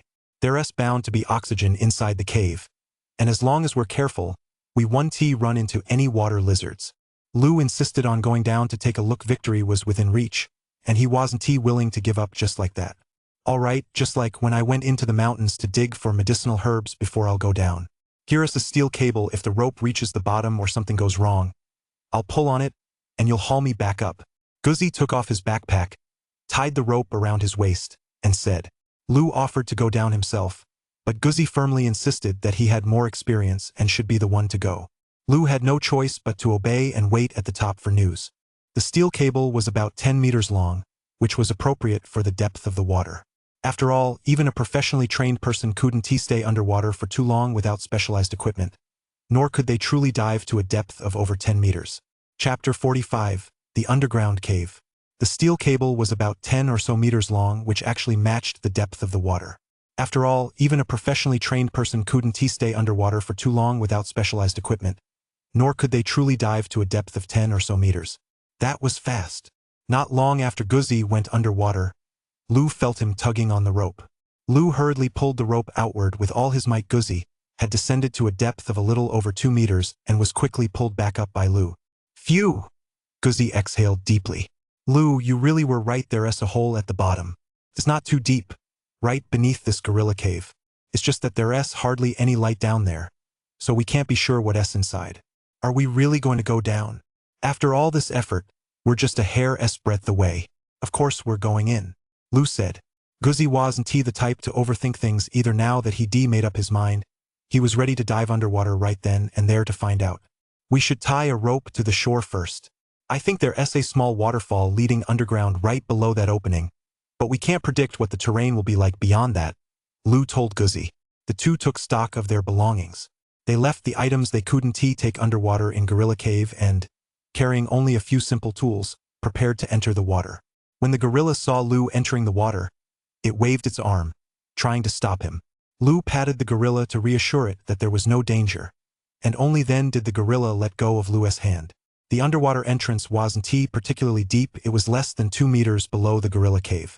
Contrary to Lu's initial guess, the cave didn't lead to an underground waterfall. Instead, the pool of water seemed to be gushing out from within the cave itself. Triggered by the blast from the bomb, the water's flow had only just begun to accelerate. Still, it was just as well there was no waterfall. If there had been one and they didn't know how high it might be, rushing in blindly would have posed an even greater danger. With no waterfall, Lu and his companion simply needed to hold their breath and swim inside. What the two hadn't anticipated, however, was that beyond the cave entrance lay not a wide-open cavern, but a narrow passage just wide enough for one person to squeeze through. Once they swam in, there was no turning back. The two plunged forward, resigned to whatever fate awaited them. Fortunately, Lu's assessment had been largely correct. After swimming for a while, they finally emerged from the narrow passage. Guzzi, who was swimming ahead, poked his head out and immediately began gasping for air. Although Lu was a strong swimmer, he hadn't received the same professional training as Guzzi. Holding his breath for several minutes straight had been excruciating. He'd already been unable to resist opening his mouth and swallowing several mouthfuls of water. Once out, he released his grip on his nose and began coughing and gasping for air. Fortunately, he was in excellent physical condition, a kid who'd grown up roughing it in the wild, so he was still okay. Are you okay? Guzzi turned back and asked Lu. Lu hadn't yet recovered from the oxygen deprivation. He was gasping for air and couldn't speak. So he simply waved at Guzzi to indicate he was fine. I'm not just saying this, but you're really something, kid. You're almost as good as my older brother. You can identify medicinal herbs and read the terrain. That's awesome. For a moment there, I thought you were going to get us killed. But who'd have thought you actually guessed right? Guzzi shouted. Nothing is more heartfelt than a brush with death, and nothing is more exhilarating than surviving it. Thank goodness, thank goodness. Lu finally caught his breath and said to Guzzi, patting his chest. Lu and Guzzi surveyed their surroundings at the bottom of the cave. They were in an extension of the pond, but unlike the water outside, the water here was bone-chillingly cold. In front of the pond was a high platform, and they could faintly make out what appeared to be stone steps beneath it. The light in this underground cave was dim, but fortunately, Guzzi had brought a waterproof, high-powered flashlight. Contrary to their fears, there was no shortage of oxygen here. On the contrary, they could feel a strong air current. This looks like just an ordinary underground cave. What good stuff could there possibly be? Guzzi said as he untied the rope around his waist and swam toward the high platform. Be careful, Lu warned as he saw this, then followed Guzzi toward the shore. The rope around his waist stretched just far enough to reach beneath the platform. Lu carefully untied it and tied it to a rock. This rope might just save their lives if danger arose. Ha! While tying the rope, Lu suddenly spotted something by the water's edge. Under Guzzi's flashlight, it reflected a faint golden glow. Guzzi, Come here for a second and shine your light over here, it looks like there's something, Lou said to Guzzi. Guzzi directed the light toward the spot, and sure enough, Lou saw the glint again. He reached down and fished the object out of the water. Look, Lou said to Guzzi. There's definitely treasure here. What Lou was holding was a gleaming gold coin. I can't believe we found something like this, Guzzi said, taking the coin and examining it closely. If we really can find the treasure, we'll be able to trade it for more money once we get it out of here, and I'll be better able to track down Big Brother and the others. There's bound to be more of this stuff around here. I don't know what kind of place this is, but there's definitely treasure. Our trip here wasn't for nothing. Lou wasn't particularly interested in the gold coin.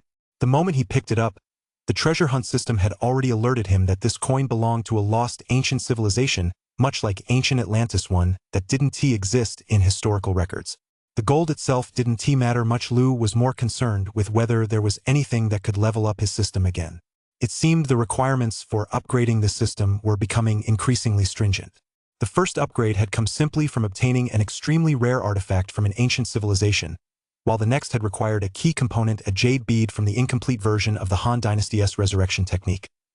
This time, even though Lou had obtained the gold coin from the ancient ruins, the system didn't prompt an upgrade, which confirmed his suspicion that the conditions and items required for each upgrade were becoming increasingly rare. Let us go. We'll keep heading further in, Guzzi said. Although there was a pool of water beneath the stone platform, the platform itself wasn't even slightly damp. Strong convection winds surged in from all directions, making it impossible for the two of them to tell which way was which in this underground cavern. Look at this, Guzzi said as he kicked something at his feet, causing a clang.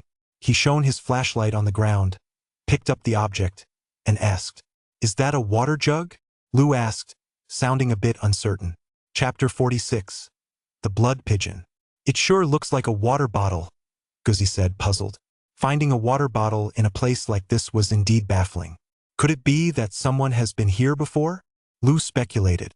Definitely. But this opening is beneath the ape cave and underwater. How did they find it? Guzzi said. There must be other entrances. Look at how strong the air currents are here. There have to be other exits. Lou analyzed. Besides, this water jug doesn't look ordinary. Take a closer look. Lou pointed to two small characters engraved on the water jug and showed them to Guzzi. Blood pheasant. The two characters were carved into the jug. What does that mean? Guzzi asked. Lou shook his head. I don't know either, but one thing's for sure. This water jug must belong to some organization. I think we're probably too late. There's likely no treasure left here. Guzzi looked a bit frustrated. After all that effort, it turned out to be a place someone else had already been to, and they'd come away empty-handed. What a damn shame. We went through all that trouble, and in the end we got nothing. It's not necessarily nothing. I suspect this place has something to do with your older brother and his crew, Lou continued. What? Why do you say that? Did you find something? Hearing Lou say this, Guzzi got so excited he grabbed Lou's shirt. Cough, cough. No need to get so worked up. It's just a guess. Lou coughed twice as Guzzi choked him. Guzzi quickly let go, embarrassed, and apologized repeatedly. Why do you think that? You must have some basis for it, right? Could it be that the organization the owner of this water bottle belongs to is connected to my older brother and the others? If that's the case, maybe they're not really dead after all. Although Guzzi kept insisting his older brother must be fine, 3 years had passed, and deep down, he knew he couldn't be completely sure. We've got to think positively. As for evidence, we'll find it little by little. Let us go. Lou patted Guzzi on the shoulder, trying to comfort him. They walked toward a massive stone coffin not far behind the stone platform. They could tell it was a stone coffin because its lid had been pried open. Upon closer inspection, just as expected, the coffin was completely empty. Those bastards really didn't leave a single hair behind. Guzzi grumbled. Not necessarily, Lou said, bending down. Littering isn't a good habit. It's just a wrapper. What can you possibly tell from that? Guzzi asked, looking at the compressed biscuit wrapper Lou was holding. It might not be exact, but there's some basis for it. Where did you buy your compressed biscuits? Faced with Lou's seemingly silly question, Guzzi replied with some confusion. Beijing, of course. You know that. Right, no problem, Lou said, pulling out a packaged hardtack. Although it might not be entirely accurate, aside from certain brands, these food manufacturers are usually located nearby. Especially for a large, organized group like theirs, it's unlikely they buy hardtack in bulk from a supermarket. That makes this location even more likely to be correct, Lou analyzed. Plus, judging by how worn the packaging is, it shouldn't have been too long ago. That makes sense. Why didn't I think of that? Guzzi quickly began searching for the manufacturer of the hardtack. LJ City, just as I thought. This organization is very likely local. Lou said. Your older brother and his crew have been roaming around Shenangjia for a whole year. I suspect they must have discovered a treasure here and later teamed up with a local organization to take the goods away.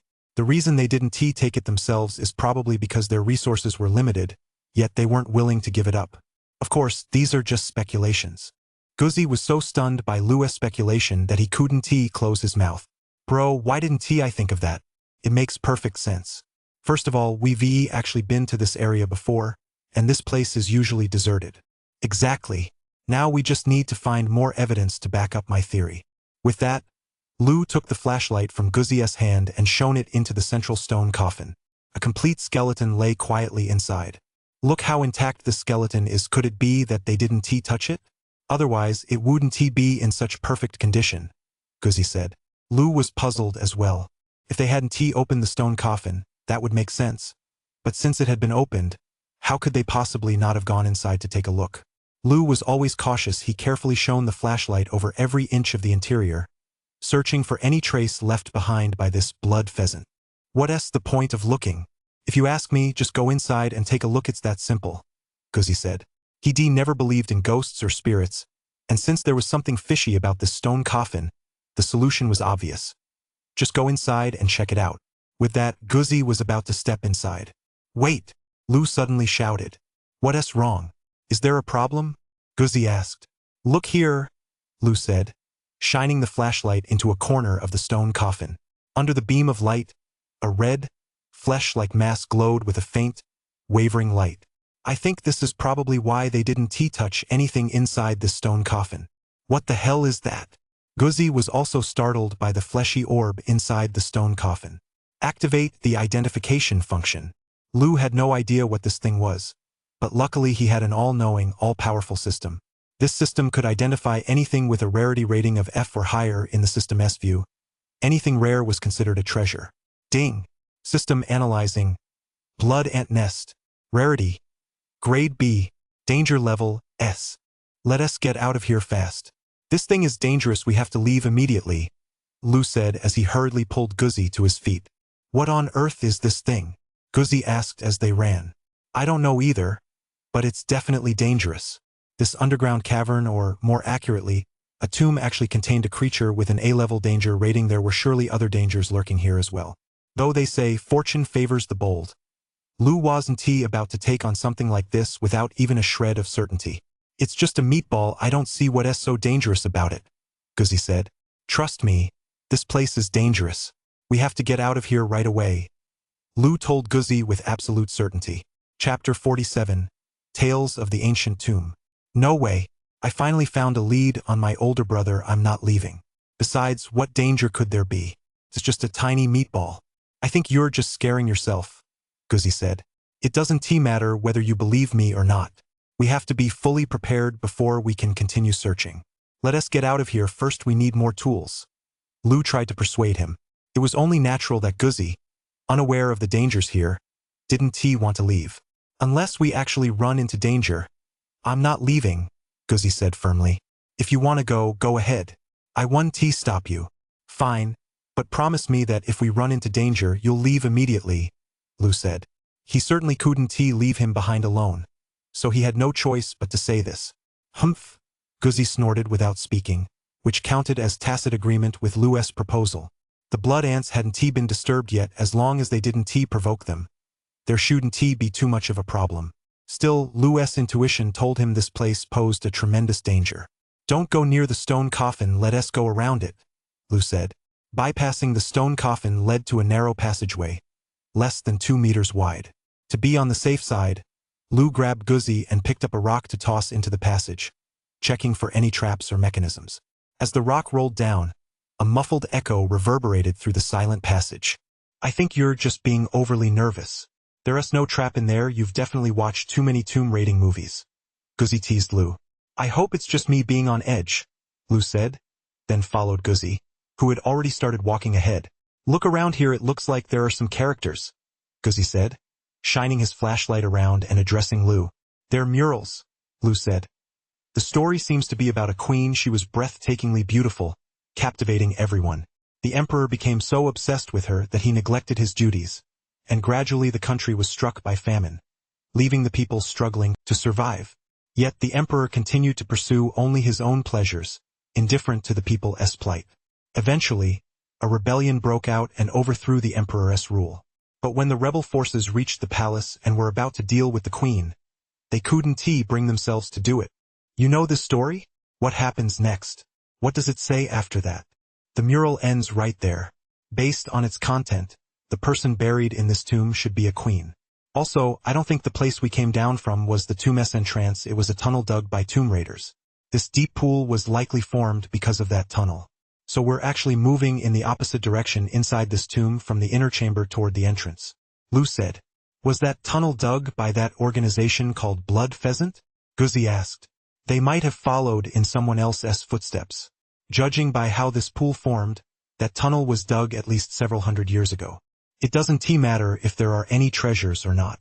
There's likely information here about Big Brother and the others, so I have to explore this place thoroughly. Guzzi said. Besides, there's no real danger. I think you're just worrying too much. Let us keep going. Then, but it's still better to be careful. Lu remained vigilant, keeping a close watch on his surroundings. Ever since acquiring the treasure hunt system, his instincts had become much sharper. See? Everything's fine, Guzzi said to Lu after they passed through the passageway. Something's off. Lu suddenly looked down. Sure enough, after descending the passageway, the stone slabs on the ground were much lower than before. What's wrong? SNT this just fine. Just as Guzzi was about to tease Lu again for overreacting, a rushing sound suddenly came from all around the passageway. It sounded like flowing water, yet not quite. As the gurgling sound grew louder, the walls of the passageway on both sides began to close in, gradually merging into one. There really is a trap mechanism, but what's the point of this? It just seems to be cutting off our retreat, Guzzi said, puzzled. That's true. Don't forget, we're upside down in this tomb. Normally, when entering the tomb, you'd first step where we're standing now, then pass through the passageway to the main burial chamber. Triggering this mechanism probably pushes the quicksand on both sides of the passageway to close it off, making it impossible to reach the main burial chamber, Lu said. Oh, I see what you mean now. But if we're walking backward like this, none of the traps will work as intended, right? Guzzi said with a laugh. You could put it that way. Anyway, since we have no way back now, we'll just have to keep moving forward until we find the tomb entrance, Lu said, spreading his hands in resignation. They had no choice but to keep moving forward. The path behind them was already blocked. Beyond the passageway lay a tomb door. Fortunately, it was open, otherwise the two of them would likely have been trapped right there. Beyond the door lay the side chamber of the tomb, the very place where the burial artifacts were kept. If Doggy and his crew were indeed connected to that organization called Blood Pheasant, this would be the easiest place to find evidence. This is my second older brother's water pipe. He always treasured this thing. How could it have been left here? Guzzi suddenly said. It turned out he found a jade water pipe in a corner by the tomb gate. It looked quite exquisite and didn't seem like something that would be casually discarded. Are you sure this belongs to your second older brother? Who still smokes this kind of water pipe these days? Lu asked. There's no mistake about it. My second older brother loves smoking hookah and always carries this with him. He wouldn't even let anyone else look at it. How could it have ended up abandoned here?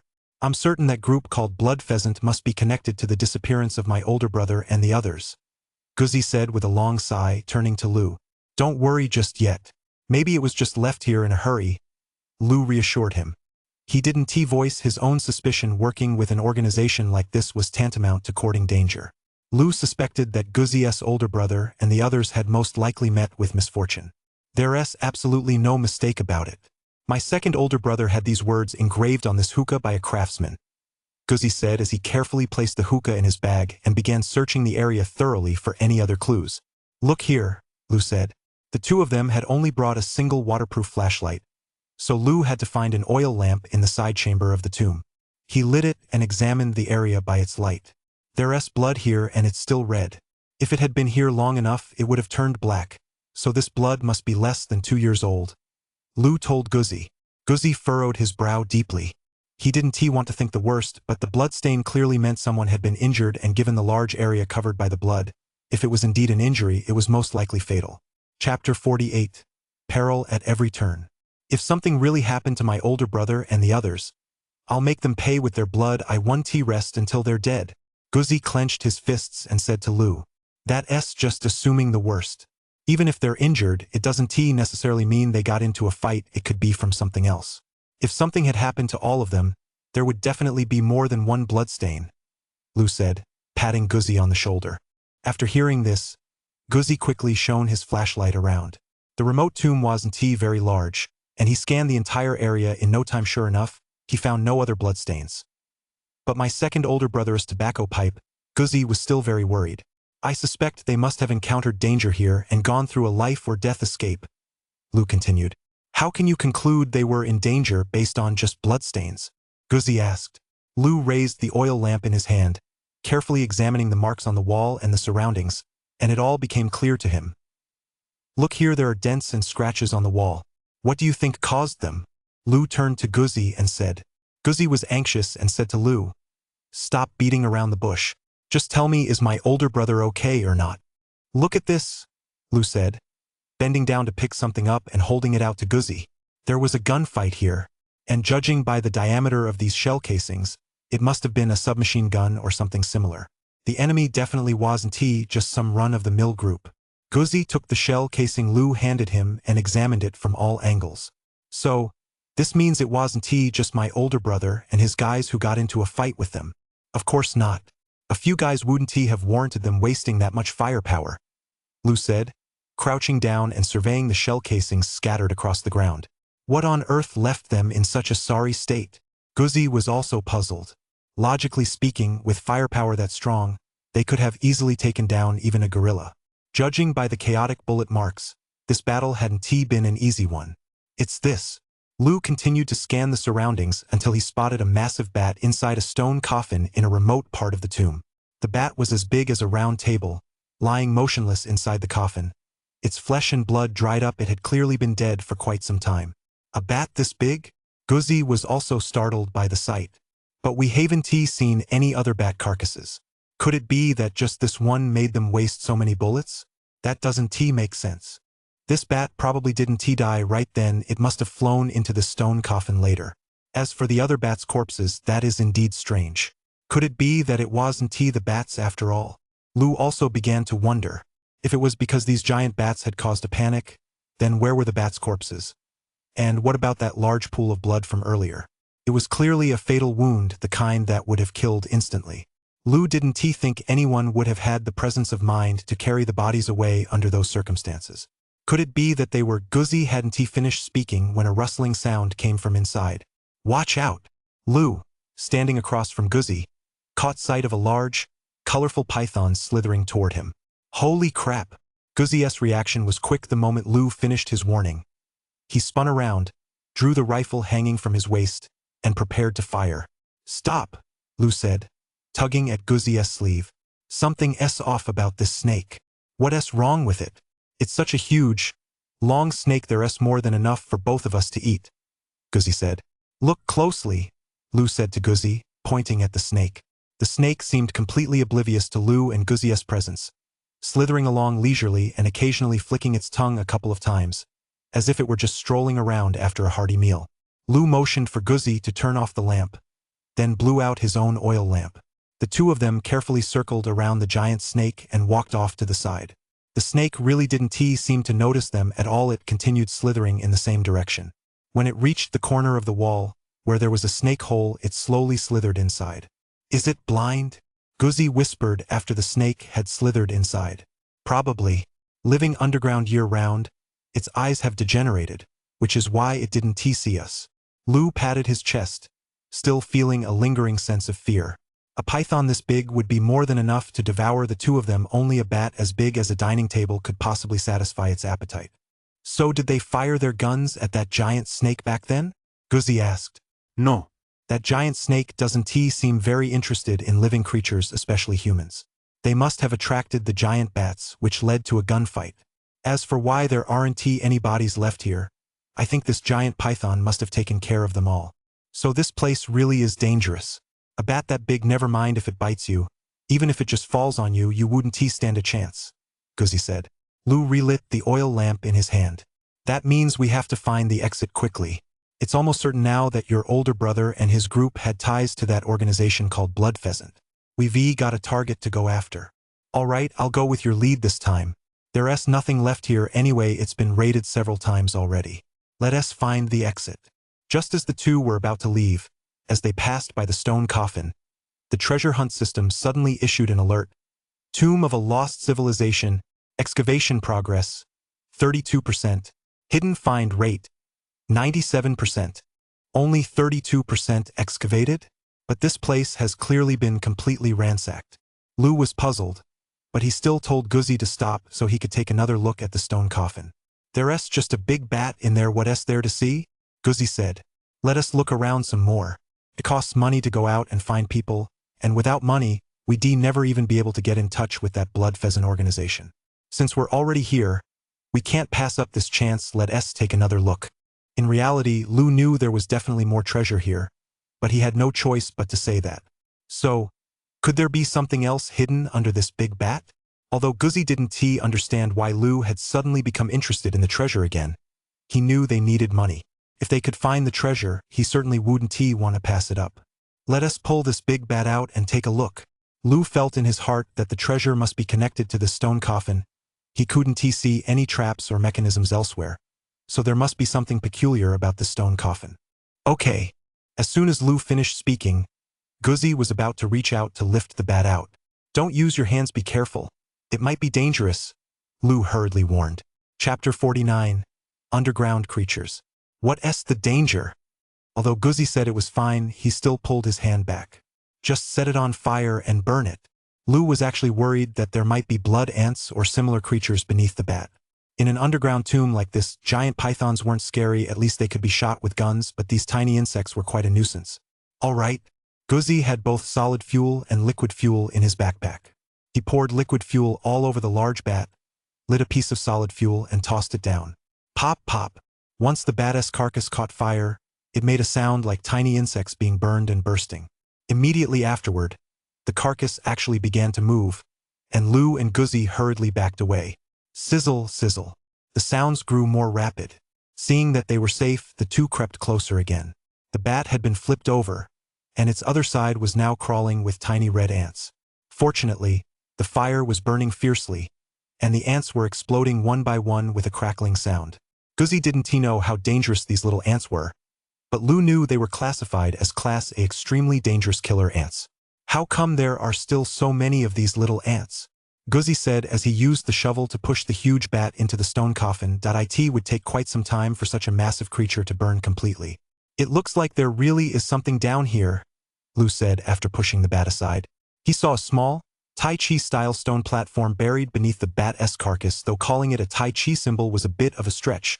Since it wasn't black and white, it was simply a circular stone split into two halves. Lou carefully pressed down on one side of the stone. The stone coffin showed no reaction. This must be a mechanism, but I don't know how to trigger it.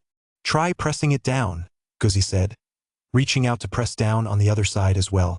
However, nothing happened. What the hell is this thing?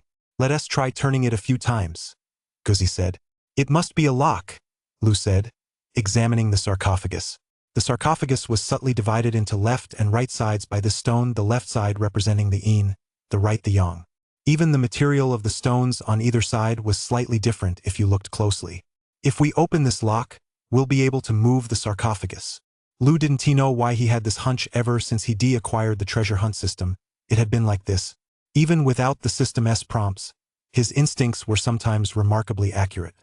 The question is, how do we open it? Guzzi asked. I don't know either.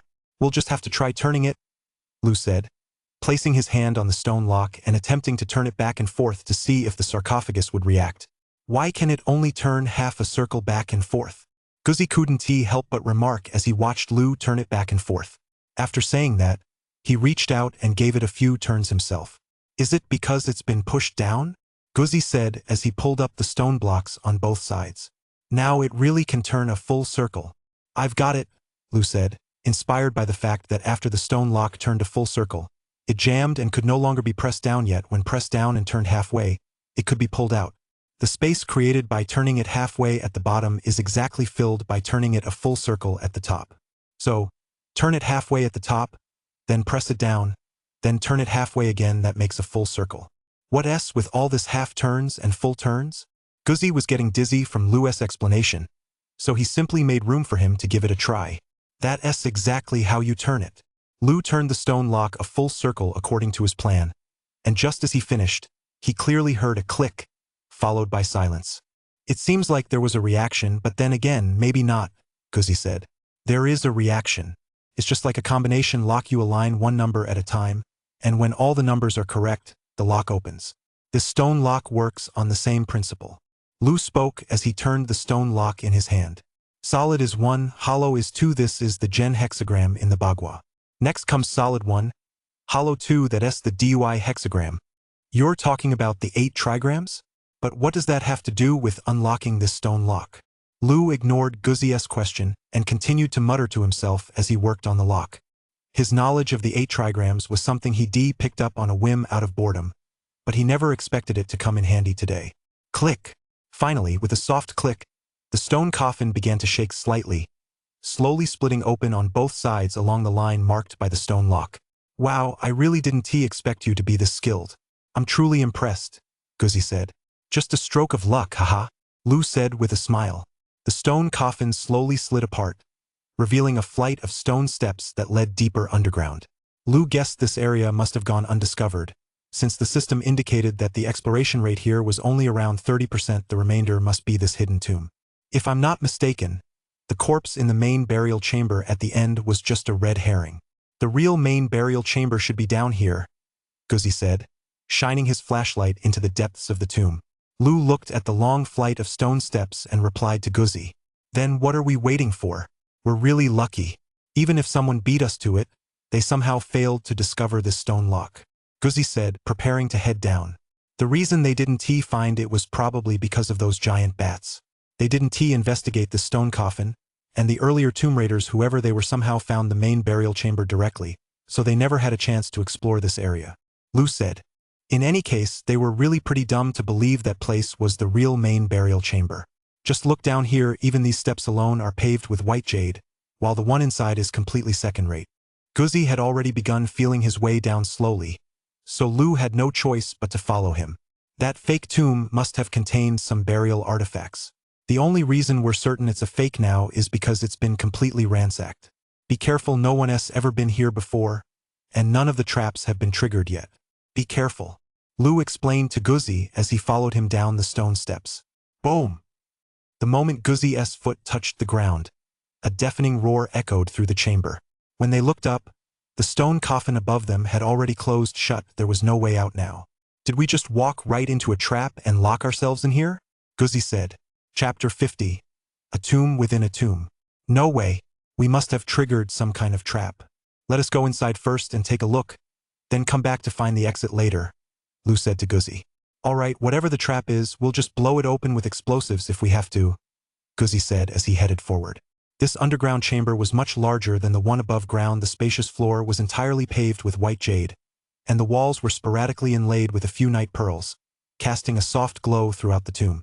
Never mind anything else, just these night pearls alone are each worth a fortune. And this floor, it's so damn extravagant. Guzzi walked to a corner of the wall, plucked a night pearl, and held it in his hand, examining it closely. Whoa! The moment the night pearl was removed, the entire tomb suddenly lit up, and the walls all around began to glow with a faint blue light. What the hell is going on? Guzzi was completely baffled by the scene before him. Ding! 9 netherworld fireflies. Danger level, A. Rarity level, A. Shoo! Lu walked over to Guzzi and motioned for him to be quiet. Turn off the light, we're in big trouble now, Lu whispered to Guzzi. What are these things? Dense clusters of tiny insects, resembling fireflies, covered the walls, emitting a faint blue glow that flickered on and off. Have you ever read any tomb raiding novels? Lu suddenly asked. No. They're no good anyway. Even though they don't look like much right now, they could take your life at any moment. Put the night pearls down and don't disturb them, Lu said. Okay, okay. Guzzi hurriedly put the night pearls back. Strangely enough, the moment he did, the pale blue insects stopped glowing. There must be a reason these night pearls are arranged this way. It must be designed to lull these insects into slumber. Let us be careful and get out of here first, Lu said, not daring to light the oil lamp in his hand again. The two of them had no choice but to feel their way forward by the faint glow of the night pearls. It was a vast underground burial chamber. Strangely enough, although the floor was paved with white jade and the walls were inlaid with night pearls, they couldn't see a single burial artifact or any architectural structure. It seemed as if the chamber itself was nothing more than a lavishly decorated plaza. Why don't we break up the floor here and take it with us? We can't touch those night pearls anyway, Guzzi suggested. Even though this floor is made of jade, it's not high-quality jade, it's not worth much. But why isn't there a coffin here? Logically speaking, with such elaborate decorations, even if this isn't the main burial chamber, there should still be something inside, Lu said, looking around the chamber as he spoke to Guzzi. A single burial chamber, and they went to all this trouble. I just can't wrap my head around the ancient people's way of thinking. If they were so afraid of being robbed, why didn't they just put the coffin up in the sky? Guzzi grumbled. What did you say? Up in the sky? Yeah, why not up in the sky? Lu muttered to himself. Are you crazy? I was just saying that off the cuff. How could it possibly be up in the sky? Even if he really wanted to put it up there, he wouldn't have had the technology for it. Guzzi thought Lu must be out of his mind to believe something like putting a coffin in the sky. I actually think it's quite possible. You have a compass, right? Take it out and have a look, Lu said. Guzzi pulled out his compass, though he had no idea what Lu was up to down here. But as soon as he took it out, Guzzi was puzzled. The compass needle began spinning wildly, and at an incredibly fast speed. What's going on? Is it broken? Guzzi asked. No, it's the magnetic field, Lu replied. You mentioned that the coffin isn't up in the sky. That reminds me. What is this vast platform for? And why is the entire floor paved with white jade? Why? Guzzi was even more puzzled now. What did the floor have to do with the compass malfunctioning? You know how magnetic levitation works, right? Lu asked. Sure, I know that. It's based on the principle that like poles attract and opposite poles repel. You don't really think this is a massive magnetic field with the coffin right above our heads, do you? Guzzi said. You're getting smarter. Not bad. That's exactly what I'm thinking, and the compass's reaction just proves there's a magnetic field here. Lu continued. Guzzi put the compass away, patted Lu on the shoulder and said, Bro, you're taking that joke way too far. We're in the modern age, there's no way we could hoist a car this high up, right? Ancient times certainly didn't have that level of technology. We don't even know if they understood this principle back then. How could that be possible? It's impossible now, but that doesn't mean it was impossible in ancient times. Lu had witnessed ancient zombies with his own eyes and knew they were the result of a long-lost ancient technology. So he understood that just because something can't be done today doesn't mean it couldn't have been done back then. Fine, we can't get out of here anyway, so let us just assume it's true for now. What? Are we really supposed to figure out how to get up to the ceiling of this tomb chamber? Guzzi said. We just need to find the spot with the strongest magnetic field. The designer of this tomb was definitely a brilliant master. Because of the insect's restrictions, we can't turn on our flashlights, and the light from the night pearl only lets us see this white jade floor, not the ceiling. Who would ever think to look beneath this white jade floor? Lu mused. So what could possibly be under this white jade floor? Gold, maybe? Guzzi asked. It's a magnetic field. If you don't believe me, dig it up and see for yourself. I'm sure it's there, Lu said confidently. The reason for his confidence was that, right after he come up with this idea, he crouched down to inspect the ground. Just then, the system had prompted him that this was an ancient levitation technique, which is why he was so certain there was definitely a magnet beneath the white jade floor. Strangely enough, though, the system hadn't indicated whether it could be upgraded. Whoa! Guzzi pulled out his folding and trenching tool, intending to dig up a section of the white jade floor, but the moment he took it out, it was firmly sucked onto the white jade floor. Looks like you were right again. That's really impressive. Now let us use this compass. Wherever the needle spins the fastest is where the strongest magnetic field is, Lu said. Okay. Guzzi was once again convinced by Lu. Ever since they entered this underground tomb, Lu had seemed all-knowing and all-powerful. If Guzzi hadn't known that Lu ran an antique shop, he would definitely thought Lu's real profession was tomb raiding. Guzzi walked around holding the compass. It wobbled in all directions until they reached the center of the tomb, where the needle began to shake violently before finally snapping in two. Chapter 51. The Levitating Coffin. Why does my backpack suddenly feel so much heavier? What's going on? Guzzi asked in puzzlement. No doubt about it, this is the spot, Lou said, looking up. I can't see a thing. Is there really a levitating coffin? Guzzi said, reaching for his flashlight to shine upward. But Lou stopped him. No need to look. Do you have the flying tiger grappling hook and the steel cable in your backpack? Lou asked. Yeah, Guzzi nodded, setting his backpack on the ground to retrieve the items. But the backpack was firmly stuck to the floor. Such a strong magnetic pull, holy crap. How is this even possible? It took Guzzi and Lou a tremendous amount of effort to finally pull the steel cable and the flying tiger grappling hook out of the backpack. Watch this. Lou tossed the grappling hook toward the ceiling. With a crisp clang, it was firmly sucked onto the ceiling. Lou gave it a hard tug but couldn't pull the grappling hook down. The suction up there is even stronger. Are you saying we can use that suction to climb up? Will that really work? Guzzi asked. We'll know if it works once we try it. With that, Lou tied a rope to the entrenching tool and tossed it up. Can we make it up using these two ropes? Lou asked Guzzi. As long as it can hold my weight, it'll be fine. Guzzi had received professional training. Climbing ropes was child's play for him. Absolutely no problem. You go up first, then pull me up, Lou said firmly to Guzzi. Okay, Guzzi replied. He knew the length of the ropes and guessed the height wasn't too great. Even if he fell, it wouldn't be a big deal. I'll give it a try. Guzzi tied one of the two steel cables to his belt for safety, then grabbed the rope tied to the entrenching tool with his other hand and began climbing upward. Although Guzzi didn't think it was very high, it was actually about 3 meters. He hadn't expected the magnetic force to be so strong as he climbed. There was not the slightest sign of slipping. I never would thought there'd actually be such a powerful magnetic force enough to support a person's weight with just a piece of iron, Guzzi said to Lou below as he climbed. Be careful, Lou warned. Snap! Before Lou could finish his sentence, the sound of the rope snapping echoed through the air, and Guzzi's body, suspended mid-air, jolted to a halt. Damn it! Guzzi's curse rang out almost simultaneously. Fuck! Good thing I'm in shape. What kind of crap rope did that bald guy prepare? Seriously, that almost cost me my life. I'll settle the score with him when I get back.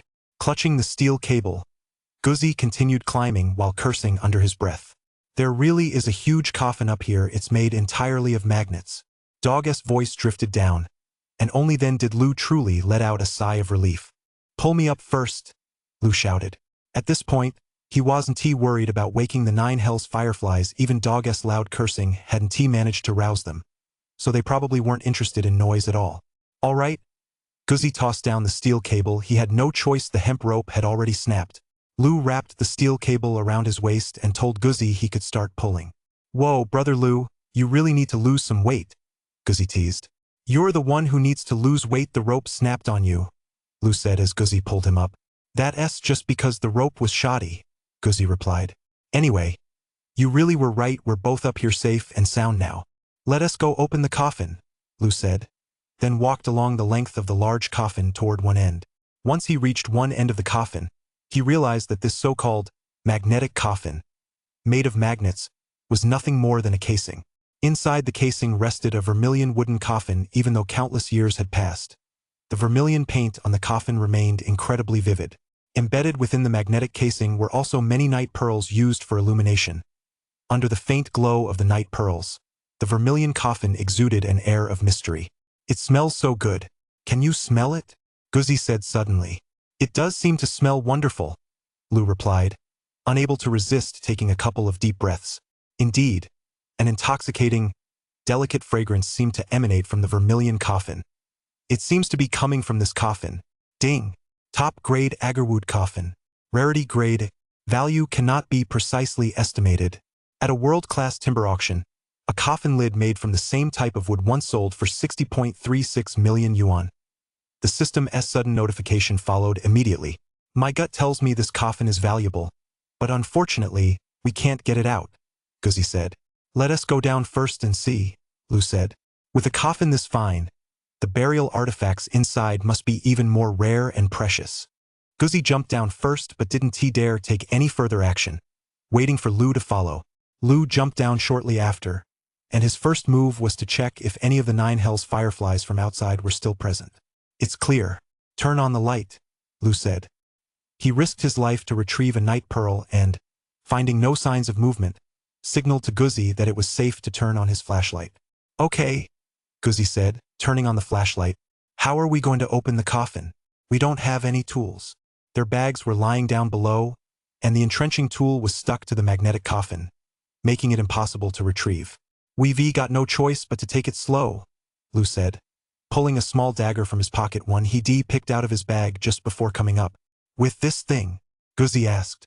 It's better than using our hands, Lu said, then set to work prying open the coffin with the small dagger. The wooden coffin was secured with wooden wedges around its edges. As long as they sawed through the 8 wedges, they could open it. Without any tools, the 2 were inevitably a bit slow, but even so, with only 8 wooden wedges to deal with, it didn't take too long. Open the coffin, Lu said to Guzzi as he sawed through the last wooden wedge. Got it, Guzzi replied, and the 2 worked together to lift the coffin lid upward. Ah, a ghost. From his vantage point, Lu caught a glimpse of the tomb's occupant the very moment the coffin was lifted, a queen of breathtaking beauty who had captivated the entire realm. Just as the coffin was lifted, Lu saw the queen lying inside give him a faint smile, which terrified him so much that he quickly let go. What ghost? Lu let go, and Guzzi had no choice but to release his grip as well. The coffin lid clattered to the ground as they dropped it. When they looked again, there was no trace of the breathtaking beauty, only a skeleton, the same as any other after death. Chapter 52. The Agarwood Coffin.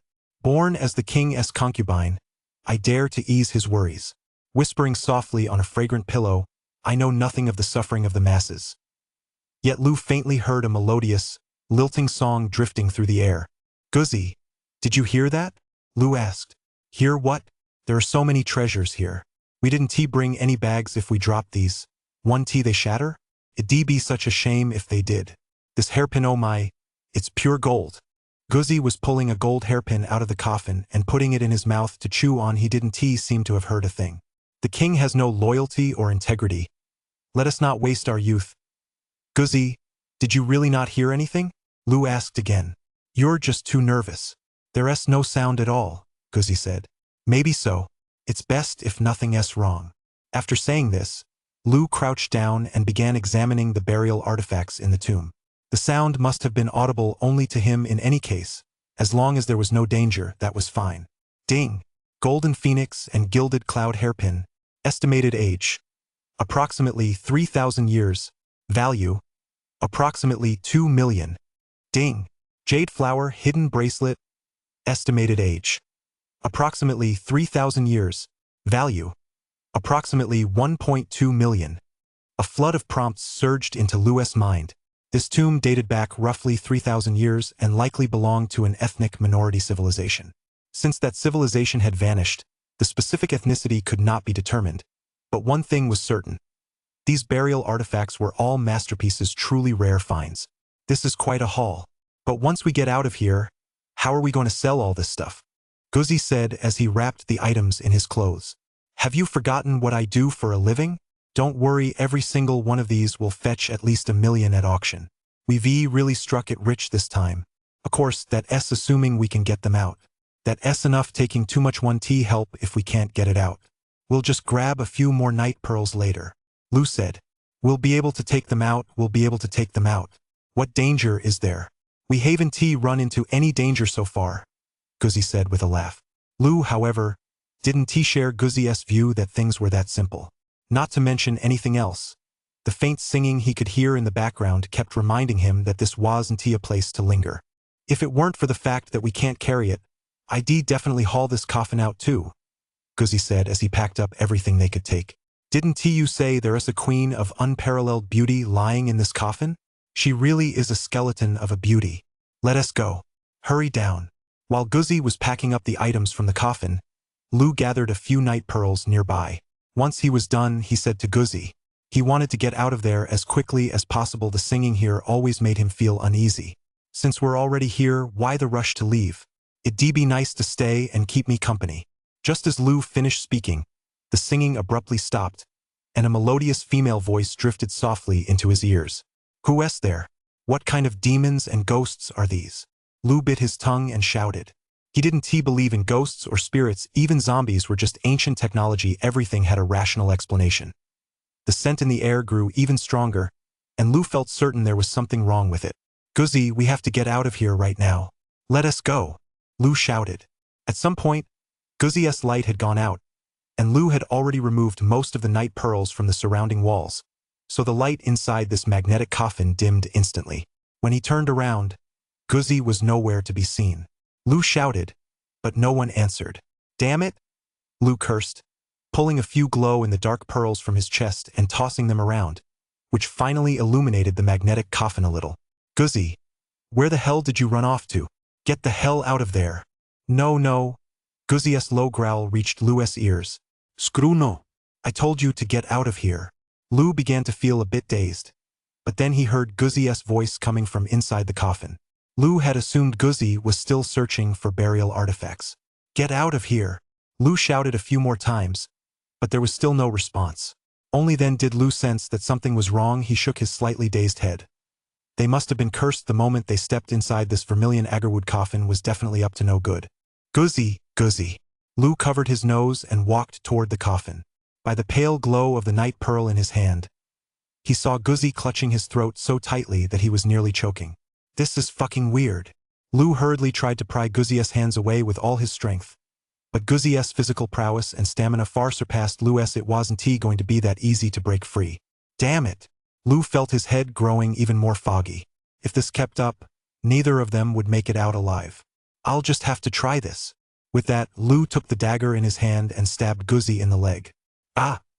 Stabbed, Guzzi snapped back to his senses, released his grip on Lu's neck, and took 2 deep, labored breaths. What just happened? Guzzi, now awake, seemed to have completely forgotten what had just transpired. My neck, what's going on? And my leg, how did I get hurt? Guzzi stared at Lu in utter confusion, his gaze fixed on the dagger still dripping with blood in Lu's hand. No time to explain. Let us get out of here first, Lu said, mustering his strength as he grabbed Guzzi's arm. All right, let us go. The wound on Guzzi's leg wasn't serious, and seeing that Lu didn't seem quite right, he didn't hesitate. He immediately climbed onto the magnetic coffin and pulled Lu up after him. Take a break. Dog pulled Lu up onto the top of the magnetic coffin. Lu seemed somewhat disoriented, and it had taken quite a bit of effort to haul him up. As soon as they were on top, Dog was panting heavily from exhaustion. He helped Lu over to the side and said, Lu had been holding his breath just to stay conscious. As soon as he emerged, he quickly took a few deep breaths of fresh air. We almost didn't make it out. We barely managed to save our lives, Lu said. What happened? I'm a bit confused. How did I get injured on my neck and leg? Why can't I remember a thing? Guzzi asked. Lu recounted everything that had happened inside the giant magnetic coffin in full detail. After hearing the story, Guzzi was still shaken and felt that something was off about the place. He insisted they leave immediately. Buzz! Just as the two were about to climb down the rope, a buzzing sound rang out. The sound gave them both splitting headaches, and they clutched their heads as they rolled around on the magnetic coffin. Watch out! Lu nearly rolled off the coffin but was fortunately grabbed by Guzzi. Chapter 53. The magnetism disappears. What's going on? Staying here any longer will really kill us. We have to get out of here fast. The sooner, the better. The strange sound didn't last very long, but Lu still felt a chill run down his spine. If Guzzi hadn't grabbed him just now, he would have fallen and been left half crippled. Physical traps are easy to guard against, but these kinds of attacks that target your sense of smell and hearing are impossible to defend against. Something's wrong. Why does it feel like the whole coffin is shaking? Guzzi shouted. Inside that coffin, giving off the scent, it's on fire. An orange-red glow emanated from the magnetic coffin, and the same scent as before began to waft throughout the entire tomb chamber. As the coffin caught fire, the entire magnetic coffin began to shake, starting with slight tremors before shaking violently. Quick! Jump inside the coffin, Lu shouted. It's on fire inside. Jumping in is a death sentence, Guzzi asked. But Lu grabbed Guzzi's arm and leaped toward the magnetic coffin. Lu saw that as the flames spread, the 9 netherworld fireflies on the tomb chamber walls lit up once more. Their gloomy blue glow illuminated the pure white jade floor, and one by one, the fireflies began to flutter their wings. Hold your breath, Let us figure out how to put out this fire first, Lu said after pulling Guzzi down with him. Okay. Guzzi knew that the scent here could cloud one's senses, so he immediately held his breath alongside Lu and tried to extinguish the fire. Lu took off his jacket to try to smother the flames, but it didn't do much good. Guzzi's clothes were filled with antiques, and he couldn't bear to take them off to put out the fire, so he had no choice but to pry open the lid of a nearby coffin that hadn't caught fire yet and struggled to smother the flames. You're just adding fuel to the fire, Lu said, pinching his nose. I have no choice without water. We can't possibly put out a fire this big. It's getting stronger by the second. We'll be roasted alive in here soon, Guzzi said. Yeah. Let us hide in the corner and see how long we can last. No sooner had Lu finished speaking than before either of them could move, the massive magnetic coffin shook violently once more, and they felt it plunge suddenly downward. Damn it, Guzzi cursed. Boom! The massive magnetic coffin crashed onto the ground, sending Lu and Guzzi reeling from the impact. Whoa! Guzzi, are you okay? Lu asked. Iemme fine, Guzzi replied. Fortunately, when they fell, they hadn't been flung into the fire. Otherwise, they probably wouldn't have died from the fall but would have been burned to death on the spot. It's just a shame about that beautiful jade bracelet shattered like that, Guzzi said regretfully. Let us focus on getting out of here first. The scent inside the magnetic coffin was growing even stronger, and Lu knew that outside the coffin lurked the deadly 9 netherworld fireflies. There was nowhere safe to stay. Let us break out. We can't just sit here and wait to die, Lu said. All right, let us break out. The two agreed and were about to burst out of the magnetic coffin. They were both in some pain from the earlier fall, but they had no time to worry about that now. If they stayed here any longer, the scent would inevitably cloud their minds. It's those little bugs, Guzzi shouted as soon as they emerged from the magnetic coffin. Holy shit! Looks like we can't touch these things. The entrenching tool had fallen into the magnetic coffin when it crashed down earlier, and Guzzi had grabbed it. Seeing the 9 nether fireflies swarming above the coffin, Guzzi tried to swat them away with the tool, only to end up with a few holes in it. They must be attracted to light but afraid of fire. That's why they haven't attacked us yet. While the fire's still burning, this is our chance. These 9 netherworld fireflies were highly corrosive, posing an even greater threat than the coffin's intoxicating incense. However, once the flames died out, they would likely attack. They had to escape this underground tomb before the fire went out. Let us go. Guzzi also knew in his heart that they couldn't just sit there and wait to die. He immediately jumped off the magnetic coffin. Just as Lu had guessed, the 9 netherworld fireflies were only hovering above the coffin and hadn't come after them. Let us get to the stone steps first, Lu shouted, following close behind. The two immediately headed for the stone steps. Time was of the essence now. Once the coffin burned out, if they hadn't managed to open the door above them, they'd be as good as dead. Explosives, I've got explosives in my backpack. I'll go get it and blow it open, Guzzi said. No way. An explosion will create a flash of light. If it attracts those bugs, we're still as good as dead, Lu said. The stone steps weren't too far away, but reaching them wouldn't do them any good. The stone coffin above them was tightly sealed, blocking their exit. Damn it, we're not gonna die in a shitty place like this, are we? It'd be so fucking frustrating to get killed by a bunch of bugs, Guzzi cursed, swinging his entrenching tool. It struck the stone wall above them, sending sparks flying, and several 9 Hell's fireflies immediately turned around and flew toward them. Fuck, we're really screwed this time, Guzzi cursed loudly. Get out of the way. Lu pulled a night pearl from his chest, shouted, and hurled it forward. He was grasping at straws, seeing that several 9 underworld fireflies were circling each night pearl on the walls. He decided to give it a try. Seeing the night pearl tracing an arc through the air, the 9 nether fireflies naturally stopped chasing the fleeting sparks and immediately headed toward the pearl. That was close, Lu said, patting his chest with a lingering sense of dread. The most urgent task now was figuring out how to open the stone door overhead. Back up there, at least they had a stone lock to study, but now they were completely stumped. Is this stone door above us a magnet too? The entrenching tool was suddenly drawn to it again, though the magnetic pull was nowhere near as strong as what they experienced with the magnetic coffin earlier. Guzzi gave it a hard tug and managed to pull the tool free. Guzzi stepped carefully from stone to stone, examining the steps below to see if there were any traps.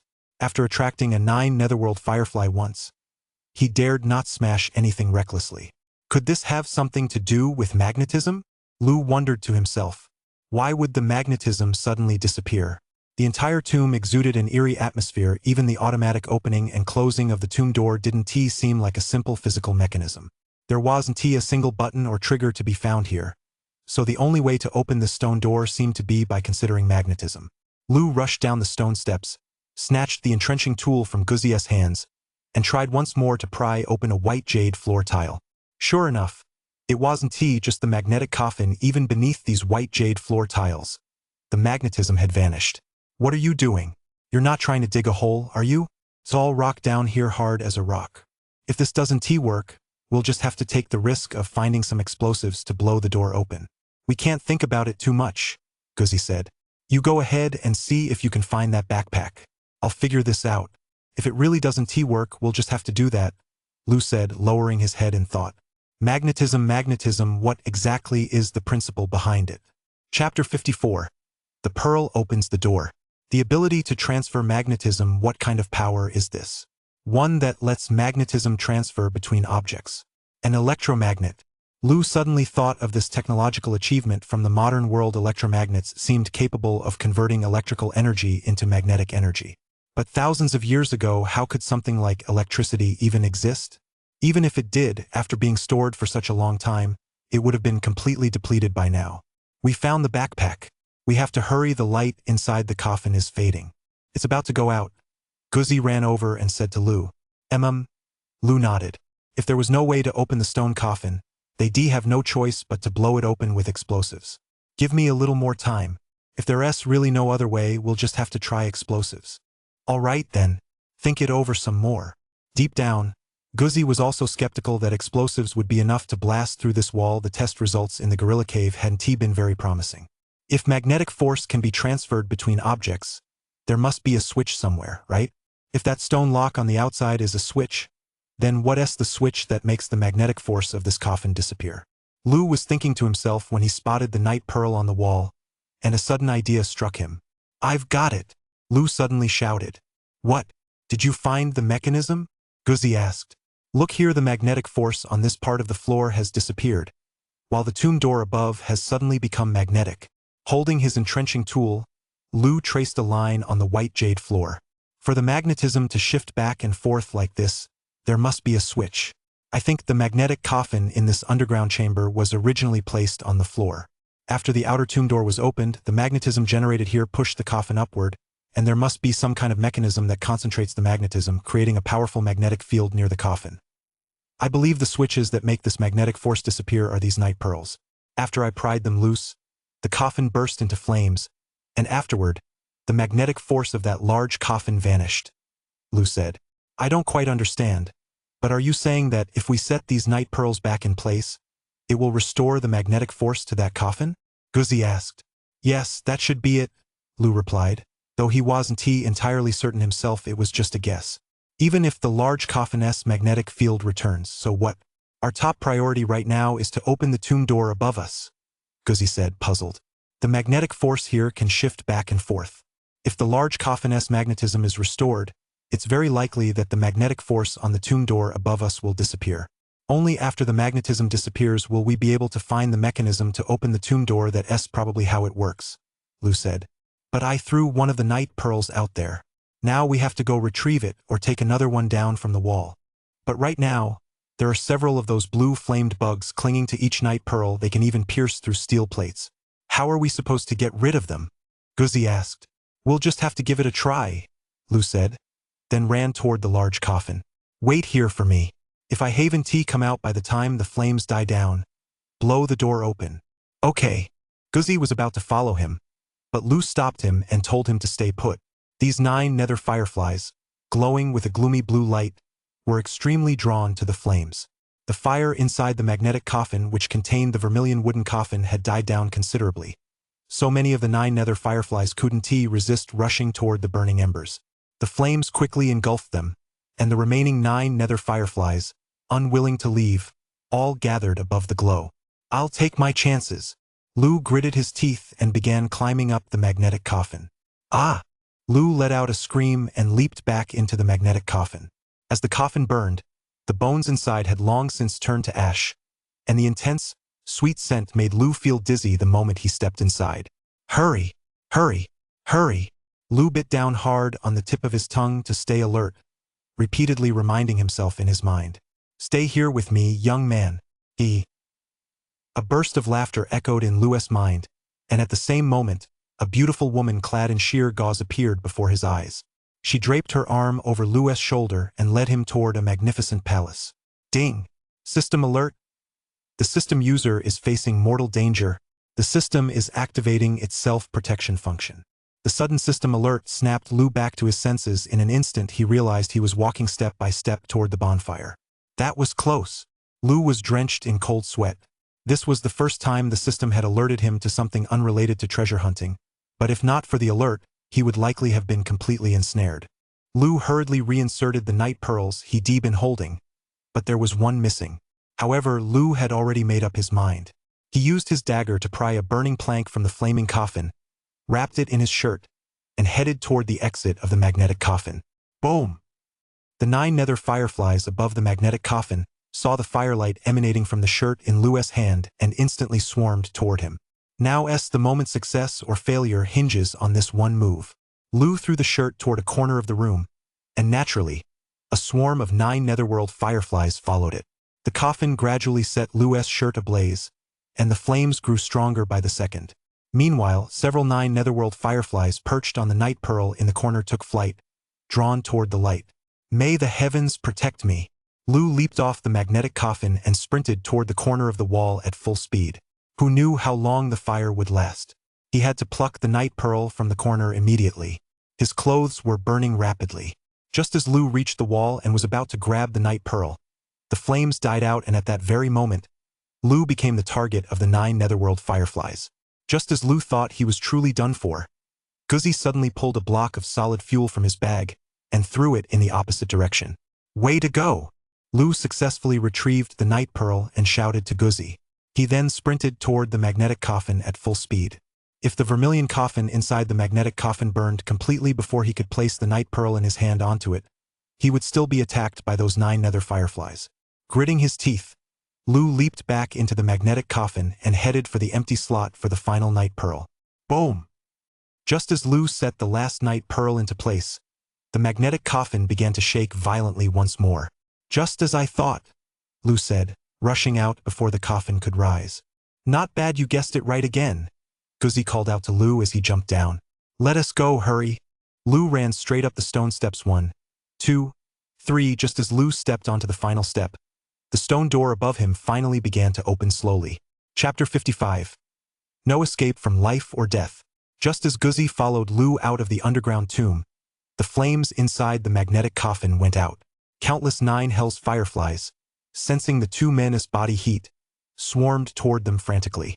Hurry! Lu pulled Guzzi up, and the 2 of them jumped to either side of the stone coffin, forcing it shut toward the center with all their might. This stone is something else. It corroded holes right through a high-grade steel entrenching tool, yet it's completely unscathed, Guzzi remarked. This stone is definitely extraordinary.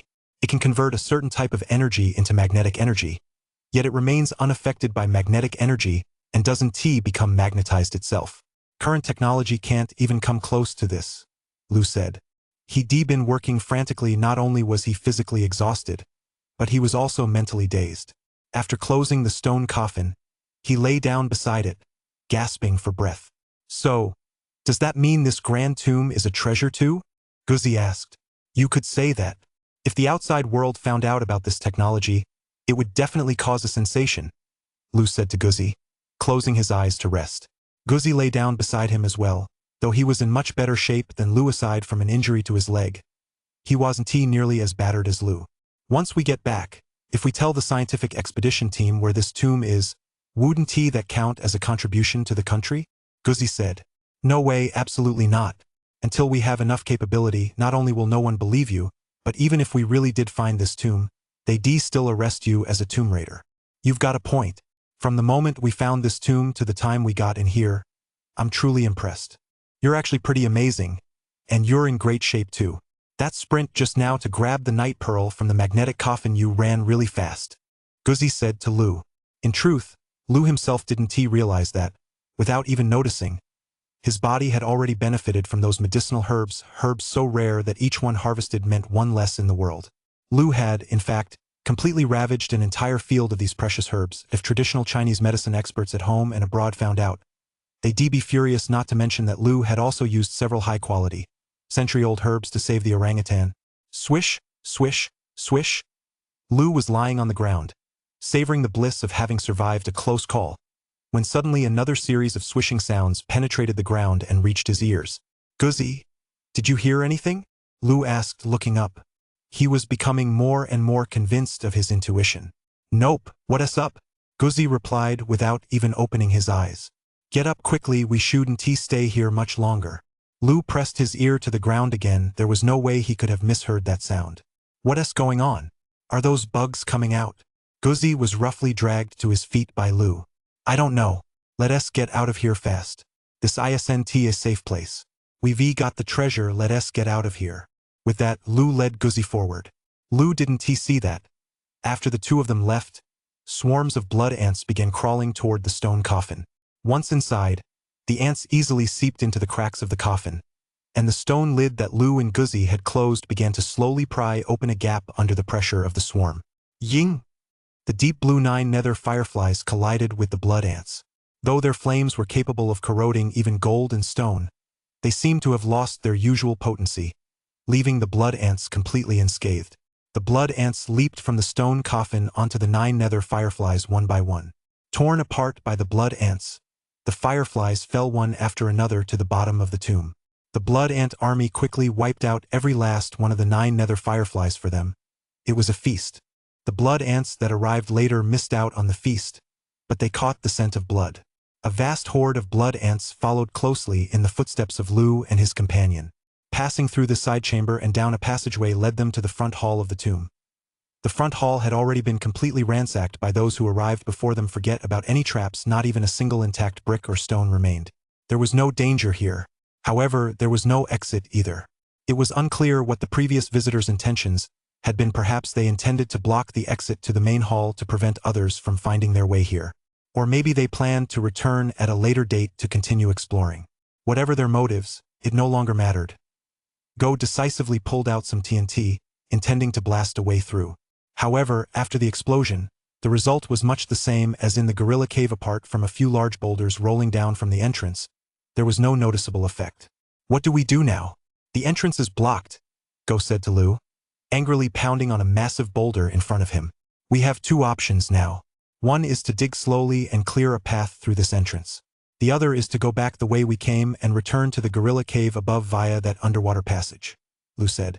We brought almost no food on this trip, and digging through this cave isn't something we can do overnight, Guzzi said.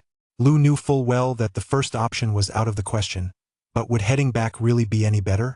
The way forward is our only chance, but unfortunately, it's blocked, Lu said with a sigh.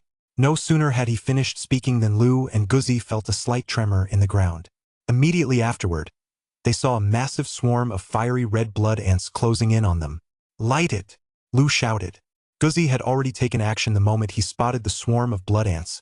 He scattered a circle of explosives on the ground beneath their feet, then doused it with gasoline. With no other flammable objects nearby, he had no choice but to take the last few pieces of solid fuel from his pack, place them inside the circle and set it all ablaze. This won't last long. Is there any way we can get out of here? The swarm of blood ants surged recklessly toward the fire, and with the crackling sounds of burning flesh all around them, Guzzi had no choice but to shout at Lu. I'm thinking. Lu, surprisingly, had calmed down at that moment. As the corpses of blood ants fell one by one onto the ring of fire, the flames actually grew more intense. The scorching heat baked the two of them, and Lu furrowed his brow, racking his brain for a way to escape. Damn it! The fire's almost out. As the fire began to die down, some blood ants charged into the ring of fire, so Guzzi had no choice but to set his clothes alight and wave them around to drive the ants away. Sizzle, sizzle, sizzle. Lu was also extremely anxious at this point. Unless a miracle happened, there really was no way out. Just as Lu was thinking this, a sudden, piercing sound reached his ears. We're really F-ed now. Not only are there so many ants trying to eat us, but the big ones are here too, Guzzi said dejectedly. Chapter 56. Giant Bat Warriors. Not necessarily. Seeing these enormous bats, Lu actually spotted an opportunity. Things couldn't get any worse, so what if a few more showed up? What? Do you have a plan? Guzzi asked, noticing the sudden spark of determination in Lou's eyes. We'll just have to give it a try. Have you ever flown before? Lou asked suddenly. Apart from riding in an airplane? We're about to die here, and you're so calm you even have the nerve to ask that, Guzzi said. If you haven't flown before, you'd better be careful. After all, it's your first time taking off. Lou said to Guzzi. Clap, clap. Lou suddenly raised both hands and began clapping.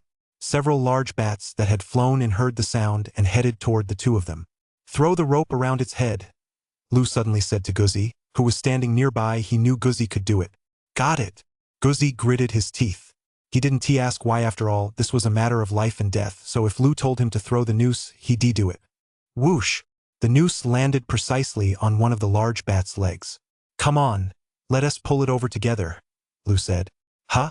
Pulling it over is asking for trouble. Isn't it? Guzzi asked in confusion. Hurry up and pull, don't dawdle. Do you think we won't die if we don't pull it? Lou snapped at Guzzi. Guzzi glanced down at the ring of fire at his feet, which was nearly extinguished, and saw a swarm of blood ants stirring restlessly. All right, 1, 2, 1. The two of them pulled with all their might.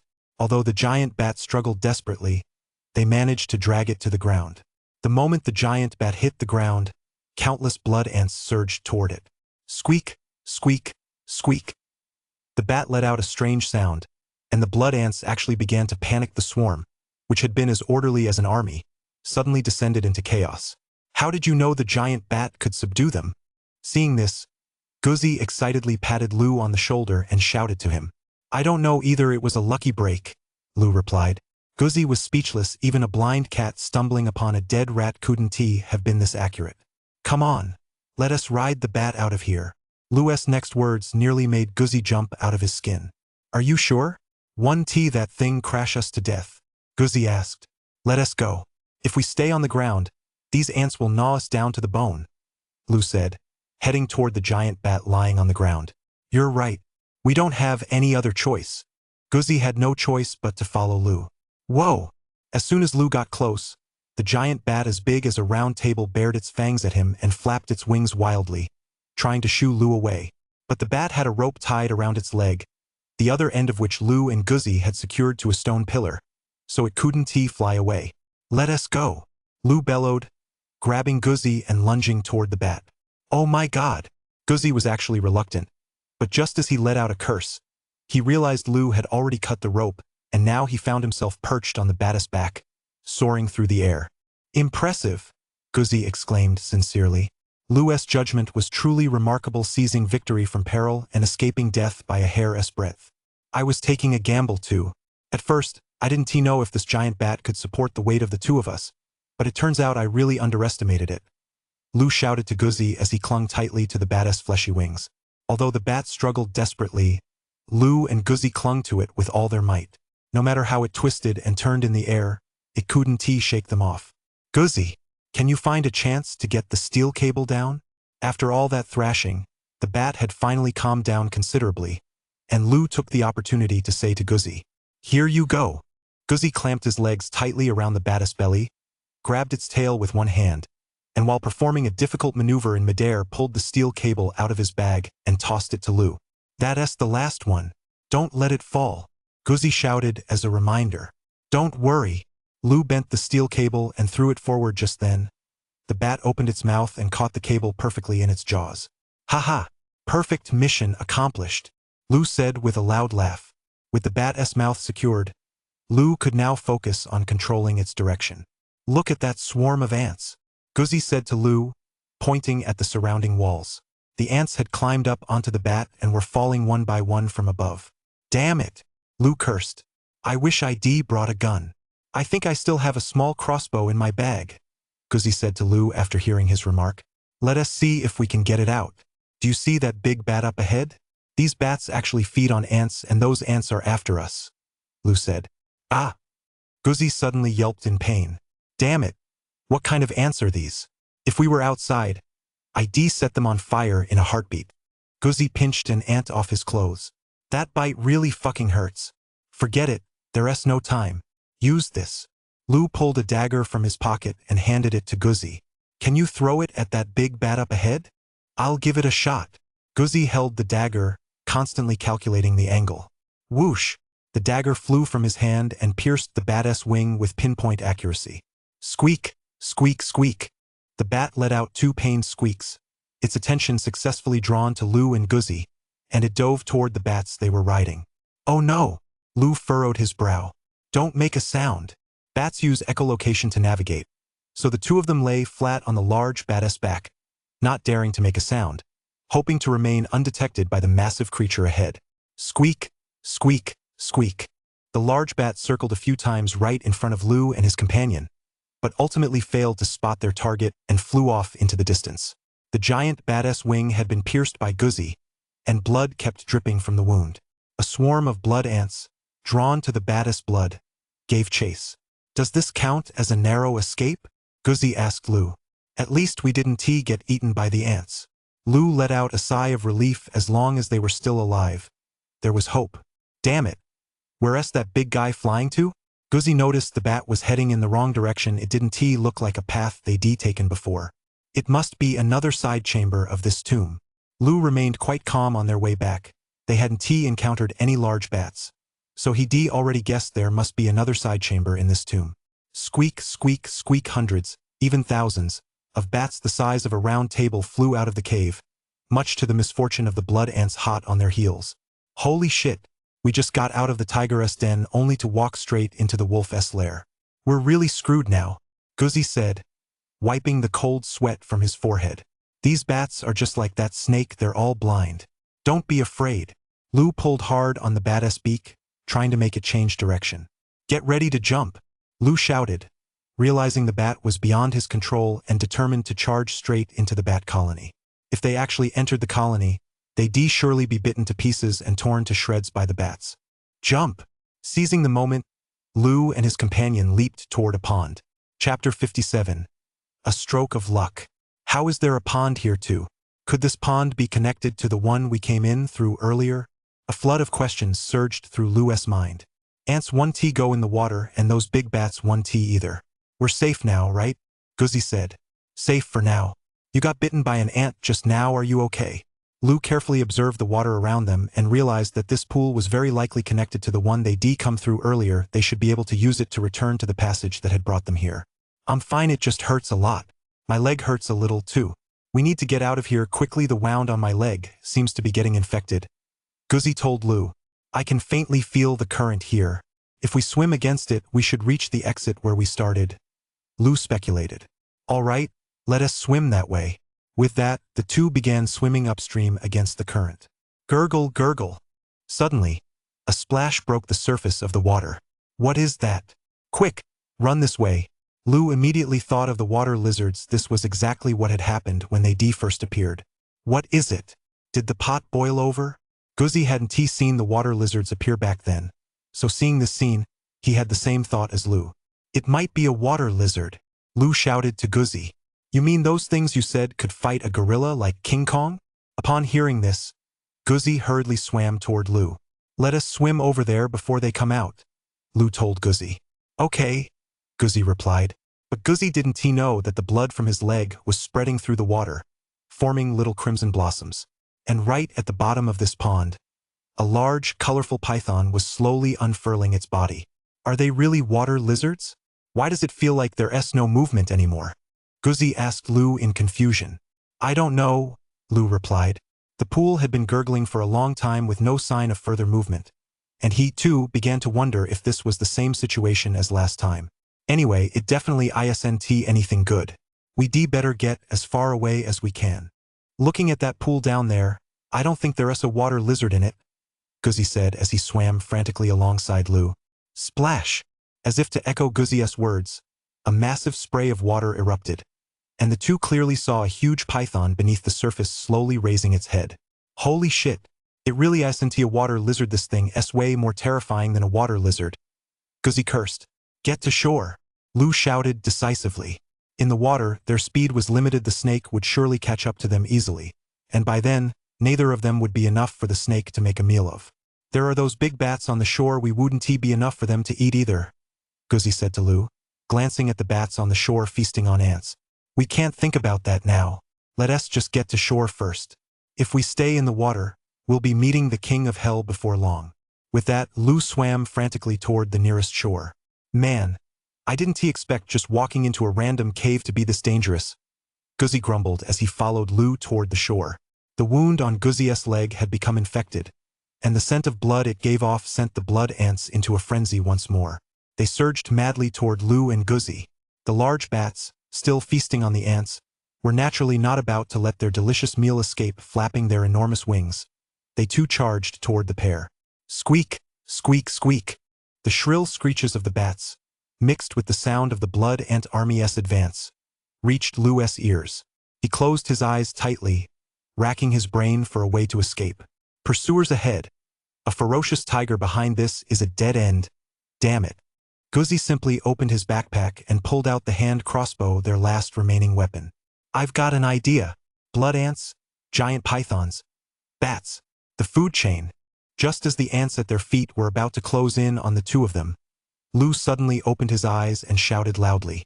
Snakes eat bats, bats eat ants eat nine hells fireflies. This place already has its own ecosystem, and we're just outsiders here, Lu said, looking at Guzzy. What the hell are you talking about? We're about to die anyway. All this who eats whom nonsense won't do us any good now, Guzzy said, sounding a bit puzzled. Wait, in a moment, I'll count a 1, 2, 3, and then we'll jump down, Lu told Guzzy. Guzzy was about to object, pointing out that there was such a huge python below, and that jumping down would be suicide, but seeing the steely determination in Lu's eyes, he finally just nodded and said, Okay, 3, 2, 1. Lu watched the swarm of blood ants surging toward him as he counted down. Jump! Just as the ants were less than half a meter away from them, Lu shouted at the top of his lungs. Damn it! Let us go for it! Guzzy gritted his teeth and shouted. Whoosh! The giant python, having caught the scent of blood in the water again, quickly slithered toward Lu and Guzzy once more. Damn it! Lu, we're really done for this time. I never thought that coming to Shenangjia would actually lead us to news of Big Brother and the others, but now we won't live to find them. I wonder if anyone will take care of my sister-in-law and Xiaoya. If we die this time, the two of us brothers will actually be together in the afterlife. I've done so many bad things, I'm definitely going to hell, but you, brother, are going to heaven. Guzzy suddenly started talking a lot because the snake was moving far too fast. No matter how they dodged, it was useless. Trust me. Lu closed his eyes as well, and finally just patted Guzzy on the shoulder and said to him, Squeak, squeak, squeak. The giant bat, seeing the ant heading toward the pool, swooped past Lu and Guzzy's heads. Whoosh! The giant snake, which had been lunging toward Lu and his companion, suddenly swiveled its head and bit down on the bat as it flew past. The bat's blood stained a large patch of the pond red. The blood ants on the shore instantly went berserk, heedless of the deadly pond water ahead. They scrambled forward in a frenzy. Squeak, squeak, squeak.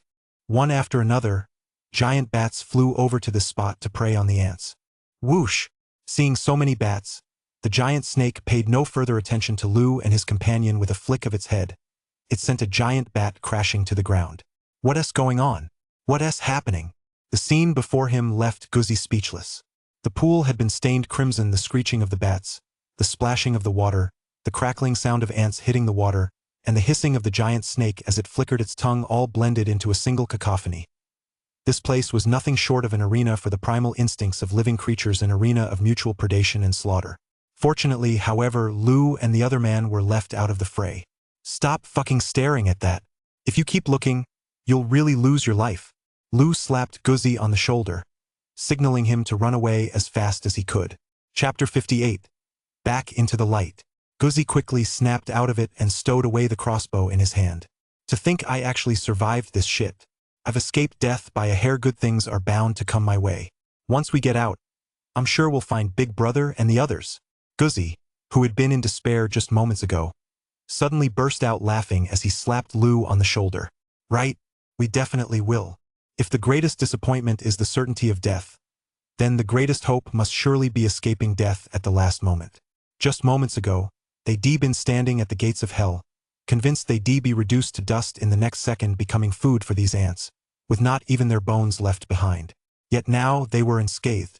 The feeling is simply indescribable to anyone who hasn't experienced it. Come on, I can see that stone platform from when we arrived. With their hope restored, the two swam swiftly forward. Guzzi swam ahead, shouting loudly to Lu behind him. Great! Lu felt his strength was nearly depleted not just physically, but from the countless perils they faced along the way, which had left him utterly exhausted. Come on, hurry up. We're okay now, we've escaped. Haha. Guzzi swam ashore and grabbed Lu's hand, pulling him up. Come on, hurry. Lu's steps were a bit unsteady, but he still mustered his strength to urge Guzzi on. You look too exhausted to swim anymore. Why don't we rest here for a bit? They're having a blast fighting anyway, so they won't be over here anytime soon, Guzzi said to Lu. No, let us get out of here as fast as we can. The sooner, the better. This place gives me a terrible sense of unease, Lu told Guzzi. He went over to the stone pillar, untied the rope, and, grabbing hold of it, began swimming toward the edge of the pool. Okay, you go first. I'll bring up the rear.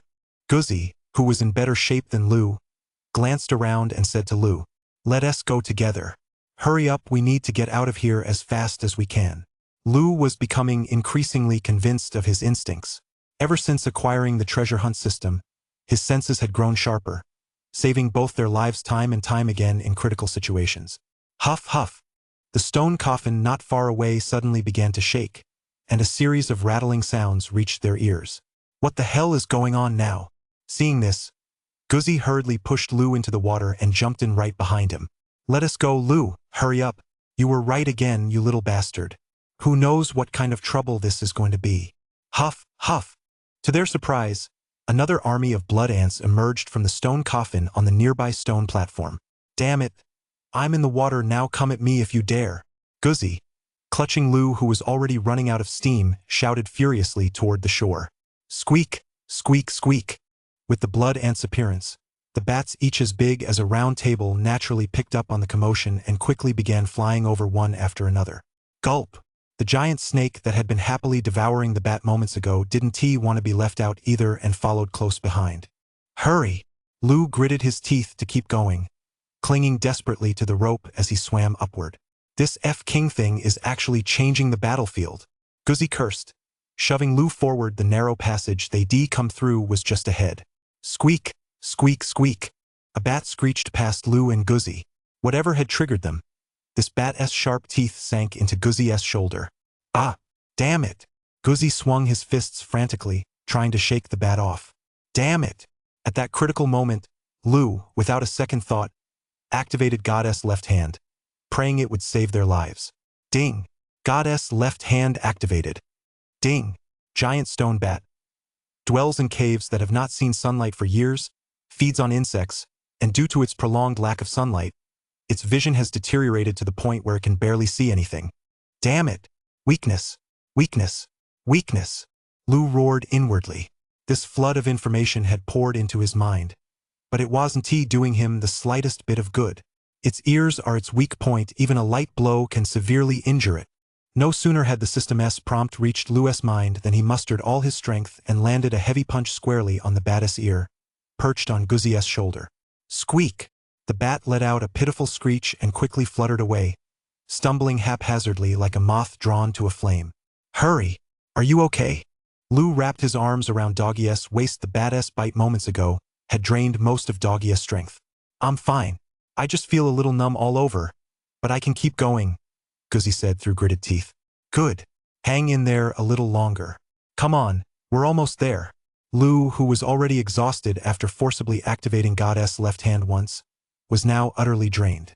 Having to drag Guzzi along as well, their pace had slowed considerably. We're almost there. Dog's shoulder was gushing blood, and he was growing increasingly dazed and disoriented. So Lu could only keep urging him on. Damn it, if I die here, you have to take care of my older brother's wife. She knows where Xiaoya lives, please check on her for me. 2. I can't go find my older brother anymore. Dog's voice sounded weak. Stop talking shit. I brought you down here, and we're getting out of here together. Lu forced Guzzi back into the narrow passage they come through.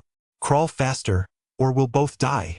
Lu shouted from behind Guzzi, who had no choice but to rely on his instincts to grab the rope and keep swimming upward. Faster, faster, faster. Lu, following close behind, felt a powerful current surge beneath him. The blood on Guzzi's shoulder had caught the giant snake's attention.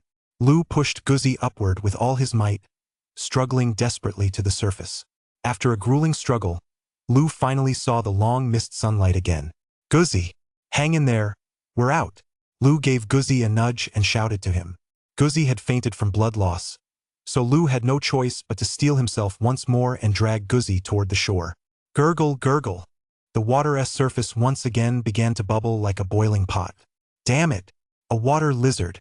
This time, even Tianjue is no match for me." Lu let out a long sigh. Could it really be that all his efforts had been in vain in the end? Roar! A thrilling animal roar echoed through the air as the gorilla leaped out of the cave.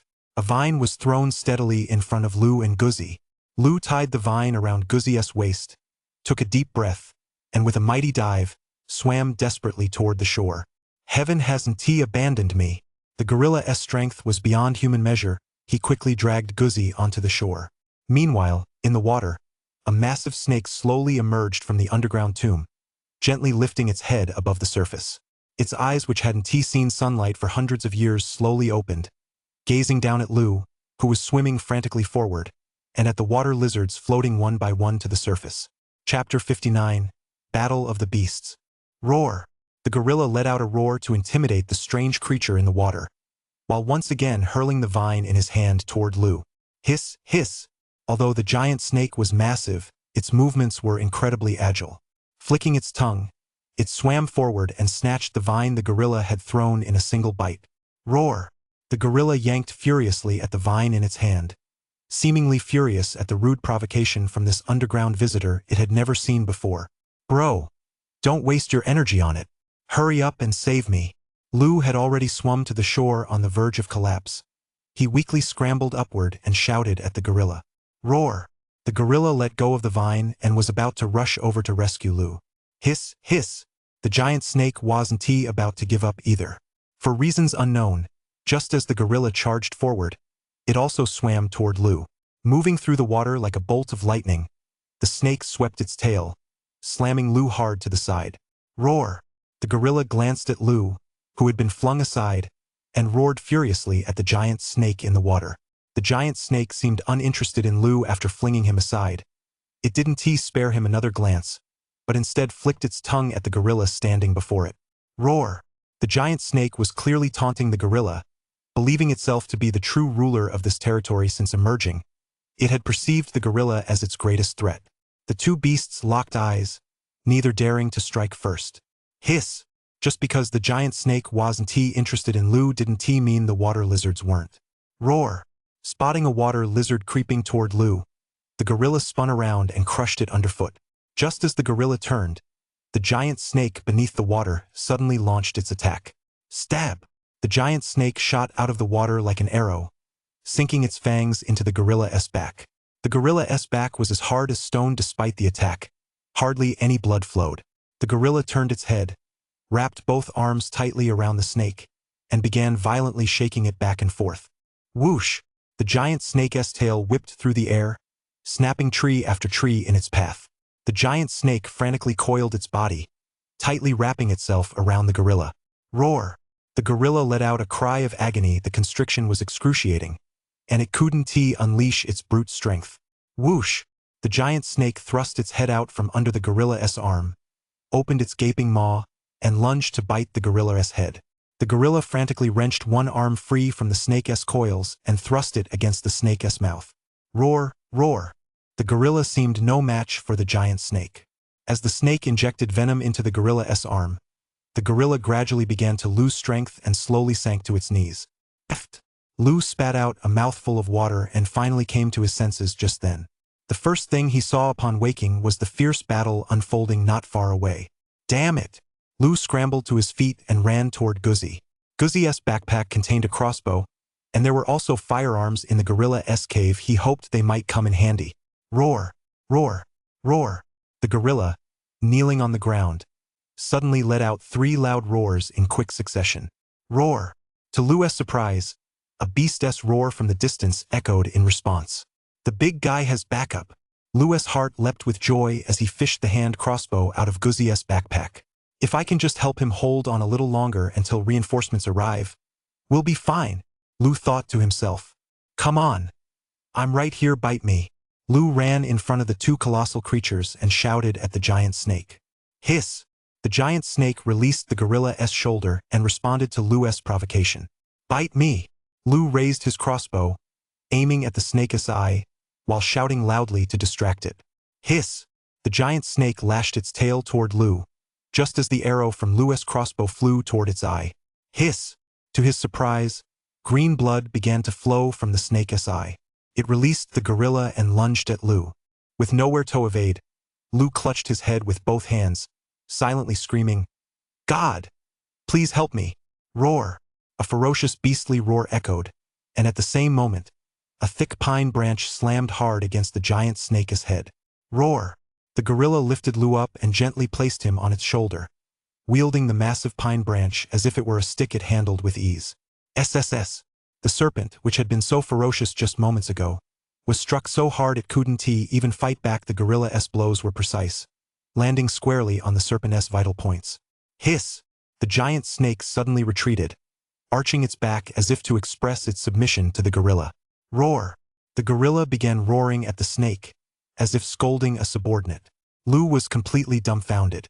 It was as if these animals possessed sentience, putting on a grand spectacle right before his eyes. Roar! Finally, after the gorilla let out a mighty roar, the giant snake began to slowly retreat into the water. It seemed the gorilla had no intention of killing it. The gorilla set Lu down, then walked over to the larger gorilla lying on the ground, embraced it, and let out two soft roars. Watch out! Lu saw that the giant snake suddenly launched another attack on the gorilla the moment it crouched down. Hiss! The giant snake's sharp fangs sank into the gorilla's arm, but the gorilla seemed to feel no pain. It pulled the snake up with all its might, let out a mighty roar, and, gripping both ends of the snake's body with both hands, effortlessly tore the creature as thick as a man's embrace in two. Awesome! Lu silently marveled to himself. This second gorilla was far more ferocious than the first one, though it also seemed much more temperamental. Thankfully, the gorilla he'd encountered earlier wasn't this one otherwise. Not only would the dog have been unable to escape, but he himself would likely have been smashed to smithereens. Roar! The gorilla roared at Lu, then picked up the gorilla lying on the ground and carried it into the cave. The two young gorillas rushed over at the same time, and the three gorillas gathered around the injured one, as if they were communicating something. Roar! Roar! The two young gorillas roared in unison, as if telling the adult gorilla something. Finally, the adult gorilla set the gorilla in its arms down and walked toward Lu. Gore! The adult gorilla pointed at the two young gorillas, plucked a blade of grass from the cave, chewed it in his mouth, and then pointed at the injured gorilla lying on the ground. You mean medicinal herbs? Lu asked. Gore! The injured gorilla came to, let out a weak growl, was helped to his feet by the two young gorillas, and nodded at Lu. Chapter 60. Returning to the medicinal herb field. We've run out of herbs. Lu spread his hands, saying helplessly. Roar! The gorilla pointed at Guzzi, who was still lying unconscious on the ground. Does he need herbs too? Lu scratched his head in confusion. He knew where to find the herbs, but as for that cave, who knew if he'd make it out in one piece if he went in? Roar! The gorilla nodded at Lu, then sniffed the air sharply, as if he'd caught a scent. A little gorilla headed toward the backpack doggy had left in the gorilla cave. Roar! The little gorilla pulled a vibrant green herb out of Doggy's backpack. You mean this can save him? Lu knew this was the tiger bone grass that Dog had found himself. He walked over to the baby gorilla, crouched down, patted its head, and asked. Roar! The little gorilla shook his head vigorously, then turned and fixed his gaze on the large gorilla who had arrived later. The large gorilla took the tiger bone herb from the little gorilla's hand and looked at Lu with pleading eyes. As long as it works, take as much as you need, Lu said to the gorilla. Roar! Upon receiving the herb, the gorilla actually bowed slightly toward Lu to thank him for his help. The gorilla stuffed the herb into his mouth, chewed it into a fine powder, and then applied it to the injured gorilla's arm. Guzzi! Guzzi! Lu walked over to Guzzi, patted his face and called out. Guzzi had been bitten on the shoulder by the giant bat and was losing too much blood. On top of that, the bat's fangs were likely venomous. Guzzi lay motionless on the ground. Lu reached out to check his pulse. It was faint, barely detectable. We're in the middle of nowhere. For God's sake. Wake up. Lu shook Guzzi vigorously. He wasn't a doctor, but even he could tell that Guzzi's injuries were severe. Sigh. Lu sighed helplessly. If only I could find herbs like the ones from last time, would my friend be saved? Lu asked the gorilla tentatively. Roar. The injured gorilla lying on the ground nodded firmly. Then I'll leave my friend here while I go find the herbs for him, Lu said to the two gorillas. Roar.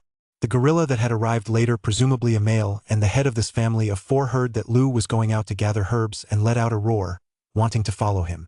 You just stay here and take care of them, big guy, Lu called back over his shoulder. He was very worried that the water lizards might come back to seek revenge, especially since the female gorilla was injured. The male gorilla hesitated upon hearing Lu's words, glancing back at the female gorilla and the two baby gorillas before finally nodding at Lu. Lu still remembered the path leading to that cave, but the cave itself was pitch black inside and so disorienting that it was truly eerie. If it weren't for the fact that even if he took the dog with him now, there wouldn't be enough time to go back and find a doctor, Lu definitely wouldn't have chosen to go back into that cave. This godforsaken place, I swear I'll never come back a third time, Lu muttered to himself as he reached the cave's entrance. Aware of the cave's eerie nature, Lu decided not to turn on his flashlight and instead felt his way into the darkness. It was the same familiar sensation, pitch black. Being there felt like being lost in space and time, where everything seemed both endless and fleeting. Ding! Rare metal components detected. Further testing required. Just like the alert he heard the last time he walked through this cave, the system notification sounded again. If I weren't in such a hurry, I'd definitely have to see what the heck that is. Lu was in a hurry to fetch medicinal herbs from the other side of the cave for his dog. The last time he'd been there, he nearly ravaged that ancient medicinal field, leaving behind only the younger plants or those from which he picked the leaves and branches, leaving only the roots and stems. Ding! System alert. Passed this location 3 times. Detected a high concentration of rare metallic elements. Further testing shows an 81% detection rate. Just as Lu was about to turn away, ready to give up on this so-called rare metal deposit, the system issued another alert. Oh well.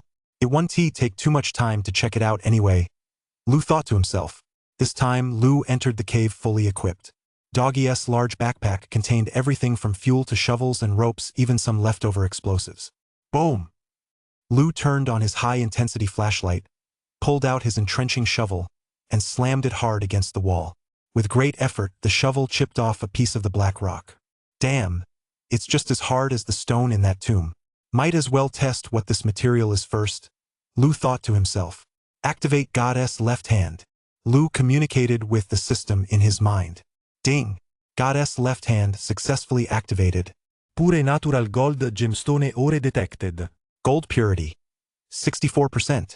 The system's mechanical electronic voice left Lu speechless with astonishment. This is gold. The system's prompt echoed repeatedly in Lu's mind. Pure natural gold gemstone ore. If there's one thing people covet most, and when it comes to wealth, the most iconic symbol is gold in this world. Gold is hard currency. No matter where you go, the amount of gold you possess is a symbol of your power. Whether for an individual or a nation, gold is the very epitome of wealth. Could this be a gold mine? Lu suddenly felt a surge of energy coursing through his body. He began swinging his entrenching tool with all his might, not caring how hard the rock was. Ding! Large quantities of gold gemstone ore detected. A gold mine may exist. Ah! I've struck it rich. I've struck it rich. Now I'm really set for life. Whether it was searching for medicinal herbs or collecting antiques, whatever Lu's goals were, if he really found a gold mine, wouldn't half of his ultimate objective already be achieved? Ha ha ha ha! Lu burst out laughing, crouching on the ground and hugging a chunk of gold gemstone ore, his heart bursting with joy. Given that he was hitting gold with every shovelful, there was virtually no doubt that a gold mine lay here. For Lu, this meant he would no longer have to rush around frantically traveling to Shenangjia to search for medicinal herbs and heading to Xa to hunt for antiques, all just to amass enough wealth to do something he always wanted to do but had never dared to imagine before. I definitely can't take this gold mine out of here right now, that's for sure. Should I tell Guzzi? Once the excitement subsided, Lu began to think about how to make the most of this gold mine. In the end, he decided it would be best not to tell Guzzi about the gold mine. Although the two of them had forged a bond forged in life and death situations, That didn't mean Guzi wouldn't turn his back on their friendship for the sake of profit. If Guzi were a decent person, Lu would certainly make sure he got his fair share of the gold mine's profits whether he knew about it or not. Chapter 61. The Hunt. Having made up his mind, Lu put away his entrenching tool and continued onward to search for the medicinal herb field on the other side of the cave. After all, lives were at stake, and he'd already been delayed earlier. Upon discovering this gold mine, Lu's entire state of mind shifted. Although this trip to Shenangjia hadn't been in vain, he'd at least found some burial artifacts from that ancient tomb, each of which would be worth a fortune once brought to the surface. It was still far from achieving Lu's ultimate goal. His plan required a great deal of money to sustain, and what he'd found so far was nowhere near enough. One day, the fish will turn itself over, leap over the dragon gate, and the clouds will change color. Lu felt a surge of boundless ambition. The future held great promise. With his spirits lifted, his energy returned, and Lu jogged forward. Before long, he saw a patch of light ahead. This was where the medicinal herb field was located. Upon reaching this end of the stone cave, however, Lu felt a pang of doubt. What was the significance of this cave? The last time Lu had entered this cave, he'd seen a stone table and a few stone chairs, very simple furnishings. Yet in front of the cave lay a vast medicinal herb field, making it seem as though someone had once lived here. That's right, the mural. Last time I rushed past here, still wounded, I didn't get a good look at it. Now that I think about it, that mural seems familiar. With that thought, Lu shone her flashlight and began to carefully examine the stone carvings on the wall near the cave entrance. A queen, she detested men, yet every man in the entire kingdom was subjugated to her. She possessed a magical power. Any man who looked directly into her eyes would fall under her spell, unable to break free. Yet there was a monk from a foreign land who remained immune to her spell. The queen admired him greatly and made him king of the country. But one night, the monk killed her, gouged out her eyes, and used them to create a talisman capable of bewitching people's minds. Is that it? Lu muttered to himself as he interpreted the mural's story. The murals here seem to be the same as those in the tomb. They all tell the story of the same person. But why has the queen become a queen? Wasn't her reign overthrown? Seeing this mural, Lu's confusion deepened, but he didn't have time to dwell on it. He'd taken a look at the mural simply because he felt he wouldn't be returning here anytime soon, so he might as well figure it out once and for all. The puppy was waiting for him to bring life-saving medicine. There was no time to waste. Lu hurried to the medicinal herb field, carefully assessing the potency of each plant one by one. Since many of the herbs hadn't yet reached maturity, harvesting them now would be a huge waste. At first, Lu had considered leaving them to grow here so he could return to harvest them when needed in the future, but given the extreme urgency of the situation, he couldn't afford to think that far ahead. These are the ones. Although Lu didn't know the specific medicinal properties of these herbs, nor whether they could truly heal Guzi's injuries, he relied on the treasure hunt system to select several herbs with different medicinal effects, choosing the ones that had been growing in the field the longest and picked them to put into his backpack. May the heavens bless us. I hope Doggy has great fortune and a strong constitution, Lu said, clasping his hands together in prayer as he shouldered his backpack once more. On the way back, since Lu had already mastered the secrets of this cave, the journey was uneventful, and he made it out of the cave smoothly. Back in the gorilla's cave, Lu simmered the herbs using the same method as before. He noticed that the two baby gorillas seemed very interested in these herbs, just as the water lizards had been that day. When Guzi went up the mountain to search for tigerbone grass, fierce tigers were guarding the cave entrance. All precious treasures possess a spiritual energy. The decoction Lu had prepared was simply brewed according to the formula provided by the treasure hunt system. After drinking it, the effects were immediately apparent. Guzi coughed a few times and then came to. I'm lucky to be alive. I didn't even die after that, Guzi said weakly. Don't talk so much. You've just woken up. Focus on recovering first. Lu said to Guzi. It's fine. I know my own body best. I can feel a wave of warmth in my stomach right now. I don't know what kind of miracle cure you gave me, but I should recover pretty quickly, Guzi said with a smile to Lu. Holy shit, the effect is that obvious? That's way too extreme. Lu thought to himself in astonishment. It worked the same way when I gave it to the two little gorillas, and it's just as obvious with Guzi. Are these herbs really that effective? Why didn't I sense it? Lu had swallowed a lot of rare and precious medicines, But the reason the effects weren't this obvious was that he'd been focusing solely on the properties of the individual herbs and had overlooked the formula itself. Although the preparation was very simple out in the wild, the formula provided by the treasure hunt system was certainly no ordinary thing. As long as you're feeling a little better, just stay here and rest up. I'll go out and see if I can find something to eat. Lou patted the dog on the shoulder. This was the safest spot inside the two gorillas' cave. All right, don't worry about me. I can handle it. The dog smiled and said to Lou, although there was a spring outside, there were no fish in it. Even though there were a few dead water lizards on the shore, Lou felt a bit averse to these reptiles. As long as he could find something else to eat, he would absolutely refuse to eat these strange creatures that were neither snakes nor insects. Besides, although there was plenty of fruit in the two gorillas' cave, Guzzi was injured. He couldn't very well make him eat nothing but vegetarian food the whole time. Eating some meat would help both of them regain their strength. Lou thought to himself, this was a primeval forest after all. While they probably couldn't hunt a wild boar, catching a rabbit or two or snagging a couple of birds shouldn't be a problem, right? Lou took out some rope and quickly wove a few simple traps, camouflaging them with leaves. He planned to catch a couple of rabbits to treat himself to a meat meal.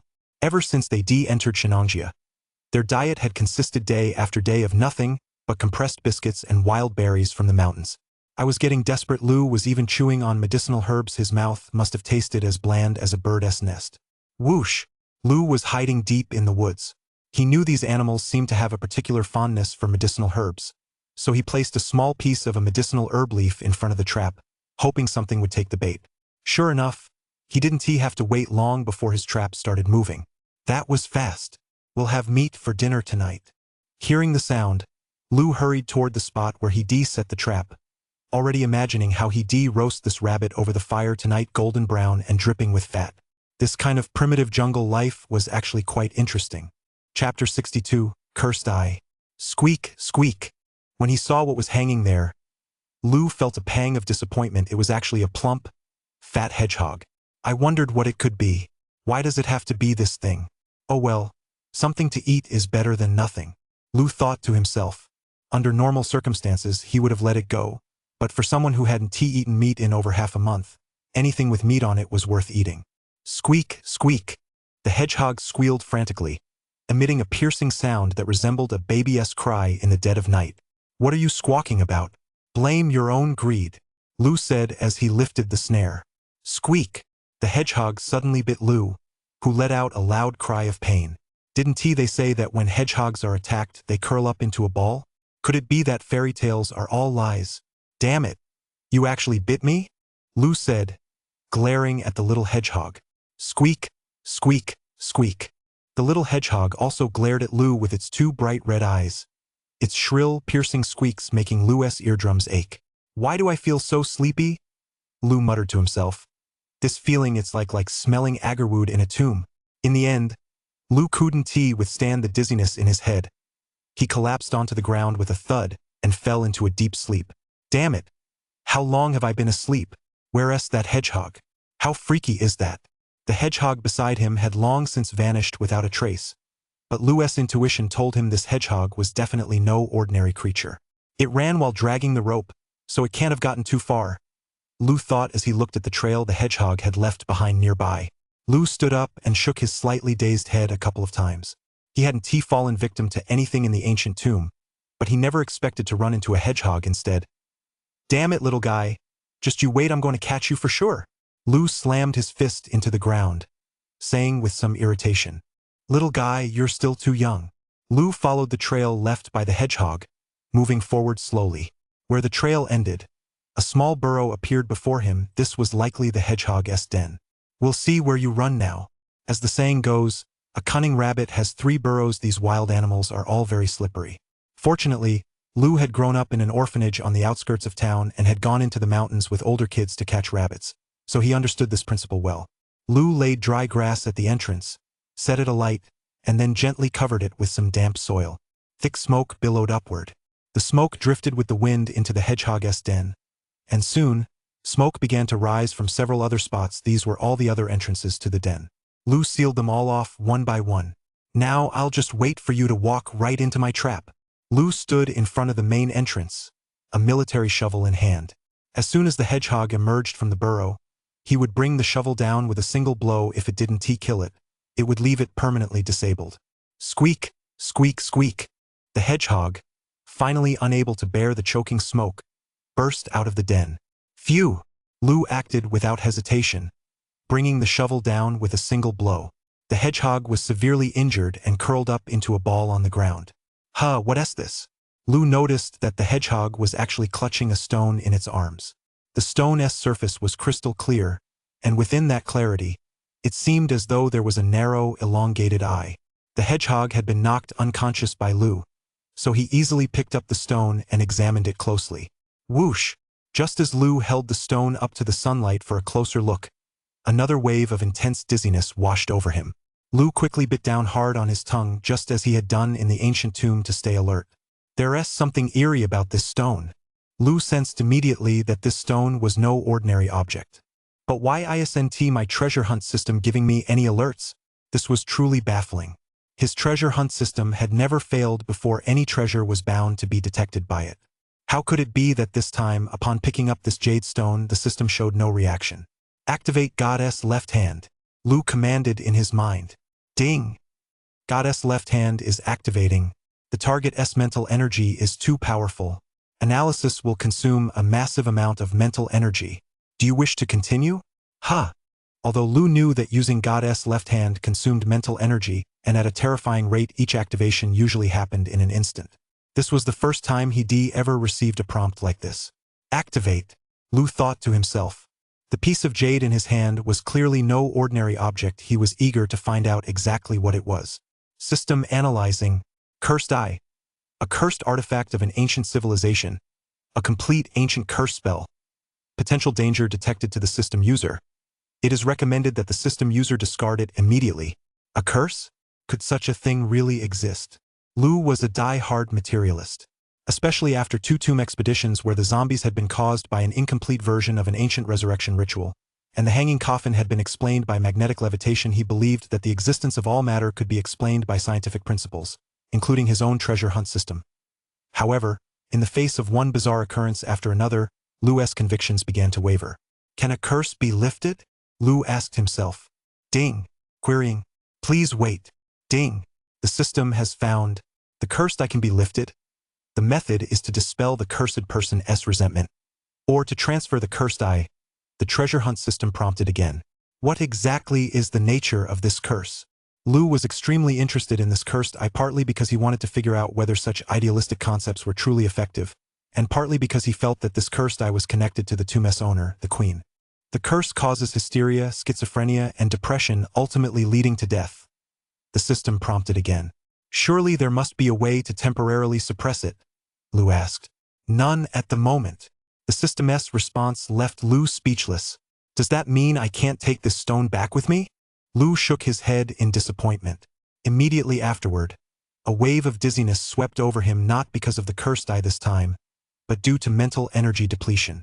After using Goddess Left Hand, he clearly felt his mental energy draining away until he could no longer hold on, and he collapsed onto the ground, falling into a deep sleep. Before drifting off, a question lingered in Lou's mind. Why wasn't this hedgehog cursed? Chapter 63. The Mad Hedgehog. When Lou woke up again, there was no trace of the cursed eye nor of the hedgehog. He'd knocked unconscious. So it was all for nothing. Lou rubbed his still aching head and muttered to himself. Endless mountain ranges, lush primeval forests, could he really find no prey here? Adhering to the principle of getting back up where he'd fallen, Lou set his traps once more and resumed his hunt. As it turned out, the leaves of this medicinal plant weren't even as effective as a carrot. At one point, a rabbit hopped past his trap, glanced at the leaves, and walked away with utter disdain. After Lou swapped his bait for fresh wild berries he'd picked from the mountains, he soon caught a field mouse. Damn it! How am I supposed to eat this thing? Lou thought to himself, looking at the plump field mouse dangling in midair. Oh well, at least it's a bit of meat.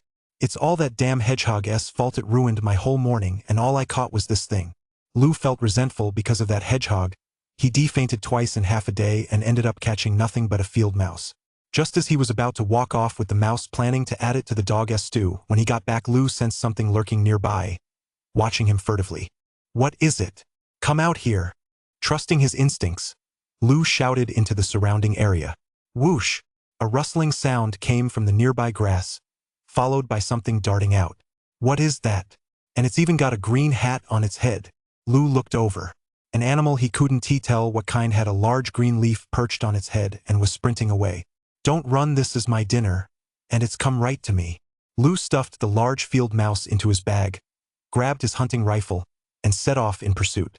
The little creature with the leaf on its head seemed to be deliberately taunting Lu, running and stopping at will, occasionally glancing back at him. Every time it did, Lu grew even more furious. Damn it! So it's you, you little pest. The creature peering at Lu from beneath that large leaf was none other than the hedgehog that had caused Lu to faint twice before. You're lucky today, but I'll be back to catch you another time. Lu hadn't run more than a few steps when he felt a wave of exhaustion wash over him, likely because using Goddess' left hand to inspect that cursed eye had drained too much mental energy. Squeak, squeak, squeak. The little hedgehog hopped upward, flinging the large leaf perched on its head to the ground, and let out a few squeaks at Lu. Are you still trying to provoke me? I'm not going to stoop to your level, Lu said before turning away. This hedgehog was incredibly slippery, it wouldn't be easy to catch it. Squeak, squeak, squeak. Seeing that Lu wasn't chasing it anymore, the little hedgehog actually turned around and gave chase, as if driven by some intense obsession. Hey, are you trying to get yourself killed? Lu simply raised his hunting rifle. Originally, he thought bullets were precious in these deep, remote mountains. Every round counted, and shooting a hedgehog was especially wasteful. But this hedgehog's repeated provocations had really gotten under his skin. Squeak, squeak, squeak. The hedgehog wasn't the least bit afraid of Lu. It stopped not far from him and let out a flurry of squeaks. Damn it! Lu cursed angrily, finally firing a shot at the presumptuous little hedgehog. Squeak, squeak, squeak. Unexpectedly, the little hedgehog was incredibly agile. It rolled right on the spot, allowing Lu, a novice with a gun, to miss it. This is fucking crazy. Lu angrily slung the hunting rifle over his shoulder, gritted his teeth, and gave chase. Today, I'm going to catch you no matter what. Skin you, tear out your tendons, and make a roasted hedgehog feast. Lu chased the hedgehog for a long way, and as dusk gradually fell, just as he was about to let it go, the hedgehog suddenly kicked its legs and flopped onto the ground. Did it run itself to death? Lu was very puzzled. But he knew this hedgehog was full of tricks, so he didn't dare let his guard down for a moment. He took the hunting rifle off his back and crept forward cautiously. Yikes! Just as Lu was about to get close to the hedgehog, he suddenly let out a startled cry, and before he knew it, he had already fallen into the trap the hunter had dug. Oh man, I'm done for! Seeing that the bottom of the trap was lined with sharpened bamboo spikes, Lu thought to himself that if he fell in, he'd surely end up with several puncture wounds. I'll take my chances. Lu strained with all his might in midair, using the shotgun to desperately maintain his balance. Just as the shotgun struck one side of the trap, Lu used the momentum to slam his body against the opposite side, sliding down the trap. Damn it! This hedgehog has really put me through hell. Lu landed at the bottom of the trap, fortunately without getting pierced. What Lu didn't realize was that his series of moves in that critical moment had actually surpassed the limits of human physical capability. The rare medicinal herbs inside his body, as they were slowly absorbed, had already begun to transform him completely. The trap was about 3 or 4 meters deep. Not only a person, but even a tiger that fell in wouldn't be able to escape. Fortunately, Lu had slid down one side of the trap. Had he been an animal falling from such a height, he would surely have been impaled to death by those sharp bamboo stakes. Realizing he couldn't get out, Lu had no choice but to stay put. Since this was a trap set by hunters, someone was bound to come by eventually. Lu cursed the hedgehog in his heart, thinking that the next time he encountered such a wretched creature, he would definitely set it on fire and burn it to death. In the pitch-black night, the vast sea of stars shone through the impenetrable jungle, listening to the melodious chirping of insects, and amidst this stillness, overcome by exhaustion, Lu slowly drifted off to sleep. Boulala, goo-goo. Lu was roused by a strange sound. When he opened his eyes, the sun was already high in the sky, and several natives who looked like cavemen were pointing and gesturing at Lu, who was trapped in the snare. Oh my God!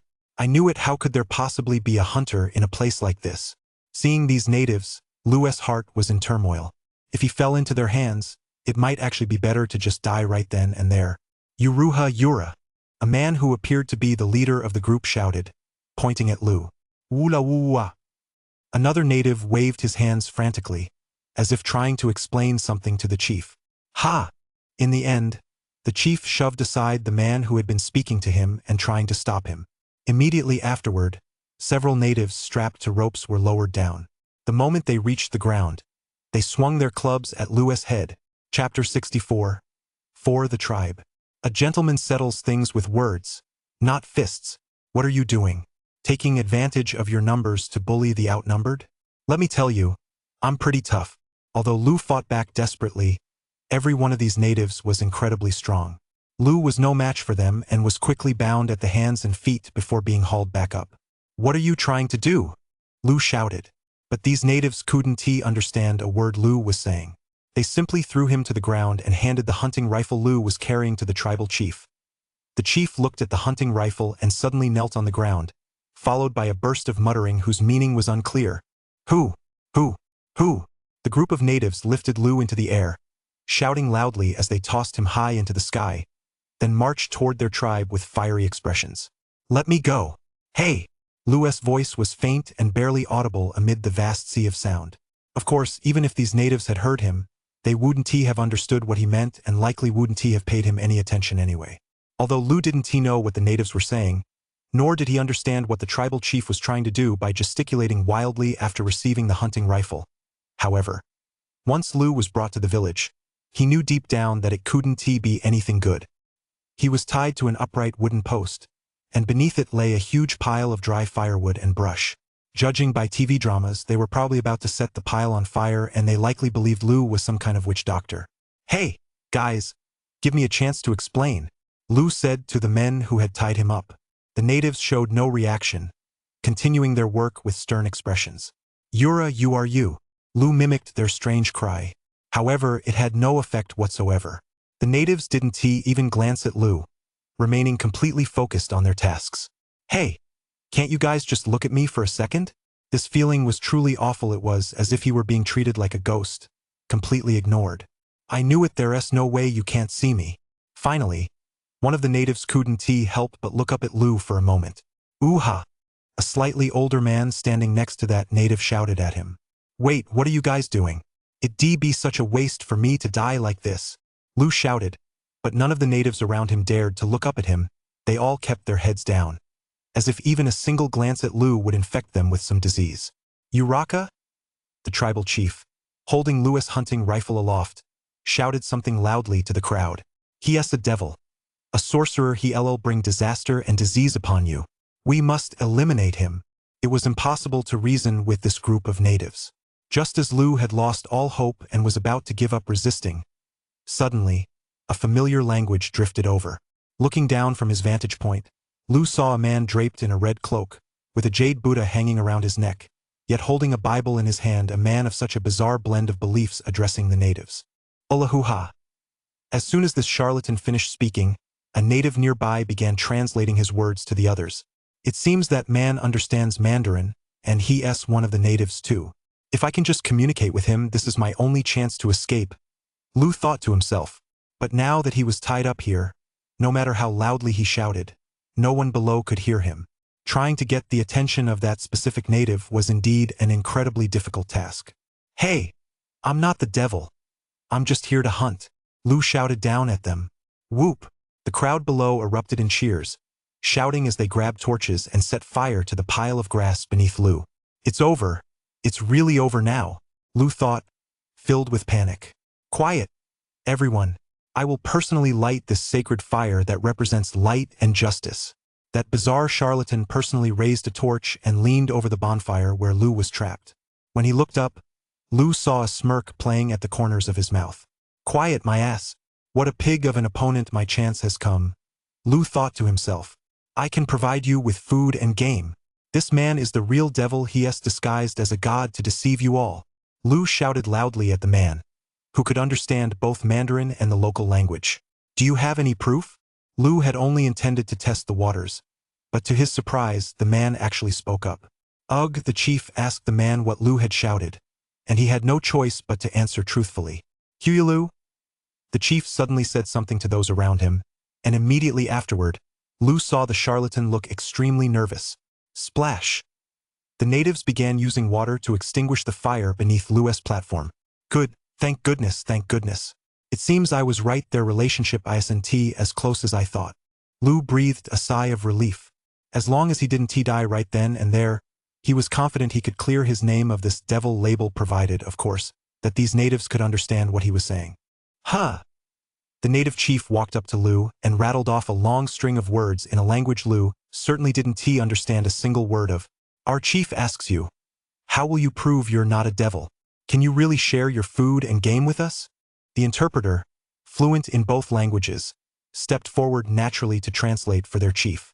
I'm just a hunter, but I received a divine revelation.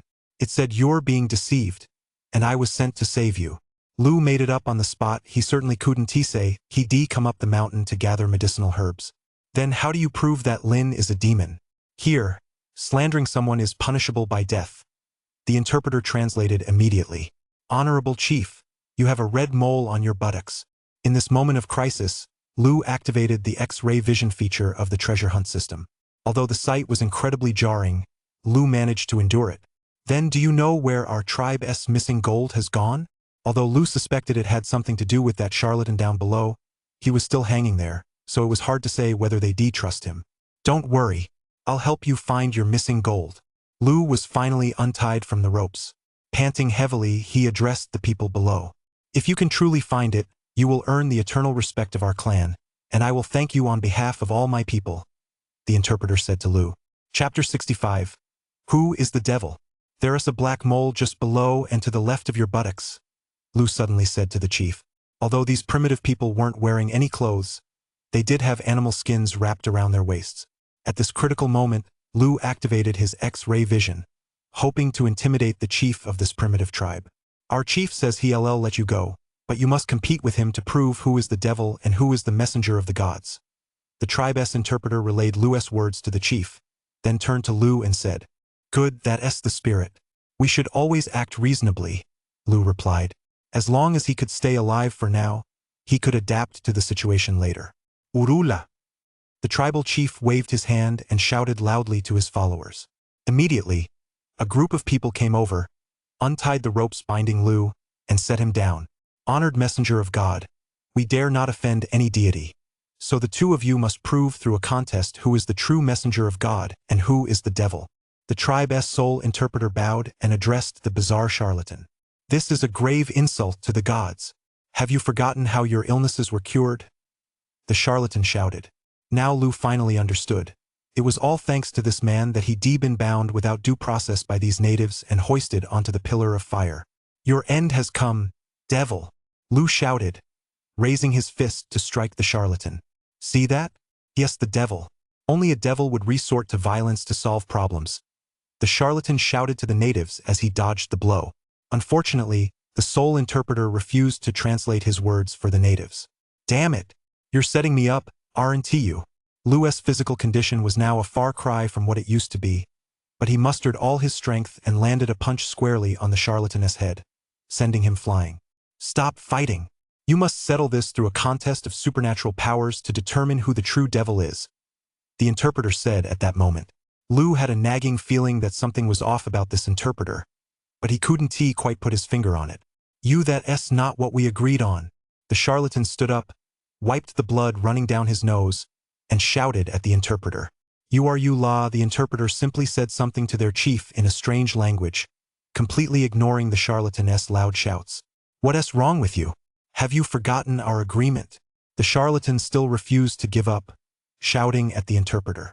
Lu was now 100% certain that something was definitely off with this interpreter, but that was for the best. It seemed a rift had opened between the interpreter and the charlatan, which was why the interpreter had saved him on a whim. Whoever hands over the gold is the true messenger of the gods, and the other will be burned alive. Lu and the charlatan were led to a square in the tribe, where the tribe's interpreter addressed them. Are you out of your mind? We worked so hard to get that gold. The charlatan shouted at the interpreter without holding back. He had absolutely no reason to worry, since only the interpreter could understand what he was saying, and Lu, of course, but even if Lu understood, it wouldn't matter. In any case, I didn't get a single piece of gold, the interpreter said to the charlatan. Neither of us could have found all the gold, because it's right in his hands. Seeing that the tribal interpreter had turned against him, the charlatan turned directly to Lu and said, "That's not necessarily true." Lu turned away. He now realized that these two had conspired to deceive the entire tribe and swindle them out of their gold. Afterward, the interpreter must have been thinking of keeping the gold all to himself, or perhaps of killing the only person in the know, the charlatan, so that no one would ever discover the secret of how he obtained the gold. "As long as you help me get rid of him, I guarantee you'll leave here unharmed," the interpreter said, patting Lu lightly on the shoulder and whispering in his ear. "It was him, all him. He planned it all by himself." The charlatan gestured wildly and shouted in front of the tribal chief. This had no effect whatsoever. The chief merely stared at him in bewilderment. When the charlatan reached out to grab the chief, he was shoved aside by someone standing next to the chief. "All right, I'll do as you wish." Lu whispered the same words to the tribe's interpreter. At the same time, he made up his mind. This interpreter was deeply calculating and absolutely untrustworthy. If he trusted him, he would surely meet the same fate as the charlatan. "Remember, I'm the only one in the entire tribe who speaks both languages." The interpreter patted Lu on the shoulder and reminded him once more. "All right, now the two of you can go look for the gold. Don't even think about running away. We'll have people following you closely. If you try to escape, the only outcome will be death." The interpreter turned back and shouted at the two of them. "You have to believe me, we'll both die. He'll make us suffer terribly." The charlatan grabbed Lu and shouted, hoping Lu would join his side. "Let go of me, you devil." Lu shoved the charlatan away with all his might. At a time like this, there's nothing worse than a useless teammate. Didn't he? The charlatan realized that even if he and Lu were on the same side now, they'd both end up dead anyway. "Very well, you two can set off now." Seeing Lu's reaction, the translator smiled with satisfaction. "I won't let you gloat for long," the charlatan shouted at the translator. "I'll be waiting for the two of you to return." The translator shrugged indifferently and said to him, "The charlatan surely knew where at least some of the gold was hidden." Seeing that the translator was determined to take his life, he had no choice but to turn and head toward his gold stash. Even though handing over the gold didn't guarantee his survival, it was his only hope. He could find the gold, give the translator more of it, and beg for his life. "As long as you can keep up with him, find the gold he has hidden, and kill him. Then let me know that I guarantee you'll be able to leave here safely." After the charlatan left, the interpreter said to Lu, "All right, can I have my hunting rifle back?" Lu asked. "I recognize that thing. Since it poses a threat to me, I can only give you this." The interpreter pulled a bone knife from the animal skin skirt tied around his waist and handed it to Lu. "I just want to leave," Lu said, looking the interpreter in the eye, and then set off in the direction the charlatan had gone. As soon as the two of them had left, the natives also headed deeper into the forest, presumably to keep an eye on them. Chapter 66. No competition. "He won't let either of us live. Neither of us will find all the gold, and we'll both be branded as demons and burned to death." Lu hadn't gone far when he ran into the charlatan who had set out ahead of him. "He isn't afraid of us teaming up at all. Even if we did, what could we possibly do? Their tribe has over 100 people. With just the two of us, what can we possibly do?" Lu said to the charlatan. "It's not entirely hopeless. They're just a bunch of natives. That native once went to a nearby village to learn our language, but he's merely regarded as the tribe's wise man. And what about us? I'm the one he claims is a god. If the two of us team up and steal the gold they use for their rituals, but I am a god, and those foolish natives are afraid of me. As long as we can perform miracles, we have nothing to fear from him." The charlatan said to Lu, "Why should I team up with you? He said he'd let me go." Although Lu knew the charlatan was telling the truth, he still said this. "You're willing to believe him? Then that'll definitely be my fate," the charlatan said with a self-deprecating smile. "My name is Lu. I have a way to help you escape from here. But if you try to pull any tricks by taking advantage of my trust in you, I guarantee your fate will be even worse than it is now." Lu decided to trust him. That interpreter in the tribe was definitely no pushover, so having an extra ally couldn't hurt, provided, of course, that this ally genuinely wanted to help him. "My name is Bai. I used to be just a fortune teller in a nearby village. I'll do whatever you say, and I'll even give you the gold as long as you can get me out of this hellhole." I gripped Lu's hand tightly as he spoke. "First, tell me, how did you cure their illnesses?" Lu asked. "It was all part of a plan. We were originally an expedition team that came here, but unfortunately we ran into this group of natives. As Bai recalled the past, his expression seemed filled with anguish. My companions were all killed and eaten by them. There was a little boy in their tribe who had contracted enteritis from eating raw meat. Although I knew they couldn't understand what I was saying, I still shouted that I could save him. Unexpectedly, I ran into that interpreter. He could understand me, so I used the antibiotics from our backpacks to cure the boy. So they said you were a god? Lu smiled. These natives were truly naive. Although the interpreter wasn't the chief, the entire tribe was under his thumb. I don't know what the interpreter told them, but later he approached me and said he could either let me live or let me die. As long as I cooperated with him, he'd let me go. The clothes I'm wearing and all these props, he got them all. I don't know who he is, nor do I know why he can understand our language. I seemed very sincere. He didn't appear to be lying. Shoo! Lu suddenly held up a finger to signal Bai to be quiet. These natives can't understand what we're saying. Bai glanced back at the few natives following not far behind them and said to Lu, although I don't know why that interpreter is so confident, we still need to come up with a detailed plan. I just can't shake the feeling that this isn't as simple as it seems. He could have just killed both of us right away. Lu analyzed. Bai scratched his head and said nothing. That was exactly what he couldn't figure out either. As soon as we go back, he'll definitely have us killed. So our only chance of survival is to run away right now. Even though he knew these primitives couldn't understand them, Lu was still very cautious and whispered to Bai, "Are you crazy? You haven't seen how strong they are. There are 5 of us, and we're all armed with guns. We're no match for them." Bai's next words shocked Lu. If they weren't a match for them even with guns, then escaping would be no easy feat. "Let us split up. I'll stay not far behind you. You play it by ear. As soon as you see me make a move, follow me." Lu had been thinking about the gold, but after hearing Bai say their fighting ability was extraordinary, he realized that staying alive was the top priority right now. "We're in this together. Our goal is the same. To stay alive." Bai gave Lu a firm pat on the shoulder. Lu nodded and headed off in another direction. Although he was confident in his physical abilities, he didn't dare get into a jungle chase with several indigenous tribesmen. Each of these tribesmen was a skilled hunter. Not only were they strong individual fighters, but they also worked together with remarkable coordination. To escape, I'll have to find the right moment and use something to distract them, Lu thought to himself. He was in a state of confusion right now with few clear ideas, so he could only take things one step at a time. Although it looked like Lu was heading off alone in one direction, he was actually keeping a close eye on the direction Bai was taking. He surmised that Bai must be heading toward the area where he'd hidden the gold. If Lu couldn't save him, that gold might just save Bai's life. But this was definitely a last resort. Although Lu didn't know how Bai had managed to hide the gold here without the natives noticing, doing so had surely angered the interpreter, which was why the interpreter was now out to kill him. And even if he voluntarily handed over the gold to the interpreter now, the interpreter might not necessarily spare him. Lu carefully weighed his relationship with the interpreter. The interpreter likely needed someone to exploit, and since Bai had crossed him, the interpreter wanted a replacement. This was the interpreter's turf, so he had nothing to fear. Ding! Animals with a danger level of S rank or higher ahead. Extremely threatening. Strongly recommended to take a detour. The treasure hunt system suddenly issued a warning. This system didn't just alert him to rare treasures, it flagged anything of high rarity. Perfect timing. Lu felt a surge of elation. How does one create an opportunity? This was the opportunity. "Hey! Hey!" Lu shouted loudly at the few natives behind him, waving his arms to signal them to hurry over. "Aha!" One of the natives let out a strange sound, as if asking Lu a question. "Come over here." Lu continued waving his arms, motioning for them to come to him. Although the natives didn't know whether Lu was a god or a demon, they were wary of both and seemed somewhat hesitant.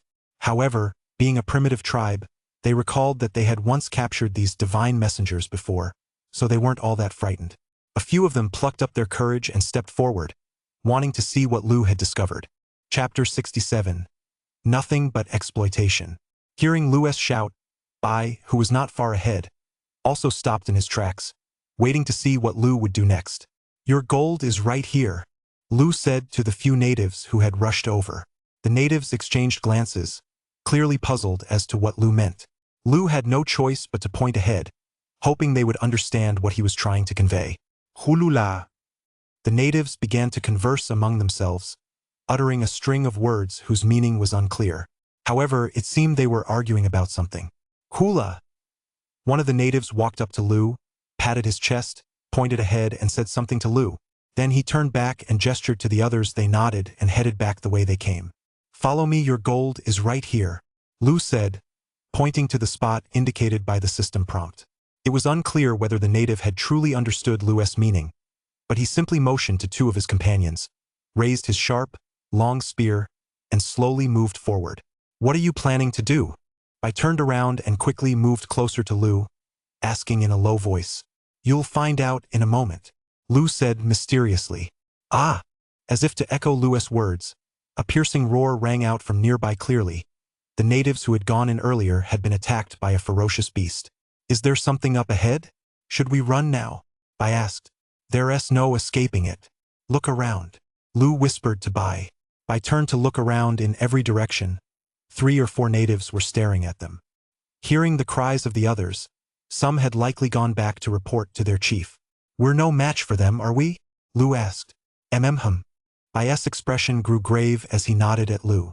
Then there's no point in running now, we can't get away anyway. Since that interpreter said we're divine messengers, let us show them the power of nature, Lu said. Bai's expression shifted several times as he debated whether to flee. Right now, this Lu seemed a bit unreliable to him. Deciding not to run just because a few natives had been in danger earlier was incredibly reckless. What's going on? It wasn't too long before the interpreter from the primitive tribe arrived with his men. As soon as he approached, he noticed Lu and Bai standing together and asked Lu with a cold smile. Your gold has been stolen by a demon, it's right up ahead. Lu shouted loudly at the interpreter. Oh, is that so? The tribal interpreter laughed bitterly in his rage. Urula. The tribal chief was eager to know what Lu had said and asked the interpreter. It seems you're still afraid of being exposed by the chief, Lu said to the interpreter. So what? Since he couldn't control either of them, he had no choice but to kill them all. I only need obedient messengers of the gods. Since I'm a divine messenger, I naturally can't do as you wish, Lu said firmly. I'll let you witness the true power that belongs to the gods. Originally, Lu had intended to activate Goddess' left hand to try to understand their language, but suddenly he felt something hard in his pocket. It felt like a stone. Lu couldn't remember when he put a stone in his pocket. Just as he was about to take it out and throw it away, he saw what it looked like. It was actually the cursed eye that had vanished after he woke up, and now, for some reason, it had appeared in his pocket. The translator continued to speak with the chieftain. Although neither Lu nor Bai could understand a word he was saying, one thing was certain. He definitely wasn't saying anything nice.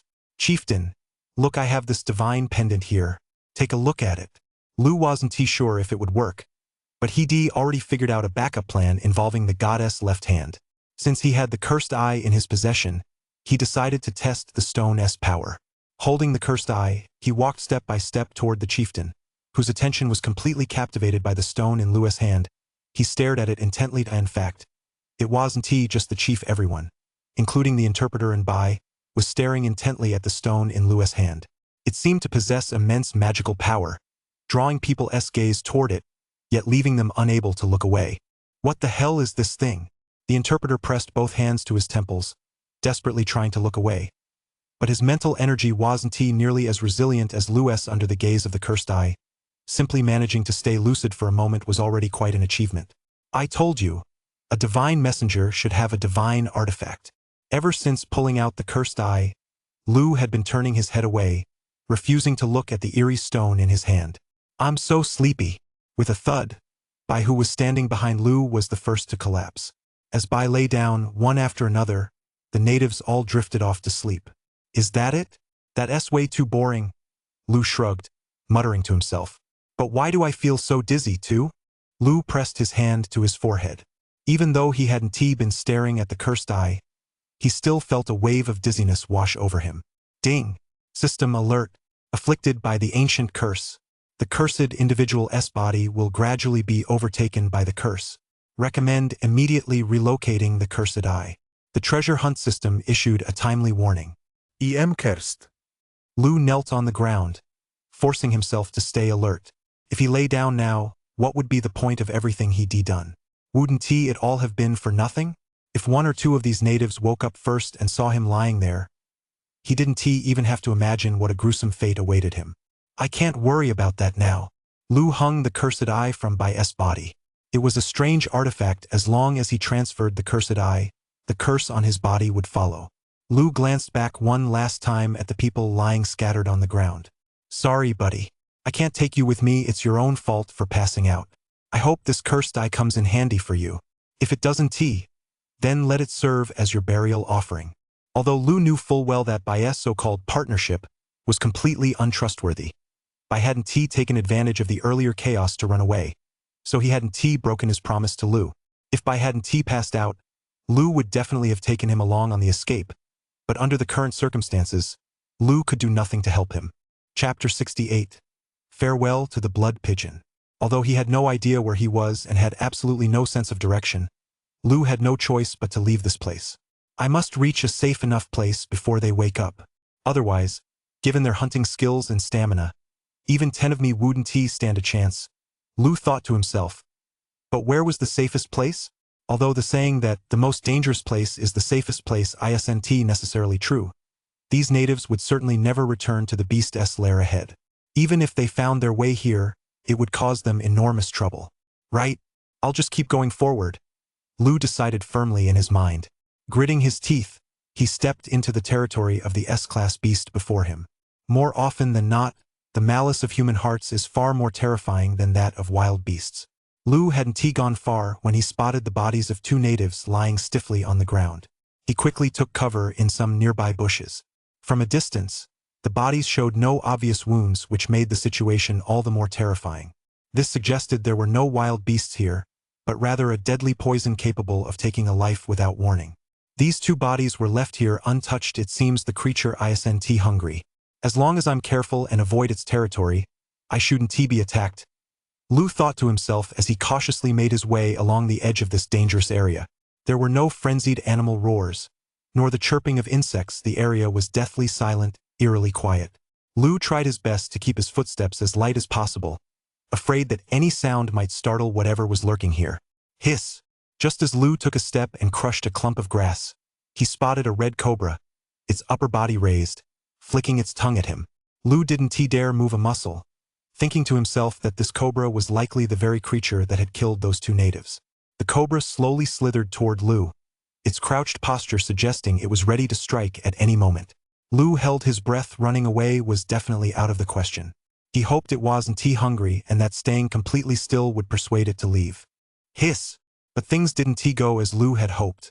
The cobra seemed very interested in him. After observing him for a moment, it launched its attack. Lu had barely made out the red cobra lunging toward him when, before he could react, a fist-sized flower spider dropped from the sky and bit the cobra on the head. The cobra didn't even put up much of a struggle. It simply collapsed to the ground. Ding! System alert. Prismatic nightmare spider detected. Danger level S. Recommendation: remain standing and motionless until it leaves. So that cobra wasn't the one that killed those 2 natives after all. In this area, it's just another prey. Lu understood the situation and had no choice but to hold his breath, daring not to move a muscle.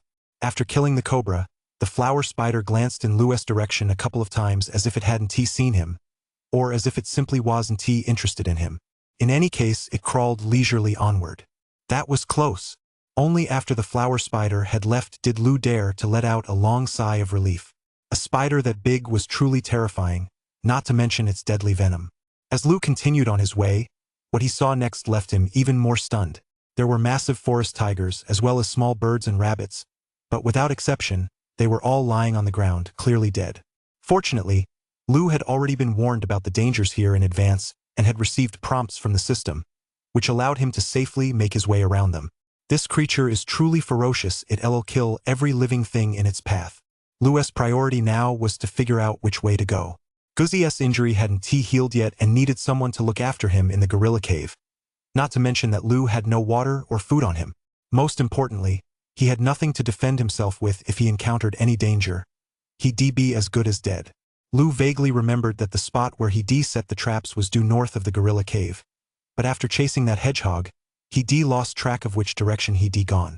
On top of that, he'd been carried off by a group of natives to a primitive tribe, and then brought to a forest whose location he had no idea about, making it extremely difficult to find his way back. Under these circumstances, Lu decided to keep walking along the river. Following the river meant he'd have a steady supply of water and wouldn't he die of thirst. He could also try to catch fish to stave off hunger. Given the situation, this was his only option. After walking along the river for 2 days, Lu spotted the landmark doggy had mentioned when they first entered the mountains, the 5 pine trees. To his surprise, the spot where he was standing was exactly the location they agreed upon. According to Doggy, this was the very place where he and his older brother had first come to gather medicinal herbs. Guzzy said they left a marker here last time. There were plenty of medicinal herbs that hadn't yet ripened back then. So his older brother and the others would surely return. Is this a stroke of luck? Even though Lu had reached his destination, what good was it? Still, just as Guzzy had said, his older brother and the others must have come back here afterward. Not far away, Lu spotted a dilapidated tent left behind, along with discarded food, packaging, and other items. Since he was already here, Lu decided to go take a closer look. Who knows, he might find some clues. Lu walked over and checked the dates on the packaging first. The environment here wasn't like that inside a tomb with daily exposure to mist and dew. Production dates and the like were long since unreadable. Even the stamped markings on the tin cans had been erased by the passage of time. Just as Lu was thinking he wouldn't find any clues and was about to give up, 2 characters on the inner canvas of the discarded tent sent a jolt through him. Blood pheasant! Blood pheasant again? Could it be that blood pheasant had also been here? Lu felt puzzled. Blood pheasant must have found the tomb because Big Brother Guzzy and his men had led him there. But why would blood pheasant have come here? If blood pheasant had entered the mountain with Big Brother Guzzy's group from the very beginning, that didn't seem quite plausible. That left only one possible conclusion. The blood pigeon had returned here later. Lu couldn't be sure whether Big Brother Guzzy and the others had been present at that time. Lu then surveyed the area but found no further clues. He knew only that there were traces left by the blood pigeon here, and this was undoubtedly connected to the missing people. Chapter 69. Encounter with the blood pigeon again. Although he didn't know where he was and had absolutely no sense of direction, Lu had no choice but to leave this place. I must reach a safe enough place before they wake up. Otherwise, given their hunting skills and stamina, even 10 of me wouldn't stand a chance. Lu thought to himself. But where was the safest place? Although the saying that the most dangerous place is the safest place isn't necessarily true, these natives would certainly never go back to the beast's lair ahead. Even if they found this place, it would cause them enormous trouble. Right? I'll just keep moving forward. Lu made up his mind, gritted his teeth, and stepped into the territory of the S-class predator before him.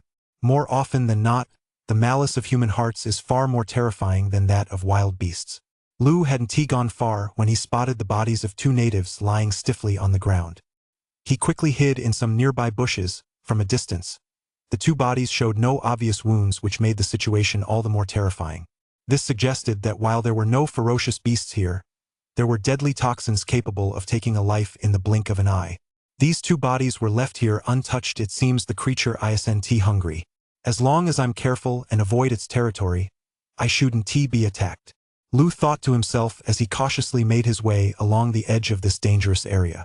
There were no frenzied animal roars, nor the chirping of insects. The area was deathly silent, eerily quiet. Lu tried his best to keep his footsteps as light as possible, afraid that any sound might startle whatever was lurking here. SSSS. Just as Lu took a step and crushed a clump of grass, he spotted a red cobra, its upper body raised, flicking its tongue at him. Lu didn't dare move a muscle, thinking to himself that this cobra was likely the very creature that had killed those 2 natives. The cobra slowly slithered toward Lu, its crouched posture suggesting it was ready to strike at any moment. Lu held his breath. Running away was definitely out of the question.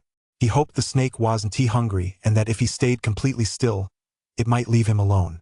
Hiss! But things didn't go as Lu had hoped. The cobra seemed very interested in him. After observing him for a moment, it launched its attack. Lu had barely made out the red cobra lunging toward him when, before he could react, a fist-sized flower spider dropped from the sky and bit the cobra on the head. The cobra didn't even put up much of a struggle. It simply collapsed to the ground. Ding! System alert. Prismatic nightmare spider detected. Danger level S. Recommendation: remain standing and motionless until it leaves. So that cobra wasn't the one that killed those 2 natives after all. In this area, it's just another prey. Lu understood the situation and had no choice but to hold his breath, daring not to move a muscle. After killing the cobra, the flower spider glanced in Lu's direction a couple of times as if it hadn't seen him, or as if it simply wasn't interested in him. In any case, it crawled leisurely onward. That was close. Only after the flower spider had left did Lu dare to let out a long sigh of relief. A spider that big was truly terrifying, not to mention its deadly venom. As Lu continued on his way, what he saw next left him even more stunned. There were massive forest tigers as well as small birds and rabbits, but without exception, they were all lying on the ground, clearly dead. Fortunately, Lu had already been warned about the dangers here in advance and had received prompts from the system, which allowed him to safely make his way around them. This creature is truly ferocious, it'll kill every living thing in its path. Lu's priority now was to figure out which way to go. Guzi's injury hadn't healed yet and needed someone to look after him in the gorilla cave. Not to mention that Lu had no water or food on him. Most importantly, he had nothing to defend himself with if he encountered any danger. He'd be as good as dead. Lu vaguely remembered that the spot where he'd set the traps was directly north of the gorilla cave. But after chasing that hedgehog, he'd lost track of which direction he'd gone. On top of that, he'd been carried off by a group of natives to a primitive tribe, and then brought to a forest whose location he had no idea about, making it extremely difficult to find his way back. Under these circumstances, Lu decided to keep walking along the river. Following the river meant he'd have a steady supply of water and wouldn't die of thirst. He could also try to catch fish to stave off hunger. Given the situation, this was his only option. After walking along the river for 2 days, Lu spotted the landmark Doggy had mentioned when they first entered the mountains, the 5 pine trees. To his surprise, he was standing exactly at the spot they'd agreed upon. According to Doggy, this was the very place where Doggy and his older brother had first come to gather medicinal herbs. Guzi said they'd left a marker here last time. There were plenty of medicinal herbs that hadn't yet ripened back then, so his older brother and the others would surely return. Is this a stroke of luck? Even though Lu had reached his destination, what good was it? Still, just as Guzi had said, his older brother and the others must have come back here afterward. Not far away, Lu spotted a dilapidated tent left behind, along with discarded food, packaging, and other items. Since he was already here, Lu decided to go take a closer look. Who knows, he might find some clues. Lu walked over and checked the dates on the packaging first. The environment here wasn't like that inside a tomb with daily exposure to mist and dew. Production dates and the like were long since unreadable. Even the stamped markings on the tin cans had been erased by the passage of time. Just as Lu was thinking he wouldn't find any clues and was about to give up, 2 characters on the inner canvas of the discarded tent sent a jolt through him. Blood pheasant! Blood pheasant again? Could it be that the blood pheasant had also been here? Lu was puzzled. The blood pheasant must have found the tomb because Big Brother Guzi and his men had brought it there. But why would the blood pheasant have come here? If this blood pheasant had entered the mountain with Big Brother Guzi's group from the very beginning, that didn't seem quite plausible. In that case, there could only be one conclusion. The blood pheasant had returned here later.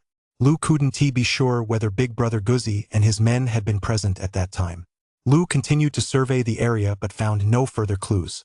He only knew that there were traces left by the blood cuckoo here, which must be related to the missing people. Chapter 70. Bias Identity. Long time no see. Lu slowly stepped out from a short distance away.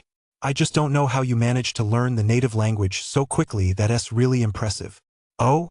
Mr. Lu, ha ha ha. It's all thanks to you. I should really thank you properly. Upon seeing Lu, Bi's eyes revealed an indescribable expression. No need to be so polite. As Lu spoke, he walked toward Guzi. The natives around them watched him silently, waiting for their god to give further instructions. This is your friend, right? It's truly like a flood washing away the Dragon King's temple, family members no longer recognizing one another. To express my gratitude to you, I'll let you 2 die together. That way, you won't be lonely on the road to the underworld. Bai said to Lu. Hula hey! Bai shouted something loudly to the natives below. After hearing him, they spread out into a circle, completely surrounding Lu and Guzi. He says we're demons from hell who will surely face the god's judgment. Guzi looked a bit weak. He was already injured and couldn't handle much more. Can you understand what they're saying? Lu asked. If Guzi could speak the natives' language, it would be a huge help. I know a little. These natives are a local tribe, it's no secret, and every year, some of their people go out to trade with the outside world, Guzi said. We picked up a bit during our last visit, but I only know some everyday phrases, not much. Besides, given the situation, They probably wouldn't listen to us anyway. There's something wrong with that stone hanging around his neck. Only by getting that stone can we be safe, Lu said to Guzzi. Got it. Guzzi nodded to himself, planning to seize the cursed eye hanging around by S neck at the first opportunity. Why are you doing this to me? If I hadn't hung the stone around your neck back then, would you even be alive? Lu demanded loudly. Saved me? Bai gave a self-deprecating laugh. What a joke. What is this stone? You should know better than I do. As he spoke, Bai removed the cursed eye from his neck. I am cursed. I can only gain its power by paying a price. I can help you break the curse. Trust me, let us go. Although Lu didn't know how Bai had come to wield the power of the cursed eye, judging by his appearance, he must have paid a price for it. Break the curse. Bai burst out laughing, looking at Lu as if he were a fool. Why would I want to break the curse? Never mind then, since you've already gotten everything you wanted. Why are you still holding us captive? Killing us wouldn't mean anything to you, would it? Lu felt Guzzi give his hand a hard squeeze and glanced over at Bai, who was holding the cursed eye. This was the only chance to snatch it away while Bai wasn't paying attention. Ask for whatever you want, I've got other treasures here, and they're all yours, Lu shouted. Guzzi had already set his sights on the cursed eye in Bai's hand and was ready to pounce at any moment. So Lu needed to distract him to help Guzzi make his move. I'm a cursed man, what good would all that do me? Bai said. Hey!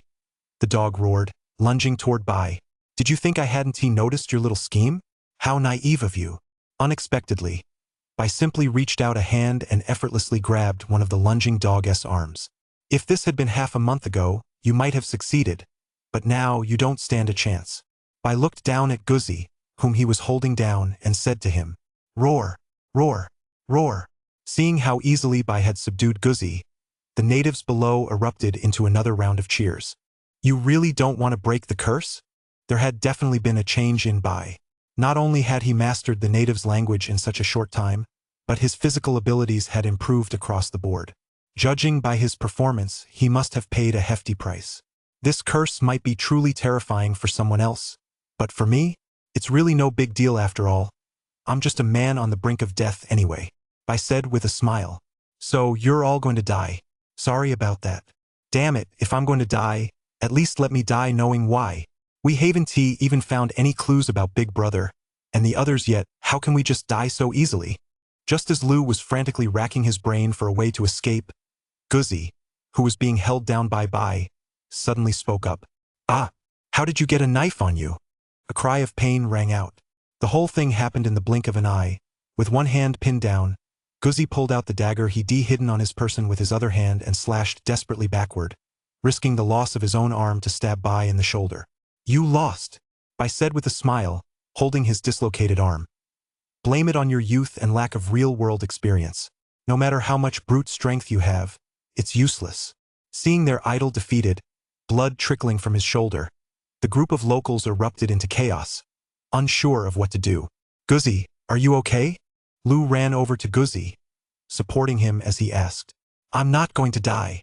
Guzzi smiled and patted Lu's arm, then held out his hand, which was clutching the cursed eye that Bai had been holding just moments ago. It's best to stay away from this thing. We can give it back to you, let us just mind our own business. Okay? Lu suddenly began to doubt Bai's identity. He claimed to be part of an expedition team, yet now he was saying he didn't have long to live. There were indeed many red flags. Would you really be that kind? I lost and that's that. I have nothing more to say, Bai replied. Tell them to stand down. I have some questions for you, Lu said to Bai. Bai could have given the order for the natives to attack Lu and his companion, but he knew that without the cursed eye, nothing mattered as long as it was in Lu's possession. The natives wouldn't dare attack them. Now he had no choice but to obey Lu and tell the natives to step back. You said you don't have much time left? Are you one of Blood Pheasant's people? Lu asked suddenly. How do you know about Blood Pheasant? Who are you? Hearing Lu's words, Bai also became agitated. Blood Pheasant? Is he one of Blood Pheasant's people? Guzzi heard Lu's words, stared intently at Bai, and asked Lu. It's just a guess. Drink poison to quench your thirst. Those who harm others harm themselves. Since he said he doesn't have long to live, I suspect he must have ingested some kind of poison, Lu said. Then you're very smart. That's exactly right.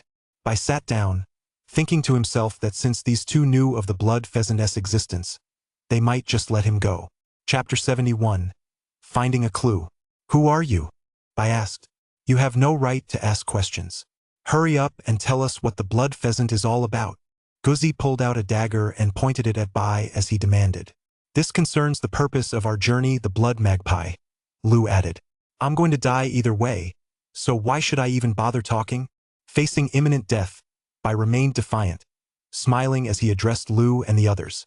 But you can choose how you die, either we kill you right now, or you stay here playing God and wait to die slowly, Lu said. Do you really mean you want to kill me? It doesn't seem like we have a reason to kill you. If Bai clenched his teeth and refused to talk, it would indeed be a bit of a hassle, and besides, Lu had never intended to kill him from the start. Blood Pheasant is a secret organization operating underground in LJ. Very few people know about it, and those who do either want to tell outsiders or are no longer able to speak. Bai said slowly. It turned out that half a year ago, their group of 20 had come claiming to be searching for some kind of ancient ruin. They went to the location marked on the map but found nothing. On their way back, they ran into this group of locals, and what happened next was straightforward. The ancient ruin you came here to find, was it a large tomb? Guzzi asked. Yes, that's right. I spoke candidly. It sounds like the organization went into that tomb a few years ago, but something went wrong, so they ordered us to go in again. We found nothing inside and even encountered giant bats the size of wash basins. After we got out, we were ordered to blow up the tomb entrance. So it really was you guys. You almost kept the two of us trapped in there, Guzzi complained. You've been inside that tomb too? I asked in surprise. Since the entrance had been blown up, logically speaking, no one should have been able to find it. Let me ask you this. Do you know the specific reason why your superiors ordered you to continue searching this tomb? Lu didn't mention what had happened to Doggy and his crew. He wanted to see just how much Bai actually knew. Earlier, something extraordinary was discovered in this tomb. As for what that thing is, I think you two should be well aware, Bai said to the pair. Doggy brandished his dagger. Spit it out. Don't try to test us. If you want to live, tell us everything you know. That thing is right in your hand right now. It's this stone. Back then, after the organization got hold of it, they were double-crossed by the few herb diggers who led them in. Those guys made off with this stone, and I never expected it would end up in your hands. Bai gently pushed against the dagger Guzzi had pressed against his neck as he spoke to the two of them. Hearing the news about his older brother and the others, Guzzi found it hard to calm down. It seemed that, just as Lu had guessed, his older brother and the others had brought Shuejun with them into the tomb, but why had they fled with this stone afterward? Hurry up!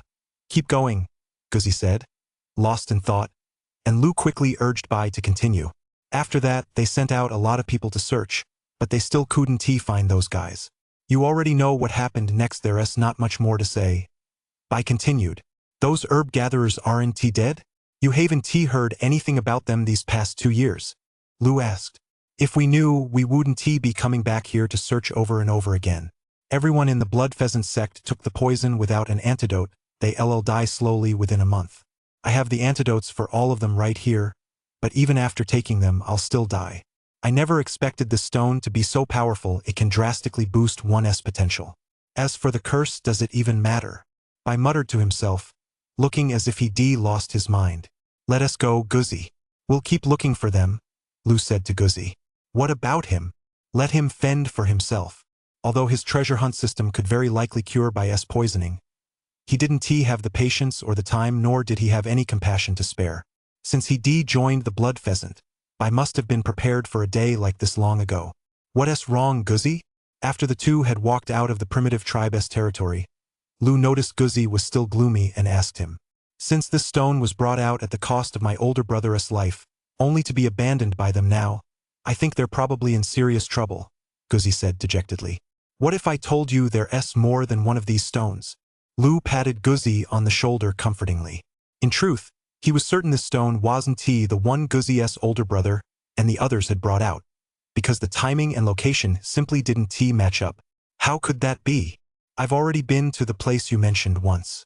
Let us go there again. There is a map they left for you, but I can't make heads or tails of it, Lu said. The two set off once more toward their destination. The journey was relatively smooth. Lu had traveled this path before, and as they continued upstream along the river, they soon found the spot where Lu had been last time. It's in the city, Not in the primeval forest, Guzzi suddenly exclaimed upon seeing the stone carvings left by the others. How did you figure out this map? Lu scratched his head. He really couldn't make sense of such an abstract map. These are our unique symbols. Each slash represents a landmark. We established them all the last time we were here. The horizontal lines represent distance. Each one stands for about a day's journey.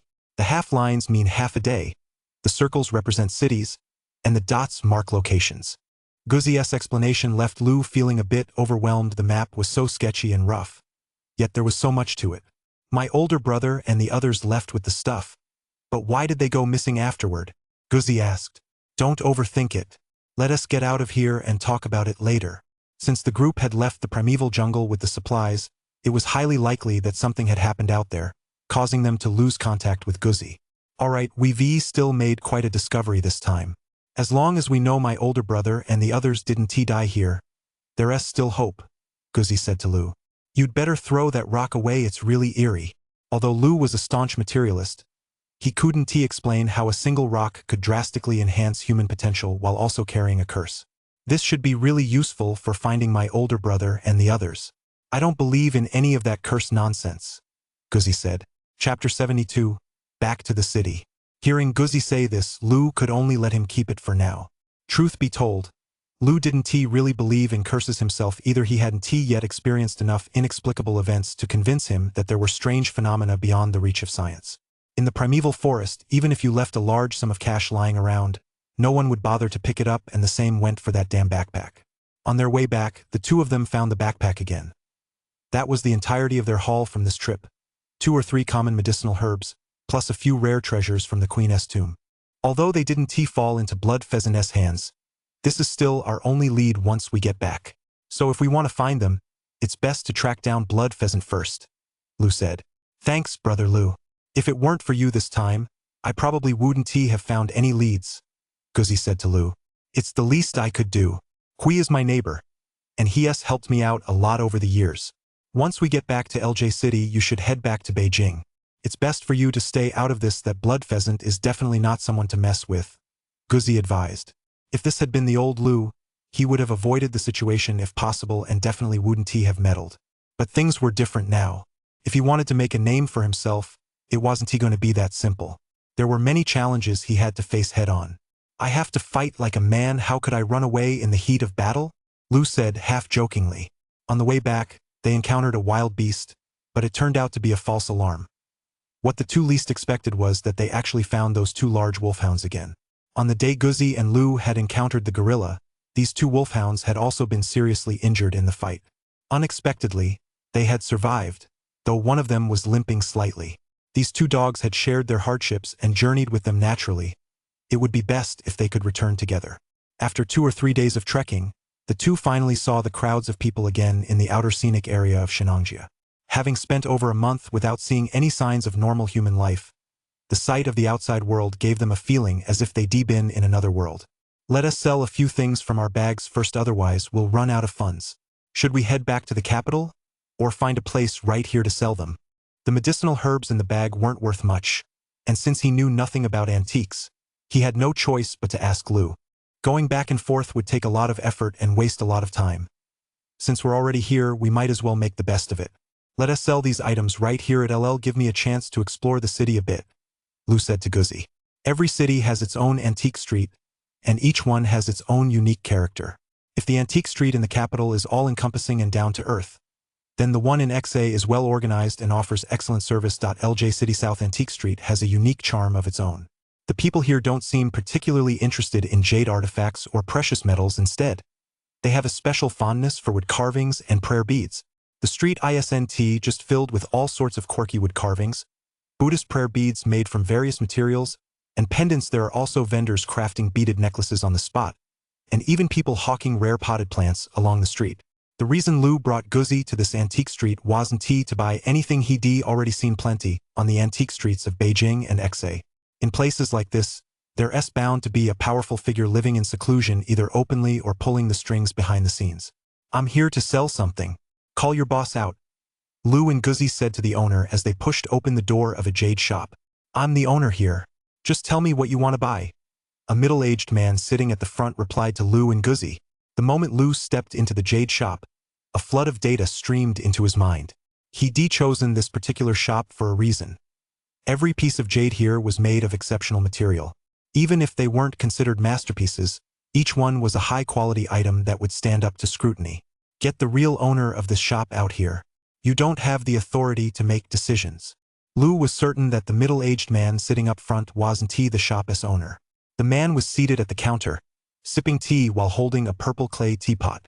Lu could tell at a glance that the teapot was a fake. Someone capable of amassing a roomful of such high-quality jade pieces would never use such a crude, counterfeit teapot. If you want to buy something, I can make the decision. If everyone who came in asked to see the owner would be swamped. The middle-aged man set down the purple clay teapot, stepped forward, and said to Lu, "All right then." Lu silently activated the treasure hunt system's appraisal function. This was his turf. Ding! Ancient Han Dynasty jade vase. Dated to the late Western Han Dynasty. 67% preservation. Value around 200,000. Little room for appreciation. Ding! Yuan Dynasty jade finger ring. Dated to the late Song Dynasty and early Yuan Dynasty. 80% preservation. Value around 30,000. Ding! Qing Dynasty jade snuff bottle. Dated to the Qianlong era. 78% intact. Relatively unique condition, valued at around 20,000. Lu's fingers swept over the jade pieces one by one. Before the middle-aged man could stop him from handling them, he had already recited all the information the treasure hunt system had transmitted to him. Please wait a moment. The middle-aged man sitting at the front desk hurriedly pulled out a notebook from behind him and carefully reviewed the information recorded there. Clearly, these jade pieces had all been appraised by the actual owner. He was merely the shopkeeper.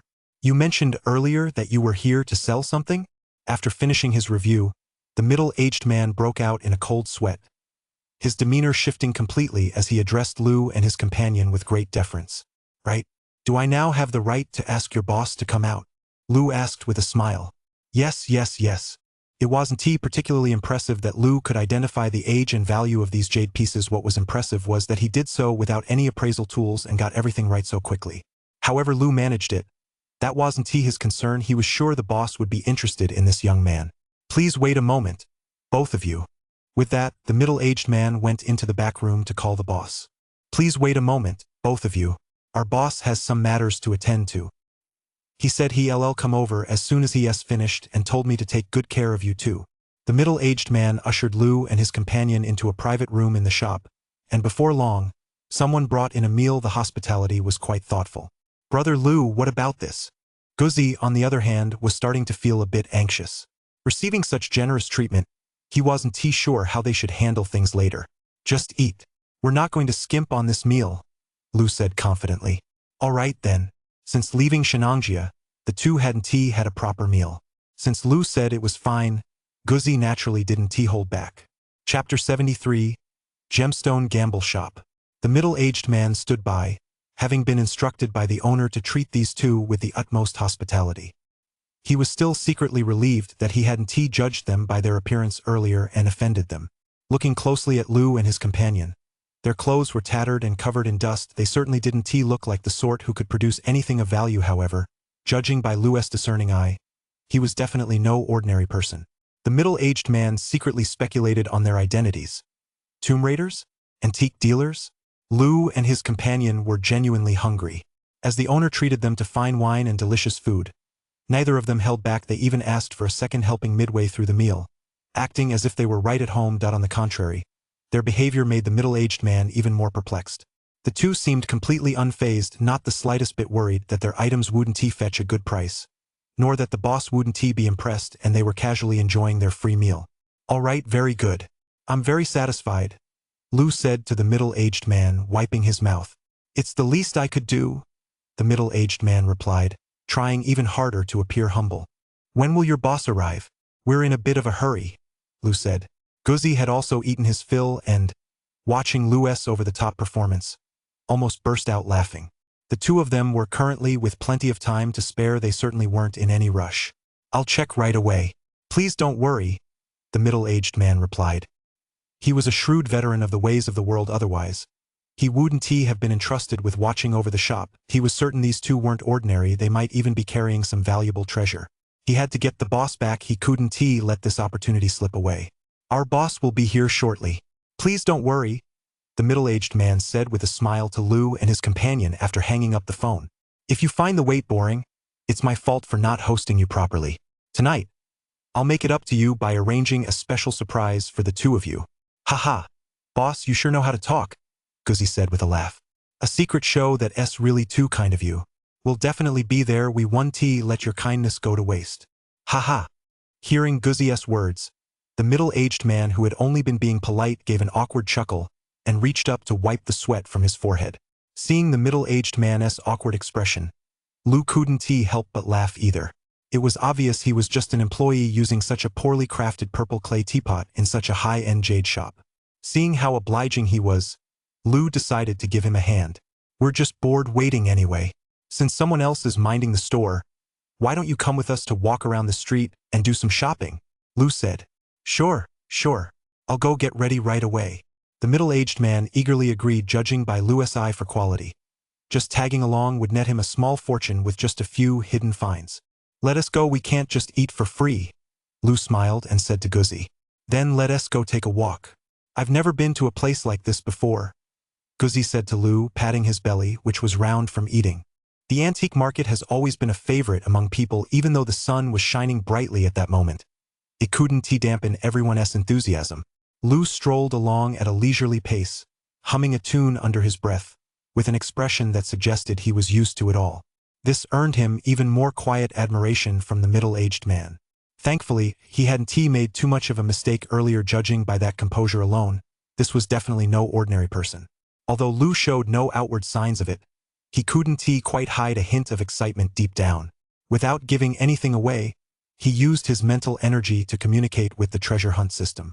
Most men have some understanding of the passion for antiques, and Lu was no exception. It was just that, due to time constraints, he couldn't gain a comprehensive understanding. Although he now had the secret treasure in his possession, he couldn't rely on it blindly. After all, he himself was the most reliable. Guzzi actually had quite a keen eye for these antiques. They walked and stopped, with Guzzi occasionally asking Lu a few questions, to which Lu leisurely filled in the gaps. As they passed by a stall selling unusual rocks for tourists, System Alert discovered black jade gemstone, or with a precision rating of 80%. The sudden alert in his mind caused Lu to slow his pace slightly. Black jade is actually black jade. As we all know, in the gemstone gamble, the stakes are usually just jade, and black jade accounts for only 1 in 10,000, or even 1 in several hundred thousand of all jade. That alone speaks to its value.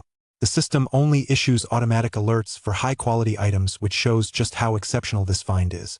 Moreover, something like this is a once-in-a-lifetime opportunity. Lu steadied his nerves and asked, Purity and price? Analyzing, please. Weight 95% purity. Estimated market value of 500,000 renminbi. The system's mechanical voice sent Lu's mind racing. The antiques and artifacts he brought back from this trip were valued at only a few $100,000. Though they were fine pieces, they weren't easy to sell, so the price would certainly, and that was far from enough. His thoughts turned to Guzzi's older brother and the underground organization known as Blood Pheasant. With his current strength, he was no match for them, especially since Guzzi's older brother was connected to them.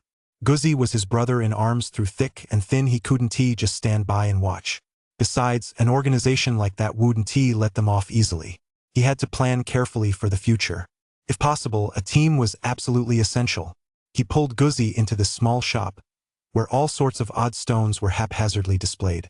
Lu was puzzled. This was an antique street, so why would a rock shop be open here? There were few people inside. The owner sat in a recliner, idly flipping through a newspaper. When he saw someone come in, he merely said, "Take a look around, the prices are labeled."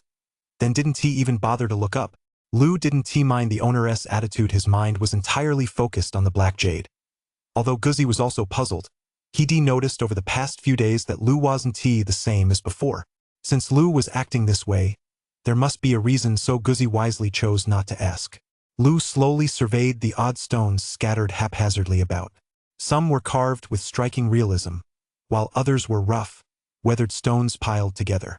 Neglected and covered in a layer of dust, they exuded a sense of ancient desolation. Without hesitation, Lu walked straight toward the pile of neglected stones. He rummaged through them and finally found exactly what he was looking for at the very back. A faint smile spread across his face. He casually picked out a few more finished stones with exquisitely detailed and lifelike carvings before strolling leisurely over to the shop owner. "Boss, I'll take these stones," Lou said, looking at the dull, gray, and jagged stones in his hands with obvious disdain. "Oh," the owner replied reluctantly, standing up and casually shuffling through the pile. 500. Lou paid, tossed the stones into a bag without a second thought, and turned to leave. Chapter 74. The Bold Stone Purchase. Rather than a place for gemstone gamble, this place actually resembled a massive quarry. Risk and reward coexist here. The greater the risk, the greater the reward. The prices for raw stones here are lower, but correspondingly, the yield of jade is also very low. At the same time, however, there are top-quality stones here. It all depends on whether you have a keen eye to spot and discover them. Many newcomers who come here to gamble on gemstones lose their entire investment. Although some of the smaller stones cost only a few thousand, if a single cut reveals nothing inside, who would want to take a worthless piece home? "Is this a gemstone gambling venue? It's clearly just a mine," Guzzi remarked in surprise after Li Yizhen led the two of them to this so-called world-famous LJ gemstone gambling workshop. "You can think of it this way: you pick out the stones yourself, then cut them open right here on the spot. Whether they're good or bad is entirely up to fate," Li Yizhen explained. Not bad, pretty good. If there were more places like this, the folks running these gemstone gamble spots would go bankrupt. As soon as they arrived, Lou activated his X-ray vision and scanned the area, seeing a sea of green light all around. "No time to waste, let us get going. Guzzi, hand me the money." Lou took the money from Guzzi's hand and hurried forward, unable to wait. Li Yizhen, however, shook his head silently. No matter how keen this young man's eye might be, he shouldn't be so reckless in a place like this. Countless experts and professors had stumbled here. He simply couldn't believe that such a young man could be that skilled. Ding. Tier 3 Mountain Stone ore. Jade content, 27%. Ding. Tier 1 Mountain Stone or Jade transparency, 56%. Content, 47%. Ding. Lou's X-ray vision allowed him to see inside the stones, but it had one fatal flaw. He couldn't tell the difference between high-quality and low-quality jade. He still had to touch each one individually and use the treasure hunt system's appraisal function to analyze the specific quality of these jade stones. What is he doing? Seeing Lou pick through the stones as if he were selecting fruit, Li Yizhen was genuinely startled. This guy really had no clue. It would be a miracle if he could tell anything by just feeling around like that. "Don't ask me, I have no idea," Guzzi shrugged. He was standing right at the entrance to the gemstone gamble shop and hadn't even gone inside. He was a complete outsider to this line of work. Going in or staying out made no difference to him. However, he did have some trust in Lou. For one thing, he knew Lou was a household name in the capital. How could someone who de-established such a renowned auction house possibly know nothing about the business? Moreover, Lou could identify any medicinal herb in the Shenangji Mountains and even formulate prescriptions, a skill that clearly set him apart from the average person. "Manager? Where's the manager?" Lou called out loudly inside the gemstone gamble shop. After having the stones appraised by the treasure hunt system, he'd already selected a few. There was no need to waste time. He'd just open them right away. "Sir, may I assist you?" A tall woman in an evening gown quickly approached Lou. "Are you the owner here?" Lou asked, feigning ignorance. He posed the question because he feared causing too much of a stir and didn't want the hostess to bear the brunt of it. He asked out of consideration for her as well. "No, I'm just the hostess here," the woman replied politely. "Then I suggest you go get your boss," Lou said. Hearing Lou's words, Li Yizhen, standing behind him, broke out in a cold sweat. Had Lou set her up? Was this how he behaved everywhere he went? Here she was, at her age, and she'd been outmaneuvered by this young man. "First, please tell us what you need, sir." "Our boss is very busy," the hostess said. She was clearly professionally trained, maintaining a professional, tooth-bearing smile no matter the situation. "Nothing much, I just want to buy some more stones." "So, tell me, how much is this one?" Lou asked, patting a stone not far from him. "This stone is priced at 36,000, the hostess replied. "That expensive? Even at the best gemstone gamble venues, prices don't reach that high, do they?" Lou was somewhat taken aback.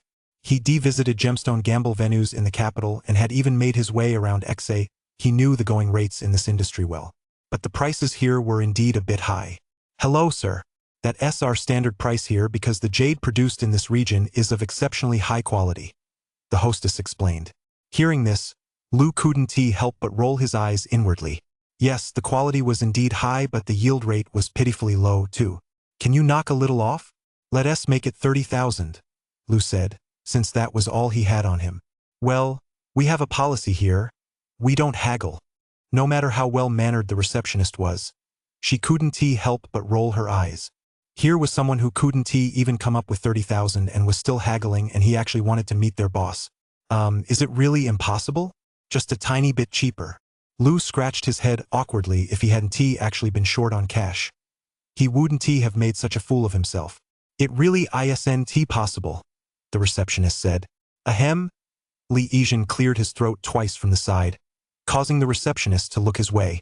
Mr. Li, the receptionist said, greeting him as if she recognized him. These two are Mr. Wang's guests. If you ask me, 30,000 for this stone is fine. If he hadn't been unsure of Lu's true capabilities, he wouldn't have swallowed his pride to help someone haggle. Another reason was that he wanted to see just how skilled this Lu really was. Since they're Mr. Wang's guests, then 30,000 it is, the hostess told Lu. Don't worry.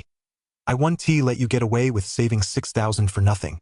Here is 30,000 in cash, count it, and go ahead and cut open the stone right away. Lu casually tossed the 30,000 in cash at the receptionist, seemingly unconcerned about whether the stone would yield anything valuable. Li Yizhen nodded to himself once more. It seemed his long life hadn't been in vain. Lu's demeanor clearly showed he didn't take the 30,000 in his hand seriously. He must be someone of extraordinary standing. Certainly, sir. Please follow me, the hostess said politely to Lu. All right. Lu followed her toward the stone-cutting area. After the payment was settled, the hostess signaled that Lu's stone could be cut immediately. She was also curious to see what expression would cross Lu's face, which currently showed utter indifference if nothing valuable turned out to be inside. Go ahead and cut it like this, Lu said, picking up a piece of chalk from the table, drawing a line, and instructing the cutter. The cutter glanced up at the hostess. It was true that some experts and professors could use professional methods to roughly determine the direction of the jade, but the line Lu had drawn went straight through the center. If they cut along that line, what if there was jade right in the middle and they sliced a person to pieces? Are you sure you want to cut it this way, sir? The hostess couldn't help but smile. He clearly didn't know anything, yet he was acting all high and mighty. Yes, young man, don't be afraid. Go ahead and cut with confidence. As long as you follow this line, you definitely won't go off course. Chapter 75. I'm gonna keep shopping. Well, the young man cutting the stone had clearly never done this before and was still a bit hesitant. Go ahead and cut it. You won't have to pay for any damage. It was this gentleman's request, after all. The hostess couldn't stand it anymore. She glanced at Lu and said to the cutter, That's right, go ahead and cut with confidence. If it gets ruined, I'll take full responsibility. As if, with his X-ray vision, Lu could clearly see the condition of the jade inside. There was no way he'd cut it wrong. Lu was inwardly laughing with glee. This hostess clearly had a serious grudge against him. He wondered what kind of expression she'd have once the stone was opened. All right then. The young man started the cutting machine. A buzzing sound filled the air, and fine strands of stone dust spewed from one end of the machine. Buzz! The blade cut all the way to the other end of the stone. The piece Lu had selected was split in half, ordinary and unremarkable, with nothing special about it. What a shame! Li Yizhen shook her head and sighed from the sidelines. Start from here, cut slowly, and be careful. Lu, however, showed not the slightest flicker of emotion. He simply continued marking the remaining piece of stone with his chalk. Ha! The hostess standing nearby couldn't help but chuckle softly. She'd seen plenty of people like this. Some even reduced the stones to dust. They wouldn't give up until they sliced the stone into thin slices. All right. The young man cutting the stone, however, dared not let his guard down for a moment. If nothing came of it, it was no big deal. But if he happened to ruin the stone, even though he wouldn't be held personally responsible, it would still cause trouble for his future career. In this line of work, a steady hand and a calm mind were essential. Buzz!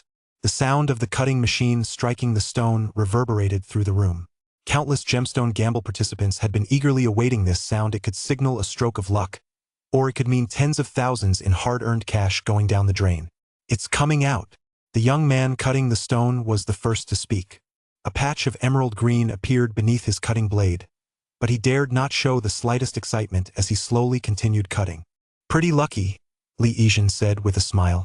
As long as green appeared, the stone's value was practically guaranteed to rise. Not bad, Guzi remarked, showing little excitement, knowing full well that Lu wasn't just winging it. Pfft, it's just a tiny piece of jade. The hostess rolled her eyes, convinced that Lu was merely a lucky break, nothing to get excited about. Whoa, the quality looks pretty good. The stone was finally cut open. What had originally been a stone the size of a human head had been reduced to the size of a fist, with a piece of emerald green in the center, as pure as a pigeon's egg. Bro, stop cutting. I'll buy this stone. If you keep cutting, you might end up losing money. How about 300,000? I'll take it. Some people didn't buy stones themselves but came here to buy ones that others had already cut open, of course. The gemstone gamble workshop charged a certain commission. Oh, Lu chuckled. He certainly wasn't going to sell it, he just wanted to see the hostess's reaction. Because that was really entertaining. If you ask me, you might as well sell it. Even though a patch of green has appeared, cutting any further still carries a significant risk, Li Yizhen suggested. Hey, I've already bought it, what's the big deal about cutting it? Guzi was a rough and tumble guy who believed you should just go for it with one cut, regardless of any risks. I wonder if this hostess thinks I should keep cutting or just sell it? Lu walked up to the hostess and asked with a smile. Ha! I'd suggest you just sell it. The hostess was already cursing Lu under her breath, what a nuisance. Asking all these questions. Sorry, I'm not selling it. Let us continue, Lu said, motioning to the young man cutting the stone to keep going. The sound of the stone being cut continued, and before long, a complete piece of jade was extracted. Perfect. You're so young, yet you're incredibly skilled, exclaimed the man who had just tried to buy Lu's stone, marveling at the large, pure piece of jade that had been uncovered. Impressive, really impressive, murmured the crowd around them in admiration. I wonder if you buy jade here? I'd like to sell this piece right now, Lu said to the hostess, handling the jade in his hand. We do, but we'll need to have it appraised first. Seeing Lu acting so cocky, the hostess really couldn't resist the urge to slap him, but she had no choice but to remain polite. What's there to appraise? For 100,000 I don't even want the change, Lu shouted. I'm sorry, sir, but after appraisal, here's our offer, the hostess said. For 100,000 I'll take it. The man who wanted to buy Lu's jade earlier shouted again. Anyone with eyes could tell the stone was now worth far more than 400,000. 500,000. I'll pay 500,000. Someone else shouted. Young man, could you let me take a look at that stone? If it's of good quality, I'll pay 600,000. An elderly man stepped forward, patted Lu on the shoulder, and said to him. Lu didn't even glance at him, though. Ever since he acquired the treasure hunt system cheat, money had truly become nothing more than a number. Compared to money, what Lu needed most right now was power. That Mr. Li, the elderly man who had approached, seemed to know Li Yizhen. Well, Li Yizhen was as shrewd as they come, but he wasn't one to do anyone a favor lightly. He just scratched his head awkwardly and said nothing. What do you say? Will you take 400,000? Lu continued, addressing the hostess. Sure, please follow me. As someone working as a hostess here, she certainly wasn't clueless about jade, so she made her decision on the spot. Haha, that's so badass, bro. Guzi slapped Lu's shoulder hard and said with a laugh. Just wait, there's more to come. Lu said mysteriously to Guzi. He feared nothing more than someone refusing to accept defeat. Lu, who was on a roll, loved to prove people wrong. Here's 400,000. Please count it. Whether out of revenge or simply following protocol, the hostess actually pulled out 400,000 in cash and tossed it directly at Lu. No need to count it. I'm buying 400,000 worth of stones, Lu declared boldly. I wonder if you should go get your boss. All right, please wait a moment. For this gemstone gamble parlor, a transaction of 400,000 wasn't huge, nor was it small, but it certainly wasn't enough to warrant bringing out the boss. Still, the hostess could tell Lu was going to be a tough customer. I never expected brother Lu, so young as you are, to possess such a keen eye. At my advanced age, I've lived in vain, Li Yizhen said, seizing the opportunity to butter him up. Chapter 76, Earth-Shattering. I was just guessing, Lu said. This old guy really wasn't your average person. He understood the ways of the world perfectly and always managed to come across as a good-natured soul no matter who he was dealing with. Ha ha ha. A burst of laughter rang out. Who made my precious daughter angry? A hearty laugh echoed as a pot-bellied man wearing a thick gold chain around his neck and a large gold watch on his wrist slowly stepped out, accompanied by the host from earlier. Hello, Boss Lou. Hello, Boss Lou. The people around him hurriedly bowed and greeted him as he emerged. This is the owner of the Gemstone Gamble Parlor. Li Yijin didn't miss the chance to introduce him to Lou and his companion. He's no ordinary figure. I hear he's connected to both the underworld and the establishment. This Gemstone Gamble Parlor is just one of his businesses. He's not someone to be taken lightly, so you two had better be careful. He's just some rich country bumpkin, Guzzi said dismissively. Li Yijin's well-intentioned warning sounded more like a threat to him. Hello, Mr. Liu. As it happens, my last name is also Liu. If the lady by your side is your daughter, then the person she mentioned who bullied her must be me, Liu said calmly, extending his hand to the man before him. We're open for business, and customers are welcome. If you want to buy something, we've got no problem with that. Yet this Mr. Liu showed no intention of shaking the hand Liu had extended. If you want to buy stones, I'll sell them to you. But since you bullied my daughter, you're not welcome here. Hurry up and buy your stones. Then get the hell out of here, Mr. Liu said to Liu in a domineering tone. Haha. Liu didn't seem the least bit embarrassed. He raised his outstretched hand to scratch his head. All right. I've already picked out the stones. Liu didn't beat around the bush. He'd already gotten a general idea of the stones' condition a moment ago. Fine, Zhang. Come over and help him carry them. Do you want to crack them open right here and see what kind of farce this turns into? Mr. Liu said mockingly. Cut them open right here? Of course we should.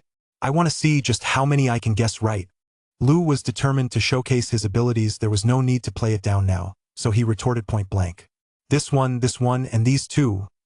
Liu pointed to several stones. Cut them open right now? Mr. Liu asked with a smile.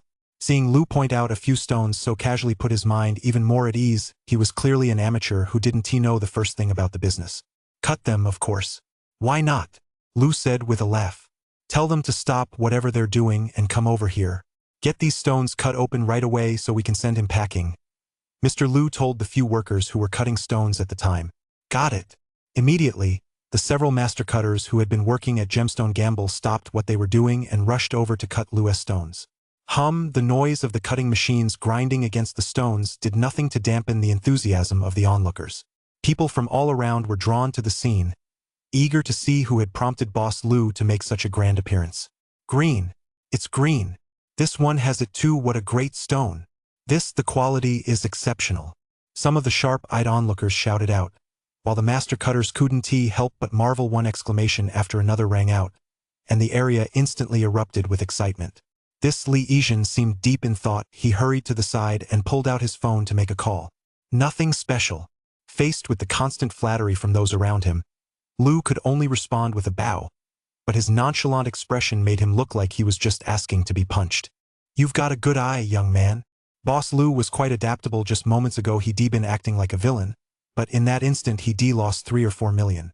Yet he wasn't angry at all. Instead, he began to praise Liu. Humph. The hostess who had just attended to Liu snorted resentfully and turned away.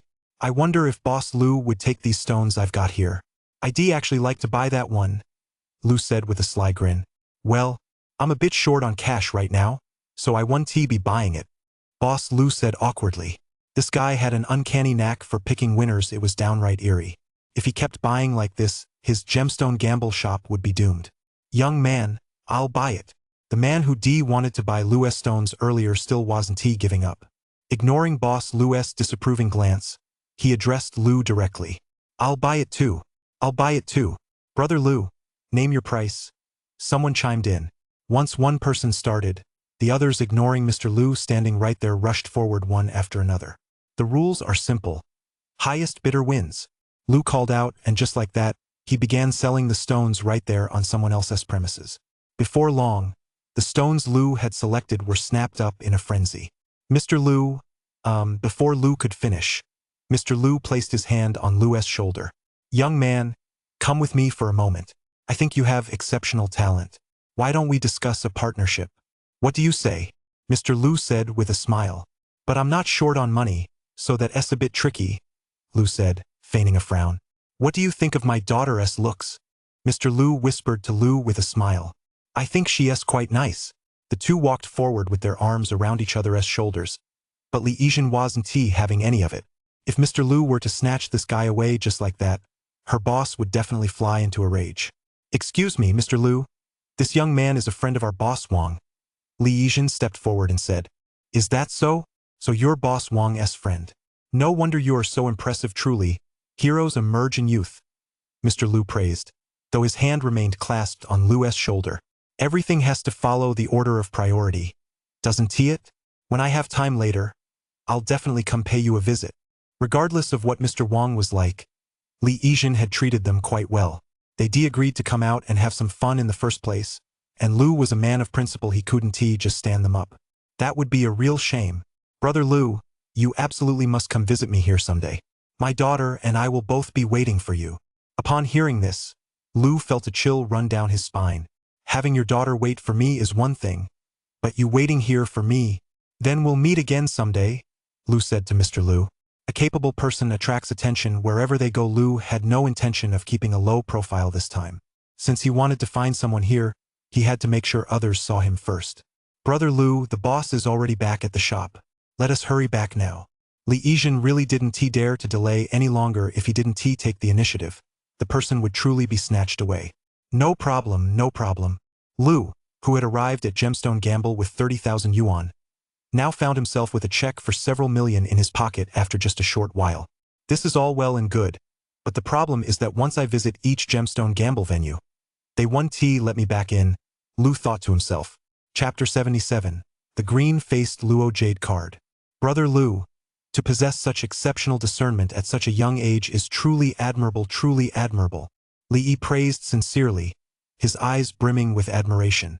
Not at all, not at all. I only know a little bit. Anyone would feel a bit embarrassed when receiving admiration from someone a generation older. Lu wasn't that arrogant. With checks worth several million tucked away, Lu felt his entire presence had changed. Although money, such an external thing, was nothing more than a number to him now, without those numbers, you'd still have to get down on your knees. When the group returned to the shop, a middle-aged man wearing gold-rimmed glasses and casual attire was seated in a sandalwood chair. Upon hearing them enter, he rose with a smile and greeted them. Hee. Young people truly are formidable. Each generation produces its own talented individuals. A young man like you truly commands my admiration, Wang. With that, he smiled and invited Lu and his companions to take a seat. Not at all, you flatter me. I'm merely scratching the surface. My experience naturally pales in comparison to that of a seasoned expert like you. Lu responded humbly, using the customary polite language. Since the elder had set aside his heirs, it would have been inconsiderate of him to put on heirs in return. Haha. Antiques know no generational boundaries. It all comes down to a keen eye, the slightest misstep, and there are plenty of people who get fooled. Mr. Wang had his staff serve some fine tea. Lu glanced at the teapot set. Even a layperson could see its robust form and flowing lines. Its color was a deep purple without being garish, an absolutely top-notch purple clay teapot. Why hadn't the treasure hunt system alerted him? Yet Lu could spot the finer points. It was simply because, although this teapot wasn't cheap and was only a modern piece, it still held some collectible value. And the insights he identified were all knowledge the system had fed him. With a casual glance, anyone could say a thing or two. Lu looked at Mr. Wang. What a generous gesture. It seemed Mr. Wang really knew how to treat people. Lu smiled at Mr. Wang, a plan already forming in his mind. In business, what we seek is this concept of fate. Making friends through this kind of connection is, in itself, a form of fate. Mr. Wang looked at Lu with admiration at his modesty. Indeed, neither arrogant nor overbearing, this young man was bound to achieve great things. It's all thanks to Mr. Wang's kindness in regarding me so highly and being willing to befriend a junior like me. Haha. There's no such thing as holding someone in high regard or not. Friendship is all about sincerity. Mr. Wang laughed heartily. I've heard that Brother Lu is quite knowledgeable about antiques. As it happens, I have an item here. I've sought the opinions of many experts and scholars, and now I'd like to hear your thoughts, Brother Lu. I hope you don't mind me calling you brother. Mr. Wang smiled broadly, narrowing his eyes with a friendly, open expression. I'm honored by your high regard, Mr. Wang. As long as you don't mind my lack of expertise, Lu replied with a smile of his own. After all, with the treasure hunt system, this was a piece of cake. He wondered what this old fox was up to. Mr. Wong stood up and took a small object out of the box. Lu glanced at the box. It had a hint of red cedar, yet it wasn't quite the same, mixed with other dark brown hues. Mr. Wong carefully removed it. A jade plaque, translucent with a silky sheen, its surface smooth and lustrous, the texture white and moist, and the luster rich and full-bodied. The jade plaque was carved with a ghost bone jade design. Lu looked at the jade plaque with some confusion. Typically, jade plaques serve as symbols of status and prestige. Their surfaces are usually carved with auspicious motifs like dragons and phoenixes, or at the very least, landscapes. Yet this jade plaque was quite different. Carved upon it was a dragon, yet it did not quite resemble one. Though the dragon's fangs and claws were bared, it had only 4 claws. Its head was tilted upward, and its eyes, in particular, lacked the usual majestic vitality. Instead, they radiated ferocity and a murderous intent. Looking at this jade plaque, Lu felt, for some inexplicable reason, that it possessed a sinister quality. Ding System Analysis: King Mianluo Jade Plaque, Sui Tang Dynasty. Suspected excavated artifact. Rarity level C. The system's voice echoed in his mind, leaving Lu somewhat puzzled. A King Mianluo jade plaque? Was there such a strange kind of plaque? Excavated? It seemed he'd been having quite a run of luck with these excavated artifacts lately. System details break down: this jade plaque is a rare variety, used in ancient times to suppress evil spirits and purify the environment. Taoist records date back to before the Tang Dynasty. A flood of information surged into Lu's brain in an instant, and he was secretly startled. Knowledge about this kind of jade plaque was truly obscure.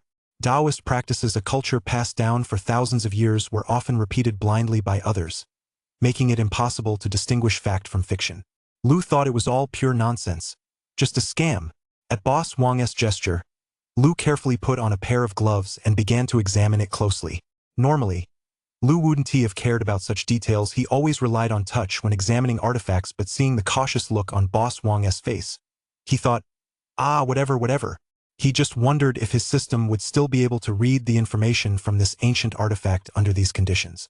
Ding! As long as the owner's hand makes contact, it can penetrate any barrier. The system's message successfully dispelled Lu's last shred of doubt. Wow! This system is so user-friendly. It's absolutely mind-blowing. On the surface, Lu pretended to be carefully examining the piece, but deep down, he was quietly absorbing the system's knowledge. After all, with such a niche brand, the required knowledge was quite specialized. Mr. Wong, meanwhile, sipped his tea from a purple clay teapot with a relaxed air. It tasted bitter yet sweet on the palate. When he looked up, a flash of sharp intelligence flickered behind his golden-threaded eyes. That in truth, when Li Xiang reported to him how the young man before him had shown brilliantly at the gemstone gamble, although a desire to nurture talent had stirred within him, he also believed that everyone had their own area of expertise. It was impossible to master so many essences at once. Therefore, he wanted to evaluate for himself just what extraordinary qualities this young man possessed. That was why he had devised this test, to put him to the test. He had spent a long time studying these jade tiles, poring over ancient texts and discussing them with experts before gaining even a basic understanding. Mr. Wang's eyes scrutinized Lu, who was in turn sizing him up, and he couldn't help but shake his head slightly inwardly. Although this young man possessed extraordinary talent, one must specialize in a single field. It was a pity anyone else would have been stumped by this test. But he had run into this extraordinary young man. Lu, I wonder how you're doing, young man? Have you noticed anything? Watching Lu put down the jade plaque, Mr. Wang smiled slightly and asked him, Actually, Brother Lu, this type of jade plaque is quite obscure. I've studied it for many years myself, but I've only grasped a few of its subtleties. Mr. Wang took a sip of tea, offering Lu a way out. After all, he admired Lu greatly. Mr. Wang is quite right. Jade plaques aren't exactly obscure, but pieces like this one are indeed rare. Just looking at the carving artistry, the lines are smooth and straight, the grain is clearly visible, and that single dot at the center of the eye is so delicate it blends perfectly into the piece. If I'm not mistaken, this dates back to the Sui and Tang dynasties. As Lu finished speaking, Mr. Wang's expression shifted with surprise. That's right, this is indeed a piece from the Sui dynasty. Generally speaking, only those of noble status would have a jade plaque carved from a single piece of jade. This jade is translucent, crisp, and lustrous. It feels warm to the touch, like clear spring water. At first glance, it's clearly pure Hotan jade. I senti it. As Lu delved deeper into his explanation, Mr. Wang's expression shifted ever so slightly. Typically, jade plaques are carved with auspicious motifs like dragons and phoenixes or scenes of family harmony. But this piece is quite the opposite. It appears to be an object used for suppression. I want to elaborate further. I'm sure you understand what I mean, Mr. Wang. Lu finished speaking in a calm and measured tone, took a sip of tea, and waited with a relaxed gaze for Mr. Wang to respond. Ha ha! I never would have guessed. Never in a million years. Mr. Wang snapped back to his senses in an instant, laughing heartily as he looked at Lu, his eyes brimming with admiration. Brother Lu, I'm truly impressed. To have achieved such remarkable things at such a young age, your future is truly limitless. It's been a real pleasure having this in-depth conversation with you today, Brother Lu. I consider myself very fortunate to have made a friend like you. If you don't mind, I'd like to treat you to dinner. Please don't refuse. Mr. Wang extended the invitation with a sincere expression. Well, if I refuse now, it would just make me look stingy. All right, Lu thought to himself. What a sly old fox. Haha. 9 o'clock tonight at the Fulongsing Grand Hotel. By the way, where are you staying, Brother Lu? I'd like to pick you up myself. Mr. Wang's attitude made it impossible to refuse, so Lu could only laugh along. Chapter 78. Blindness and Rewards. After setting the time, Lu began discussing his items with Mr. Wang. Mr. Wang looked at the antiques before him, each one a true masterpiece. Since they were making friends, sincerity was key. Besides, those in the know always have a clear understanding of their worth. The final outcome of the transaction left Lu very satisfied. In fact, it was even a bit more than he had expected. After saying goodbye to Mr. Wang, he and Guzi first stopped by a clothing store. Having been running all over the primeval forest these past few days, he had no idea where his clothes had gone. Looking down at what he was wearing now, could it get any worse? We walked into a clothing store that looked reasonably decent. After all, I'm not exactly penniless. My clothes should be a bit better. I'm supposed to attend Mr. Wang's banquet tonight, and once I'm done with this business, I'll have to head back to Treasure Vault. I'm actually quite curious to see what that kid Lei has managed to pull off. The store's decor was minimalist, with men's suits of various colors neatly arranged on the racks. A saleswoman in a business suit was smiling as she explained the items to a customer. When she saw someone enter, she politely looked up and smiled, but upon seeing the clothes covered in scratches and dust, her smile faltered slightly, and a look of surprise flashed in her eyes. However, her strong professional ethics compelled her to say, albeit reluctantly, "Gentlemen, which type of suit are you looking for? We carry both affordable and high-end options here. May I ask?" The implication was clear, whether or not they could afford it. Lu didn't get angry sometimes. That's just how people are. They judge you solely by your appearance. Guzi didn't react either. After all, back when he used to hang out with his older brother, he'd long since gotten used to this kind of mockery. This was his motivation. Sooner or later, he'd make these snobs who look down on people based on their appearance realize what it meant to be blind. Lu wasn't annoyed either. Well then, lovely lady, bring out the top-of-the-line ones for us to see. With that, he waved his hand, sat down on the sofa, and crossed his legs. Sir, the top-of-the-line suits are all international brands. The smile on the saleswoman's face began to crack. These suits weren't cheap. If they got accidentally scratched, who would be held responsible? These two guys really had no sense of propriety. I told you to bring them out. Why all the nonsense? Lu crossed his arms, looking defiant, which made the saleswoman's face darken with anger. Humph! Looking as penniless as you do, I bet you can't even afford the sleeves. Hicks! The saleswoman scowled disdainfully, pointing irritably at the top-of-the-line suits nearby with a smug, spectator-like expression. There you go, that's the top of the line you're looking for? She emphasized the words, top of the line, with particular venom. Lu didn't get angry. He'd make sure they got a taste of what it felt like to be blind as bats once he got back. The commotion had drawn the attention of some customers in the store. While a few frowned, thinking it was going too far, most were clearly there for the show. Lu let out a cold laugh inside. Want to watch the spectacle? Sorry. You're in for a disappointment. He strode over to the top-tier section. Didn't even glance at the clothes, picked out a few outfits at random. Didn't bother to try them on, and tossed them carelessly onto the counter, his voice flat. Checkout. The sales clerk snorted disdainfully. That LLB 88,000 in total. Cash or card? The cashier wore a mocking expression. In her eyes, he was nothing more than a loser acting all high and mighty just to save face. She was eager to see how he'd pay for this. Upon hearing the price, Lou frowned. The cashier assumed he was shocked by the cost and said with derision, "Oh, come on. If you can't afford it, just don't buy it. Put it back." Not having money isn't a big deal these days. There are just so many hicks. Before the clerk could finish speaking, Lou turned around and picked out another item. Amid the incredulous stares of the crowd, he casually swiped 100,000, all the while never once glancing at the clerk. "Ugh, something's wrong with my eyes, I need to get them checked." The sales clerk was a bit dumbfounded. Just now, she thought she'd seen that bank card. She looked up in disbelief at the receding figure in front of her. It seemed she'd just let a big spender slip away. Feeling great after showing them up, Lou first found a hotel and took a long, satisfying shower, then had a meal with Guzzi. Damn, that tasted so good!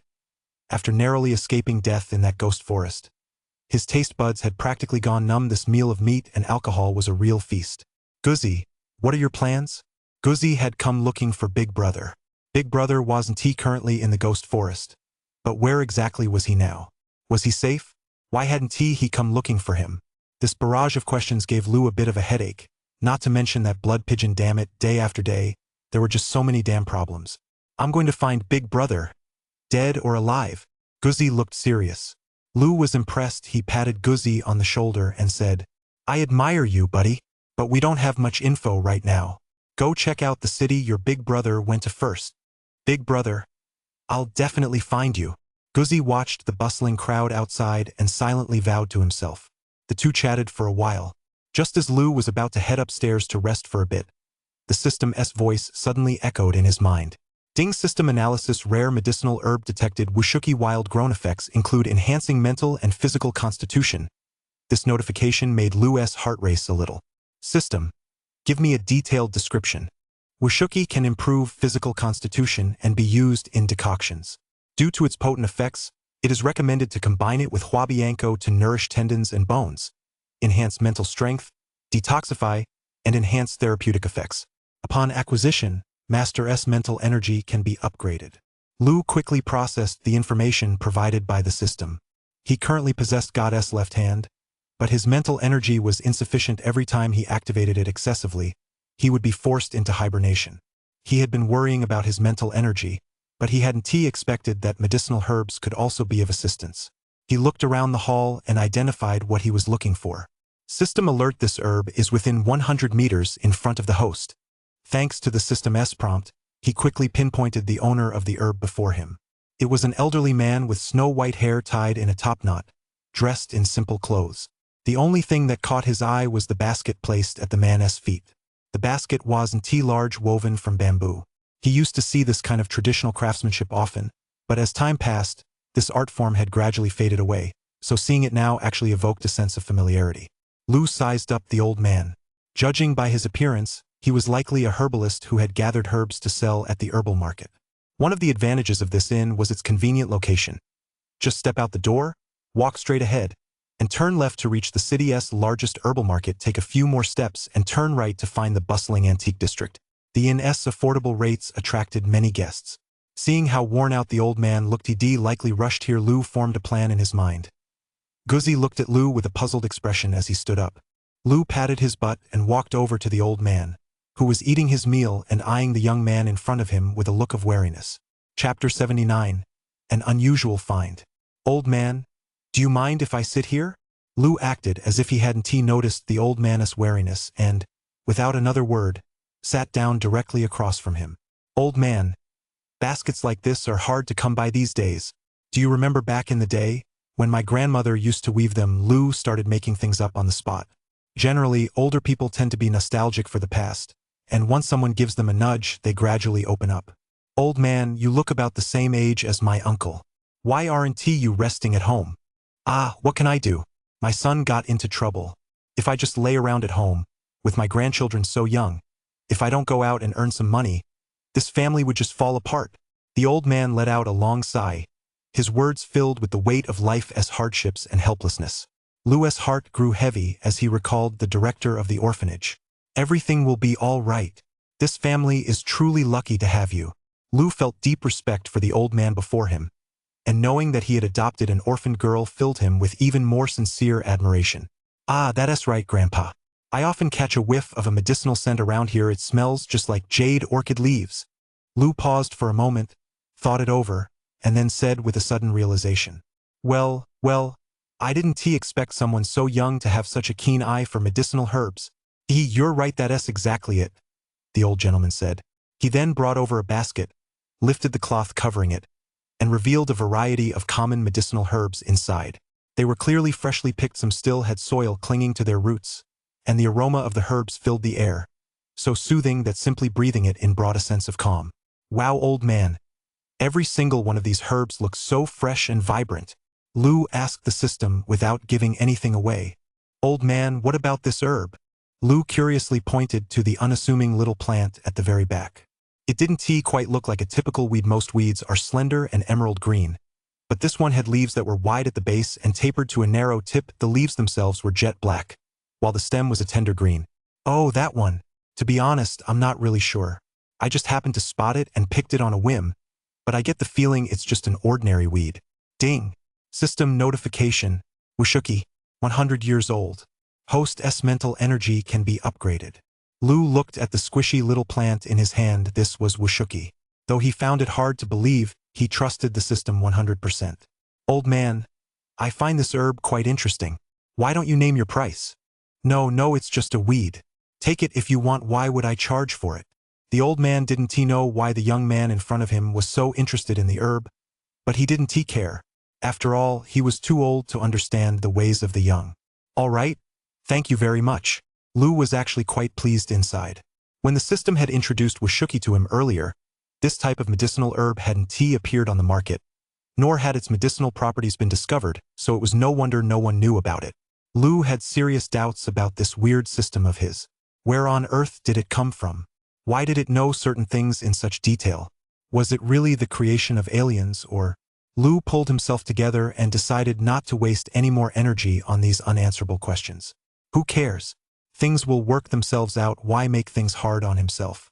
Having found the medicinal herb he was looking for, Lu's spirits soared. He began waiting for nightfall. Nighttime was the prime time for young men and women to let loose. Beautiful women of all shapes and sizes, hot, sexy, and alluring, swayed on the dance floor. Their round, pert buttocks, soft, white cleavage, and the tantalizing scent wafting right under his nose. Lu felt a tingling heat in his nose. Ring, ring, ring. The shrill alarm jolted Lu awake from his fantasies amidst the sea of beauties. Damn it! He angrily flung the alarm clock aside and sat up irritably, his hair a mess. That damn alarm clock, why did it have to go off now of all times? Feeling the anger rising in his little brother, Lu couldn't help but let out a wry smile. Sigh, it seemed that only his fifth sister and his little brother were his true loves. He went to the bathroom, splashed some water on his face, and put on the suit he bought that day. Looking at his transformed reflection in the mirror, he realized, clothes really do make the man. Actually, Lu wasn't bad looking to begin with. He stood 1.85 meters tall, with a chiseled face, well-defined features, and sharp eyebrows and eyes. It was just that, in the past, he lacked ambition and had always left things to fate, which had dragged down his overall image. Now, the man in the mirror looked every bit the successful professional. Satisfied with his reflection, he set out to find Gozi. It has to be said that Gozi, dressed in a suit, was quite a handsome sight as well. The fierce, heroic aura between his brows was sure to attract the attention of young women. Actually, Gozi hadn't wanted to go at first, but Lu reasoned that he was outnumbered on his own, so bringing Gozi along would give him a chance to make some friends and get his face out there. If possible, he could also help promote Treasure Vault. His treasure vault would surely become famous nationwide. When they arrived at the restaurant, the two of them had barely stepped out of the car when they saw Boss Wong standing at the entrance with a smile on his face. Boss Wong was a shrewd operator who often played dumb, so you had to be constantly on your guard when dealing with someone like him. One wrong move and you'd be caught in his trap. Boss Wong, look, I'm late. After all, Lu was the junior here, and it didn't look good to have his senior waiting for him at the door. Deep down, he was a bit exasperated. Socializing really wasn't his thing. Not at all. I got here early. I was just bored, so I came out for a stroll. Come on. Let us go inside and talk. Mr. Wong laughed it off, gestured for Lu to follow, and as Lu did so, Mr. Wong gave a hearty chuckle and led the way. "Ha, Brother Lu. You're quite the handsome fellow. I wonder which lucky young lady has caught your eye." Once they were seated, Mr. Wang smiled and struck up a casual conversation with Lu. "As for me, matters of fate are unpredictable. Right now, true love seems a bit out of reach." Lu replied with a smile, though he had a pretty good idea in his heart. It seemed most likely that's right. Maybe the moment you turn around, you'll find that fate is right beside you. You never know. Mr. Wang raised his glass in a suggestive gesture. Lu laughed heartily and downed his drink in one gulp. Come, let me introduce you to my daughter," Mr. Wang said with a loving expression, watching the young girl walking toward them. "Wang Yuqi, my beloved daughter. Come, this is Lu, the young hero," Mr. Wang said with a hearty laugh as he introduced Lu. "Hello." Wang Yuqi's voice was as gentle as a spring breeze. She was quite pretty, with delicate, well-defined features, a petite oval face, soft rose-red lips, and long snow-white legs. Dressed in a demure pale pink dress, her full, alluring bust and slender waist just wide enough to encircle with one hand gave off a comforting, spring-like aura. "Hello, Wang Yuqi. That's a lovely name, and you're even more beautiful than your name suggests," Lu remarked appreciatively with a touch of playfulness. No wonder he had that dream. Could this be a sign? Lu felt a flutter of excitement, but he knew he couldn't let it show. After all, only a gentleman can win over a lady. Doesn't he? Chapter 80. I want a gentleman. Haha, my daughter also has some insight into the antiques industry, especially when it comes to gemstone gamble. I'm sure you two will have plenty to talk about. Mr. Lu, is that right? Wang Yuqi's voice, as gentle as spring water, sent ripples through Lu's heart. I've heard that Mr. Lu's approach to appraising gemstone gamble differs from that of ordinary people. I wonder if you'd be willing to discuss it with me a bit. Wang Yu's eyes were filled with intense curiosity. She had long heard of his extraordinary presence at Uncle Lu's gemstone gamble events.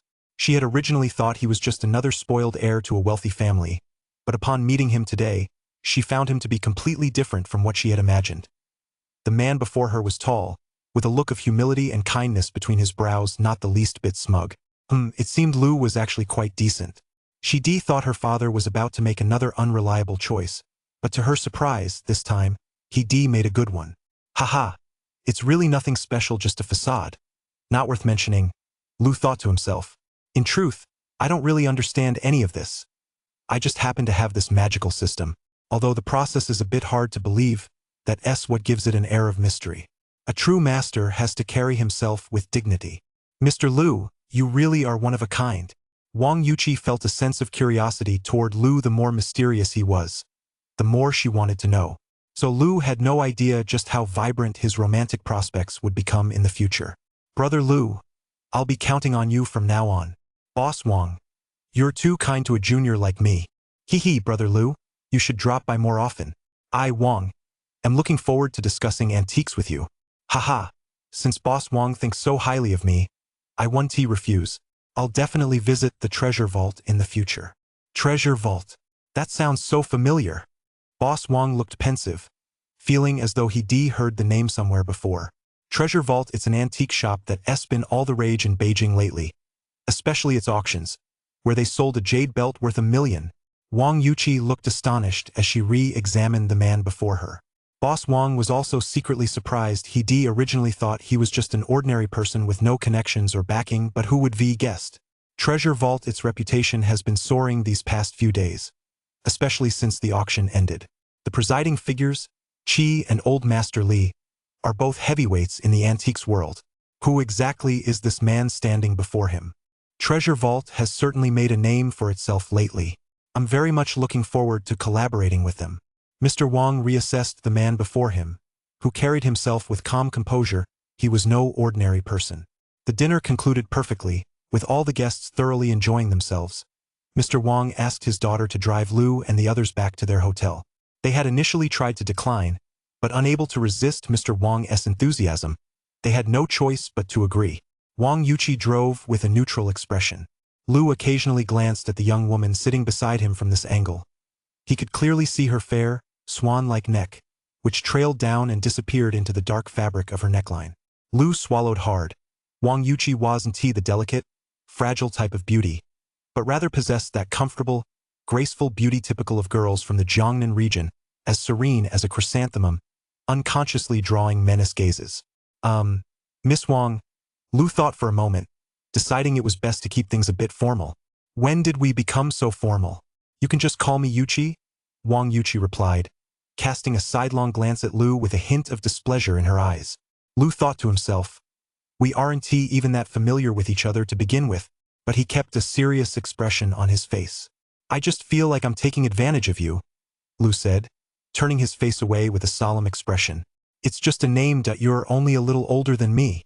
How is that taking advantage? Wang Yuchi was usually quite confident in herself, but this Lu in front of her had been so aloof and polite toward her from start to finish. This made Wang Yuchi wonder. Had her charm faded? Hey, all right, Yuchi.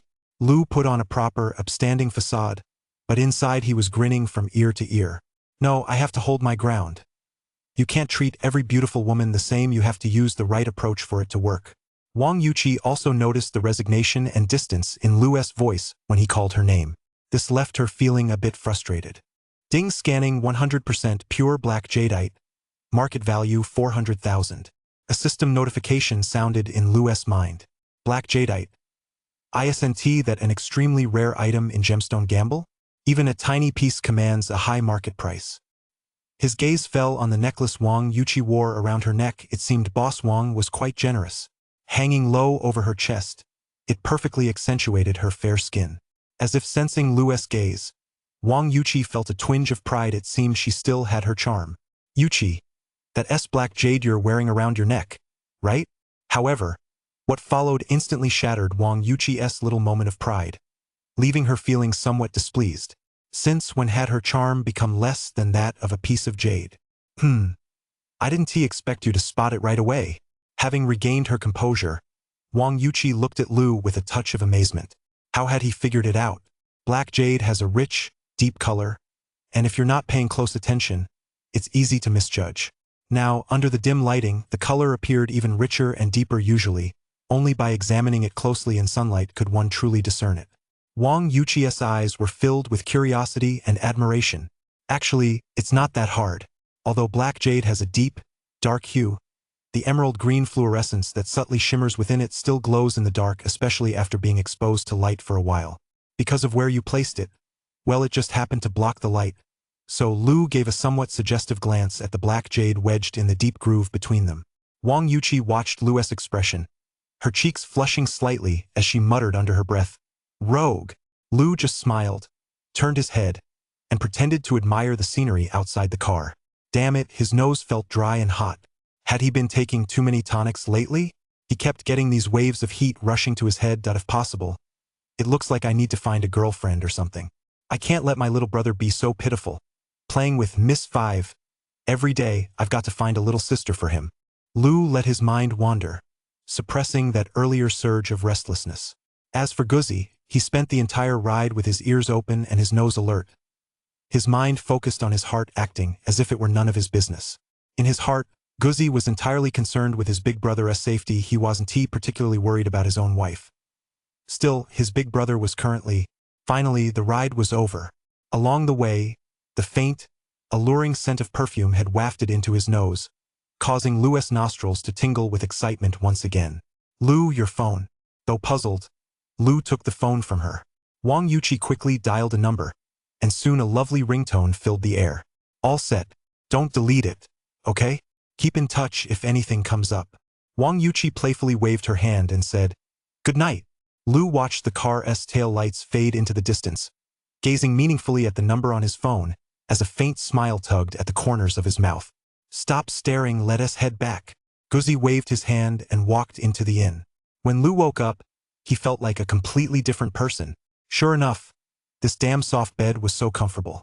After sleeping on those hard stone slabs in Shenangjia for a few days, he felt like his little buddy had gone completely limp. Chapter 81. The road ahead, who knows? When Lu woke up, he felt like a completely different person. Sure enough, this damn soft bed was so much more comfortable. After sleeping on those hard stone slabs in Shenangjia for a few days, he felt like his little buddy had gone completely limp. He splashed some water on his face, took care of his morning business, and hummed a little tune as he strolled leisurely down the stairs. At a first glance, Well, that good-for-nothing Guzzi was already eating. Morning, Guzzi. You're already digging in? Why didn't you call me over? Lu plopped down, ordered a few liang of steamed buns and a bowl of steaming hot spicy soup. Man, this is fucking awesome. Give it a rest. I have no idea what the hell you've been up to. Guzzi glanced up at Lu, a cryptic look in his eyes. Speaking of which, brother Lu, I'm pretty impressed with you.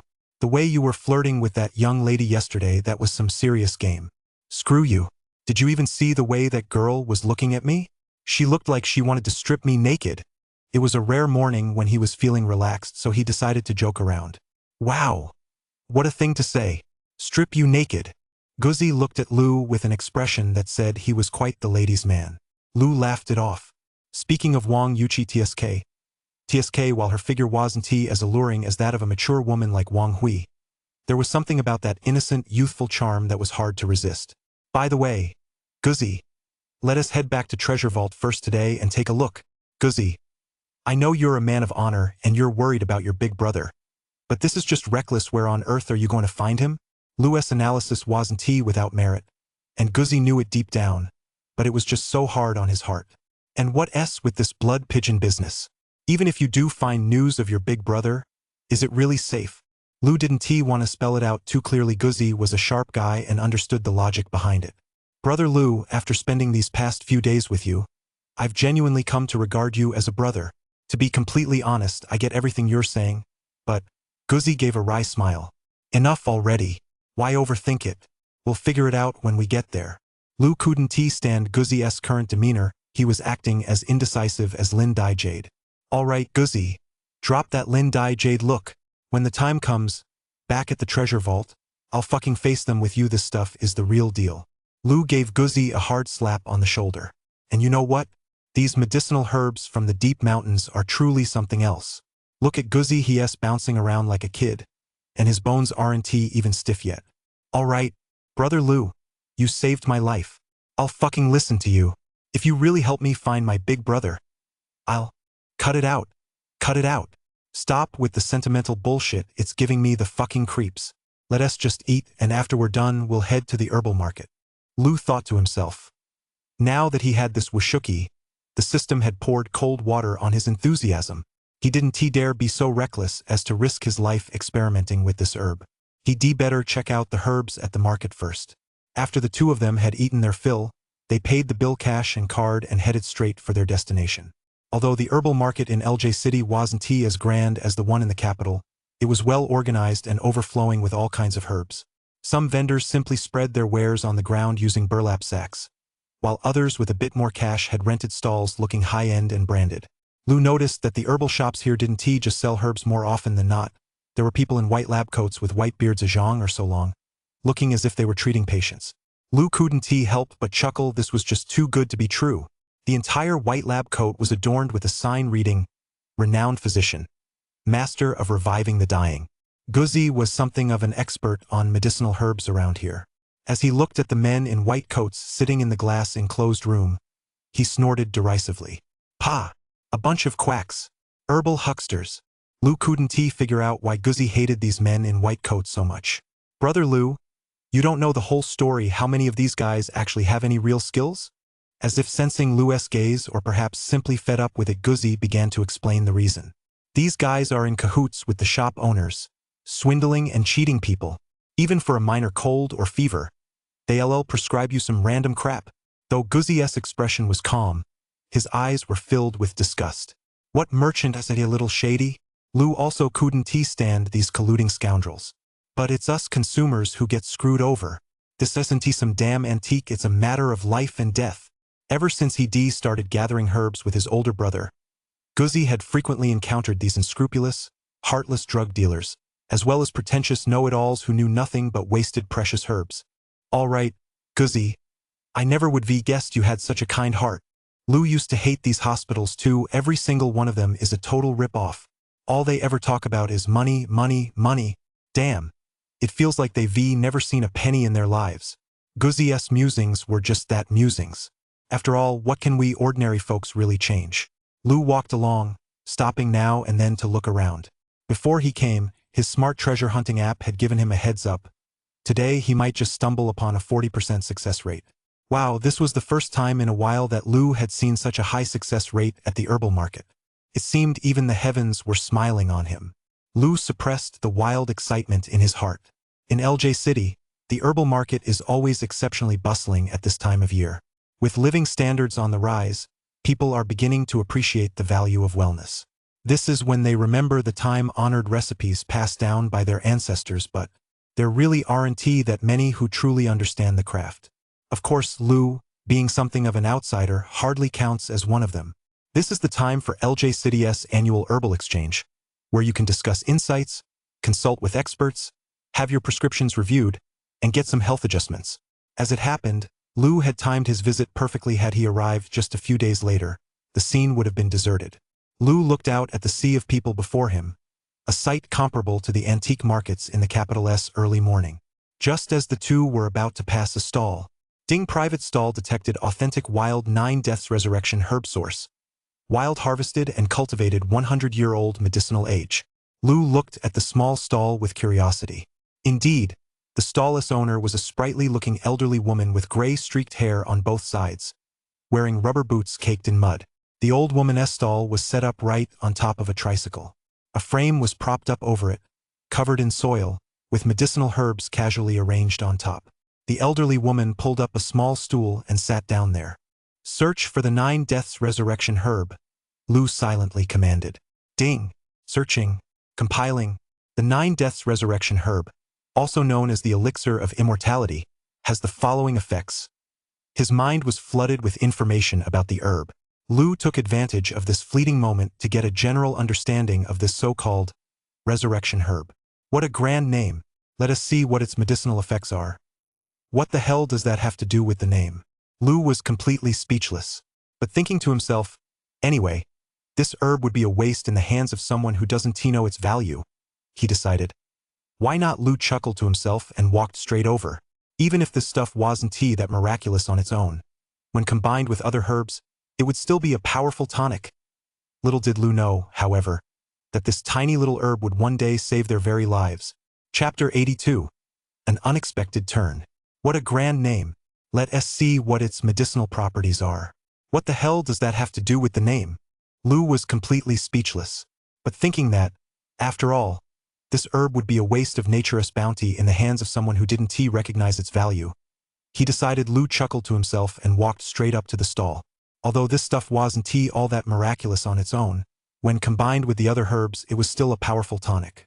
Little did Lu know that this tiny little herb would later save their lives. "Brother Lu, what's wrong with you? Aren't you feeling better yet?" Guzzi asked with concern as he watched Lu head toward the herbal stall. "Bullshit, no way. I finally got the chance to browse the herbs here. I've got to find a few that catch my eye. Come on, you're into this stuff too, right? Let us go together." Lu walked up to the stall and took a quick look around.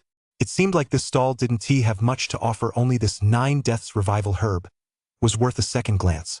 Isn't that the 9 Deaths revival herb? Brother Lu, what are you going to do with it?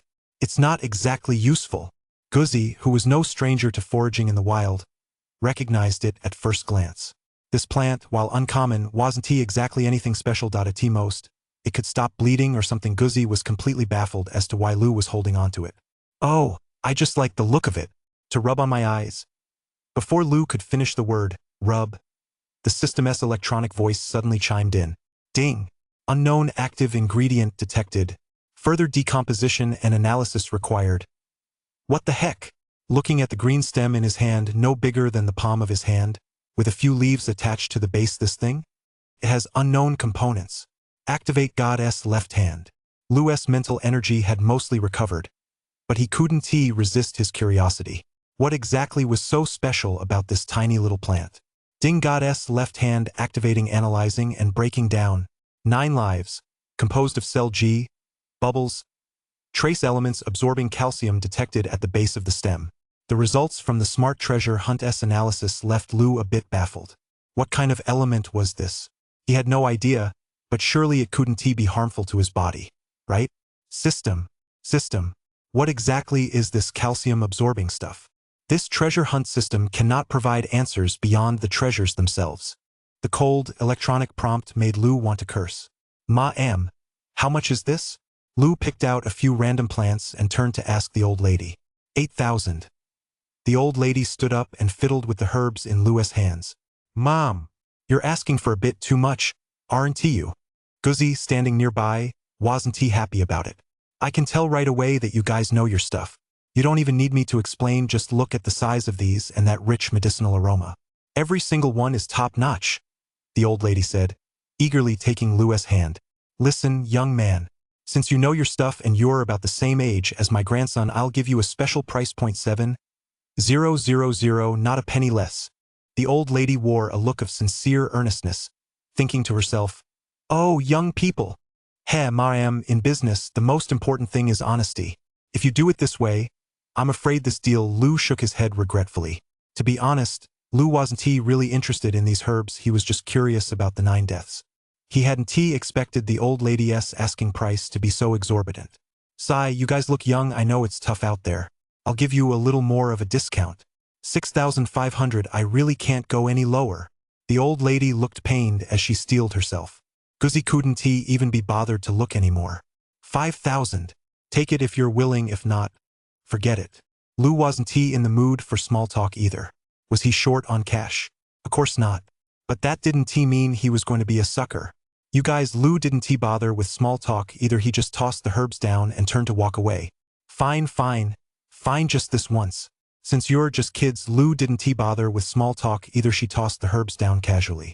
Don't let the middle-aged woman's accommodating expression fool you, she was still making a profit. I really don't get it. Brother Lu, what are you going to do with this pile of herbs? Speaking of rare herbs, he dug up plenty of them in Shenangjia. That's a secret. Lu was in a good mood and hummed a tune. The herbal shops in LJ City were truly something else. Since they were close to those pristine mountains, they carried a comprehensive selection of herbs. The two of them scanned the shops on either side, looking for one that bought herbs. Throughout the whole process, Lu's mind automatically popped up details about each shop's operations. That actually saved them quite a bit of trouble. Finally, they found one. Wow, the decor wasn't half bad, quintessentially antique, and there was even a plaque hanging outside that read Huichun Hall. Ding! System notification. Huichun Hall. Masterful healing. Leakage rate, 5%. Sources, procurement, harvesting, purchase. Feeling the system notification in his mind, Lu curled his lip. This shop isn't all that great, is it? The two stepped inside the shop, where antique-style beams hung overhead, with various medicine pouches dangling from them. A cabinet for dispensing herbs caught their eye. There were chairs on either side, and further inside must have been the consultation area. A faint, aromatic scent filled the air. Oh, hello, you two. Are you here to get some medicine or? A young, quick-witted-looking guy scurried over. Oh, do you buy herbs here? Lu cut straight to the chase. Oh, are you two herb farmers? The young man looked at them with a probing expression. Stop asking so many questions. Do you buy them or not? Lu was getting annoyed. It's just selling some herbs, why all the fuss? So what herbs are you planning to sell? You two aren't from around here, are you? Top quality herbs. Lu chuckled.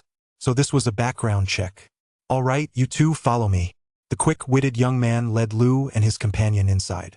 Wow, who would have thought it was a whole different world in here? Inside was a large courtyard with living quarters, so they even provided accommodations. They walked through a corridor to a warehouse in the back. Huazi, are these guys here to sell herbs? A middle-aged man who had been sorting herbs looked up and sized up the people in front of him. The man named Huazi nodded and turned to face Lu and his companion. Gentlemen, this is Uncle Zhang. He's in charge of purchasing herbs. You can talk to him, I've got to get back to work. What kind of herbs are you looking to sell? Uncle Zhang put down what he was holding. Well, these right here. Lu motioned for Guzzi to bring over the backpack and unzipped it. Uncle Zhang stepped forward and carefully examined the herbs. These herbs aren't bad. Oh, a kingwin brush. That's quite a size. Your haul here is no ordinary find. Lu laughed heartily. Uncle Zhang was a shrewd man. All right, the herbs are in good condition and well preserved. How about this, 100,000? What do you think? After finishing his inspection, Uncle Zhang turned to look at Lu. Guzzi nodded at Lu, and Lu thought the price wasn't bad. Would you two prefer cash or a check? Uncle Zhang asked. A check, please. They were about to return to the capital, and carrying cash wouldn't be convenient. Chapter 83. An unexpected turn of events. All right, please wait a moment. Uncle Sun wrote out a check. Lu took it and was just about to leave when he suddenly heard a commotion. It's ruined, that little girl must be having another episode. Old man Sun's expression turned grave. Without even waiting for Lu and the others, he rushed straight out. Ding! System notification. Suspected ancient civilization technology detected. Please proceed to investigate, host. Lu was stunned. An ancient civilization. How could it appear here? Lu felt both curiosity and excitement. The last time he encountered an ancient civilization, it had actually upgraded his system. He wondered what would happen this time. Overwhelmed by his emotions, Lu failed to notice the system's latest command. Lu also strode purposefully toward the exit. In the backyard lawn where they arrived, a crowd had gathered. Most were watching from a distance.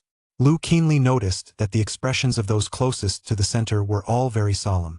Lu pushed his way through the crowd.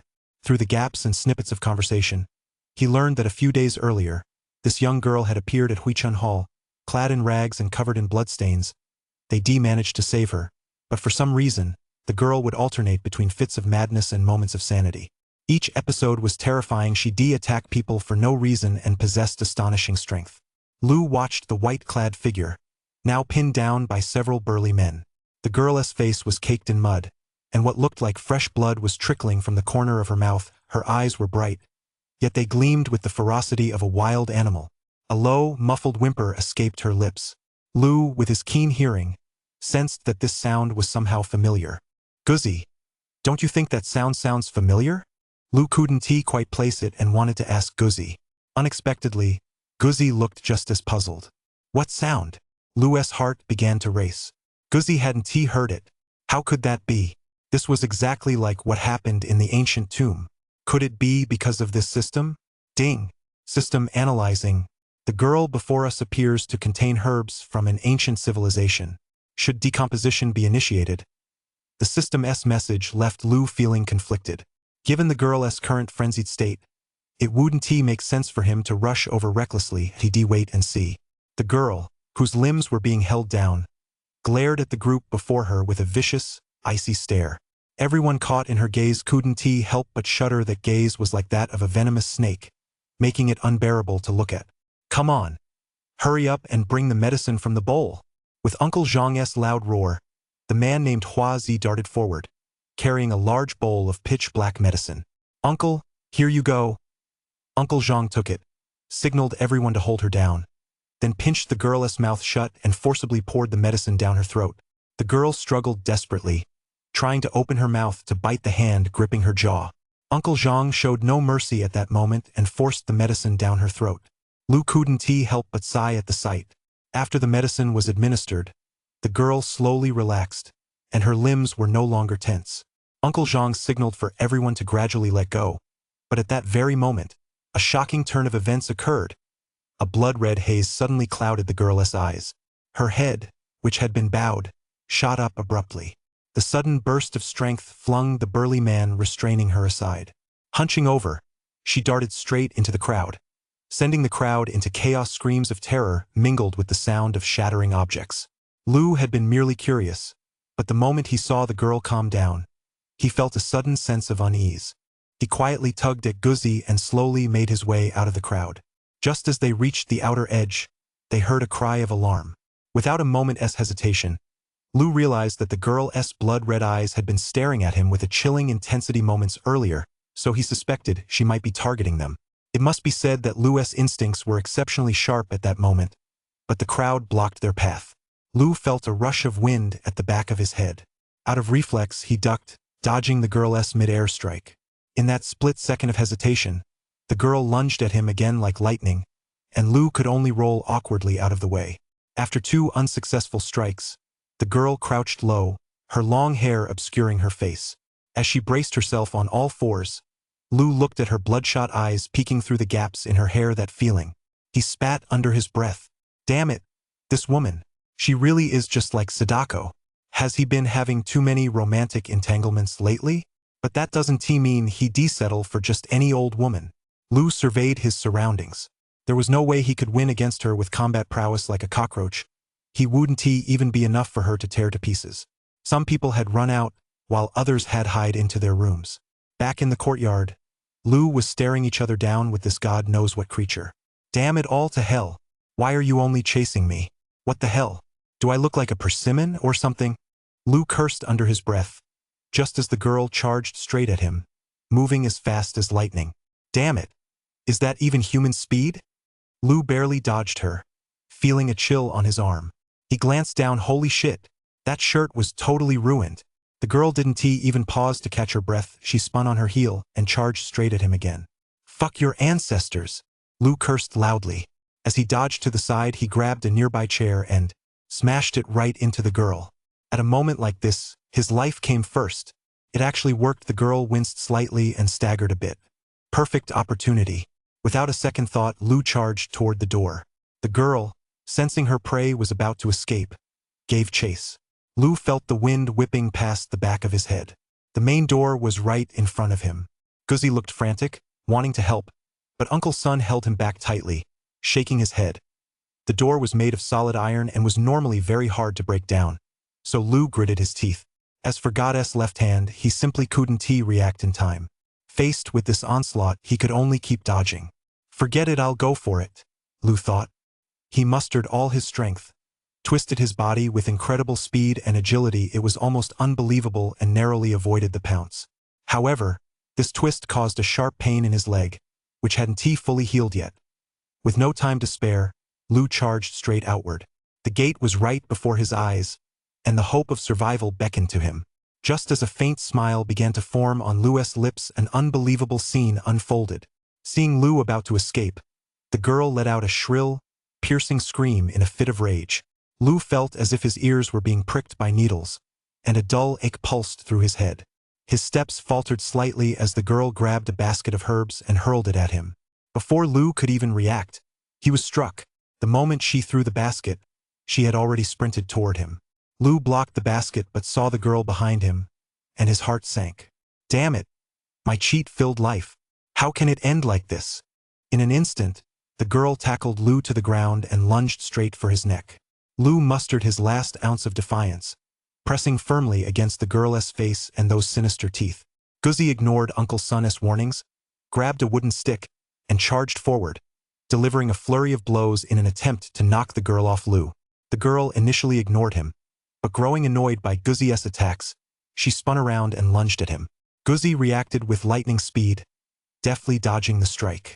Chapter 84, What's the connection, after all? Taking advantage of this brief moment, Uncle Sun and his men hurried over to Lu's side. Lu coughed violently. Cough, cough. I've survived a narrow escape. What the hell is that thing? How can it be so strong? Despite his grumbling, Lu, having finally caught his breath, watched the dog battling the girl, who was some unknown entity. He felt a bit worried. The dog's injuries hadn't healed yet. He probably wasn't a match for the girl. Why had the girl suddenly attacked him? Could it be because there was something inside his body that attracted her? Hey, what the hell are you all standing there for? Don't you know you're supposed to go help him? Lu said angrily, looking at the group of burly men surrounding him. Brother, you don't know the whole story. The girl has had these symptoms a few times before, but after drinking the medicine I prepared, she quickly returned to normal. This is the first time this has happened. Usually, even without the medicine, she gradually recover within 10 or so minutes. But now, although he didn't finish his sentence, Lu could guess what he meant. Damn it! This is freaky. While they were talking, Guzzi had already exchanged several moves with the girl. She was like a tireless machine, agile and nimble, and Guzzi had already sustained some injuries. This can't go on. Lu grew increasingly anxious. Wait, why didn't I think of that? Lu Xiang slapped his head in frustration. Activate Goddess left hand. Analyze and identify this girl's weaknesses. Lu issued the command decisively and swiftly. Ding system alert.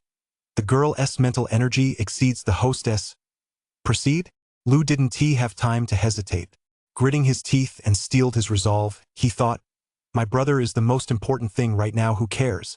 Activate, he commanded without a moment's hesitation. Ding, analyzing ancient herbs in her body, suspected traces of a curse countermeasures. As he listened to the system's voice in his mind, Lu grew increasingly frustrated. Damn it! I want her weakness. I want a solution, not how to neutralize the effects of the herbs in her body. You bastard. Ding, if you want to reverse the girl's current condition, the only option is the cursed eye. The system's voice made Lou's mind freeze for a moment. What? The cursed eye? Isn't that the thing he got in Shenangjia? How is that related to saving the girl? But the current situation didn't allow him to think about it too much.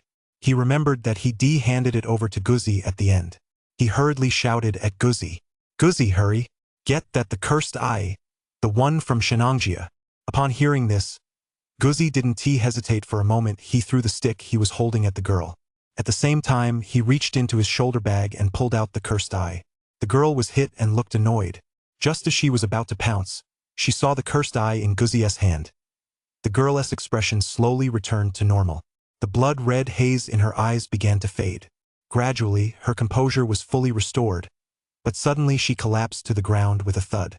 Guzzi wasn't faring much better, either having carried the girl. He finally couldn't hold on any longer and collapsed as well. Lou was secretly worried. Although he trusted the system, he still feared that Guzzi might not have pulled out the cursed eye in time. Fortunately, what did the cursed eye have to do with the girl? Why did she return to normal? These questions continued to puzzle Lou. It seemed he would have to wait until the girl woke up to find out the reason. Uncle Sun looked at the two unconscious figures, slowly stepped forward to check their pulses, and sighed. All right, they're finally back to normal. I'm not seriously injured, either just a bit exhausted. I just need to rest properly. Lou nodded in understanding. Uncle Sun signaled his men to carry the boy and the girl to the bed. Lou bandaged the wound on his arm. Lou looked at the boy lying unconscious on the bed, lowered his head in deep thought, and glanced at the cursed eye on the bed. What connection could there be between all these events? Uncle Sun came over to say hello, explaining that the girl's condition had stabilized and she would wake up in a little while. Now that things were back to normal, he couldn't help but ask, Ms. Xiao, how did you suddenly recover? Lou, being a fellow villager, remained silent. Some things were better left unsaid. Sun Tzu showed understanding and patted Lou on the shoulder. Lou felt exhausted and closed his eyes to rest for a moment. Ding, system alert. The cursed eye is invading. Please stay away, host. Lou, who had just closed his eyes, suddenly heard the cold, electronic voice and snapped his eyes open. The cursed eye. In his dream, Guzzi slept very restlessly. It seemed as if he had returned to the past, roaming the wilderness with Big Brother and the others, digging up medicinal roots together, and chatting about everything under the sun. Suddenly, Big Brother was gone. The bright, sunny sky turned cold and gloomy. The surroundings were completely silent. Doggy panicked.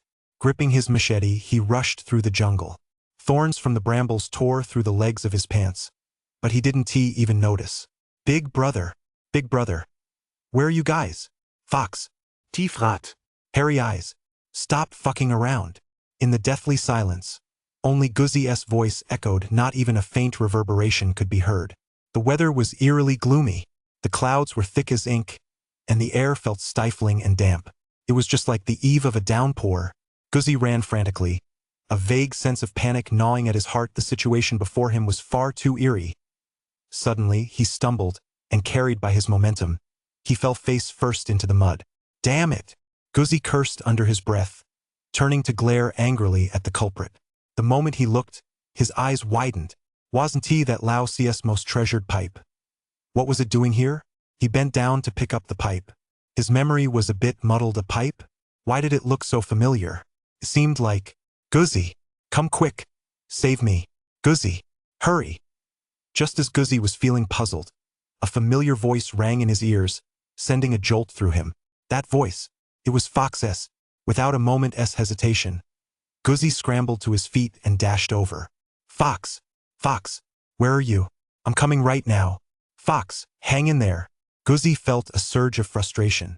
The voice was faint and distant. Fog had rolled in from all directions at some point, and Guzzi could barely see 10 meters ahead. He had absolutely no sense of direction. As the voice in his ear grew fainter and fainter, his heart felt as if it were being gnawed by ants. Fuck, this is fucking crazy. Guzzi had no choice but to keep running forward with all his might. Guzzi, wake up. Lou was still trying to figure out what the system meant. Logically speaking, if it were corrupting him, he'd at least have to be in contact with it. But now he was 8 zhang away. How could it possibly corrupt him? Lou wondered to himself what the hell this curse really was. Had Guzzi really been corrupted? When did that happen?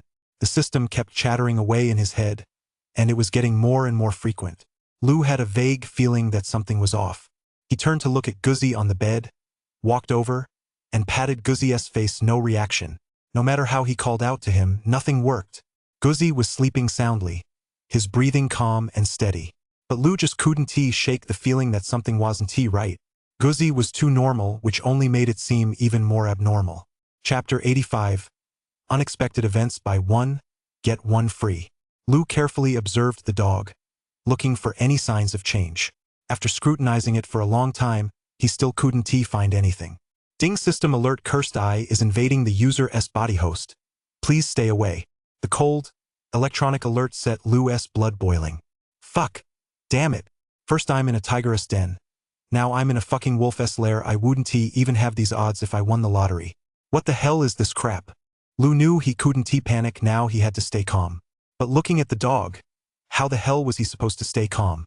Anyone watching their own brother with his life hanging in the balance wouldn't be able to stay calm. Damn it.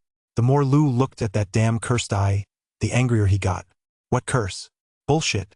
I don't give a damn about that nonsense. Furious, he flung the cursed eye haphazardly onto the floor. If it just shattered, all this trouble would be over. The cursed eye hit the floor with a crisp clatter. Lou slumped back into his chair. System. Tell me how to crack this cursed eye. Lou was completely stumped. All his hopes now rested on the system. Ding. System searching. Integrating. Next, Lou patiently read through the system's description. However, to his disappointment, the system's explanation of this thing was nothing more than a few brief sentences. Lou was baffled. This system was supposed to be a jack of all trades. How could it not even analyze this? Ding. Host's physical capacity is too poor across the board. Advanced programs cannot be activated at this time. This system can only provide information on the artifact. Lou felt a bit crushed. His physical capacity was poor. How long had he been fighting that monster girl? Anyway. Wait, hold on. Advanced programs. Lou felt a bit overwhelmed. His system. It was already so damn overpowered. If he activated the advanced programs, holy crap, he'd sweep through the entire Milky Way. But now wasn't the time to think about that. System. Given the current situation, how do I lift this curse? The system was his last hope. It seemed he'd have to figure out a way to upgrade this system. Now that the system had been upgraded, it was getting even more demanding. Ding. The resentment of the cursed eye is invading. If your pupils are infected, you'll die from the curse. To resolve this, further analysis is required.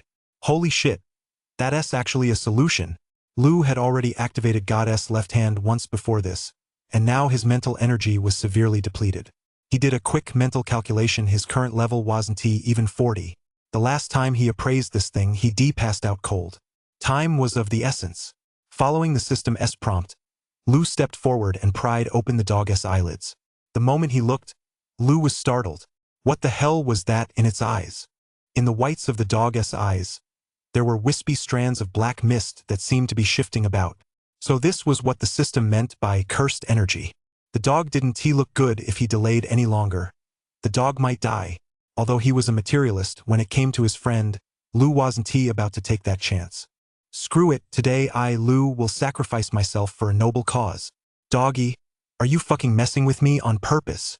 Lou stared at the cursed eye on the ground and steeled his resolve. God's left hand. Activate. Cradling the small stone in his hand, Lou silently chanted in his mind. Ding. System alert. Analyzing the cursed eye requires a massive amount of mental energy. Activation carries risks. Proceed. Yes. Lou didn't care about any of that anymore. Ding. System decomposing. Analyzing. Complete. The cursed eye contains a high concentration of minerals and components of the Benji. Can't you hurry up? By the time you finish analyzing this, I'll be dead as a doornail. Lou felt his mind instantly drained. His head was spinning. He bit down hard on his tongue. The pain dispelled some of the dizziness, but he knew this wasn't a real solution. Ding. The only complete solution is to eliminate the resentment or transfer it. Currently, the cursed eye has invaded the user's mind. If this continues, the victim will experience hallucinations, personality fragmentation, and mental illness. until they commit suicide. Ding. Solution. 1. Let it run its course. Puffed.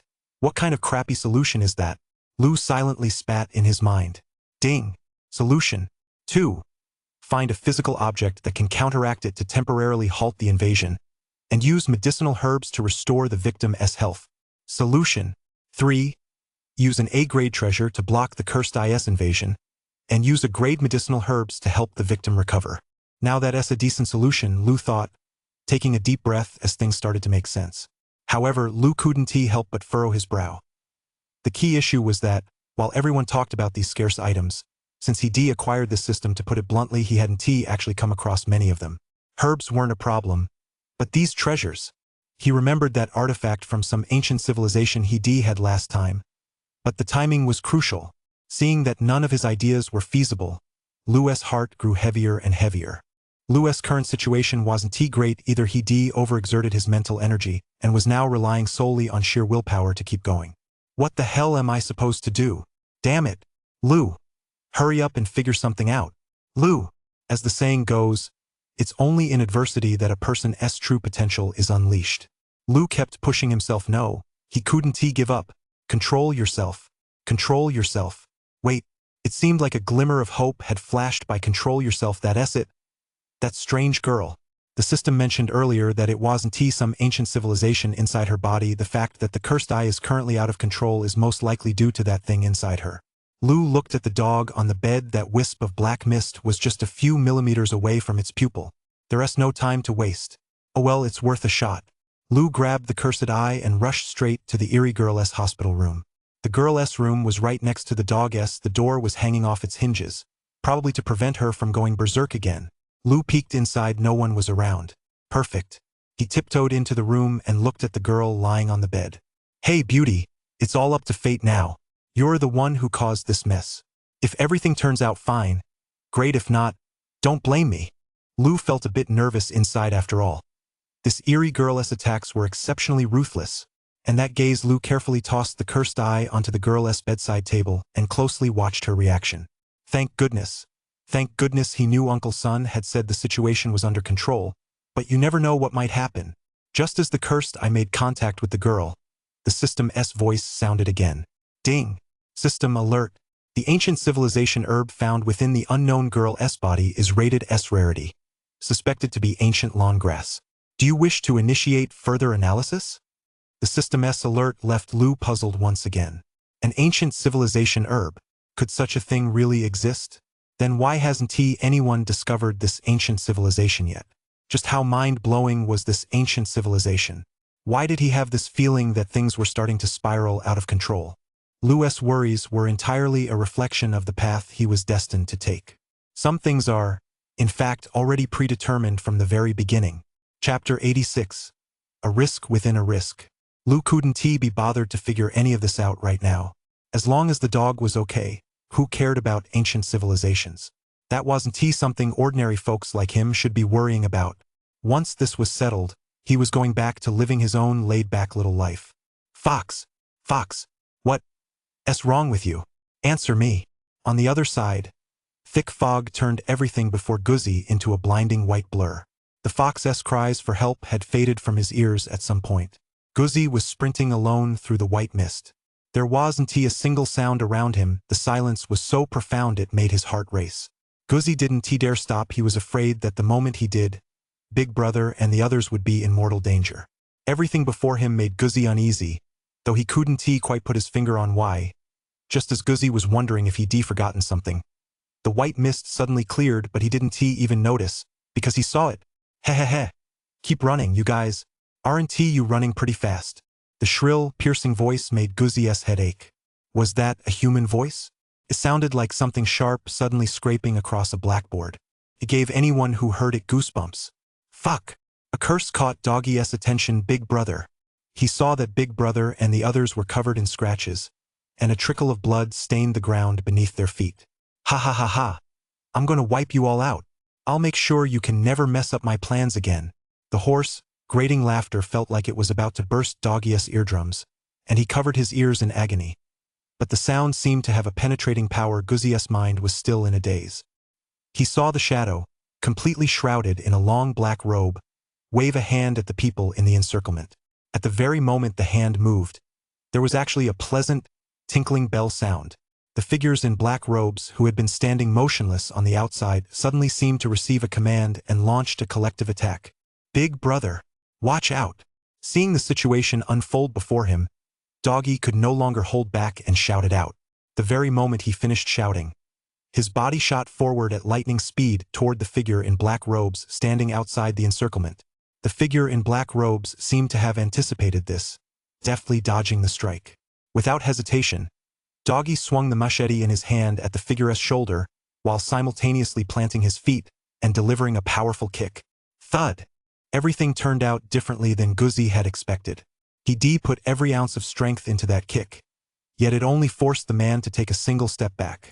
Meanwhile, he himself was knocked flat on his back. Guzzi could feel that with that blow, he'd broken at least 2 ribs. Over on the other side, Big Brother's fight had also come to an end. Everyone had been battered and bruised to begin with, and now they looked absolutely pitiful. Haha! What a surprise bonus! The man in black forcibly grabbed Guzzi by the chin. Tsk. Those eyes, they're so annoying. Just like him. The man in black seemed to remember something and, filled with rage, flung Guzzi's head back with astonishing force. Guzzi was sent flying straight to the ground. Haha! Him Big Brother. I never would have guessed. I don't even have to waste my energy, you're all walking right into my trap one by one. The man in black seemed to think of something else and burst into loud laughter. Pfft! You're not even human or a ghost, why don't you take a good look at yourself in the mirror? Though Big Brother had been captured, his pride remained unbroken. Heh! The man in black said coldly and cruelly as he walked over to Big Brother Guzzi and kicked him hard. Big Brother Guzzi was sent sprawling face down on the ground, coughing up a mouthful of fresh blood. Big Brother! Guzzi watched with fury, his eyes burning with a desire to skin the man in black alive. You son of a bitch! I'll fucking take you down! Guzzi grabbed a machete lying nearby and, filled with rage, swung it with all his might. You're overestimating yourself. The man in black's eyes were full of mockery as he effortlessly caught Guzzi's fierce swing. Guzzi stared in disbelief. He was doing it bare-handed. But that hand, Guzzi saw a flicker of horror pass through the man's eyes, albeit just a fleeting one. In that split second, Guzzi moved faster than lightning, forming his hands into claws and lunging straight for the man's eyes. The man's eyes darkened. Without mercy, he slammed the hilt of the machete into Guzzi's abdomen and jerked his head to the side. Guzzi, of course, wasn't about to let this opportunity slip away. Forcing back the pain from the blow to his abdomen, he lunged forward. Unexpectedly, the man in black reacted swiftly and decisively. He actually dodged the strike. Guzzi only managed to knock off his mask. Without mercy, he was kicked hard in the stomach once more. Guzzi collapsed face down on the ground, coughing up a mouthful of blood. Looks like I underestimated you.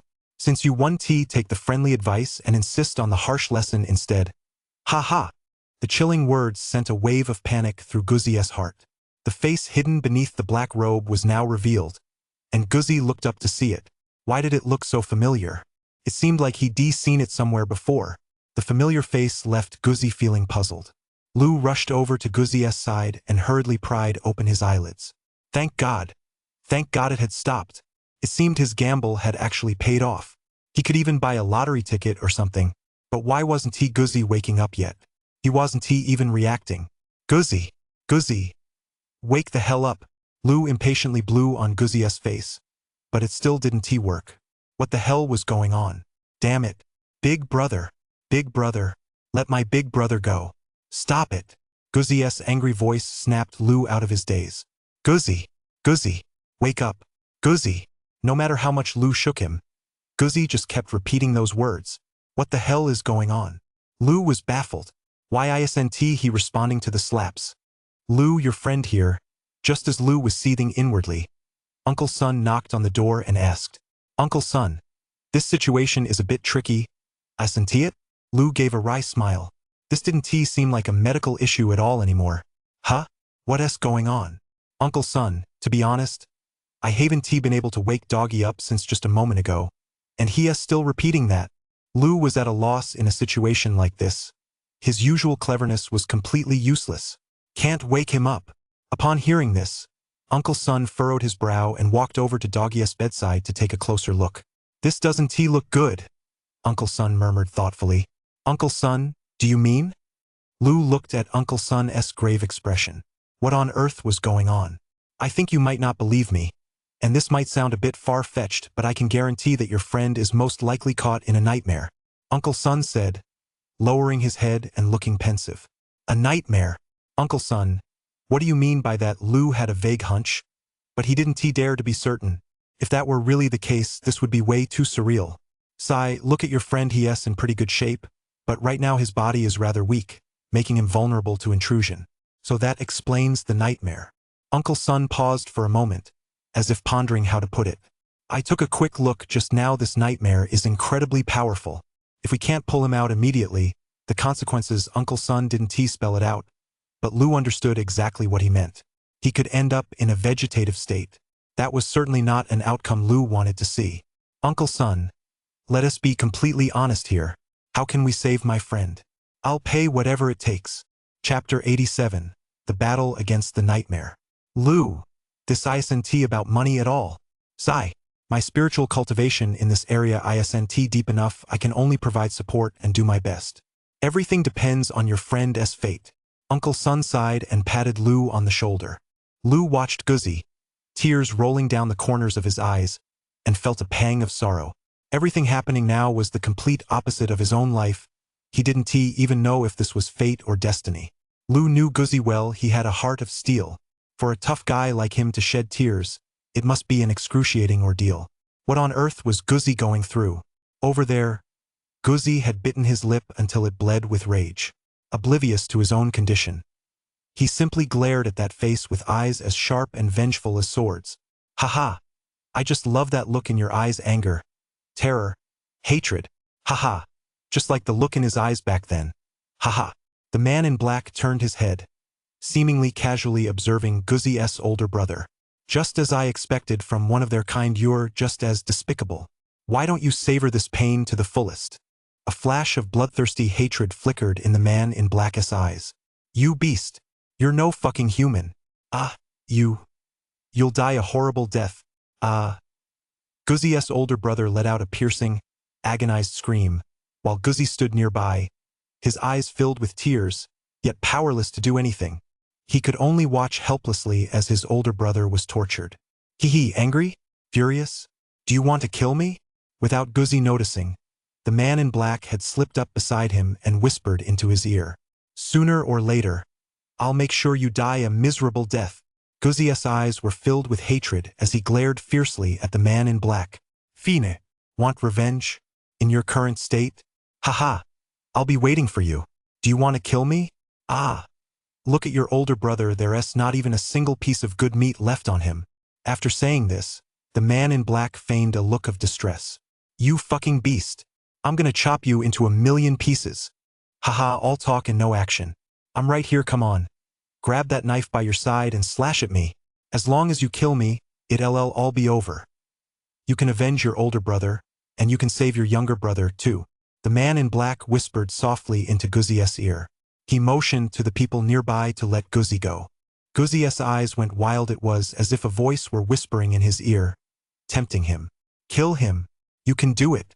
Kill him. Don't you want to avenge your older brother? Are you just going to stand by and watch your younger brother suffer like this for nothing? Right? I'm going to kill him.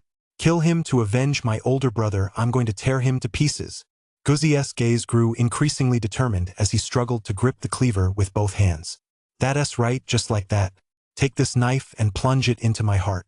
Then it'll all be over, the man in black said, a twisted smile flitting across his lips as he looked into Guzzi's eyes. Lying on the hospital bed, Guzzi's expression was calm, but his fists were clenched unconsciously.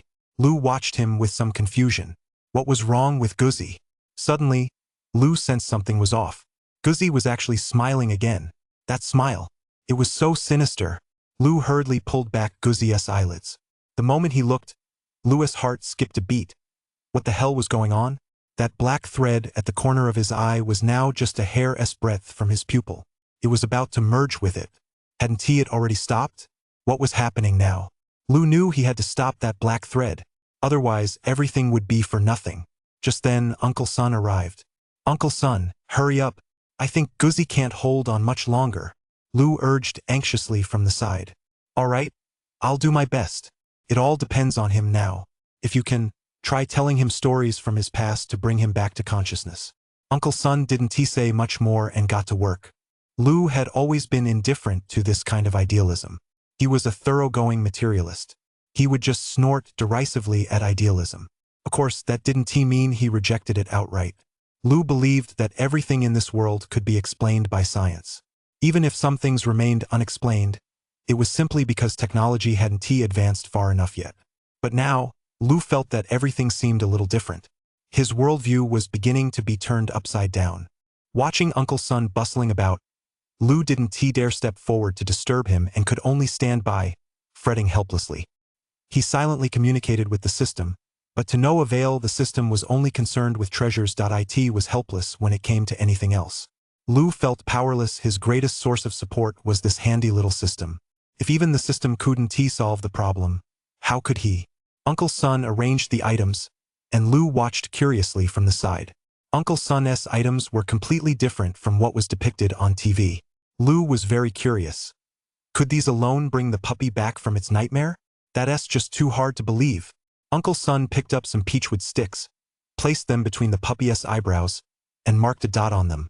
The color of the pigment was a frightening shade of red, just like real blood. Lu thought to himself, it must be chicken blood. Uncle Sun then hurriedly took out some silver needles from his bag. He inserted them into various acupoints on Guzzy's body. Lu couldn't make sense of it. He just thought Guzzy looked like a hedgehog. Once Uncle Sun had finished everything, he let out a long sigh. I'm going to brew some medicine to boost his physical capacity. It's all up to his fate now. Remember, whatever you do, don't let the peachwood piece between his eyebrows fall off. Uncle Sun glanced at Guzzy. If anything unusual happens, come get me right away, Lu quickly agreed. All right, he needs some emotional support right now. Talk to him about the things he cares about. Let him know that where he is now is all an illusion. Help him stay true to himself, Uncle Sun urged, still worried. Lu quickly agreed. Guzzy, wake the hell up.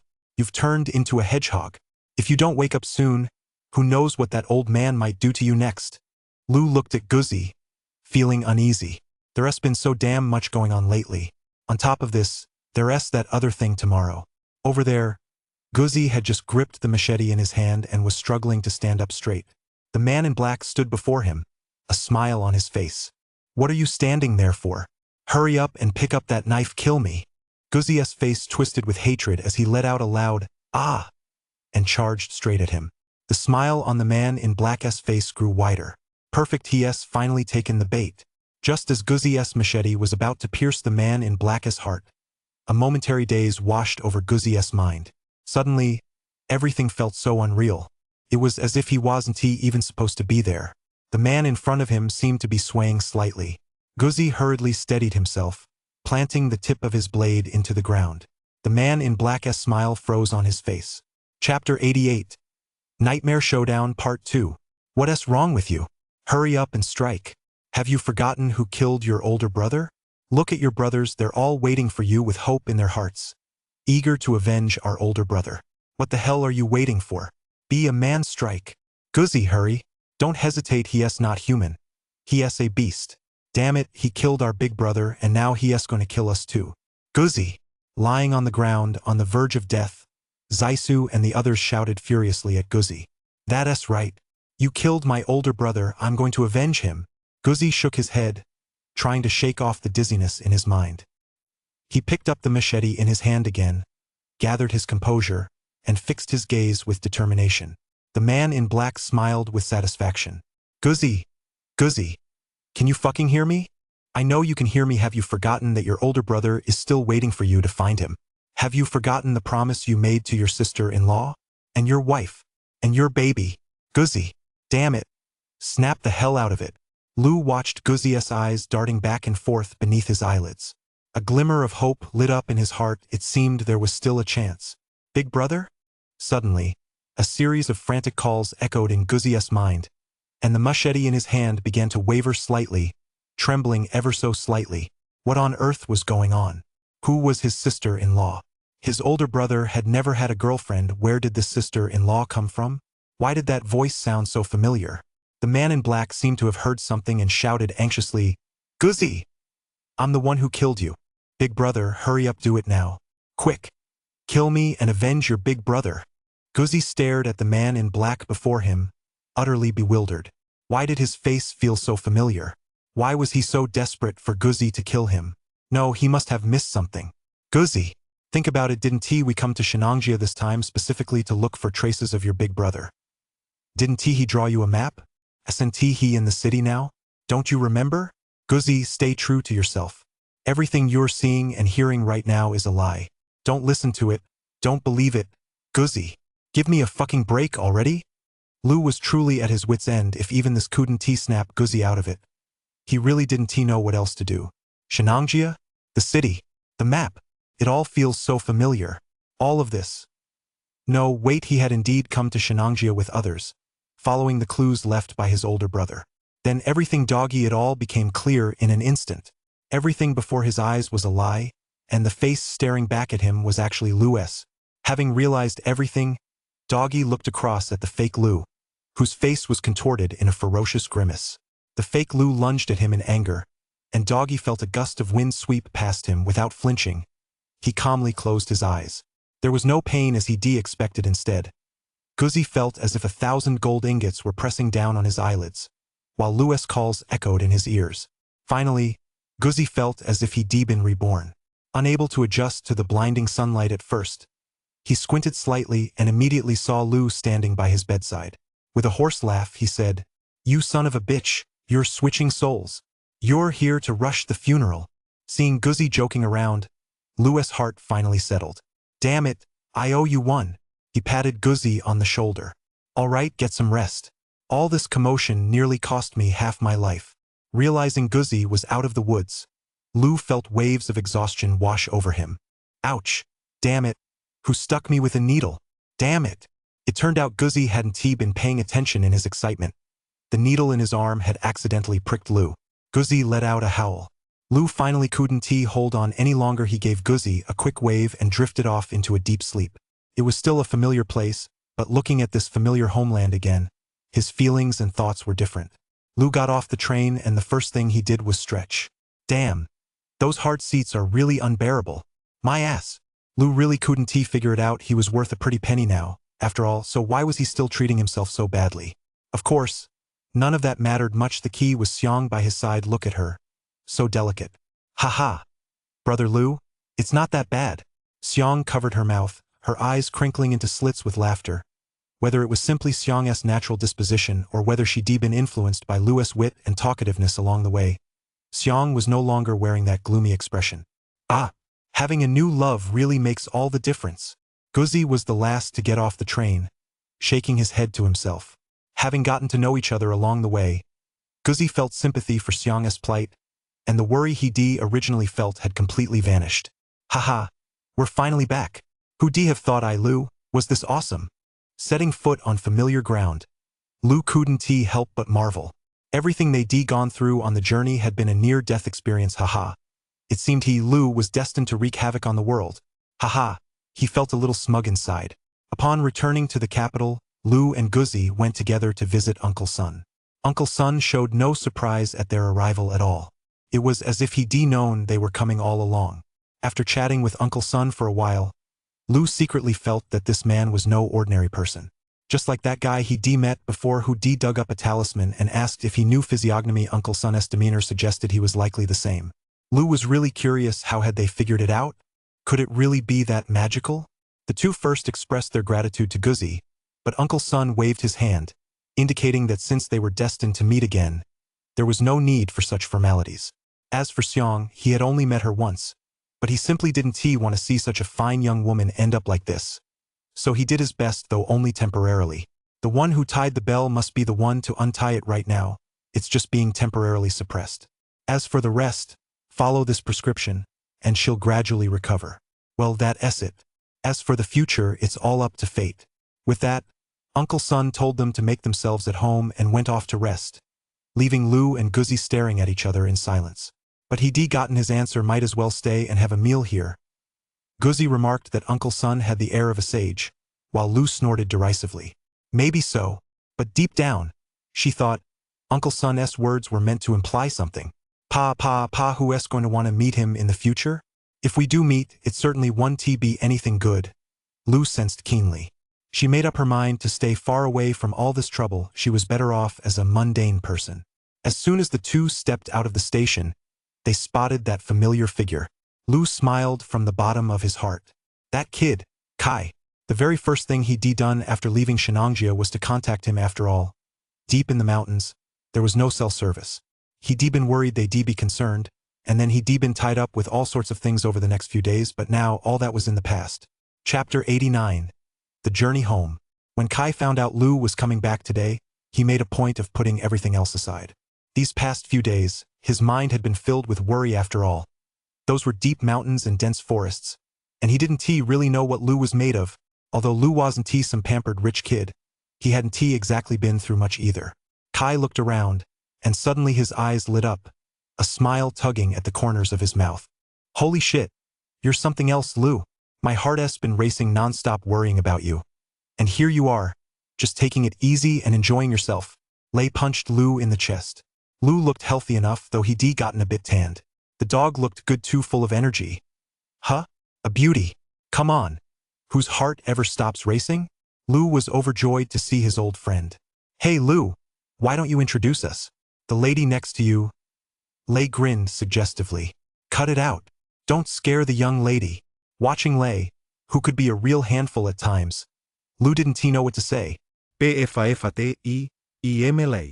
Hey beautiful, let me tell you, don't trust this guy named Lu for a second, just look at him. Seeing that Lu still wasn't introducing them, Lei, ever the social butterfly, leaned in close to Xiang. In Lei's eyes, Lu must have kidnapped this innocent young girl after all. This young lady was just too handsome. Haha, Lei, my name is Xiang. Brother Lu isn't a bad guy at all, he's actually really nice. Whoa Lu, you're something else. What kind of love potion did you slip this little sister? Lei's worldview was completely turned upside down by the adoration in Xiang's words. This Xiang. What can I say? It's just my charisma. Lu looked completely innocent. Pfft. Narcissism is a disease, Lu, and you're seriously sick.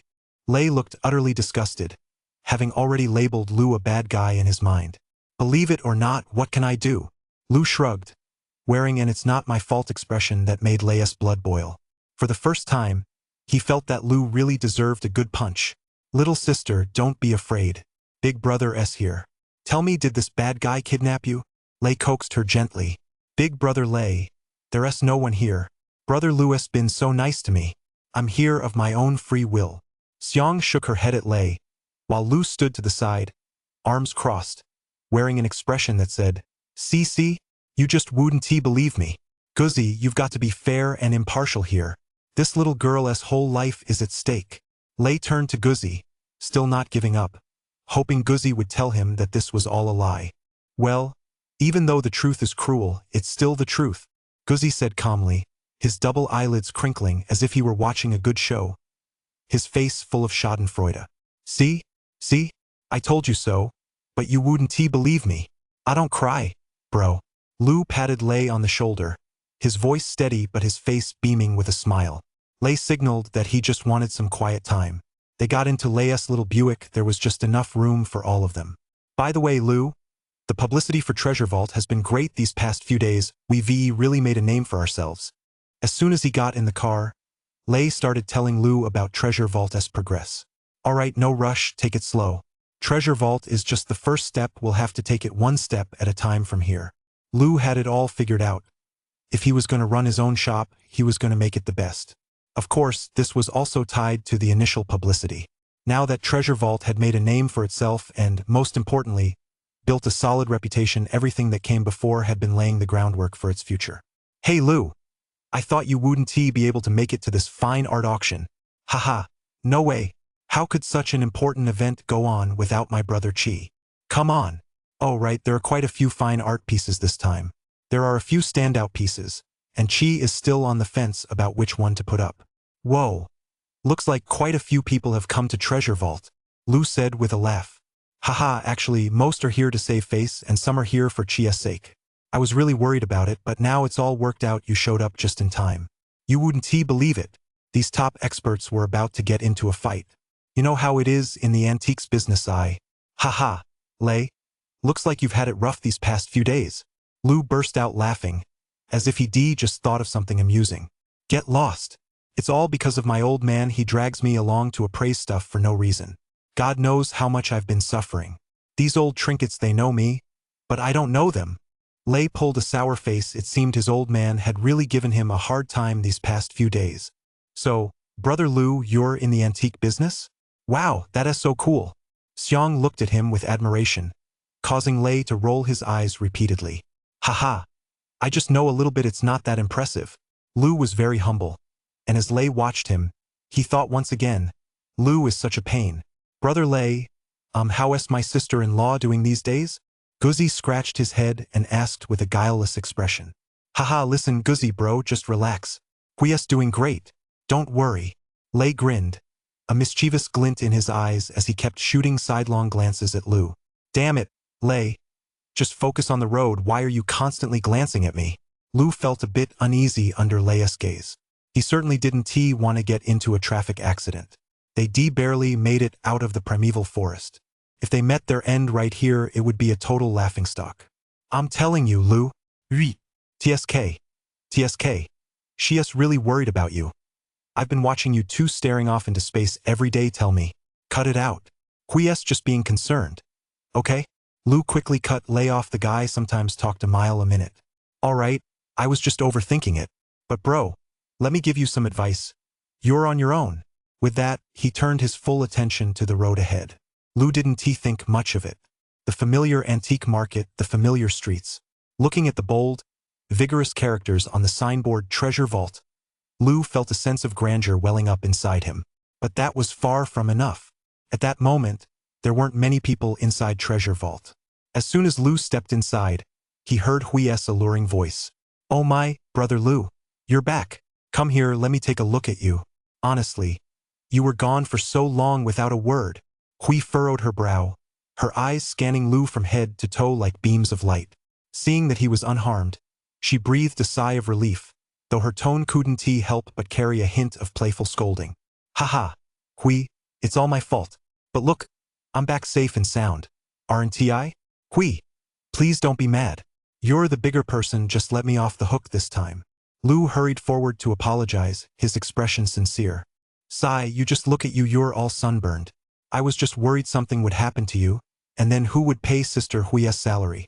Seeing Lu's sincere attitude, Hui couldn't bring herself to scold him and could only say with a hint of exasperation. Haha, Hui, I've given you my word. I'll definitely keep my promise. Lu patted his chest, while Hui let out a sigh. Chapter 90. Back to the Treasure Vault. Oh, right, Hui, where are you off to? Nothing much. I just heard you were back.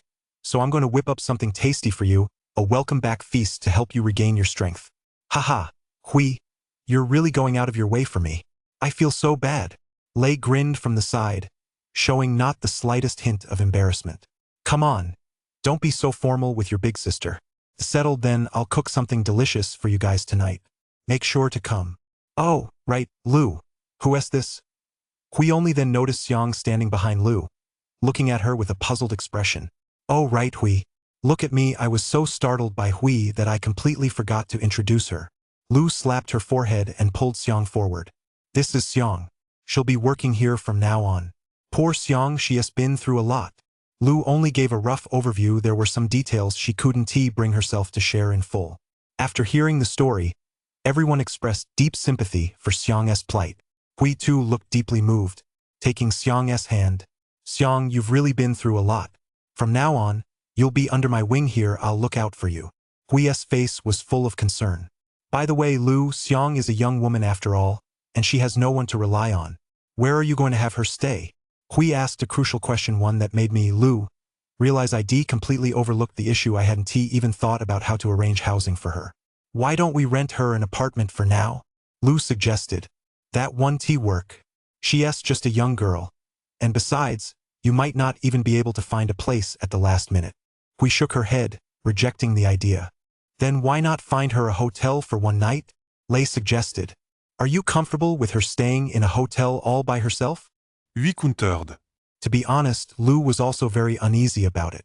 After all, the girl was so innocent and naive. Who knows, she might actually get lured away by someone. Never mind. Here's what I think. I live alone anyway, so if Xiang doesn't mind, she can stay with me for now.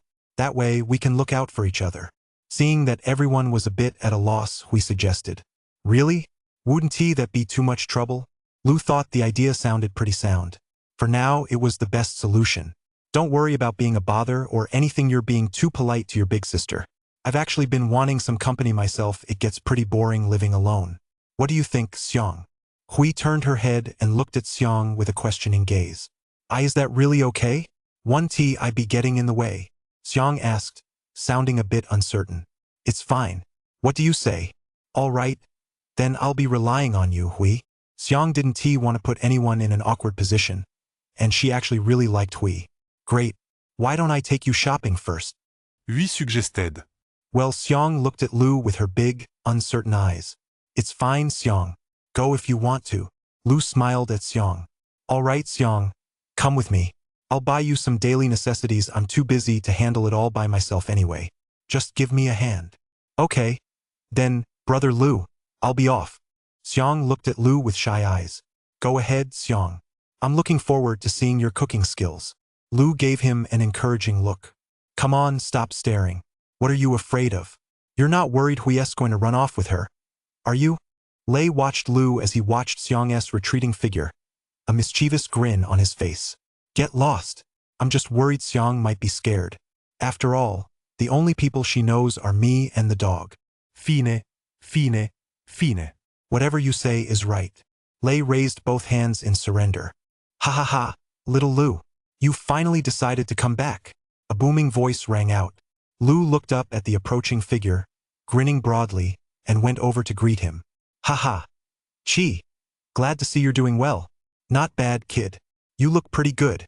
You've gotten even more muscular. Young people are just better than an old guy like me. Chi teased with a laugh. Chi, don't say that. Look at me, my arms aren't even as strong as yours. Lu laughed heartily. Chi. Thank you for looking after Wanbeilu these past few days. Lu said sincerely. Come on, enough with the thanks. If anyone should be thanking anyone, it's me who should be thanking you. If you keep being so polite, this old man is going to get upset. Haha, okay Chi.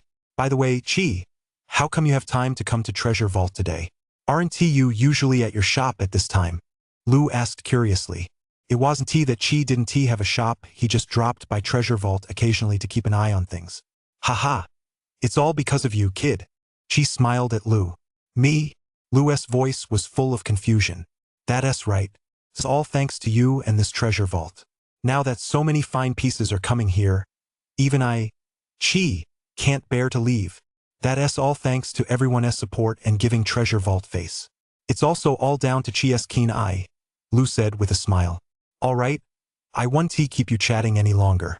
A rare treasure has recently arrived at the treasure vault. Several appraisers and I have examined it, it's authentic, but Chi paused for a moment. What's the matter, Chi? Just say it straight out. Just come take a look with me and you'll see, Chi said without elaborating. Leading Lu to the back room, the area specifically designated for appraising antiquities. Lu's curiosity was piqued. What kind of treasure could it be that even Chi dared not draw a conclusion? However, he couldn't help but feel a bit uneasy. Was it that his mental energy had been low these past few days? Or was something else going on? The system hadn't reacted at all. Ding! System scan. Detected a Tang Dynasty Sankai piece.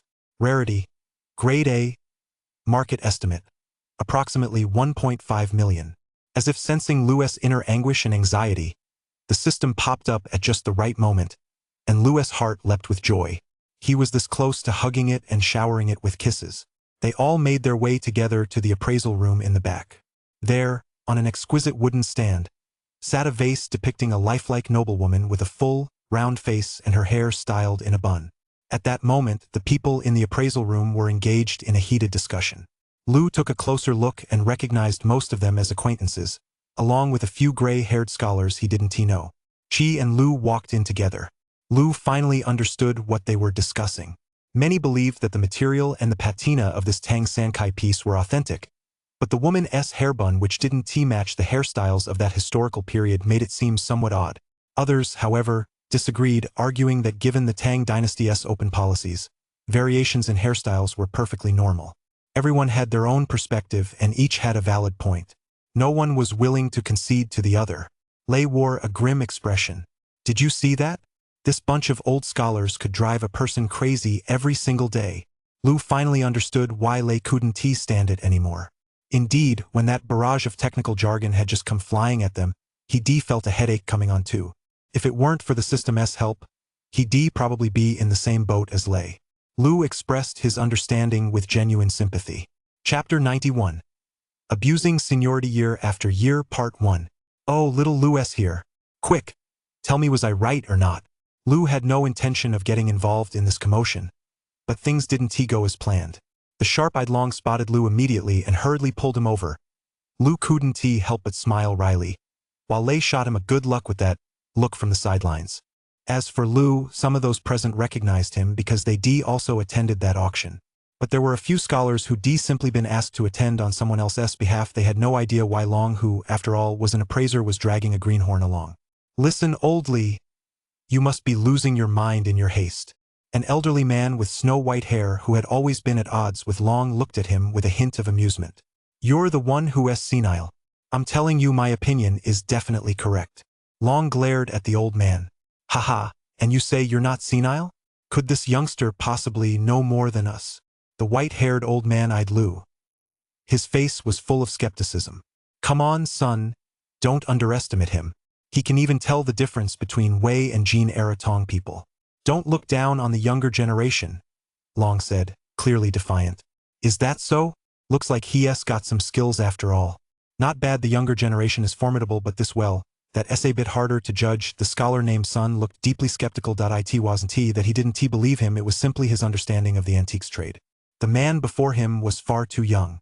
He didn't believe he could have achieved much and assumed Long was just exaggerating. Haha, old Li, don't put him on the spot. I'm just a junior here, I'm actually a bit embarrassed, said Sun, glancing at Lu.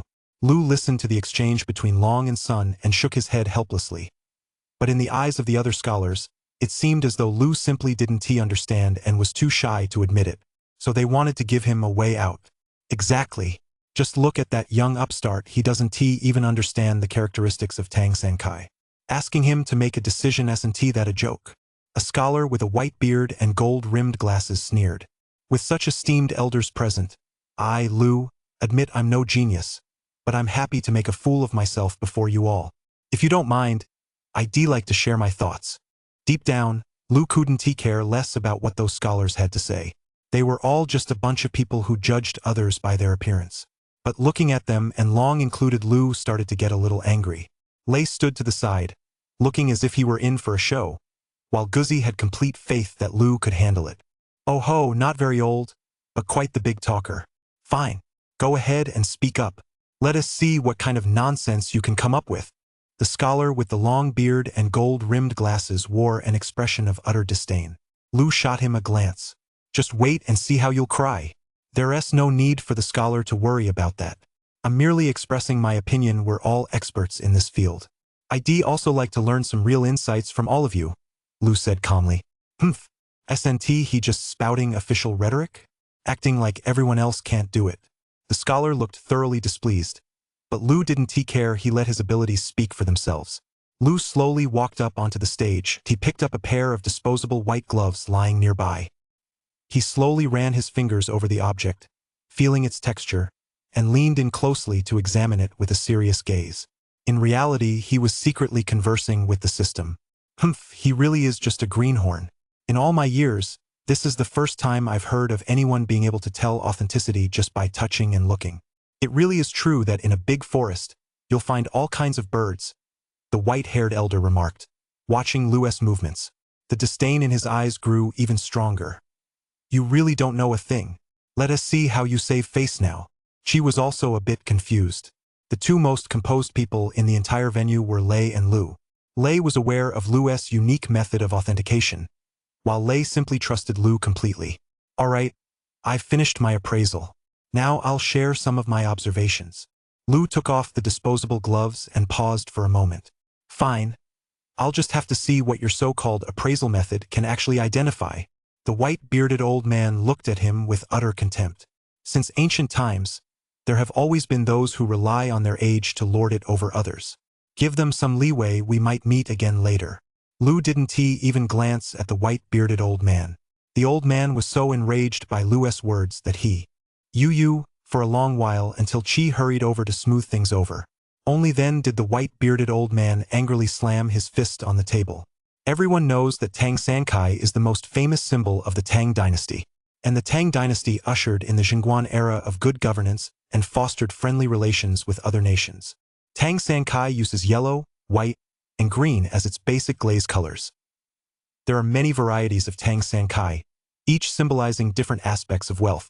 Tang Sankai features figures, animals, Lu said in a calm, measured tone, while the gray-bearded old man's expression grew increasingly sour. Long, however, nodded repeatedly, and the man named Sun, as he looked at Lu, showed a hint of surprise in his eyes. To be so knowledgeable about Tang Sankai, it seemed this young man was no ordinary person. As for this design, it's actually connected to the Jingguan era of that time. Back then, it was common to encounter visitors from various countries right on the streets. So, according to unofficial historical records, this scenario was entirely possible. Therefore, this Tang Sankai figurine is completely historically accurate, Lu concluded, waiting quietly to gauge their reactions. The white-haired, long-bearded old man looked quite displeased that he gave a heavy snort. Chi was the first to react. Truly, heroes emerge in youth. Young Lu's explanation is entirely correct. I've also looked up the relevant records in the Shurji. It's completely consistent with history.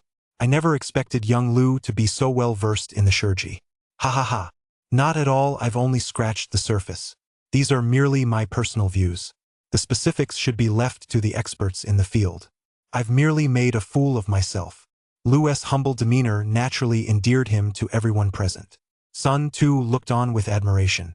Very good, neither arrogant nor overbearing, neither subservient nor impatient. It seemed Long had truly struck gold this time. I wonder where this young man works? Sun asked curiously. Surely he couldn't be Long's disciple. Haha. I wouldn't call it a high-profile position, I'm just a young entrepreneur. My name is Lu, and I'm actually the owner of Treasure Vault. Lu replied with a laugh. It's true, I have to admit I'm getting old. At such a young age and already so remarkable. Your future prospects are limitless. Sun exclaimed dramatically. Lu exchanged a few more words with the scholars. Everyone's fondness for Lu grew even stronger. So young, yet with such remarkable insights. Lu also extended an invitation to them, asking them to attend Treasure Vault's next round of premium auctions. Everyone agreed, and Lu exchanged a few light-hearted jokes with them before taking his leave. Way to go, Lu. It really is true that when a strong guy steps in, one is worth two. Lei teased from the side. Cut it out. Chapter 92. Playing the old hand year after year Part 2. You wouldn't believe it, ever since that Tang Sankai piece arrived at Treasure Vault. This group of scholars has been researching it day in and day out. They all have their own theories, and the debate has been heating up like crazy. Thankfully, it's finally over today, Lei said, looking thoroughly relieved. The two went to take a look at the rest of the fine pieces this time. Treasure Vault had quite a few on display. But Lu felt something was still missing. He couldn't shake the feeling that while these pieces were indeed rare, they weren't quite precious enough. They weren't as good as that jade bracelet from last time. Actually, that Tang Sankai piece wasn't bad either, he just didn't know what the auctioneer would think. If the auctioneer wasn't willing to part with it, it looked like he'd have to head back to the antique market to hunt for something else. The two of them discussed the treasure vault and other matters for a while longer. Before they knew it, the sky had gradually grown overcast. It had been a long time since he'd been back to Treasure Vault. Although nothing major had come up, there were still some tedious little matters to take care of. Finally, with everything wrapped up, they made plans to go to Hui's place together. As they walked up the stairwell to Sister Hui's apartment, the aroma of dinner wafted up. It was incredibly tempting. Lu Meng swallowed hard. Just as they reached the door, they saw Xiang, wearing an apron with flour on her face, open the door with a delighted expression. Wow, Hui's guess was spot on. She heard a car pull up downstairs and said, "It must be you guys," and sure enough, it really is you. Looking at Xiang's beaming smile, Lu felt his heart settle back into place. He stepped forward and ruffled Xiang's hair. You guys go ahead and get settled, I'm going back to change. I'm really looking forward to your delicious dinner, Lu said with a smile. Change clothes? Could it be? Oh, right, brother Lu. Do you live here too? Xiang asked curiously, her eyes wide. This is my home, of course I live here, Lu said, finding it a bit amusing. I had no idea brother Lu lived so close to Hui's place. That means I'll get to see you often from now on, Xiang said happily, her big eyes narrowing into a smile. Great. Come over and play often. Lei sat to the side, thinking, oh, another innocent young girl. He felt a pang of sympathy for Xiang. What are you all doing hanging around the door? Hurry up and come in. Wash your hands, dinner's almost ready. Hui's voice called from the kitchen. She poked her head out to look at them standing at the doorway. Haha. Hui, it smells so good. Lei praised. All right, you're such a chatterbox. By the way, where's Lu?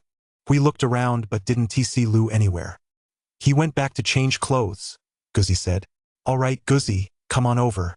It's been a while since you've tasted your sister-in-law's cooking. Hasn't he it? You're going to get a taste today. Hui came out of the kitchen carrying the dishes, and Guzzi hurried over to help. Just then, Lu arrived, and everyone officially began their meal. They feasted on a hearty spread of food and drink, enjoying a warm and harmonious atmosphere. Who knows what the future holds? Lu was woken up by the noise. He sat up, feeling a bit angry. Damn it. First thing in the morning, what's wrong with you people? With a furious expression, Lu yanked open the door, and the flimsy iron gate creaked. Who the hell are you? First thing in the morning, are you out of your mind? Having slept poorly, his mood was already foul. Without even looking to see who was outside, Lu bellowed. Oh, Lu, you've got quite the temper, you're really on fire today. A middle-aged woman dressed in the latest fashion, with wavy permed hair and 2 gold earrings, was snorting derisively. Oh, so it's the landlady. Only then did Lu get a clear look at the visitor. Looks like she's here to collect the rent today. I came by a few days ago, and your beautiful neighbor even said she'd pay your rent for you. How nice. The landlady covered her mouth, her eyes darting around restlessly. Haha, no way. Just wait here a moment, I'll get it for you. Lu laughed it off. He didn't have much regard for this landlady and couldn't be bothered to deal with her. Oh my, Lu. Just look at you, this room is a total mess. The landlady stood in the doorway, leaning in to peer inside. Her eyes were full of disdain. Lu, you're getting on in years, it's about time you found a girlfriend. How about I set you up with someone? Seeing that Lu didn't react at all, the landlady felt a bit annoyed. What a penniless kid and such a bad temper. Here you go. Lu pulled a stack of Mao notes straight out of his wallet and handed them to the landlord without even looking at them. Wow, Lu, have you struck it rich lately? The landlord watched Lu hand over the money so casually, finding it hard to believe. He knew this poor kid, he sometimes struggled to make ends meet, so when had he ever been so generous? Count it. Lu couldn't be bothered with small talk, he was already in a bad mood and didn't want to listen to her. It's exactly half a year's rent. Lu, looks like you really have struck it rich. The landlady cheerfully stuffed the money into her purse. Is there anything else, landlady? If not, I'm closing up. Lu yawned lazily, unceremoniously showing her the door. All right, go back to sleep. But young people really should make sure to exercise. Glancing at the money she just received, the landlady's mood brightened, and she no longer held a grudge over Lu's attitude earlier. Having finally sent one person on her way, Lu didn't feel like going back for a nap either. He gave himself a quick wash and got ready to go out for a bite to eat. He just handed over all his cash to the landlady. So he have to withdraw some more. Knock, knock, knock.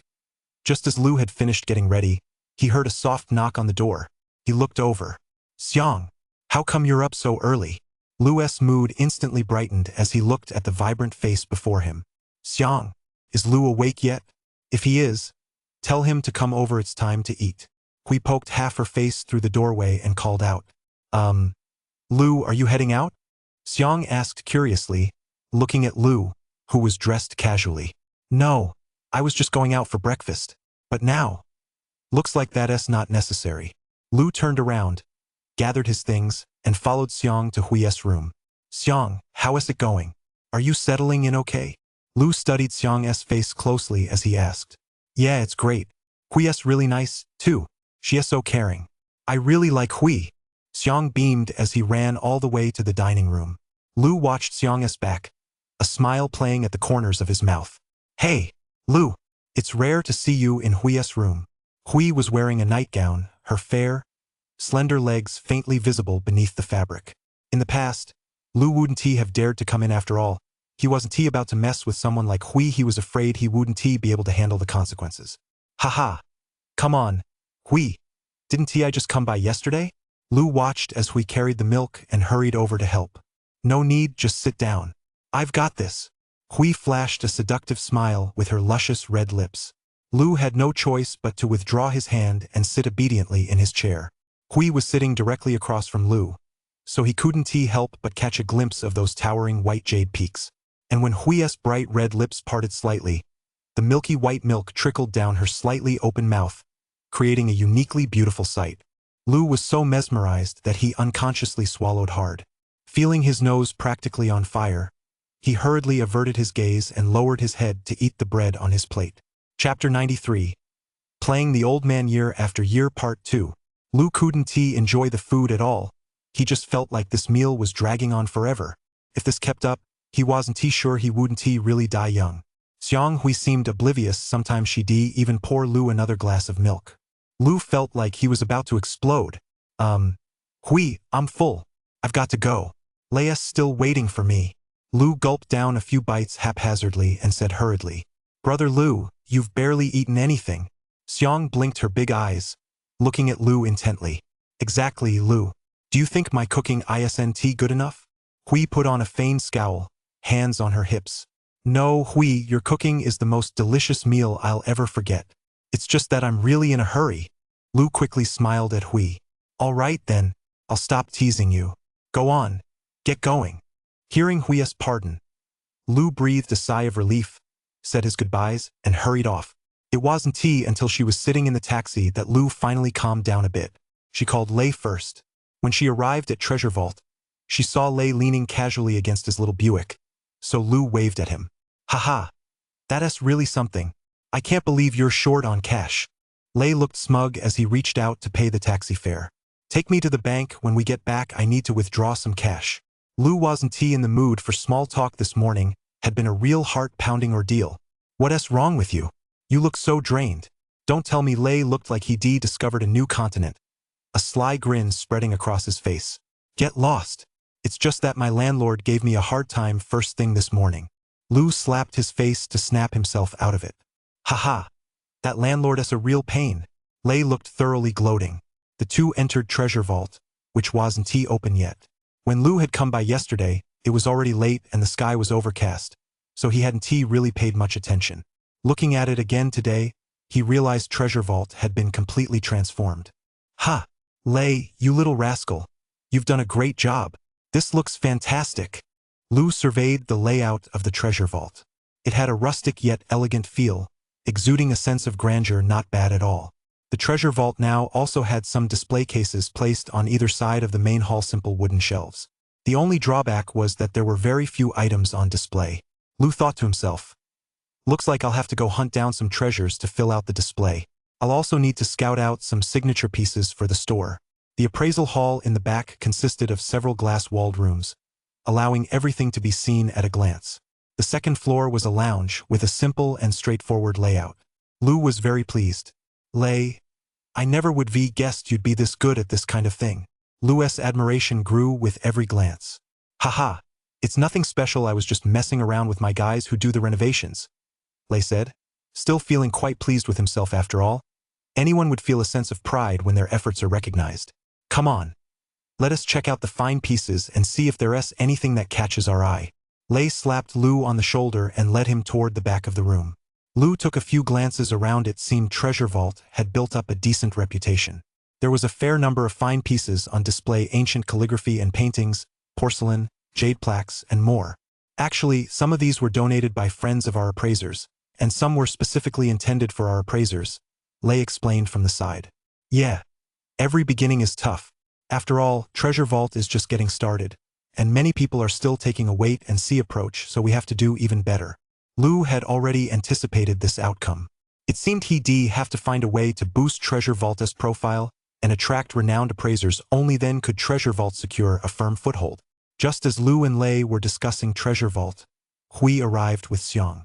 It's a whole different world once you're the boss, Hui teased with a laugh. Lu really does look like an entrepreneur now. Haha. Hui, Xiang, you're here. Lu laughed awkwardly after all. That morning's scare had been no easy feat to handle. There's no such thing as an employee arriving later than the boss. Since the boss is so hardworking, we employees have no choice but to be hardworking too, Hui said with a beaming smile. Haha, Xiang, why don't you be Hui's assistant? Lu thought for a moment and decided that would be the best arrangement. Sure. Xiang's face lit up with a smile, her clear eyes brimming with joy. You guys are so busy right now, so Lei and I are going to step out to run some errands. If those appraisers show up, you can tell them to take a break for now. After giving his instructions, Lu headed to the bank with Guzi to withdraw some cash, then decided to swing by the antique market to see if he could snag a bargain or two. Lu slumped lazily in his seat, his eyes half closed. This was the life he belonged to. All those messy curses could go to hell. The two sped along and finally arrived at their destination.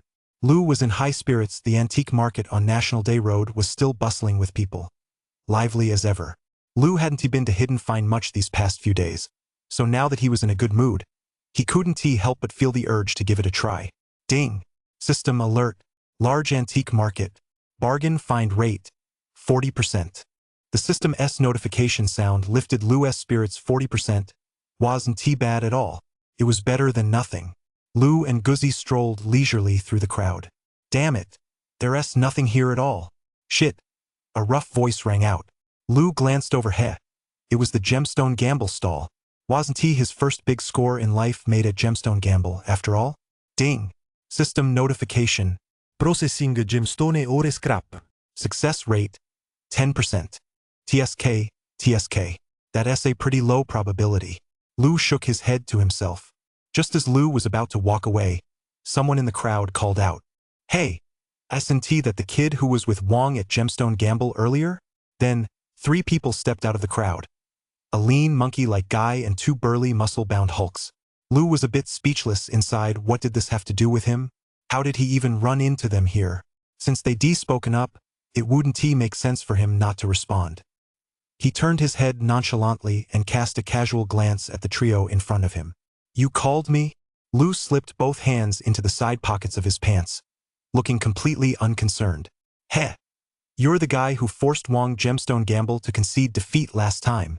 The lanky, monkey-like man looked utterly incredulous, scanning Lu suspiciously. Lu frowned in annoyance. What do you want? What's this? Looking for trouble? Lei couldn't be bothered to care. In his eyes, the guy in front of him had ulterior motives. He was definitely here to stir up trouble. The people around them all looked on with glee, waiting for the show to begin. Not at all. We just heard that last time, this young brother forced Wong, who has been playing the Gemstone Gamble for over a decade. We're really curious about you. We never expected that seeing you in person today. You'd truly be no ordinary guy. The lean, dark-skinned man grinned broadly, heaping praise on Lu with just a few words. Chapter 94.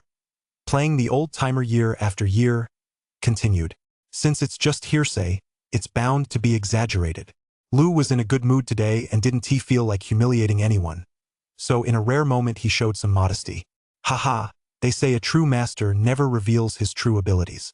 I'm very curious about you. I wonder if I'd be fortunate enough to have a little discussion with a master like you. The lean, monkey-like man had no intention of letting Lu's modesty slide. He believed it was merely a momentary lapse on Wong's part. How could there possibly be someone this formidable? And so young at that. No thanks. I've got things to do. Lu had no interest in engaging in such a pointless contest. His treasure hunt system had a limited number of uses. He wasn't about to waste an opportunity on something this trivial. Heh, just as I thought. Are you scared, young man? It seems the rumors really aren't to be trusted after all. The lean monkey sneered with utter disdain. Sigh. I never expected someone as grown up as Wong to actually lose to 2 kids who haven't even grown a full set of facial hair yet. After saying this, the lean monkey still shook his head in regret.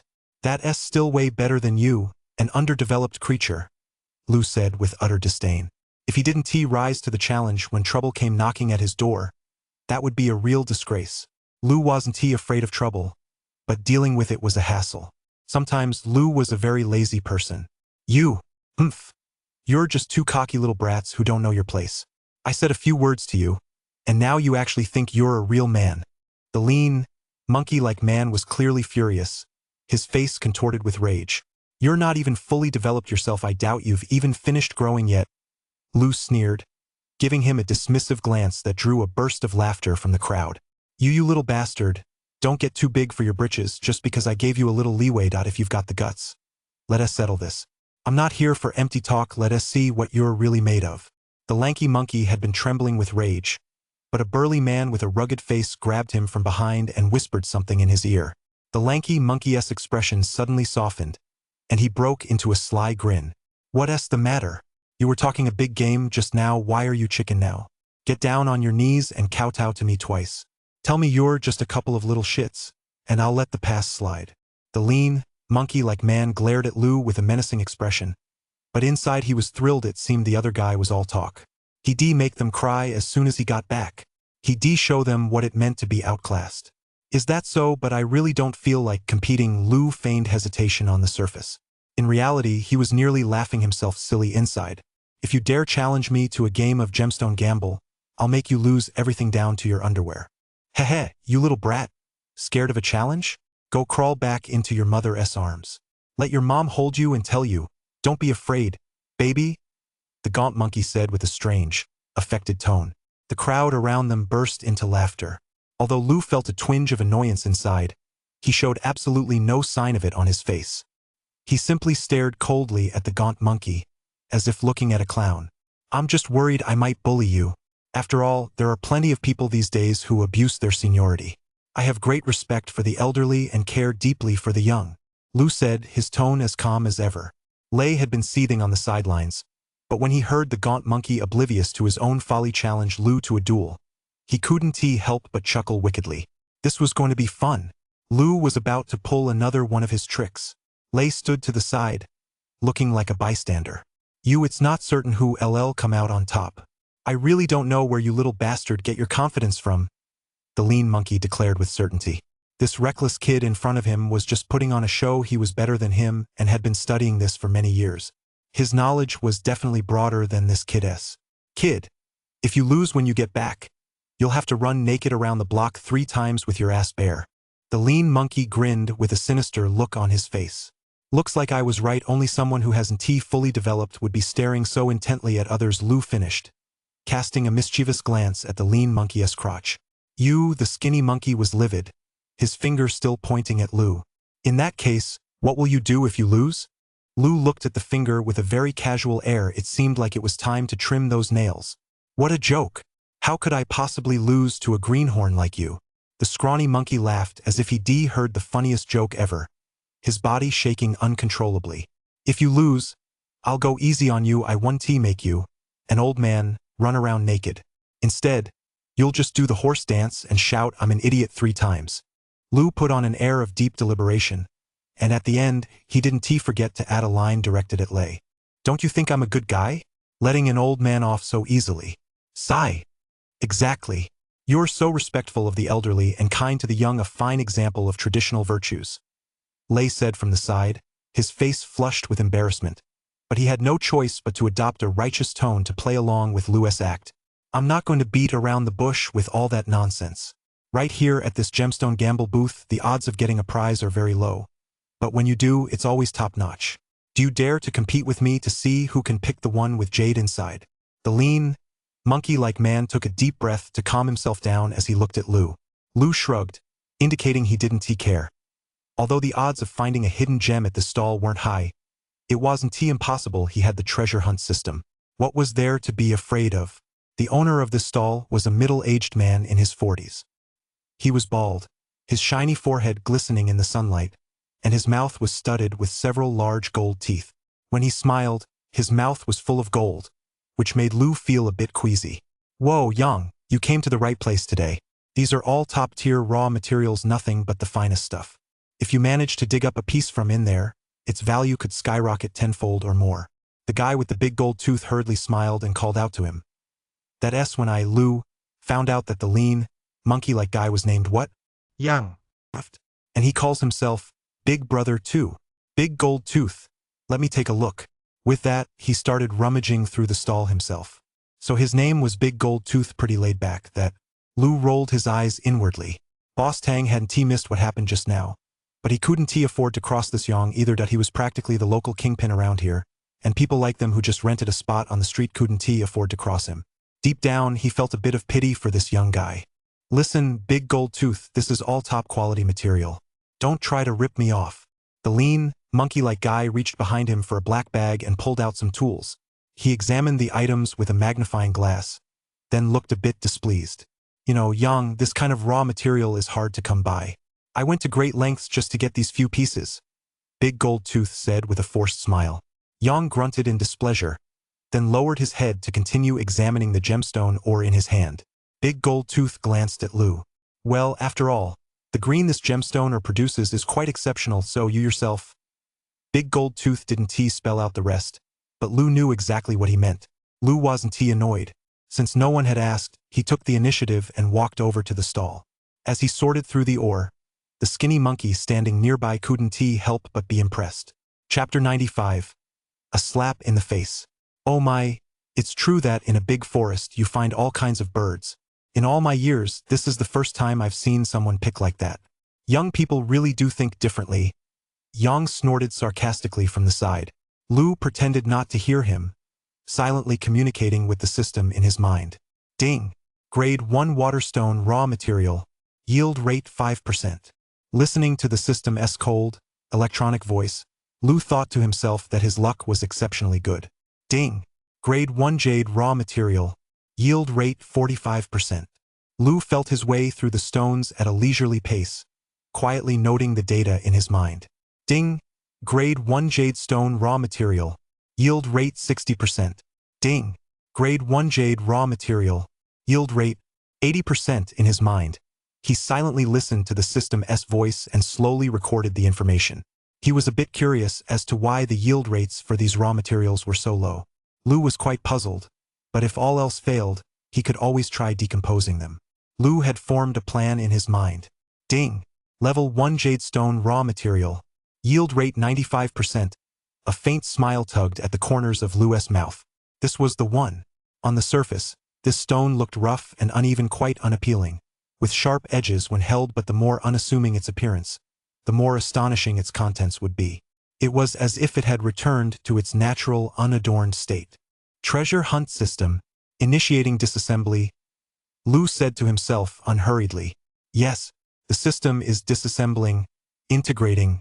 The raw material is Tianshan jade. It possesses high artistic value, crystalline and translucent, with a smooth, slightly cool feel to the touch. A series of descriptions about Tianshan jade flooded Lou's mind, especially the last detail, the market price. Even a tiny piece could fetch over $1 million. Lou felt a surge of elation. He didn't even glance at that gaunt, monkey-like man. Just as he was making his selection, his own system also reported the results. It was only a level 1 waterstone with a yield rate of 75%, but it contained Hotan jade, which also held considerable market value. Still, it couldn't compare to this one. Actually, Lou wasn't interested in any of that. What intrigued him most was Big Gold Tooth. Where had he even found all this gemstone ore? Each piece of this gemstone ore was no ordinary find. If his guess was correct, it was most likely the plaything of wealthy families. He hadn't expected that Big Gold Tooth could get his hands on scrap material. It seemed he wasn't just an ordinary guy after all. He had his own connections. Hey, skinny monkey, are you done picking? I'm all set here. Lou held the stone in his hand. He stood to the side, looking very relaxed as he watched Yang bustling about. He felt like laughing. This high-end equipment was really top-notch. What? A magnifying glass? He's got the whole electronic setup. It's practically professional grade. But it still can't compare to what he's got. Who can blame him for not having a good eye? Kid, what do you know? I'm going through a professional analysis here. Who's like you, picking and choosing, groping all over the place? Someone who didn't know any better would think you were groping a woman's breasts. The lean man couldn't hide his contempt after all.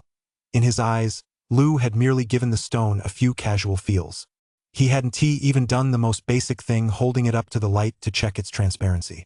He was indeed a complete amateur. It seemed that Tiger had really overestimated him. He clearly misjudged the situation. The lean man thought to himself with deep contempt.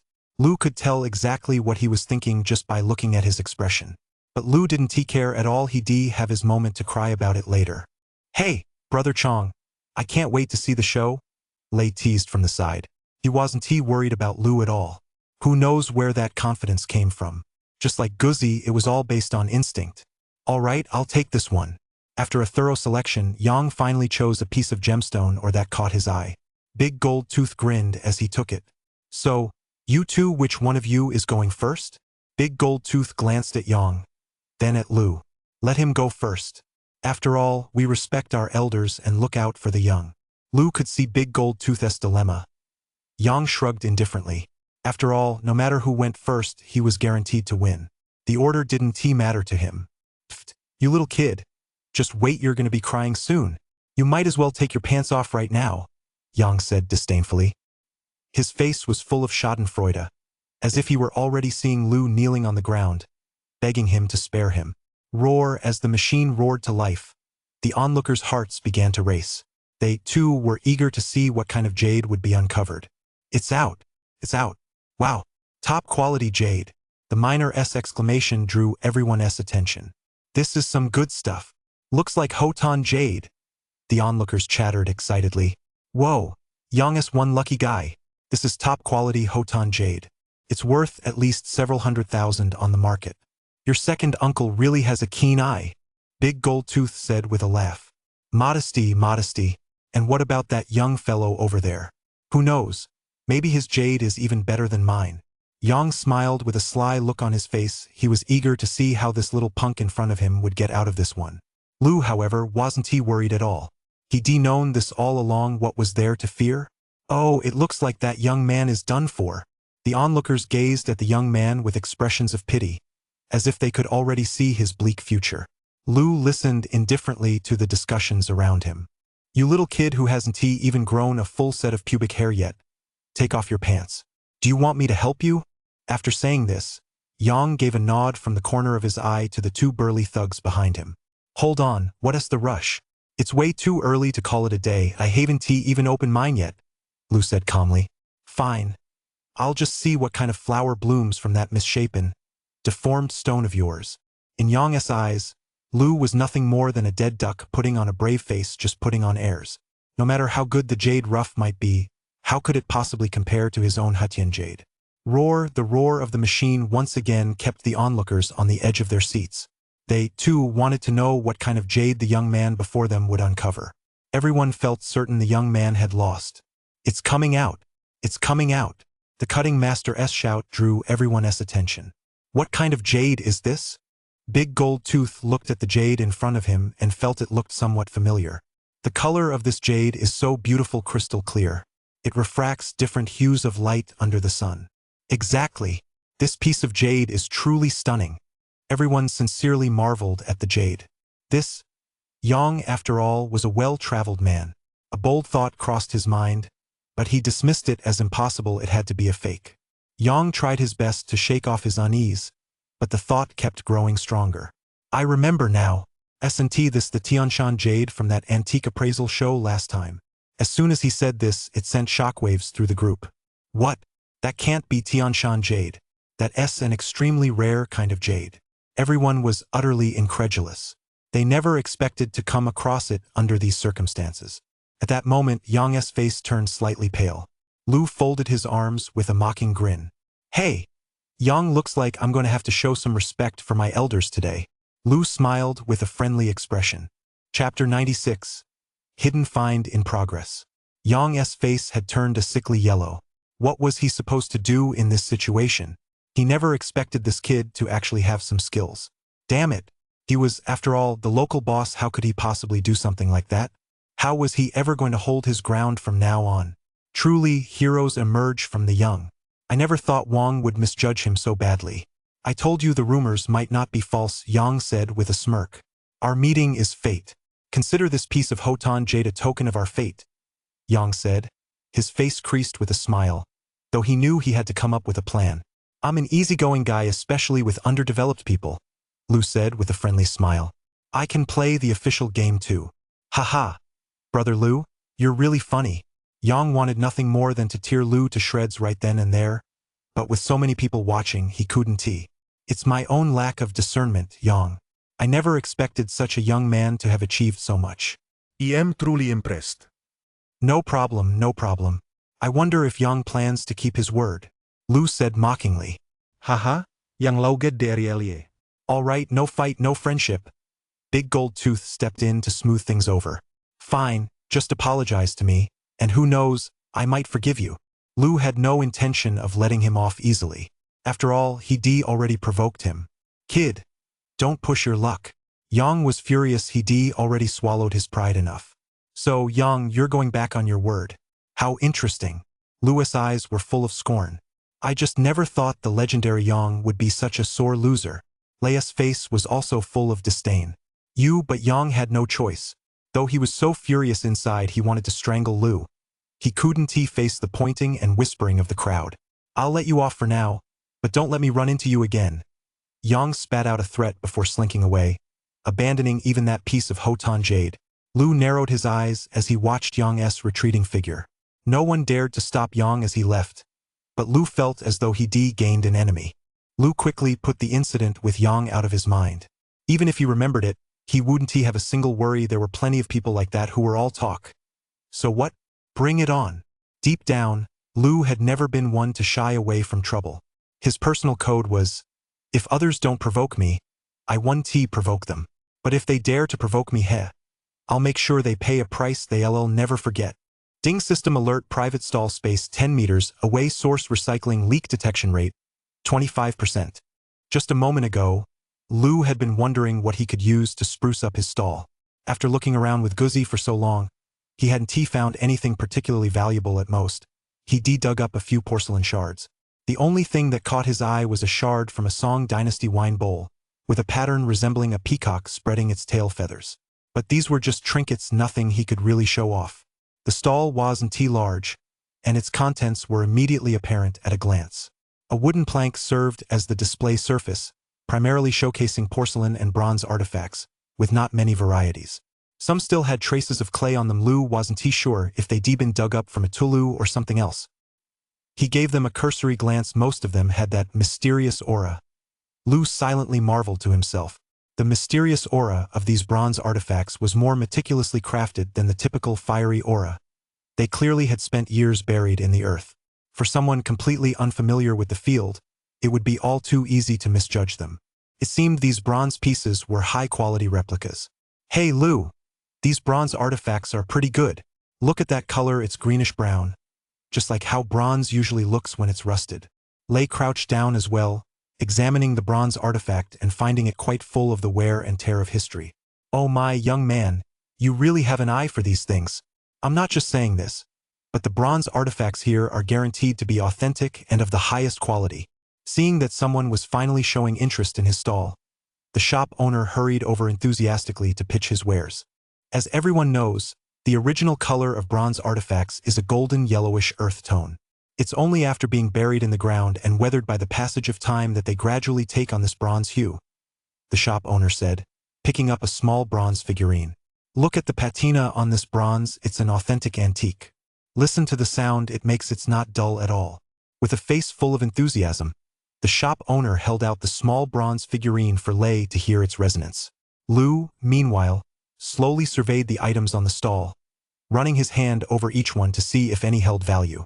After all, the history of bronzeware spans several thousand years. With pieces like the Mao Gong Ding and the Sanshir Pan, it wouldn't be a bad idea to add a bronze artifact to his treasure vault. Lu listened carefully to the system's description.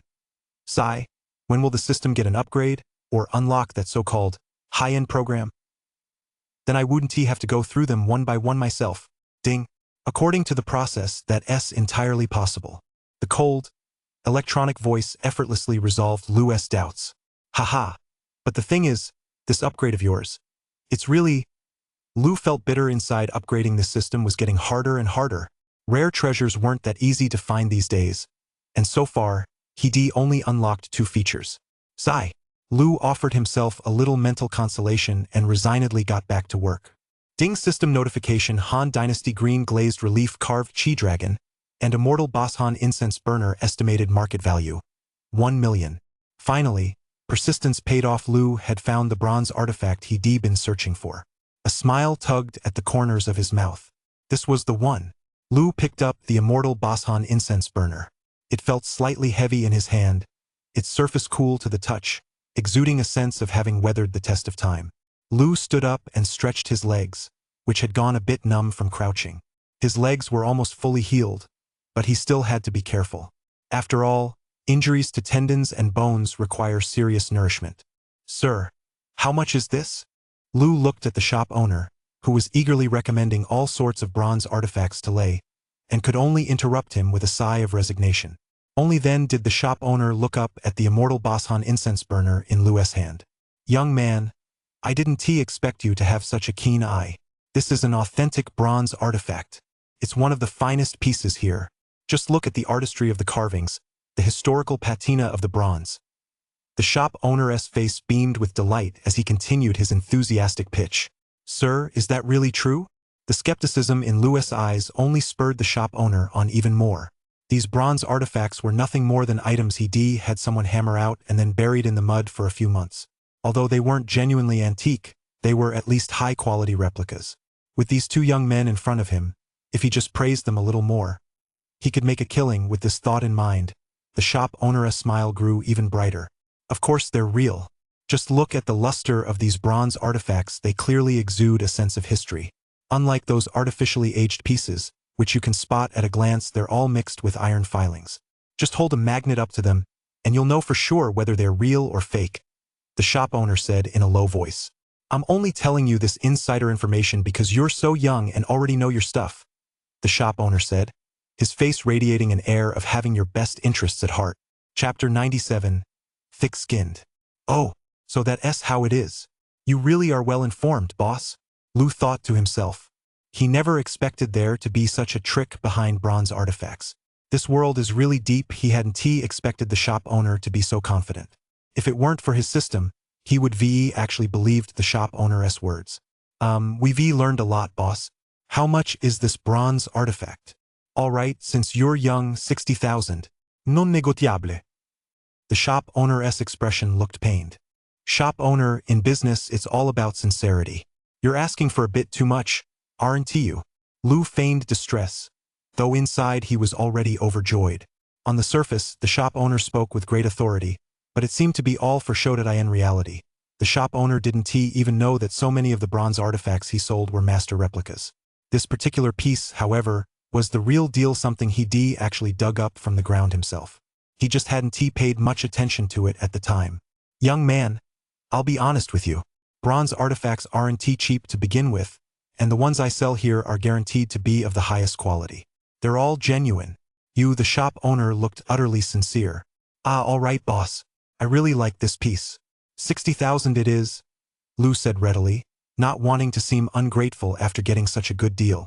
Lei, meanwhile, kept examining the bronze artifacts on the stall, completely oblivious to the conversation between Lu and the shop owner. Sure. I accept both credit cards and cash here, the shop owner said with a broad smile. Ha. What a huge profit he just made. Then, I'll pay by card, Lu said tentatively. Sure. The shop owner cheerfully pulled out a POS machine from the small black bag behind him. Wow, boss. You're so trendy you even have a POS machine. Lei seemed to snap out of his trance at that moment. His eyes wide with amazement, he stared intently at the POS machine in the shop owner's hand. Lu's worldview was completely turned upside down. Haha. It's not about keeping up with trends, I just keep one on hand, just in case. The shop owner grinned, looking in high spirits. Lu thought this approach wasn't unreasonable at all. It was convenient, fast, and secure. It was actually pretty good. It was definitely less stressful than running around with a few million in cash. The shop owner was in a good mood, and Lu was in an even better one. He really scored a great deal today. Hey Lu, what has gotten into you? Is it really that big of a deal? It's just a bronze artifact. Lei, seeing the smile playing on Lu's lips, finally couldn't help but ask. Lei, you know what? This isn't just any ordinary bronze artifact, Lu said to Lei with a look of mystery on his face. Come on, when it comes to ancient artifacts, I'm no match for you. I've always struggled to identify them. Lei had been mulling over what Lu had told him. Lu had explained that most of the items at that stall were high-quality replicas, and Lei was puzzled how on earth had Lu figured that out, and even knowing they were replicas, Lu still bought a bronze artifact. Sigh. I can't figure it out. Never mind.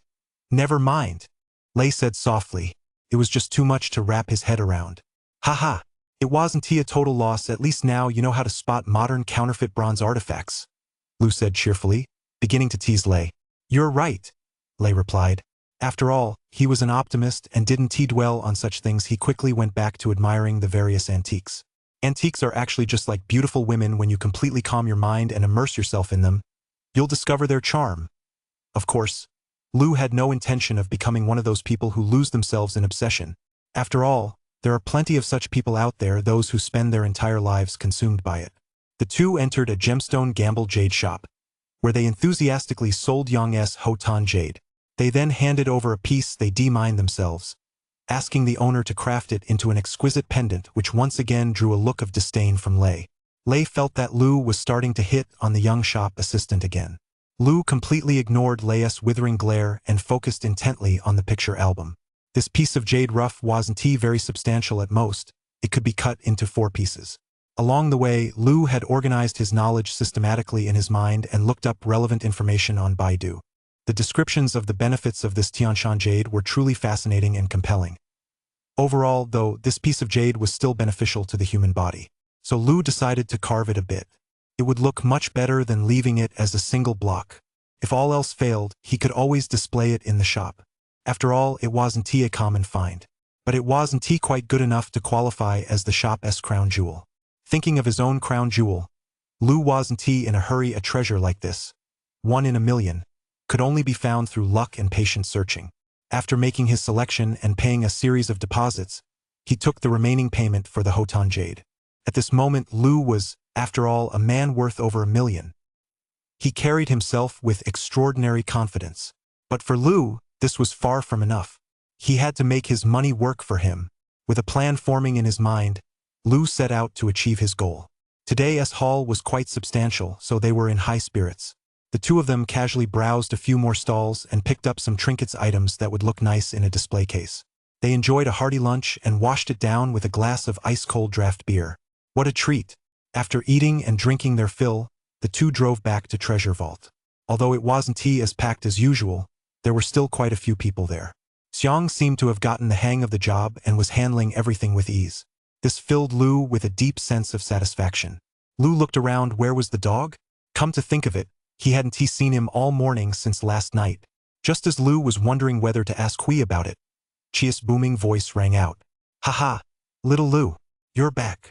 Chi was all smiles, his gray-streaked hair tied in 2 buns, dressed in a casual Zhongshan suit, giving off an air of wisdom and serenity. Haha. Chi, have you had lunch yet? Lu approached him with a cheerful smile. It seemed he'd have to wait a bit before bringing up the dog. You rascal. Did you go eat something delicious all by yourself? Didn't he even bring these 2 along? That's not very loyal of you. Chi teased Lu with a laugh. Haha. Not at all. Chi, you're just joking. I just got back from the antique market, checking to see if anything caught my eye. Lu wouldn't dare have lunch with Hui. He already felt like Hui was about to devour him at breakfast. If they had lunch together, he really would. Young people need that youthful vigor. Just look, once you reach my age, it's hard to maintain that energy. Chi, you're so young, how can you call yourself old? Lu asked with a sincere expression. Exactly, Chi. You'll definitely live to be 1,000 years old. Lei agreed wholeheartedly. Haha. It's only by being around young people that I feel so full of energy.